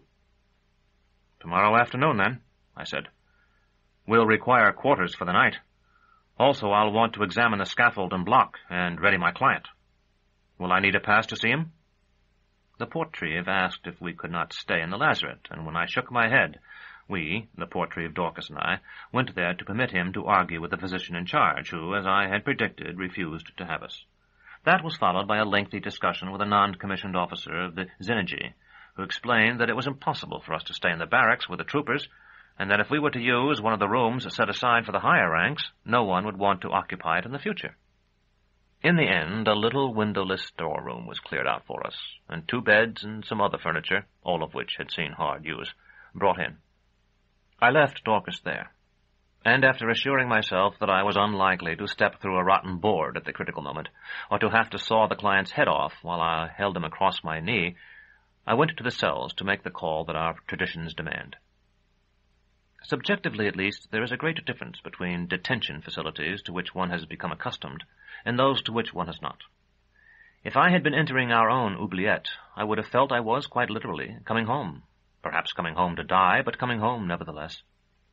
Although I would have realized in the abstract that our winding metal corridors and narrow grey doors might hold horror for the men and women confined there, I would have felt nothing of that horror myself, and if one of them had suggested I should, I would have been quick to point out their various comforts: clean sheets and ample blankets, regular meals, adequate light, privacy that was scarcely ever interrupted, and so on. Now, going down a narrow and twisted stone stair into a facility 1/100th the size of ours, my feelings were precisely the reverse of what I would have felt there. I was oppressed by the darkness and stench, as if by a weight. The thought that I might myself be confined there by some accident, a misunderstood order, for example, or some unsuspected malice on the part of the Portreeve, recurred no matter how often I pushed it aside. I heard the sobbing of a woman, and because the Portreeve had spoken of a man, assumed that it came from a cell other than the one that held my client. That, I had been told, was the third from the right. I counted. 1, 2, and 3. The door was merely wood, bound with iron, but the locks, such is military efficiency, had been oiled. Within, the sobbing hesitated, and almost ceased as the bolt fell back. Inside, a naked man lay upon straw. A chain ran from the iron collar about his neck to the wall. A woman, naked too, bent over him, her long brown hair falling past her face and his, so that it seemed to unite them. She turned to look at me, and I saw that it was Asia. She hissed, "Agilus!" and the man sat up. Their faces were so nearly alike that Asia might have been holding a mirror to her own. "It was you," I said. "But that isn't possible." Even while I spoke, I was recalling the way Asia had behaved at the sanguinary field, and the strip of black I had seen by the hipparch's ear. "You," Asia said. "Because you lived, he has to die." I could only answer, "Is it really Agilus?" "Of course." My client's voice was an octave lower than his twin's, though less steady. "You still don't understand, do you?" I could only shake my head. "It was Asia in the shop, in the septentrian costume. She came in through the rear entrance while I was speaking to you, and I made a sign to her when you wouldn't even talk of selling the sword," Asia said. "I couldn't speak. You would have known it for a woman's voice. But the cuirass hid my breasts and the gauntlets my hands. Walking like a man isn't as hard as men think." "Have you ever looked at that sword? The tang should be signed." Agilus's hands lifted for a moment, as though he would have taken it still if he could. Asia added in a toneless voice, "It is. By Jovinian. I saw it in the inn." There was a tiny window high up in the wall behind them, and from it suddenly, as though the ridge of a roof, or a cloud, had now fallen below the sun, a beam of light came to bathe them both. I looked from one aureate face to the other. "You tried to kill me, just for my sword," Agilus said. "I hoped you would leave it, don't you remember? I tried to persuade you to leave, to flee in disguise. I would have given the clothes to you, and as much money as I could." "Severian, don't you understand? It was worth 10 times more than our shop, and the shop was all we had." "You've done this before. You must have. Everything went too smoothly. A legal murder with no body to wait for Gial." "You're going to kill Agilus, aren't you? That must be why you're here. But you didn't know it was us until you opened the door. What have we done that you're not going to do?" Less stridently, her brother's voice followed Asia's. "It was a fair combat. We were equally armed, and you agreed to the conditions. Will you give me such a fight tomorrow?" "You knew that when evening came, the warmth of my hands would stimulate the Avern, and that it would strike at my face. You wore gloves, and you only had to wait. In reality, you didn't even have to do that, because you had thrown the leaves often before." Agilus smiled. "So the business of the gauntlets was a side issue after all." He spread his hands. "I won. But in reality you won by some concealed art neither my sister nor I understand. I have been wronged by you 3 times now, and the old law said that a man 3 times wronged might claim any boon of his oppressor. I grant that the old law is no longer in force, but my darling tells me you have an attachment to times past, when your guild was great and your fortress the center of the Commonwealth. I claim the boon. Set me free." Asia rose, brushing the straw from her knees and rounded thighs. As though she realized only now that she was naked, she picked up the blue-green brocade gown I remembered so well and clasped it to her. I said, "How have I wronged you, Agilus? It seems to me that you have wronged me, or tried to." "First by entrapment. You carried an heirloom worth a villa about the city without knowing what it was you had. As owner, it was your duty to know, and your ignorance threatens to cost me my life tomorrow unless you free me tonight. Secondly, by refusing to entertain any offer to buy. In our commercial society, one may set one's price as high as one wishes, but to refuse to sell at any price is treason. Asia and I wore the gaudy armor of a barbarian. You wore his heart. Thirdly, by the sleight with which you won our combat. Unlike you, I found myself contesting powers greater than I could comprehend. I lost my nerve, as any man would, and here I am. I call on you to free me. Laughter came unwished for, carrying with it the taste of gall. You're asking me to do for you, whom I have every reason to despise, what I wouldn't do for Thrax, whom I loved almost more than my own life? No. I'm a fool, and if I was not one before, surely your darling sister has made one of me, but not such a fool as that. Asia dropped her gown and threw herself toward me with such violence that I thought for an instant she was attacking me. Instead, she covered my mouth with kisses, and seizing my hands, put one on her breast and the other upon her velvet hip. There were bits of rotten straw there still, and on her back, to which I shifted both hands a moment later. Severian, I love you. I longed for you when we were together, and tried to give myself to you a score of times. Don't you remember the Garden of Delectation? How much I wanted to take you there. It would have been rapture for us both, but you wouldn't go. For once, be honest. She spoke as if honesty were an abnormality like mania. Don't you love me? Take me now. Here. Agilus will turn his face away, I promise you. Her fingers had slid between my waistband and my belly, and I was not aware that her other hand had lifted the flap of my saber-tash until I heard the rustle of paper there. I slapped her wrist, perhaps harder than I should, and she flew at me, clawing for my eyes, as Thrax used sometimes to do when she could no longer bear the thoughts of imprisonment and pain. I pushed her away, not into a chair this time, but against the wall. Her head struck the stone, and though it must have been padded by her abundant hair, the sound was as sharp as the tap of a mason's hammer. All the strength seemed to leave her knees. She slid down until she was sitting on the straw. I would never have guessed that Asia was capable of weeping, but she wept. Agilus asked, "What did she do?" There was no emotion beyond curiosity in the question. "You must have seen her. She tried to reach into my saber-tash." I scooped what coins I possessed out of their compartment, 2 brass orichalks and 7 copper A's. Or perhaps she wanted to steal the letter I have to the Archon of Thrax. I told her about that once, but I don't carry it in here. She wanted the coins, I am sure. They've fed me, but she must be dreadfully hungry. I picked Asia up and thrust her torn gown into her arms, then opened the door and let her out. She was still dazed, but when I gave her an orichalk, she threw it down and spat at it. When I re-entered the cell, Agilus was sitting cross-legged, his back propped by the wall. "Don't ask me about Asia," he said. "Everything you suspect is true. Is that enough? I will be dead tomorrow, and she will wed the old man who dotes on her, or someone else. I wanted her to do it sooner. He couldn't have prevented her from seeing me, her brother. Now I will be gone, and she won't have even that to worry about." "Yes," I said, "you will die tomorrow. That's what I've come to talk to you about. Do you care how you look on the scaffold?" He stared at his hands, slender and rather soft, where they lay in the narrow beam of sunlight that had given his head and Asia's an aureole a few moments before. "Yes," he said. "She may come. I hope she won't, but yes, I care." I told him then, as I had been taught, to eat little in the morning so that he would not be ill when the time came, and cautioned him to empty his bladder, which relaxes at the stroke.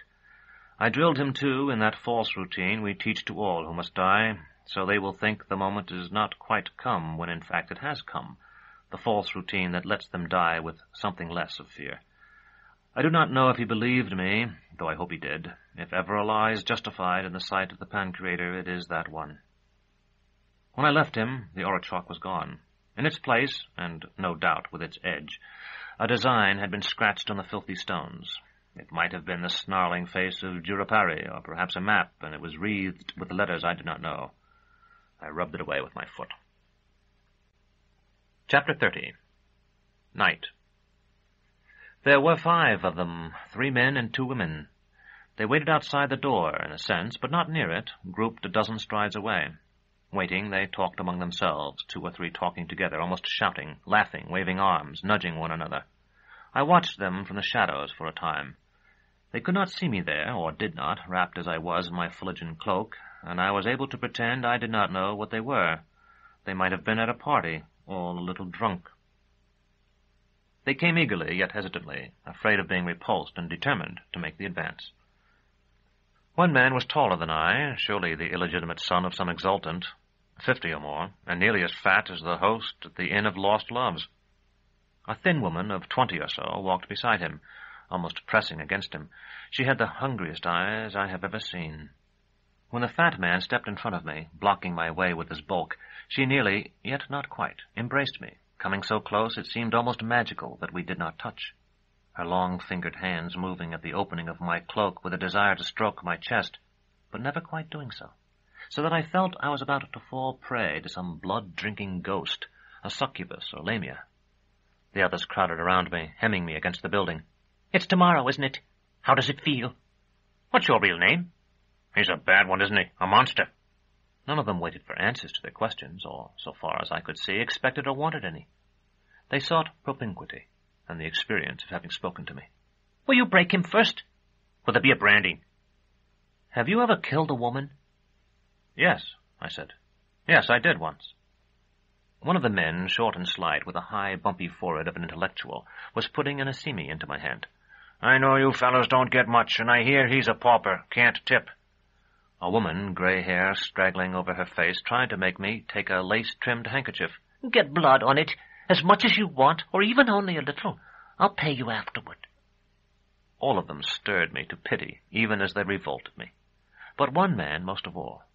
He was even smaller than the one who had given me the money, grayer than the gray-haired woman, and there was a madness in his dull eyes, a shadow of some half-suppressed concern that had worn itself out in the prison of his mind until all its eagerness was gone and only its energy remained. He seemed to be waiting until the other four had finished speaking, and since that time clearly would never come, I quieted them with a gesture and asked him what he wanted. "Master, when I was on the quay, sir, I had a paracoita, a doll, you see, a jennican, so beautiful with her great pupils as dark as whales, her irises purple like asters, or pansies blooming in summer. Master, whole beds of them, I thought, had been gathered to make those eyes that flesh that always felt sun-warmed. Where is she now? My own Scopanania, my puppet. Let hooks be buried in the hands that took her. Crush them, master, beneath stones. Where has she gone from the lemon wood box I made for her, where she never slept at all, for she lay with me all night, not in the box, the lemon wood box where she waited all day, watch and watch, master, smiling when I laid her in so she might smile when I drew her out. How soft her hands were, her little hands, like doves. She might have flown with them about the cabin had she not chosen instead to lie with me. Wind their guts about you, windlass. Stuff their eyes into their mouths. Unman them. Shave them clean below so their doxies may not know them. Their lamens may rebuke them. Leave them to the brazen laughter of the brazen mouths of strumpets. Work your will upon those guilty. Where was their mercy on the innocent? When did they tremble when weep? What kind of men could do as they have done? Thieves, false friends, betrayers, bad shipmates, no shipmates, murderers and kidnappers. Without you, where are their nightmares? Where are their restitutions so long promised? Where are their chains, fetters, manacles, and cangs? Where are their abasinations that shall leave them blind? Where are the defenestrations that shall break their bones? Where is the estrapade that shall grind their joints? Where is she, the beloved whom I lost? Dorcas had found a daisy for her hair, but as we walked about outside the walls, I wrapped in my cloak so that to anyone more than a few paces off it must have seemed that she walked alone. It folded its petals in sleep, and she plucked instead one of those white trumpet-shaped blossoms that are called moonflowers because they appear green in the moon's green light. Neither of us had much to say other than that we would be utterly alone save for the other. Our hands spoke of that, clasping each other tightly. Victuallers came and went, for the soldiers were making ready to depart. To north and east the wall hemmed us round, making the wall that enclosed the barracks and administrative buildings seem no more than children's work, a wall of sand that might be trodden down by accident. To south and west extended the sanguinary field. We heard the trumpet blown there, and the cries of the new monomachist who sought their foes. Both of us, I think, for a time dreaded that the other would suggest we walk there and watch the combats. Neither did. When the last curfew had come drifting down from the wall, we returned with a borrowed candle to our windowless and fireless room. There was no bolt for the door, but we put the table against it and stood the candlestick on that. I had told Dorcas she was free to go, and that forever afterward it would be said of her that she was a torturer's woman who gave herself under the scaffold for money spotted with blood. She had said, "That money has clothed and fed me." Now she drew off the brown mantle, which hung to her heels, and beyond when she was not careful of it, so the hem dragged in the dust, and smoothed the raw yellow-brown linen of her simar. I asked if she were frightened. "Yes," she said. Then quickly, "Oh, not of you." "Of what, then?" I was taking off my clothes. If she had asked me, I would not have touched her throughout the night. But I wanted her to ask. Indeed, I wanted her to beg, and the pleasure I would have had in abstinence would then have been at least as great, as I thought, as I would have had in possession, with the additional pleasure of knowing that on the next night she would feel the more obliged because I had spared her. "Of myself, of what thoughts may return to me when I lie again with a man." "Again? Do you remember a time before?" Dorcas shook her head. "But I am certain I am no virgin. I have desired you often, yesterday and today. For whom did you believe I washed myself? Last night I held your hand while you slept, and I dreamed we sated ourselves and lay in each other's arms. But I know satiety as well as desire, so I have known one man at least. Do you wish me to remove this before I blow out the candle?" She was slender, high-breasted, and narrow-hipped, strangely childlike to me, though fully a woman. "You seem so small," I said, and held her to me. "And you are so big."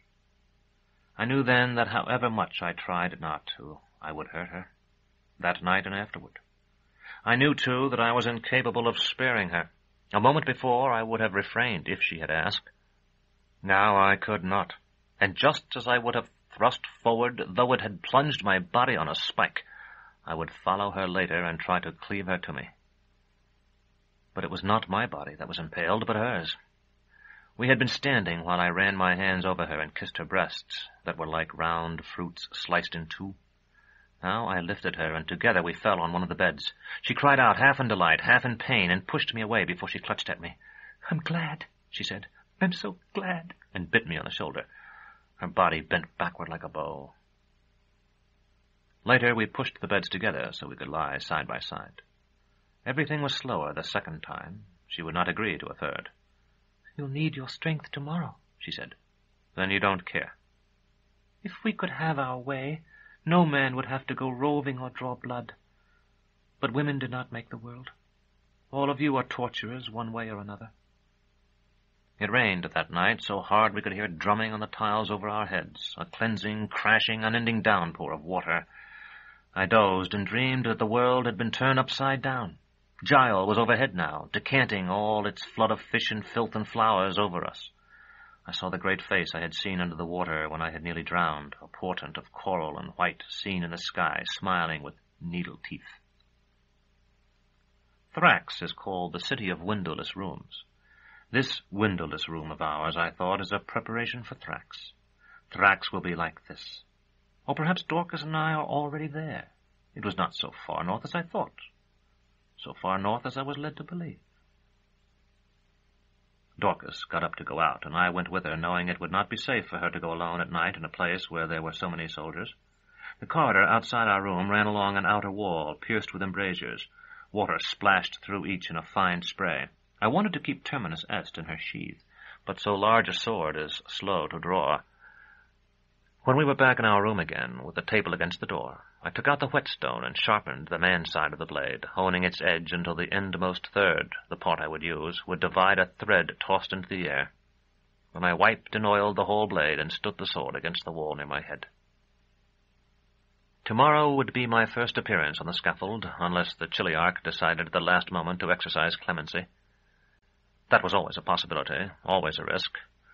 History shows that every age has some unquestioned neurosis, and Master Palamon had taught me that clemency is ours, a way of saying that one less one is more than nothing, that since human law need not be self-consistent, justice need not be so either. There's a dialogue in the Brown Book somewhere between two Misties, in which one argues that culture was an outgrowth of the vision of the increate as logical and just, bound by interior consistency to fulfill his promises and threats. If that was the case, I thought, surely we will perish now, and the invasion from the north that so many have died to resist is no more than the wind that topples a tree already rotten. Justice is a high thing, and that night, when I lay beside Dorcas listening to the rain, I was young, so that I desired high things only. That, I think, was why I so desired that our guild regain the position and regard it had once possessed. And I still desired that, even then, when I had been cast out of it. Perhaps it was for the same reason that the love of living things which I had felt so strongly as a child had declined until it was hardly more than a memory, when I found poor Triskele bleeding outside the bear tower. Life, after all, is not a high thing, and in many ways is the reverse of purity. I am wise now, if not much older, and I know it is better to have all things high and low than to have the high only. Unless the Chiliarch decided then to grant clemency, tomorrow I would take Agilus's life. No one can say what that means. The body is a colony of cells. I used to think of our oubliette when Master Palamon said that. Divided into two major parts, it perishes.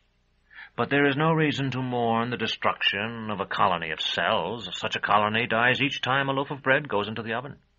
If a man is no more than such a colony, a man is nothing. But we know instinctively that a man is more. What happens then to that part that is more? It may be that it perishes as well, though more slowly. There are a great many haunted buildings, tunnels, and bridges, yet I have heard that in those cases in which the spirit is that of a human being and not an elemental, its appearances grow less and less frequent, and at last cease. Historiographers say that in the remote past men knew only this one world of Uerth, and had no fear of such beasts as were on it then, and traveled freely from this continent to the north. But no one has ever seen even the ghosts of such men. It may be that it perishes at once, or that it wanders among the constellations. This Uerth surely is less than a village in the immensity of the universe. And if a man lives in a village and his neighbors burn his house, he leaves the place if he does not die in it. But then we must ask how he came. Master Gerlos, who has performed a great many executions, used to say that only a fool worried about making some failure of ritual, slipping in the blood, or failing to perceive that the client wore a wig and attempting to lift the head by the hair. The greater dangers were a loss of nerve that would make one's arms tremble and give an awkward blow and a feeling of vindictiveness that would transform the act of justice into mere revenge. Before I slept again, I tried to steel myself against both. Chapter 31. The Shadow of the Torturer. It is a part of our office to stand uncloaked, masked, sword-bared, upon the scaffold for a long time before the client is brought out. Some say this is to symbolize the unsleeping omnipresence of justice, but I believe the real reason is to give the crowd a focus and the feeling that something is about to take place. A crowd is not the sum of the individuals who compose it. Rather, it is a species of animal, without language or real consciousness, born when they gather, dying when they depart. Before the Hall of Justice, a ring of Demarchi surrounded the scaffold with their lances, and the pistol their officer carried could, I suppose, have killed 50 or 60 before someone could snatch it from him and knock him to the cobblestones to die. Still, it is better to have a focus and some open symbol of power. The people who had come to see the execution were by no means all, or even mostly, poor. The sanguinary field is near one of the better quarters of the city, and I saw plenty of red and yellow silk, and faces that had been washed with scented soap that morning. Dorcas and I had splashed ourselves at the well in the courtyard. Such people are much slower to violence than the poor, but once roused are far more dangerous because they are not accustomed to being overawed by force, and despite the demagogues, have a good deal more courage.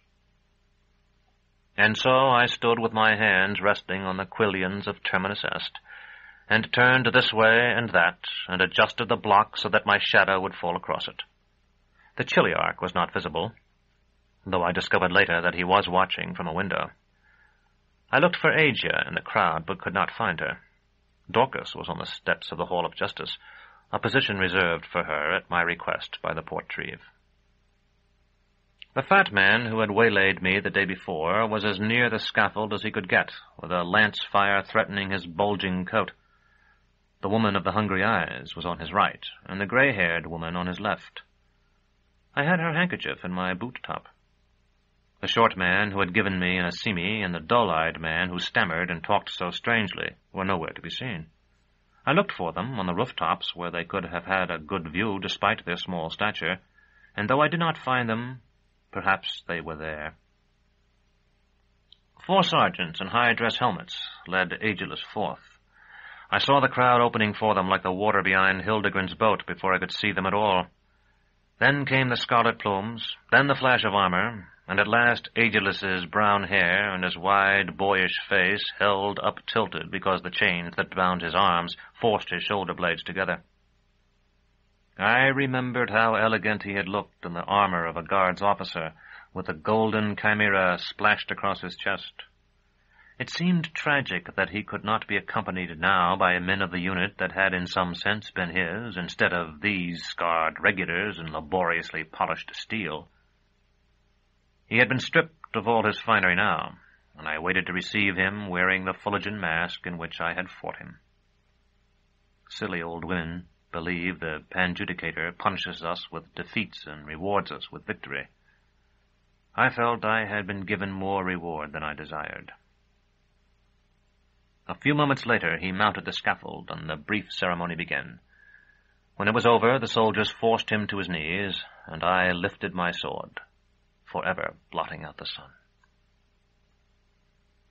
When the blade is as sharp as it should be, and the stroke is given correctly, one feels only a slight hesitation as the spinal column parts, then the solid bite of the edge into the block. I would take an oath that I smelled Agilus's blood on the rain-washed air before his head banged into the basket. The crowd drew back, then surged forward against the leveled lances. I heard the fat man's exhalation distinctly, precisely the sound he might have made at climax when he sweated over some hired woman. From far away came a scream, Agia's voice, as unmistakable as a face seen by lightning. Something in its timbre made me feel she had not been watching at all, but had known nevertheless when her twin died. The aftermath is often more troublesome than the act itself. As soon as the head has been exhibited to the crowd, it can be dropped back into the basket. But the headless body, which remains capable of losing a good deal of blood for a long time after the action of the heart has ceased, must be taken away in a manner dignified yet dishonorable. Furthermore, it must not be just taken away, but taken to some specific spot where it will be safe from molestation. An exultant can, by custom, be laid across the saddle of his own destrier, and his remains are surrendered to his family at once. Persons of lesser rank, however, must be provided with some resting place secure from the eaters of the dead, and at least until they are safely out of sight they must be dragged. The executioner cannot perform this task because he is already burdened with the head and with his weapon, and it is rare for anyone else involved, soldiers, officers of the court, and so on, to be willing to do so. At the citadel it was done by 2 journeymen, and thus presented no difficulty. The Chiliarch, a cavalryman by training, and no doubt by inclination, had solved the problem by ordering that the body should be pulled behind a baggage sumpter. The animal had not been consulted, however, and being more of the laborer than the warrior kind, took fright at the blood and tried to bolt. We had an interesting time of it before we were able to get poor Agilus into a quadrangle from which the public was excluded. I was cleaning off my boots when the Portreeve met me there. When I saw him, I supposed he had come to give me my fee, but he indicated that the Chiliarch wished to pay me himself. As I told him, it was an unexpected honor. "He watched everything," the Portreeve said, "and he was quite pleased. He instructed me to tell you that you and the woman who travels with you are welcome to spend the night here if you wish. We'll leave at twilight, I told him. I believe that will be safer. He took thought for a moment, then nodded, showing more intelligence than I would have anticipated. The miscreant will have a family, I suppose, and friends, though no doubt you know more of them than I. Still, it's a difficulty you must face frequently. I have been warned by more experienced members of my guild, I said. I had said that we would leave at twilight, but in the event we waited until it was fully dark, in part for safety's sake, and in part because it seemed wise to eat the evening meal before we left. We could not, of course, make directly for the wall and Thrax. The gate, of whose location I had only a vague idea in any event, would be shut, and I had been told by everyone that there were no inns between the barracks and the wall. What we had to do, then, was first to lose ourselves, and then to find a place where we could spend the night and from which we could go without difficulty to the gate the next day. I had gotten detailed directions from the portrait, and though we missed our way, it was some time before we realized it, and we began our walk quite cheerfully. The Chiliarch had tried to hand me my fee instead of casting it on the ground at my feet, as is customary, and I had had to dissuade him for the sake of his own reputation. I gave Dorcas a detailed account of this incident, which had amused me nearly as much as it had flattered me. When I had finished, she asked practically, "He paid you well, then, I suppose?" "More than twice what he should have given for the services of a single journeyman, a master's fee. And, of course, I got a few tips in connection with the ceremony. Do you know, despite all I spent while Azure was with me, I have more money now than I did when I left our tower? I'm beginning to think that by practicing the mystery of our guild while you and I are traveling, I'll be able to support us." Dorcas seemed to draw the brown mantle closer about her. "I was hoping you wouldn't have to practice it again at all. At least not for a long time. You were so ill afterward, and I don't blame you." "It was only nerves. I was afraid that something would go wrong." "You pitied him. I know you did." "I suppose so. He was Aegir's brother, and like her, I think, in everything except sex." "You miss Aegir, don't you? Did you like her so much?" "I only knew her for a day, much less time than I have known you already. If she had had her way, I'd be dead now. One of those two Averns would have been the end of me." "But the leaf didn't kill you." I still recall the tone she used when she told me that. Indeed, if I close my eyes now, I can hear her voice again and renew the shock I felt as I realized that ever since I had sat up to see Agilus still grasping his plant, I had been avoiding the thought. The leaf had not killed me, but I had turned my mind from my survival just as a man suffering from a deadly sickness manages by 1,000 tricks never to look at death squarely, or rather as a woman alone in a large house refrains from looking into mirrors and instead busies herself with trivial errands, so that she may catch no glimpse of the thing whose feet she hears at times on the stairs. I had survived, and I should be dead. I was haunted by my own life. I thrust one hand into my cloak and stroked my flesh, gingerly at first. There was something like a scar, and a little caked blood still adhered to the skin, but there was no bleeding and no pain. "They don't kill," I said. "That's all." "She said they did." "She told a great many lies." We were mounting a gentle hill bathed in pale green moonlight. Ahead of us, seeming as mountains do to be nearer than it was or could possibly be, was the pitch-black line of the wall. Behind us, the lights of Nessus created a false dawn that died bit by bit as the night advanced. I stopped at the top of the hill to admire them, and Dorcas took my arm. "So many homes. How many people are there in the city?" "No one knows." "And we will be leaving them all behind. Is it far to Thrax, Severian?" "A long way, as I've told you already. At the foot of the first cataract. I'm not compelling you to go, you know that." "I want to. But suppose... Severian, just suppose I wanted to go back later. Would you try and stop me?" I said, "It would be dangerous for you to try to make the trip alone, so I might try to persuade you not to. But I wouldn't bind or imprison you, if that's what you mean." "You told me you'd written out a copy of the note someone left for me in that inn. Do you remember? But you never showed it to me. I'd like to see it now." "I told you exactly what it said, and it's not the real note, you know. Aegir threw that away. I'm sure she thought that someone, Hildegrin perhaps, was trying to warn me." I had already opened my sabretache. As I grasped the note, my fingers touched something else as well, something cold and strangely shaped. Dorcas saw my expression and asked, "What is it?" I drew it out. It was larger than Autarch, but not by much, and only a trifle thicker. The cold material, whatever it was, flashed celestine beams back at the frigid rays of the moon. I felt I held a beacon that could be seen all over the city, and I thrust it back and dropped the closure of my sabretache. Dorcas was clasping my arm so tightly that she might have been a bracelet of ivory and gold, grown woman-sized. "What was that?" she whispered. I shook my head to clear my thoughts. "It isn't mine. I didn't even know I had it. A gem, a precious stone." "It couldn't be. Didn't you feel the warmth? Look at your sword there. That's a gem. But what was that thing you just took out?"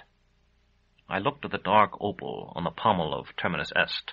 It glowed in the moonlight, but it was no more like the object I had drawn from my sabretache than a lady's glass is like the sun. "The claw of the conciliator," I said. "Asia put it there. She must have, when we broke the altar, so it would not be found on her person if she was searched. She and Agilus would have got it again when Agilus claimed victor right, and when I didn't die, she tried to steal it in his cell." Dorcas was no longer staring at me. Her face was lifted and turned toward the city in the sky glow of its myriad lamps. "Severian," she said. "It can't be." Hanging over the city like a flying mountain in a dream was an enormous building. A building with towers and buttresses and an arched roof. Crimson light poured from its windows. I tried to speak, to deny the miracle even as I saw it, but before I could frame a syllable, the building had vanished like a bubble in a fountain, leaving only a cascade of sparks. Chapter 32. The Play. It was only after the vision of that great building hanging, then vanishing, above the city, that I knew I had come to love Dorcas. We walked down the road, for we had found a new road just over the top of the hill, into darkness. And because our thoughts were entirely of what we had seen, our spirits embraced without hindrance, each passing through those few seconds of vision as if through a door never previously opened and never to be opened again. I do not know just where it was we walked. I recall a winding road down the hillside, an arched bridge at the bottom, and another road, bordered for a league or so by a vagabond wooden fence. Wherever it was we went, I know we talked about ourselves, not at all, but only of what we had seen and what its meaning might be. And I know that at the beginning of that walk I looked on Dorcas as no more than a chance-met companion, however desirable, however to be pitied. And at the end of it I loved Dorcas in a way that I have never loved another human being. I did not love her because I had come to love Thecla less. Rather, by loving Dorcas, I loved Thecla more, because Dorcas was another self, as Thecla was yet to become in a fashion as terrible as the other was beautiful. And if I loved Thecla, Dorcas loved her also. "Do you think," she asked, "that anyone saw it but us?" I had not considered that, but I said that although the suspension of the building had endured for only a moment, yet it had taken place above the greatest of cities, and that if millions and tens of millions had failed to see it, yet hundreds must still have seen. "Isn't it possible it was only a vision, meant only for us?" "I have never had a vision, Dorcas." "And I don't know whether I've had any or not. When I try to recall the time before I helped you out of the water, I can only remember being in the water myself. Everything before that is like a vision shattered to pieces, only small, bright bits, a thimble I saw laid on velvet once, and the sound of a small dog barking outside a door. Nothing like this. Nothing like what we've seen." What she said made me remember the note, which I had been searching for when my fingers touched the claw, and that in turn suggested the brown book, which lay in the pleat of my sabretache next to it. I asked Dorcas if she would not like to see the book that had once been Thecla's, when we found a place to stop. "Yes," she said, "when we are seated by a fire again, as we were for a moment at that inn." Finding that relic, which of course I will have to return before we can leave the city, And what we have been saying, too, remind me of something I read there once. Do you know of the key to the universe? Dorcas laughed softly. No, Severian. I, who scarcely know my name, do not know anything about the key to the universe. I didn't say that as well as I should have. What I meant was, are you familiar with the idea that the universe has a secret key? A sentence or a phrase, some say even a single word, that can be wrung from the lips of a certain statue, or read in the firmament, or that an anchorite on a world across the seas teaches his disciples. Babies know it, Dorcas said. They know it before they learn to speak, but by the time they're old enough to talk, they have forgotten most of it. At least, someone told me that once. That's what I mean. Something like that. The Brown Book is a collection of the myths of the past, and it has a section listing all the keys of the universe. All the things people have said were the secret after they had talked to mystagogues on far worlds, or studied the Popol Vuh of the magicians, or fasted in the trunks of holy trees. Thrax and I used to read them and talk about them, and one of them was that everything, whatever happens, has 3 meanings. The first is its practical meaning, what the book calls the thing the plowman sees. The cow has taken a mouthful of grass, and it is real grass and a real cow. That meaning is as important and as true as either of the others. The second is the reflection of the world about it. Every object is in contact with all others, and thus the wise can learn of the others by observing the first. That might be called a soothsayer's meaning, because it is the one such people use when they prophesy a fortunate meeting from the tracks of serpents, or confirm the outcome of a love affair by putting the elector of one suit atop the patroness of another. And the third meaning? Dorcas asked. The third is the transubstantial meaning. Since all objects have their ultimate origin in the Pancreator, and all was set in motion by him, so all must express his will, which is the higher reality. You're saying that what we saw was a sign? I shook my head. The book is saying that everything is a sign. The post of that fence is a sign, and so is the way the tree leans across it. Some signs may betray the third meaning more readily than others. For perhaps 100 paces we were both silent. Then Dorcas said, It seems to me that if what the chatelaine Thecla's book says is true, then people have everything backward. We saw a great structure leap into the air and fall to nothing, didn't we? I only saw it suspended over the city. Did it leap? Dorcas nodded. I could see the glimmer of her pale hair in the moonlight. It seems to me that what you call the third meaning is very clear. But the second meaning is harder to find, and the first, which ought to be the easiest, is impossible. I was about to say I understood her, at least about the first meaning, when I heard from some distance off a rumbling roar that might have been a long roll of thunder. Dorcas exclaimed, "What's that?" and took my hand in her own small, warm one, which I found very pleasant. I don't know, but I think it came from the copse up ahead. She nodded. Now I hear voices. Your hearing is better than mine, then. The rumbling sounded again, louder and more prolonged, and this time, perhaps only because we were a trifle nearer, I thought I saw the gleam of lights through the trunks of the grove of young beeches ahead of us. There, Dorcas said, and pointed in a direction somewhat to the north of the trees. That can't be a star. It's too low and too bright and moves too quickly. It's a lantern, I think. On a wagon, perhaps, or carried in someone's hand. The rumble came once more, and this time I knew it for what it was, the rolling of a drum. I could hear voices now myself, very faintly, and particularly one voice that sounded deeper than the drum and almost as loud. As we rounded the edge of the copse, we saw about 50 people gathered around a small platform. On it, between flaring torches, stood a giant who held a kettle-drum beneath one arm like a tom-tom. A much smaller man, richly dressed, stood on his right, and on his left, nearly naked, the most sensuously beautiful woman I have ever seen. "Everyone is here," the small man was saying loudly and very rapidly. "Everyone is here. What would you have, love and beauty?" He pointed to the woman. "Strength, courage," he waved the stick he carried toward the giant. "Deception, mystery," He tapped his own chest. "Weiss?" He pointed toward the giant again. "And look here. See who's just come. It's our old enemy Death, who always comes sooner or later."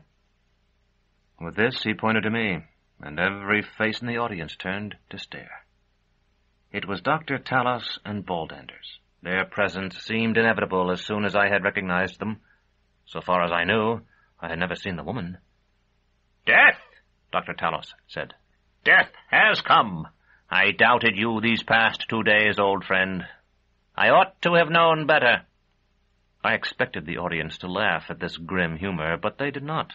A few muttered to themselves, and a crone spat into her palm and pointed 2 fingers toward the ground. "And who is it he has brought with him?" Dr. Talos leaned forward to peer at Dorcas in the torchlight. "Innocence, I believe it is? Yes, it's Innocence. Now everyone is here. The show will begin in a moment or 2. Not for the faint of heart. You have never seen anything like it, anything at all. Everyone is here now." The beautiful woman was gone, and such was the magnetism of the doctor's voice that I had not noticed when she left.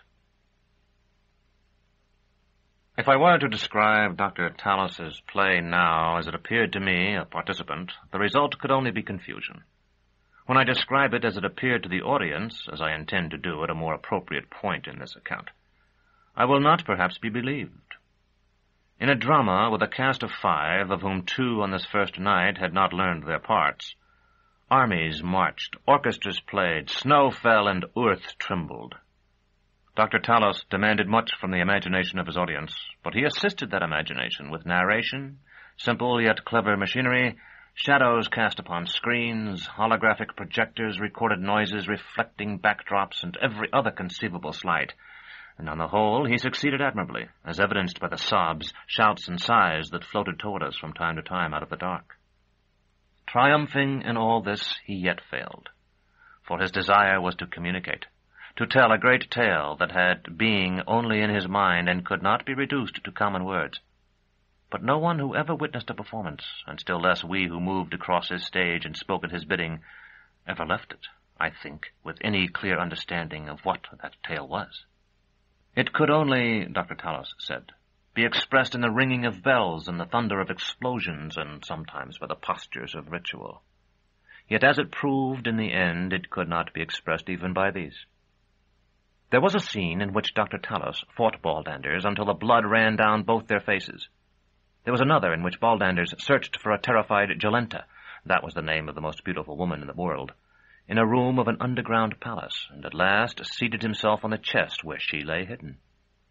In the final part I held the center of the stage, presiding over a chamber of inquiry in which Baldanders, Dr. Talos, Jolenta, and Dorcas were bound in various apparatuses. As the audience watched, I inflicted the most bizarre and ineffective, had they been real, torments on each in turn. In this scene I could not help but notice how strangely the audience began to murmur while I was preparing, as it seemed, to wrench Dorcas's legs from their sockets. Though I was unaware of it, they had been permitted to see that Baldanders was freeing himself. Several women screamed when his chain clattered to the stage.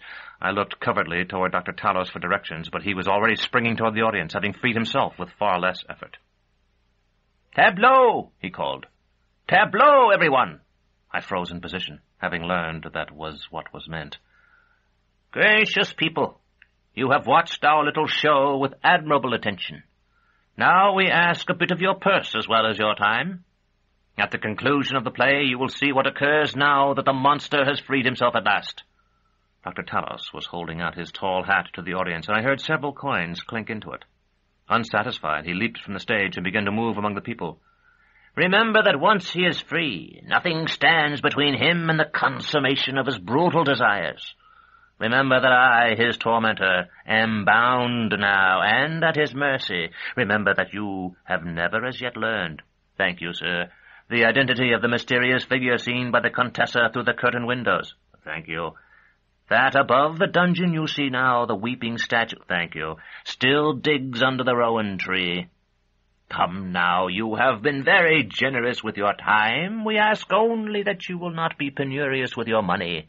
A few truly have treated us well, but we will not perform for a few.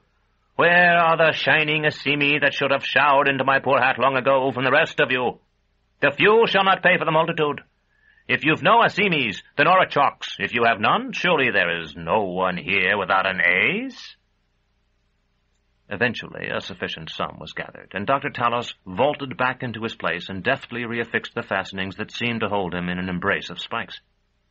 Baldanders roared and stretched forth his long arms as though to grasp me, allowing the audience to observe that a second chain, unnoticed previously, still constrained him. "See him?" Dr. Talos prompted me sotto voce. "Hold him off with one of the flambeaux." I pretended to discover for the first time that Baldander's arms were free, and plucked one of the torches from its socket at the corner of the stage. At once both torches guttered. The flames, which had been of clear yellow above scarlet, now turned blue and pale green, spitting sparks and sputtering, doubling and tripling in size with a fearful hiss, only to sink at once as if on the point of going out. I thrust the one I had uprooted at Baldanders, shouting, "No, no! Back, back!" prompted again by Dr. Talos. Baldanders responded by roaring more furiously than ever. He strained at the chain in a way that made the scenery wall to which he was bound creak and snap, and his mouth began quite literally to foam, a thick white liquid running from the corners of his lips to bedew his huge chin and fleck his rusty black clothes as though with snow. Someone in the audience screamed, and the chain broke with a report like the snapping of a drover's whip. By this time the giant's face was hideous in its madness, and I would no more have attempted to stand in his way than to stop an avalanche. But before I could move a step to escape him, he had wrested the torch from me and knocked me down with its iron shaft. I got my head up in time to see him jerk the other torch from its place and make for the audience with both. The shrieking of men drowned the shrilling of women. It sounded as if our guild were exercising 100 clients together. I pulled myself up and was about to seize Dorcas and dash for the cover of the copse when I saw Dr. Talos. He seemed filled with what I can only call malignant good humor, and though he was freeing himself from his fastenings, he was taking his time about it. Jolenta was setting herself free as well, and if there were any expression at all on that perfect face, it was one of relief. "Very well," Dr. Talos exclaimed. "Very well indeed. You may come back now, Baldanders. Don't leave us in the dark." To me, "Did you enjoy your maiden experience of the boards, Master Torturer? For a beginner acting without rehearsal, you played nicely enough." I managed to nod.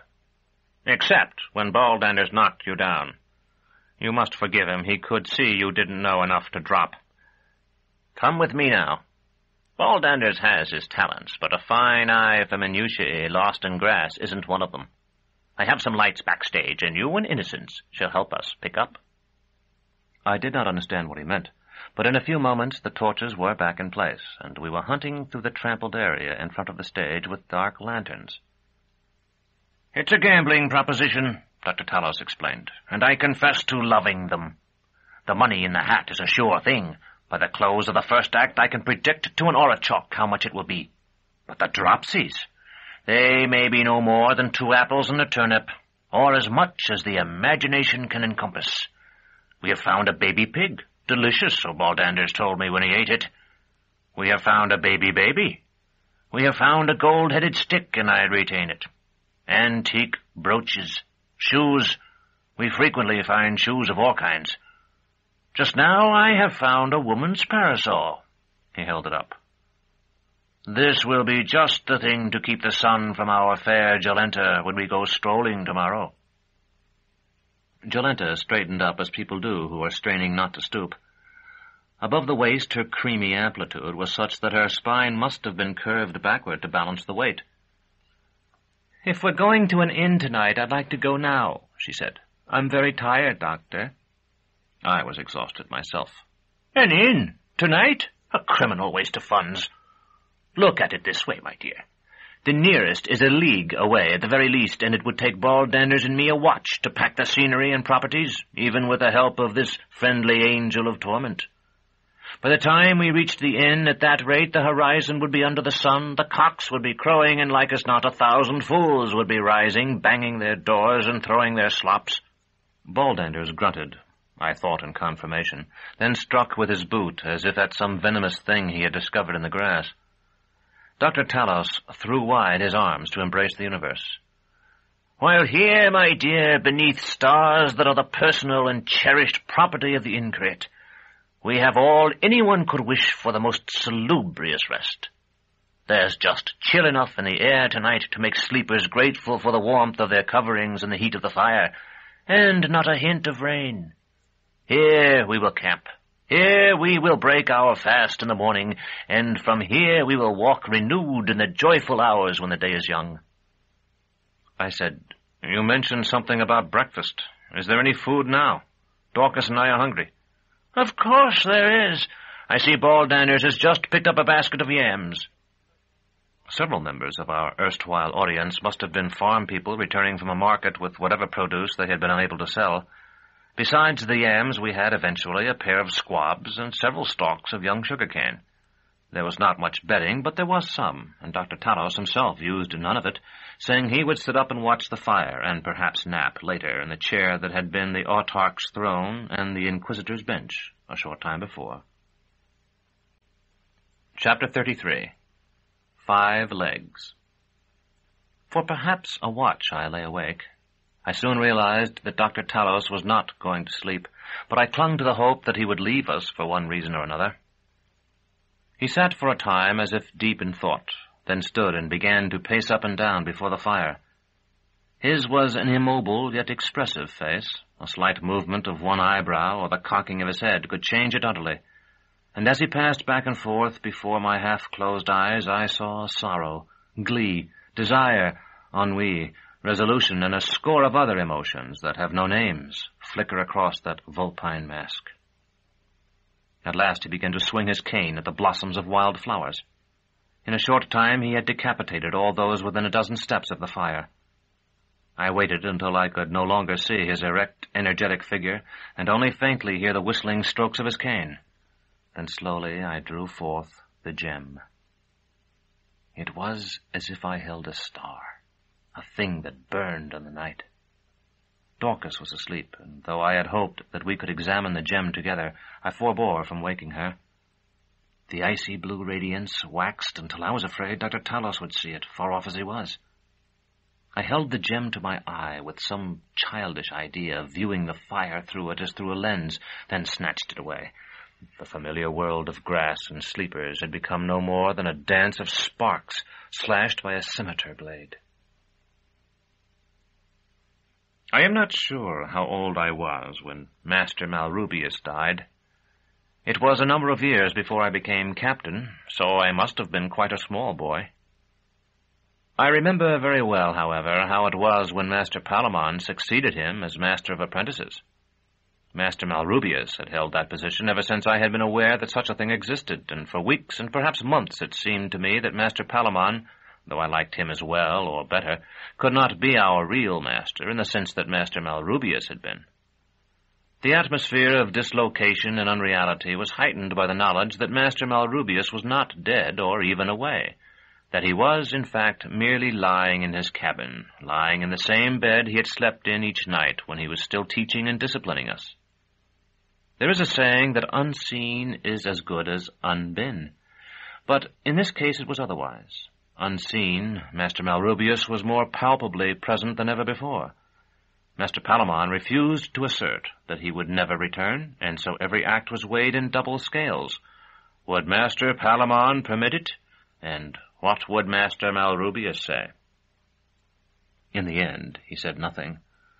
Torturers do not go to the Tower of Healing, no matter how ill. There is a belief, whether true or not I cannot say, that old scores are settled there. If I were writing this history to entertain or even to instruct, I would not digress here to discuss Master Malrubius, who must, at the moment when I thrust away the claw, have been dust for long years. But in a history, as in other things, there are necessities and necessities. I know little of literary style, but I have learned as I have progressed and find this art not so much different from my old one as might be thought.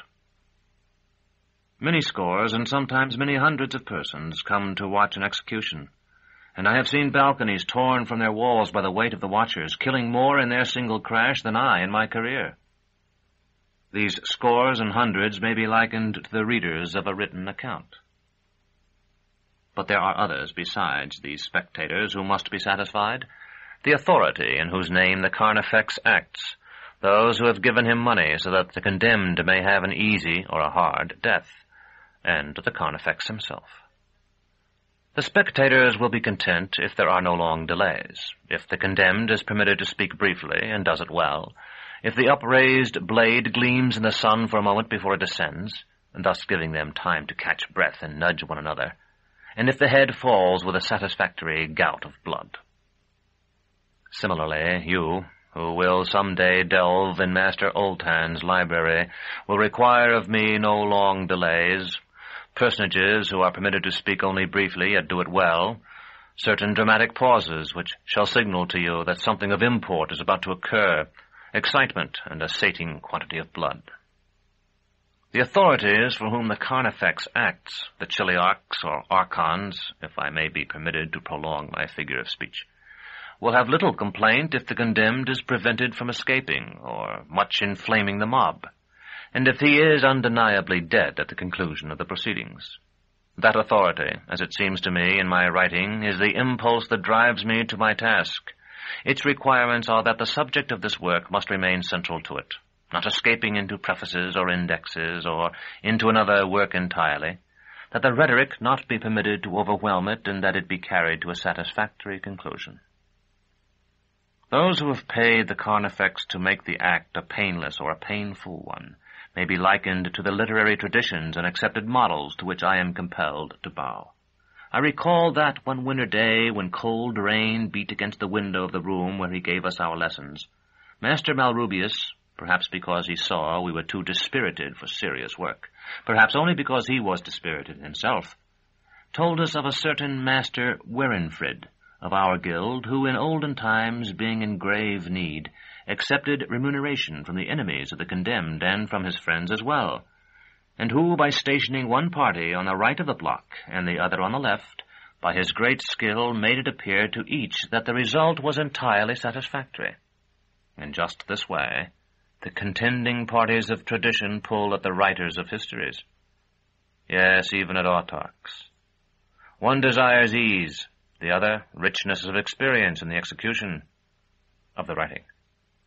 And I must try, in the dilemma of Master Werenfrid, but lacking his abilities, to satisfy each. This I have attempted to do. There remains the Carnifex himself. I am he. It is not enough for him to earn praise from all. It is not enough even for him to perform his function in a way he knows to be entirely creditable and in keeping with the teaching of his masters and the ancient traditions. In addition to all this, if he is to feel full satisfaction at the moment when time lifts his own severed head by the hair, he must add to the execution some feature, however small, that is entirely his own and that he will never repeat. Only thus can he feel himself a free artist. When I shared a bed with Baldanders, I dreamed a strange dream, and in composing this history I did not hesitate to relate it, the relation of dreams being entirely in the literary tradition. At the time I write of now, when Dorcas and I slept under the stars with Baldanders and Jolenta and Dr. Talos sat by, I experienced what may have been less or greater than a dream, and that is outside that tradition. I give warning to you who will later read this, that it has little bearing on what will soon follow. I give it only because it puzzled me at the time, and it will provide me with satisfaction to relate it. Yet it may be that insofar as it entered my mind and has remained there from that time to this, it affected my actions during the latter part of my narrative. With the claw safely hidden away, I lay stretched on an old blanket near the fire. Dorcas lay with her head near mine, Jolenta with her feet to mine, Baldanders on his back on the opposite side of the fire, his thick-soled boots among the embers. Dr. Talos's chair stood near the giant's hand, but it was turned away from the fire. Whether or not he did sit in it, with his face to the night, I cannot say. For parts of the time I am going to relate, I seemed conscious of his presence in the chair.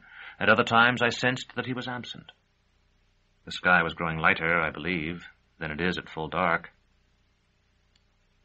Footfalls reached my ears, yet hardly disturbed my rest, heavy, yet softly pattering, then the sound of breath, the snuffling of an animal. If I was awake, my eyes were open.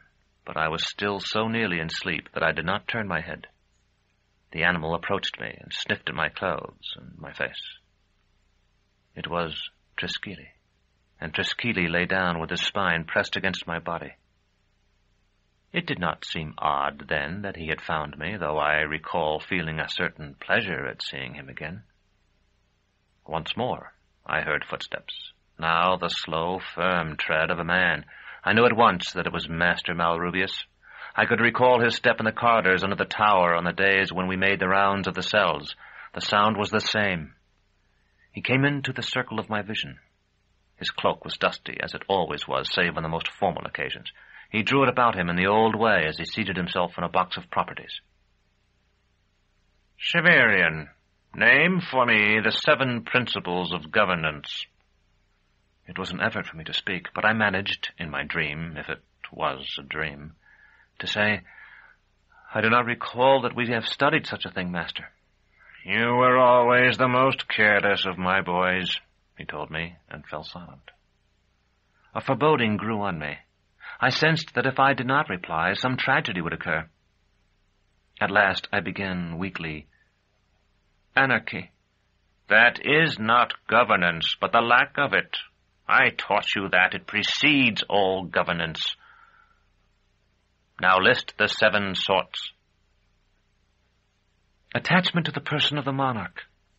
Attachment to a bloodline or other sequence of succession. Attachment to the royal state. Attachment to a code legitimizing the governing state. Attachment to the law only. Attachment to a greater or lesser board of electors as framers of the law. Attachment to an abstraction conceived as including the body of electors, other bodies giving rise to them, and numerous other elements, largely ideal. Tolerable. Of these, which is the earliest form and which the highest?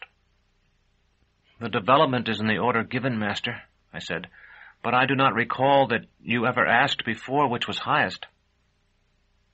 Master Malrubius leaned forward, his eyes burning brighter than the coals of the fire. Which is highest, Severian? The last, Master? You mean attachment to an abstraction, conceived as including the body of electors, other bodies giving rise to them, and numerous other elements largely ideal? Yes, Master. Of what kind, Severian, is your own attachment to the divine entity? I said nothing. It may have been that I was thinking, but if so, my mind was too much filled with sleep to be conscious of its thought. Instead, I became profoundly aware of my physical surroundings. The sky above my face and all its grandeur seemed to have been made solely for my benefit, and to be presented for my inspection now. I lay upon the ground as upon a woman, and the very air that surrounded me seemed a thing as admirable as crystal and as fluid as wine. Answer me, Severian. The first, if I have any. To the person of the monarch? Yes, because there is no succession. The animal that rests beside you now would die for you. Of what kind is his attachment to you? The first? There was no one there. I sat up. Malrubius and Triskele had vanished. Yet my side felt faintly warm. Chapter 34. Morning. You are awake, Dr. Talos said. I trust you slept well. I had a strange dream. I stood and looked about. There is no one here but ourselves. As though he were reassuring a child, Dr. Talos had gestured toward Baldanders and the sleeping women. I dreamed my dog, he has been lost for years now, came back and lay beside me. I could still feel the warmth of his body when I woke. You were lying beside a fire, Dr. Talos pointed out. There has been no dog here. A man, dressed much as I am. Dr. Talos shook his head. I could not have failed to see him. You might have dozed. Only earlier in the evening. I have been awake for the past 2 watches. I'll guard the stage and properties for you, I said, if you'd like to sleep now. The truth was that I was afraid to lie down again. Dr. Talos seemed to hesitate, then said, That's very kind of you, and stiffly lowered himself onto my now dew-soaked blanket. I took his chair, turning it so I could watch the fire. For some time I was alone with my thoughts, which were at first of my dream, then of the claw, the mighty relic chance had dropped into my hands. I felt very glad when Jolenta began to stir, and at last rose and stretched her lush limbs against the scarlet-shot sky. "Is there water?" she asked. "I want to wash." I told her that I thought Baldanders had carried the water for our supper from the direction of the copse, and she nodded and went off to look for a stream. Her appearance, at least, distracted my thoughts. I found myself glancing from her retreating figure to Dorcas's prone one. Jolenta's beauty was perfect. No other woman I have ever seen could approach it. Thecla's towering stateliness made her seem coarse and mannish in comparison. Dorcas's blonde delicacy as meager and childlike as Valeria, the forgotten girl I had encountered in the atrium of time. Yet I was not attracted to Jolenta, as I had been to Asia. I did not love her as I had loved Thecla, and I did not desire the intimacy of thought and feeling that had sprung up between Dorcas and me, or think it possible. Like every man who ever saw her, I desired her, but I wanted her as one wants a woman in a painting.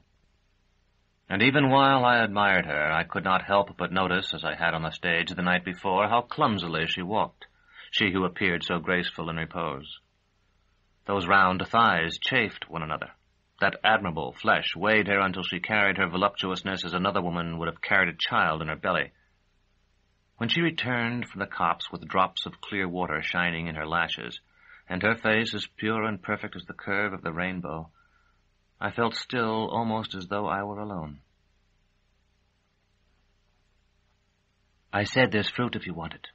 The doctor had me save some last night so we'd have something for breakfast." Her voice was husky and slightly breathless. One listened as if to music. "I'm sorry," I told her. "I was thinking. Yes, I'd like some fruit. That's very kind of you." "I won't get it for you. You'll have to fetch it yourself. It's there behind that stand of armor." The armor to which she pointed was actually of cloth stretched over a wire frame and painted silver. Behind it I found an old basket containing grapes, an apple, and a pomegranate. "I'd like something, too," Jolenta said. "Those grapes, I think." I gave her the grapes, and considering that Dorcas would probably prefer the apple, put it near her hand and took the pomegranate for myself. Jolenta held up her grapes. "Grown under glass by some exultant gardener. It's too soon for natural ones. I don't think this strolling life's going to be too bad. And I get a third of the money." I asked if she had not trooped with the doctor and his giant before. "You don't remember me, do you?" "I didn't think so."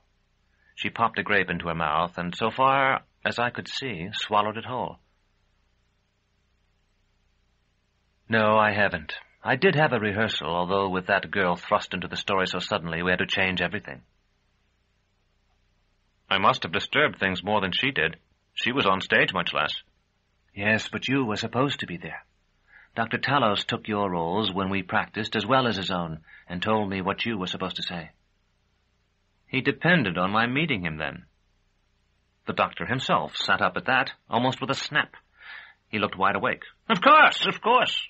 We told you where we'd be when we were at breakfast, and if you hadn't appeared last night, we would have presented great scenes from, and waited another day.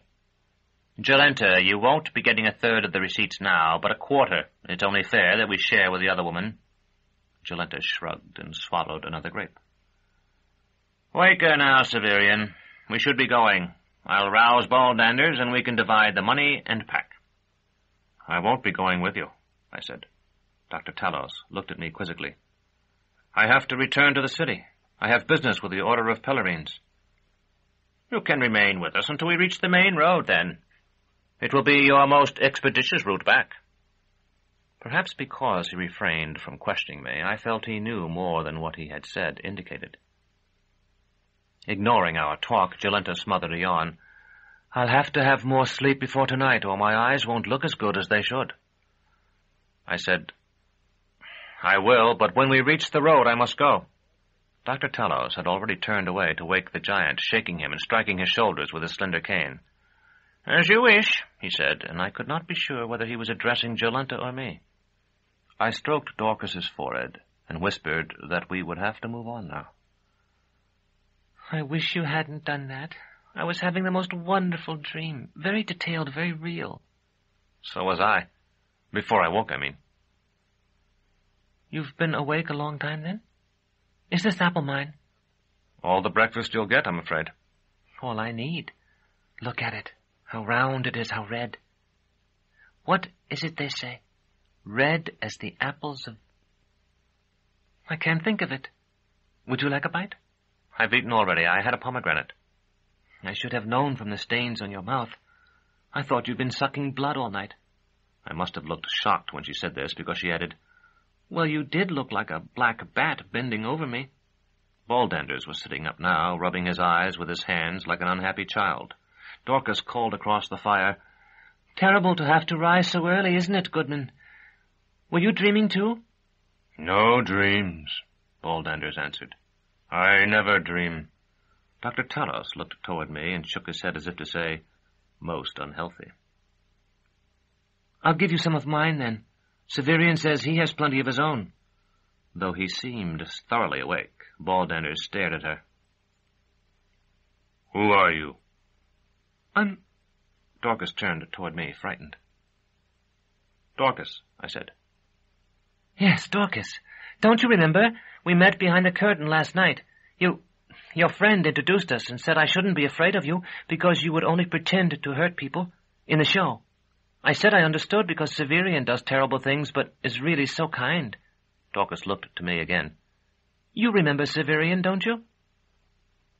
Of course. I don't think you have to be anxious about Baldanders just because he's forgotten. He's big, I know, but his size is like my Fullerton clothes. It makes him look much worse than he is. Baldanders told Dorcas, You have a wonderful memory. I wish I could recall everything like that. His voice was like the rolling of heavy stones. While we were talking, Dr. Talos had produced the money box. He jingled it now to interrupt us. Come, friends, I have promised you a fair and equitable distribution of the proceeds of our performance, and when that is complete, it will be time to be moving. Turn around, Baldanders, and spread your hands in your lap. Sir Severian, ladies, will you gather around me as well? I had observed, of course, that when the doctor spoke earlier of dividing the contributions he had collected the night before, he had specified division into 4 parts, but I had assumed it was Baldanders, who seemed to be his slave, who would receive nothing. Now, however, after rummaging in the box, Dr. Talos dropped a shining asimi into the giant's hands, gave another to me, a third to Dorcas, and a fistful of orichalks to Jolenta. Then he began to distribute orichalks singly. You will notice that everything thus far is good money, he said. I regret to report that there are a fair number of dubious coins here as well. When the undoubted specie is exhausted, you will each come in for a share of them. Jolenta asked, Have you already taken yours, Doctor? I think the rest of us ought to have been present. For a moment, Dr. Talos's hands, which had been darting from one of us to another as he counted up the coins, paused. I take no share from this, he said. Dorcas glanced toward me as if to confirm her judgment and whispered, That doesn't seem fair. I said, It isn't fair. Doctor, you took as large a part in the show last night as any of us, and collected the money. And from what I have seen, you provided the stage and scenery as well. If anything, you should have a double share. I take nothing, Dr. Talos said slowly. It was the first time I had seen him abashed. It is my pleasure to direct what I may now call the company. I wrote the play we perform, and like... He looked around as if at a loss for a simile. That armor there, I play my part. These things are my pleasure, and all the reward I require. Now, friends, you will have observed that we are reduced to single orichalks, and there are not enough to make the circle again. To be specific, only 2 are left. Whoever wishes may have both by renouncing claim to the A's and doubtful stuff remaining. Severian, Jolenta. Somewhat to my surprise, Dorcas announced, I'll take them. Very good. I will not presume to judge among the rest, but simply hand it out. I warn you who receive it to be careful in passing it. There are penalties for such things, though outside the wall. What's this? I followed the direction of his eyes and saw a man in shabby gray advancing toward us. Chapter 35. Hethor. I do not know why it should be humiliating to receive a stranger while sitting on the ground, but it is so. Both the women stood as the gray figure approached, and so did I. Even Baldanders lumbered to his feet, so that by the time the newcomer was within speaking distance, only Dr. Talos, who had reoccupied our one chair, remained seated. Yet a less impressive figure would have been difficult to imagine. He was small of stature, and because his clothes were too large for him, seemed smaller still. His weak chin was covered with stubble. As he approached, he pulled a greasy cap away to show a head on which the hair had retreated at either side to leave a single wavering line like the crest of an old and dirty bergamot. I knew I had seen him elsewhere, but it was a moment before I recognized him. "Lords," he said, "O lords and mistresses of creation, silken-capped, silken-haired women and men commanding empires and the armies of the foemen of our photosphere. Tower strong as stone is strong as the oak that puts forth leaves new after the fire. And my master, dark master, death's victory, viceroy over the night. Long I signed on the silver-sailed ships, the 100-masted whose masts reached out to touch the stars, I, floating among their shining jibs with the Pleiades burning beyond their top royal spar. But never have I seen aught like you. Hethor am I, come to serve you, to scrape the mud from your cloak, whet the great sword, carry the basket with the eyes of your victims looking up at me. Master, eyes like the dead moons of Verdandi when the sun has gone out. When the sun has gone out, where are they then, the bright players? How long will the torches burn? The freezing hands grope toward them, but the torch bowls are colder than any ice, colder than the moons of Verdandi, colder than the dead eyes. Where is the strength then that beats the lake to foam? Where is the empire where the armies of the sun long lanced and golden bannered? Where are the silken-haired women we loved only last night?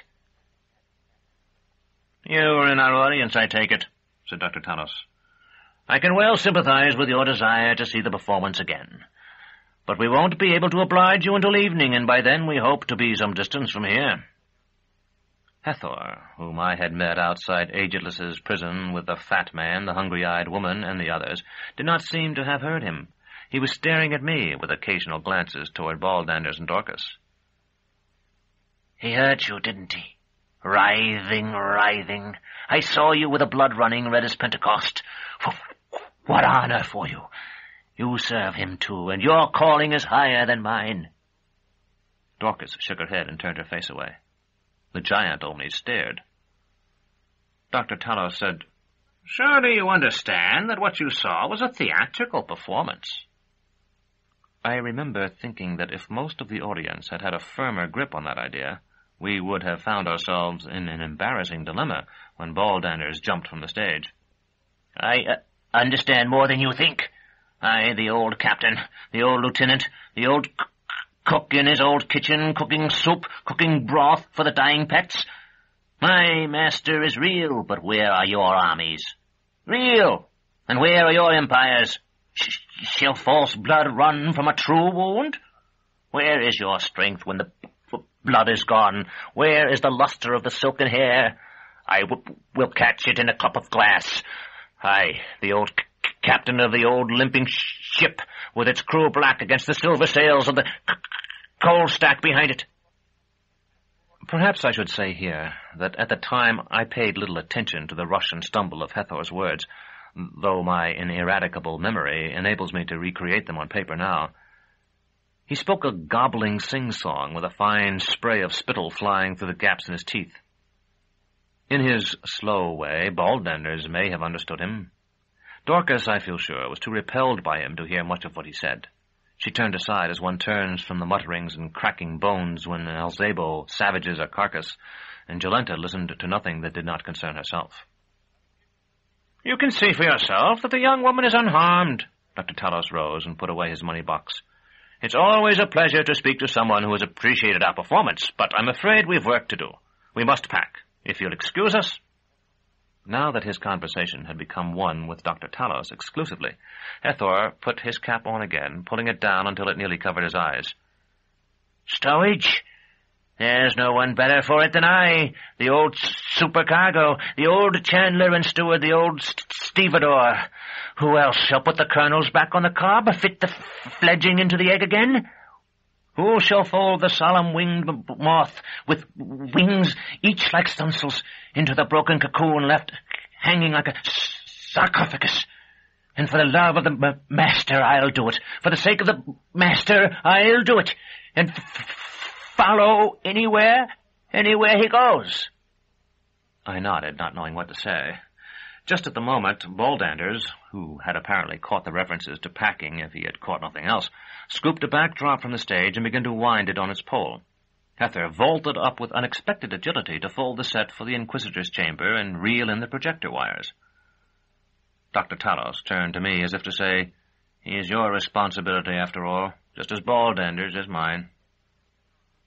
"There are a good many of them," I told him. "They find pleasure in pain and want to associate with us just as a normal man might want to be around Dorcas and Jolenta." The doctor nodded. "I wondered. One can imagine an ideal servant who serves out of pure love for his master, just as one can an ideal rustic who remains a ditcher from a love of nature, or an ideal fricatress who spreads her legs a dozen times a night from a love of copulation. But one never encounters these fabulous creatures in reality." In about a watch, we were on the road. Our small theater packed itself quite neatly into a huge barrow formed from parts of the stage, and Baldanders, who wheeled this contraption, also carried a few odds and ends on his back. Dr. Talos, with Dorcas, Jolenta, and me behind him, led the way, and Hethor followed Baldanders at a distance of perhaps 100 paces. "He's like me," Dorcas said, glancing back. "And the doctor is like Aja, only not as bad. Do you remember? She couldn't make me go away, and eventually you made her stop trying." I did remember, and asked why she had followed us with such determination. "You were the only people I knew. I was more afraid of being alone than I was of Aja." "Then you were afraid of Aja?" "Yes, very much. I still am, but I don't know where I've been, but I think I've been alone wherever I was, for a long time. I didn't want to do that anymore. You won't understand this, or like it, but..." "Yes?" "If you had hated me as much as Aja did, I would have followed you anyway." "I don't think Aja hated you." Dorcas stared up at me, and I can see that piquant face now as well as if it were reflected in the quiet well of vermilion ink. It was perhaps a trifle pinched and pale, too childlike for great beauty, but the eyes were bits of the azure firmament of some hidden world waiting for man. They could have vied with Jolenta's own. "She hated me," Dorcas said softly. "She hates me more now. Do you remember how dazed you were after the fight? You never looked back when I led you away. I did, and I saw her face." Jolenta had been complaining to Dr. Talos because she had to walk. Baldander's deep, dull voice came from behind us now. "I will carry you." She glanced back at him. "What? On top of all the rest?" He did not reply. "When I say I want to ride, I don't mean, as you seem to think, like a fool at a flogging." In my imagination, I saw the giant's sad nod. Jolenta was afraid of looking foolish, and what I am going to write now will sound foolish indeed, though it is true. You, my reader, may enjoy yourself at my expense. It struck me then how fortunate I was, and how fortunate I had been since leaving the citadel. Dorcas, I knew, was my friend, more than a lover, a true companion, though we had been together only a few days. The giant's heavy tread behind me reminded me of how many men there are who wander Uerth utterly alone. I knew then, or thought I did, why Baldanders chose to obey Dr. Talos, bending his mighty strength to whatever task the red-haired man laid on him. A touch at my shoulder took me from my reverie. It was Hethor, who must have come up silently from his position in the rear. "Master," he said. I told him not to call me that, and explained that I was only a journeyman of my guild, and would probably never attain to mastership. He nodded humbly. Through his open lips I could glimpse the broken incisors. "Master, where do we go?" "Out the gate," I said, and told myself I said it because I wanted him to follow Dr. Talos and not me. The truth was that I was thinking of the preternatural beauty of the claw, and how sweet it would be to carry it to Thrax with me, instead of retracing my steps to the center of Nessus. I gestured toward the wall, which now rose in the distance as the walls of a common fortress must rise before a mouse. They were black as thunderheads, and held certain clouds captive at their summit. "I will carry your sword, master." The offer seemed honestly made, though I was reminded that the plot Aja and her brother had conceived against me had been born of their desire for Terminus Est. As firmly as I could, I said, "No, not now or ever." "I feel pity for you, master, seeing you walk with it on your shoulder, so. It must be very heavy." I was explaining quite truthfully that it was not as burdensome as it appeared, when we rounded the side of a gentle hill and saw, half a league off, a straight highway running toward an opening in the wall. It was crowded with carts and wagons and traffic of all kinds, all dwarfed by the wall and the towering gate, until the people looked like mites and the beasts like ants pulling at little crumbs. Dr. Talos turned until he was walking backward and waved at the wall as proudly as if he had built it himself. "Some of you, I think, have never seen this. Severian, ladies, have you been this near before?" Even Jolenta shook her head, and I said, "No, I've spent my life so near the middle of the city that the wall was no more than a dark line on the northern horizon when we looked from the glass-roofed room at the top of our tower. I am astounded, I admit." "The ancients built well, did they not? Think, after so many millennia, all the open area through which we have passed today yet remains for the growth of the city." But Baldanders is shaking his head. "Don't you see, my dear patient, that all these bosquets and pleasant meadows among which we have journeyed this morning will one day be displaced by buildings and streets?" Baldander said, "They were not for the growing of Nessus." Of course, I'm sure you were there and know all about it." The doctor winked at the rest of us. "Baldanders is older than I, and so believes he knows everything. Sometimes." We were soon within 100 paces or so of the highway, and Jolenta's attention became fixed on its traffic. "If there's a litter for hire, you must get it for me," she told Dr. Talos. "I won't be able to perform tonight if I have to walk all day." He shook his head. "You forget. I have no money. Should you see a litter and wish to engage it, you are, of course, free to do so. If you cannot appear tonight, your understudy will take your role." "My understudy?" The doctor gestured toward Dorcas. "I'm certain she is eager to try the starring part, and that she will do famously. Why do you think I permitted her to join us and share in the proceeds? Less rewriting will be necessary than if we have 2 women." "She will go with Severian, you fool. Didn't he say this morning he was going back to look for—" Jolenta wheeled on me, more beautiful than ever for being angry. "What did you call them? Pelisses?" I said, "Pelerines." And at this a man riding a merry chip at the edge of the concourse of people and animals reined his diminutive mount over. "If you're looking for the Pelerines," he said, "your way lies with mine, out the gate, not toward the city.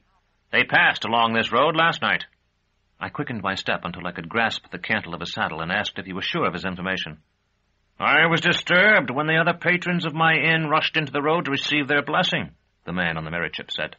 "I looked out the window and saw their procession. Their servants carried dices illuminated with candles, but reversed, and the priestesses themselves had torn their habits."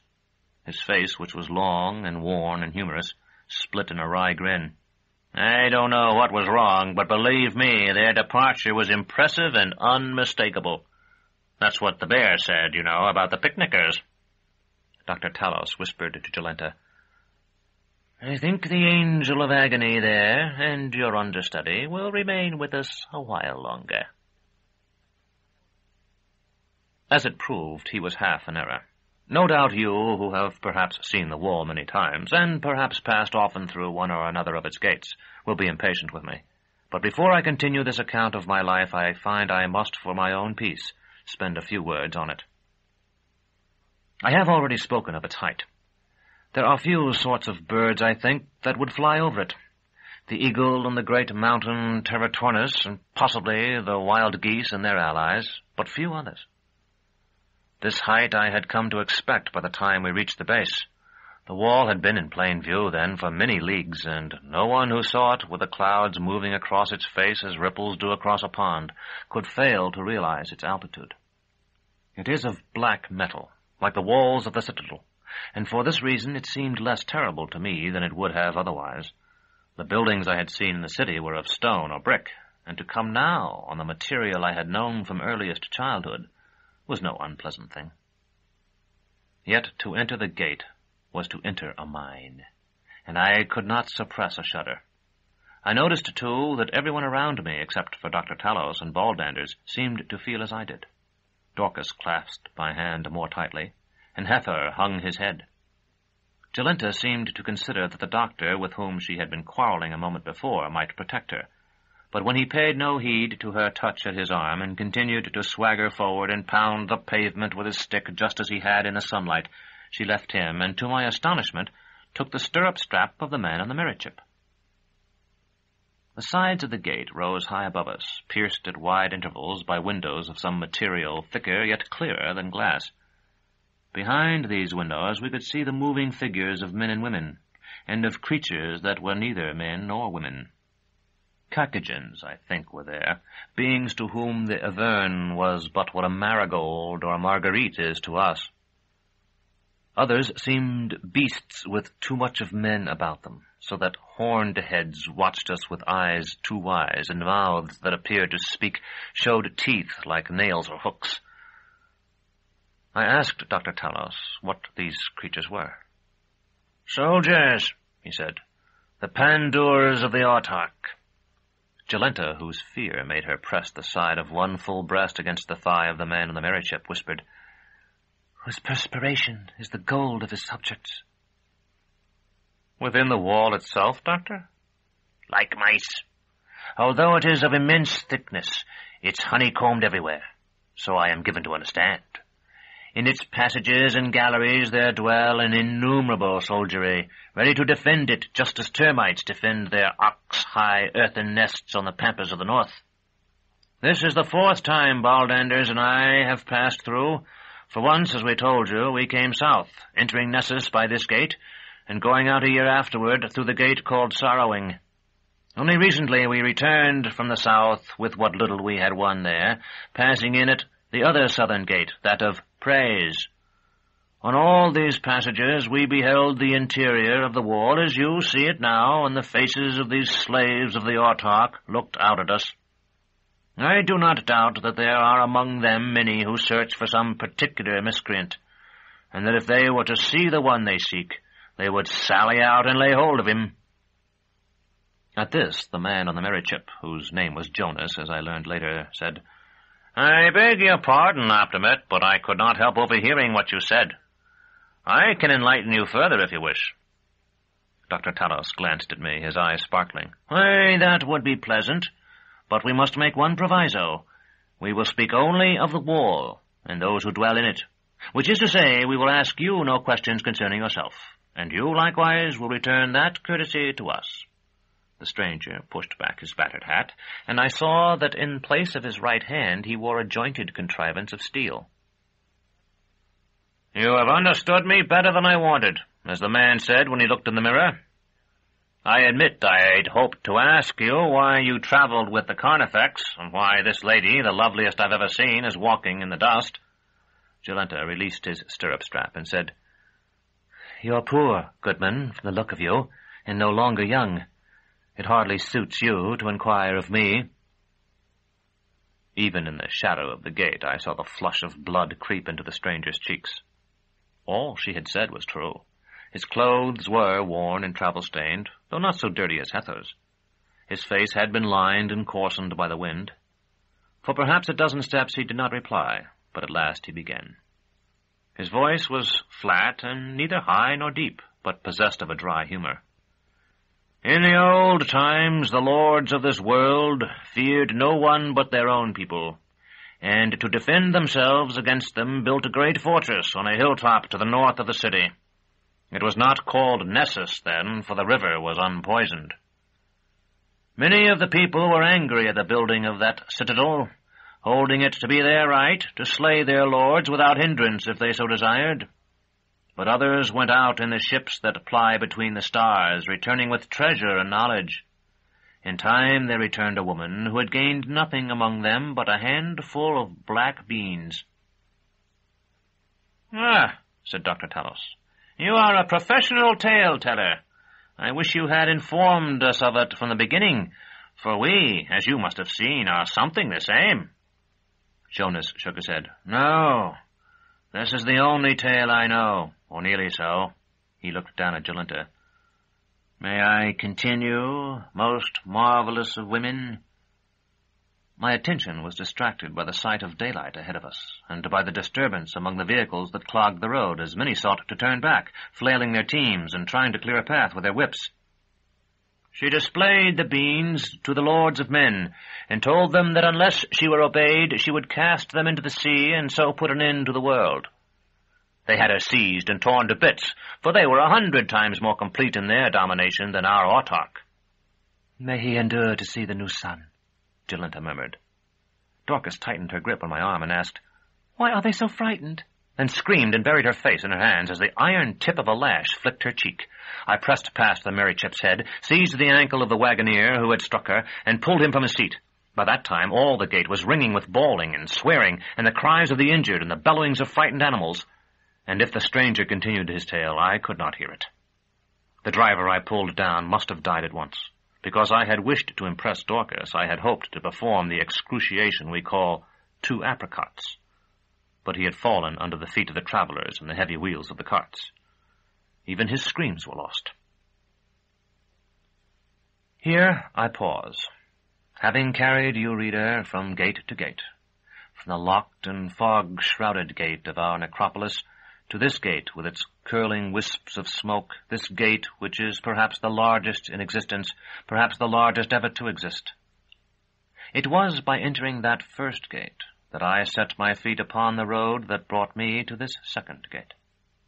And surely when I entered this second gate, I began again to walk a new road. From that great gate forward, for a long time, it was to lie outside the city imperishable, and among the forests and grasslands, mountains and jungles of the north. Here I pause. If you wish to walk no farther with me, reader, I cannot blame you. It is no easy road. Appendix. A note on the translation. In rendering this book, originally composed in a tongue that has not yet achieved existence, into English, I might easily have saved myself a great deal of labor by having recourse to invented terms. In no case have I done so. Thus, in many instances, I have been forced to replace yet undiscovered concepts by their closest 20th century equivalents. Such words as peltast, androgen, and exultant are substitutions of this kind, and are intended to be suggestive rather than definitive. Metal is usually, but not always, employed to designate a substance of the sort the word suggests to contemporary minds.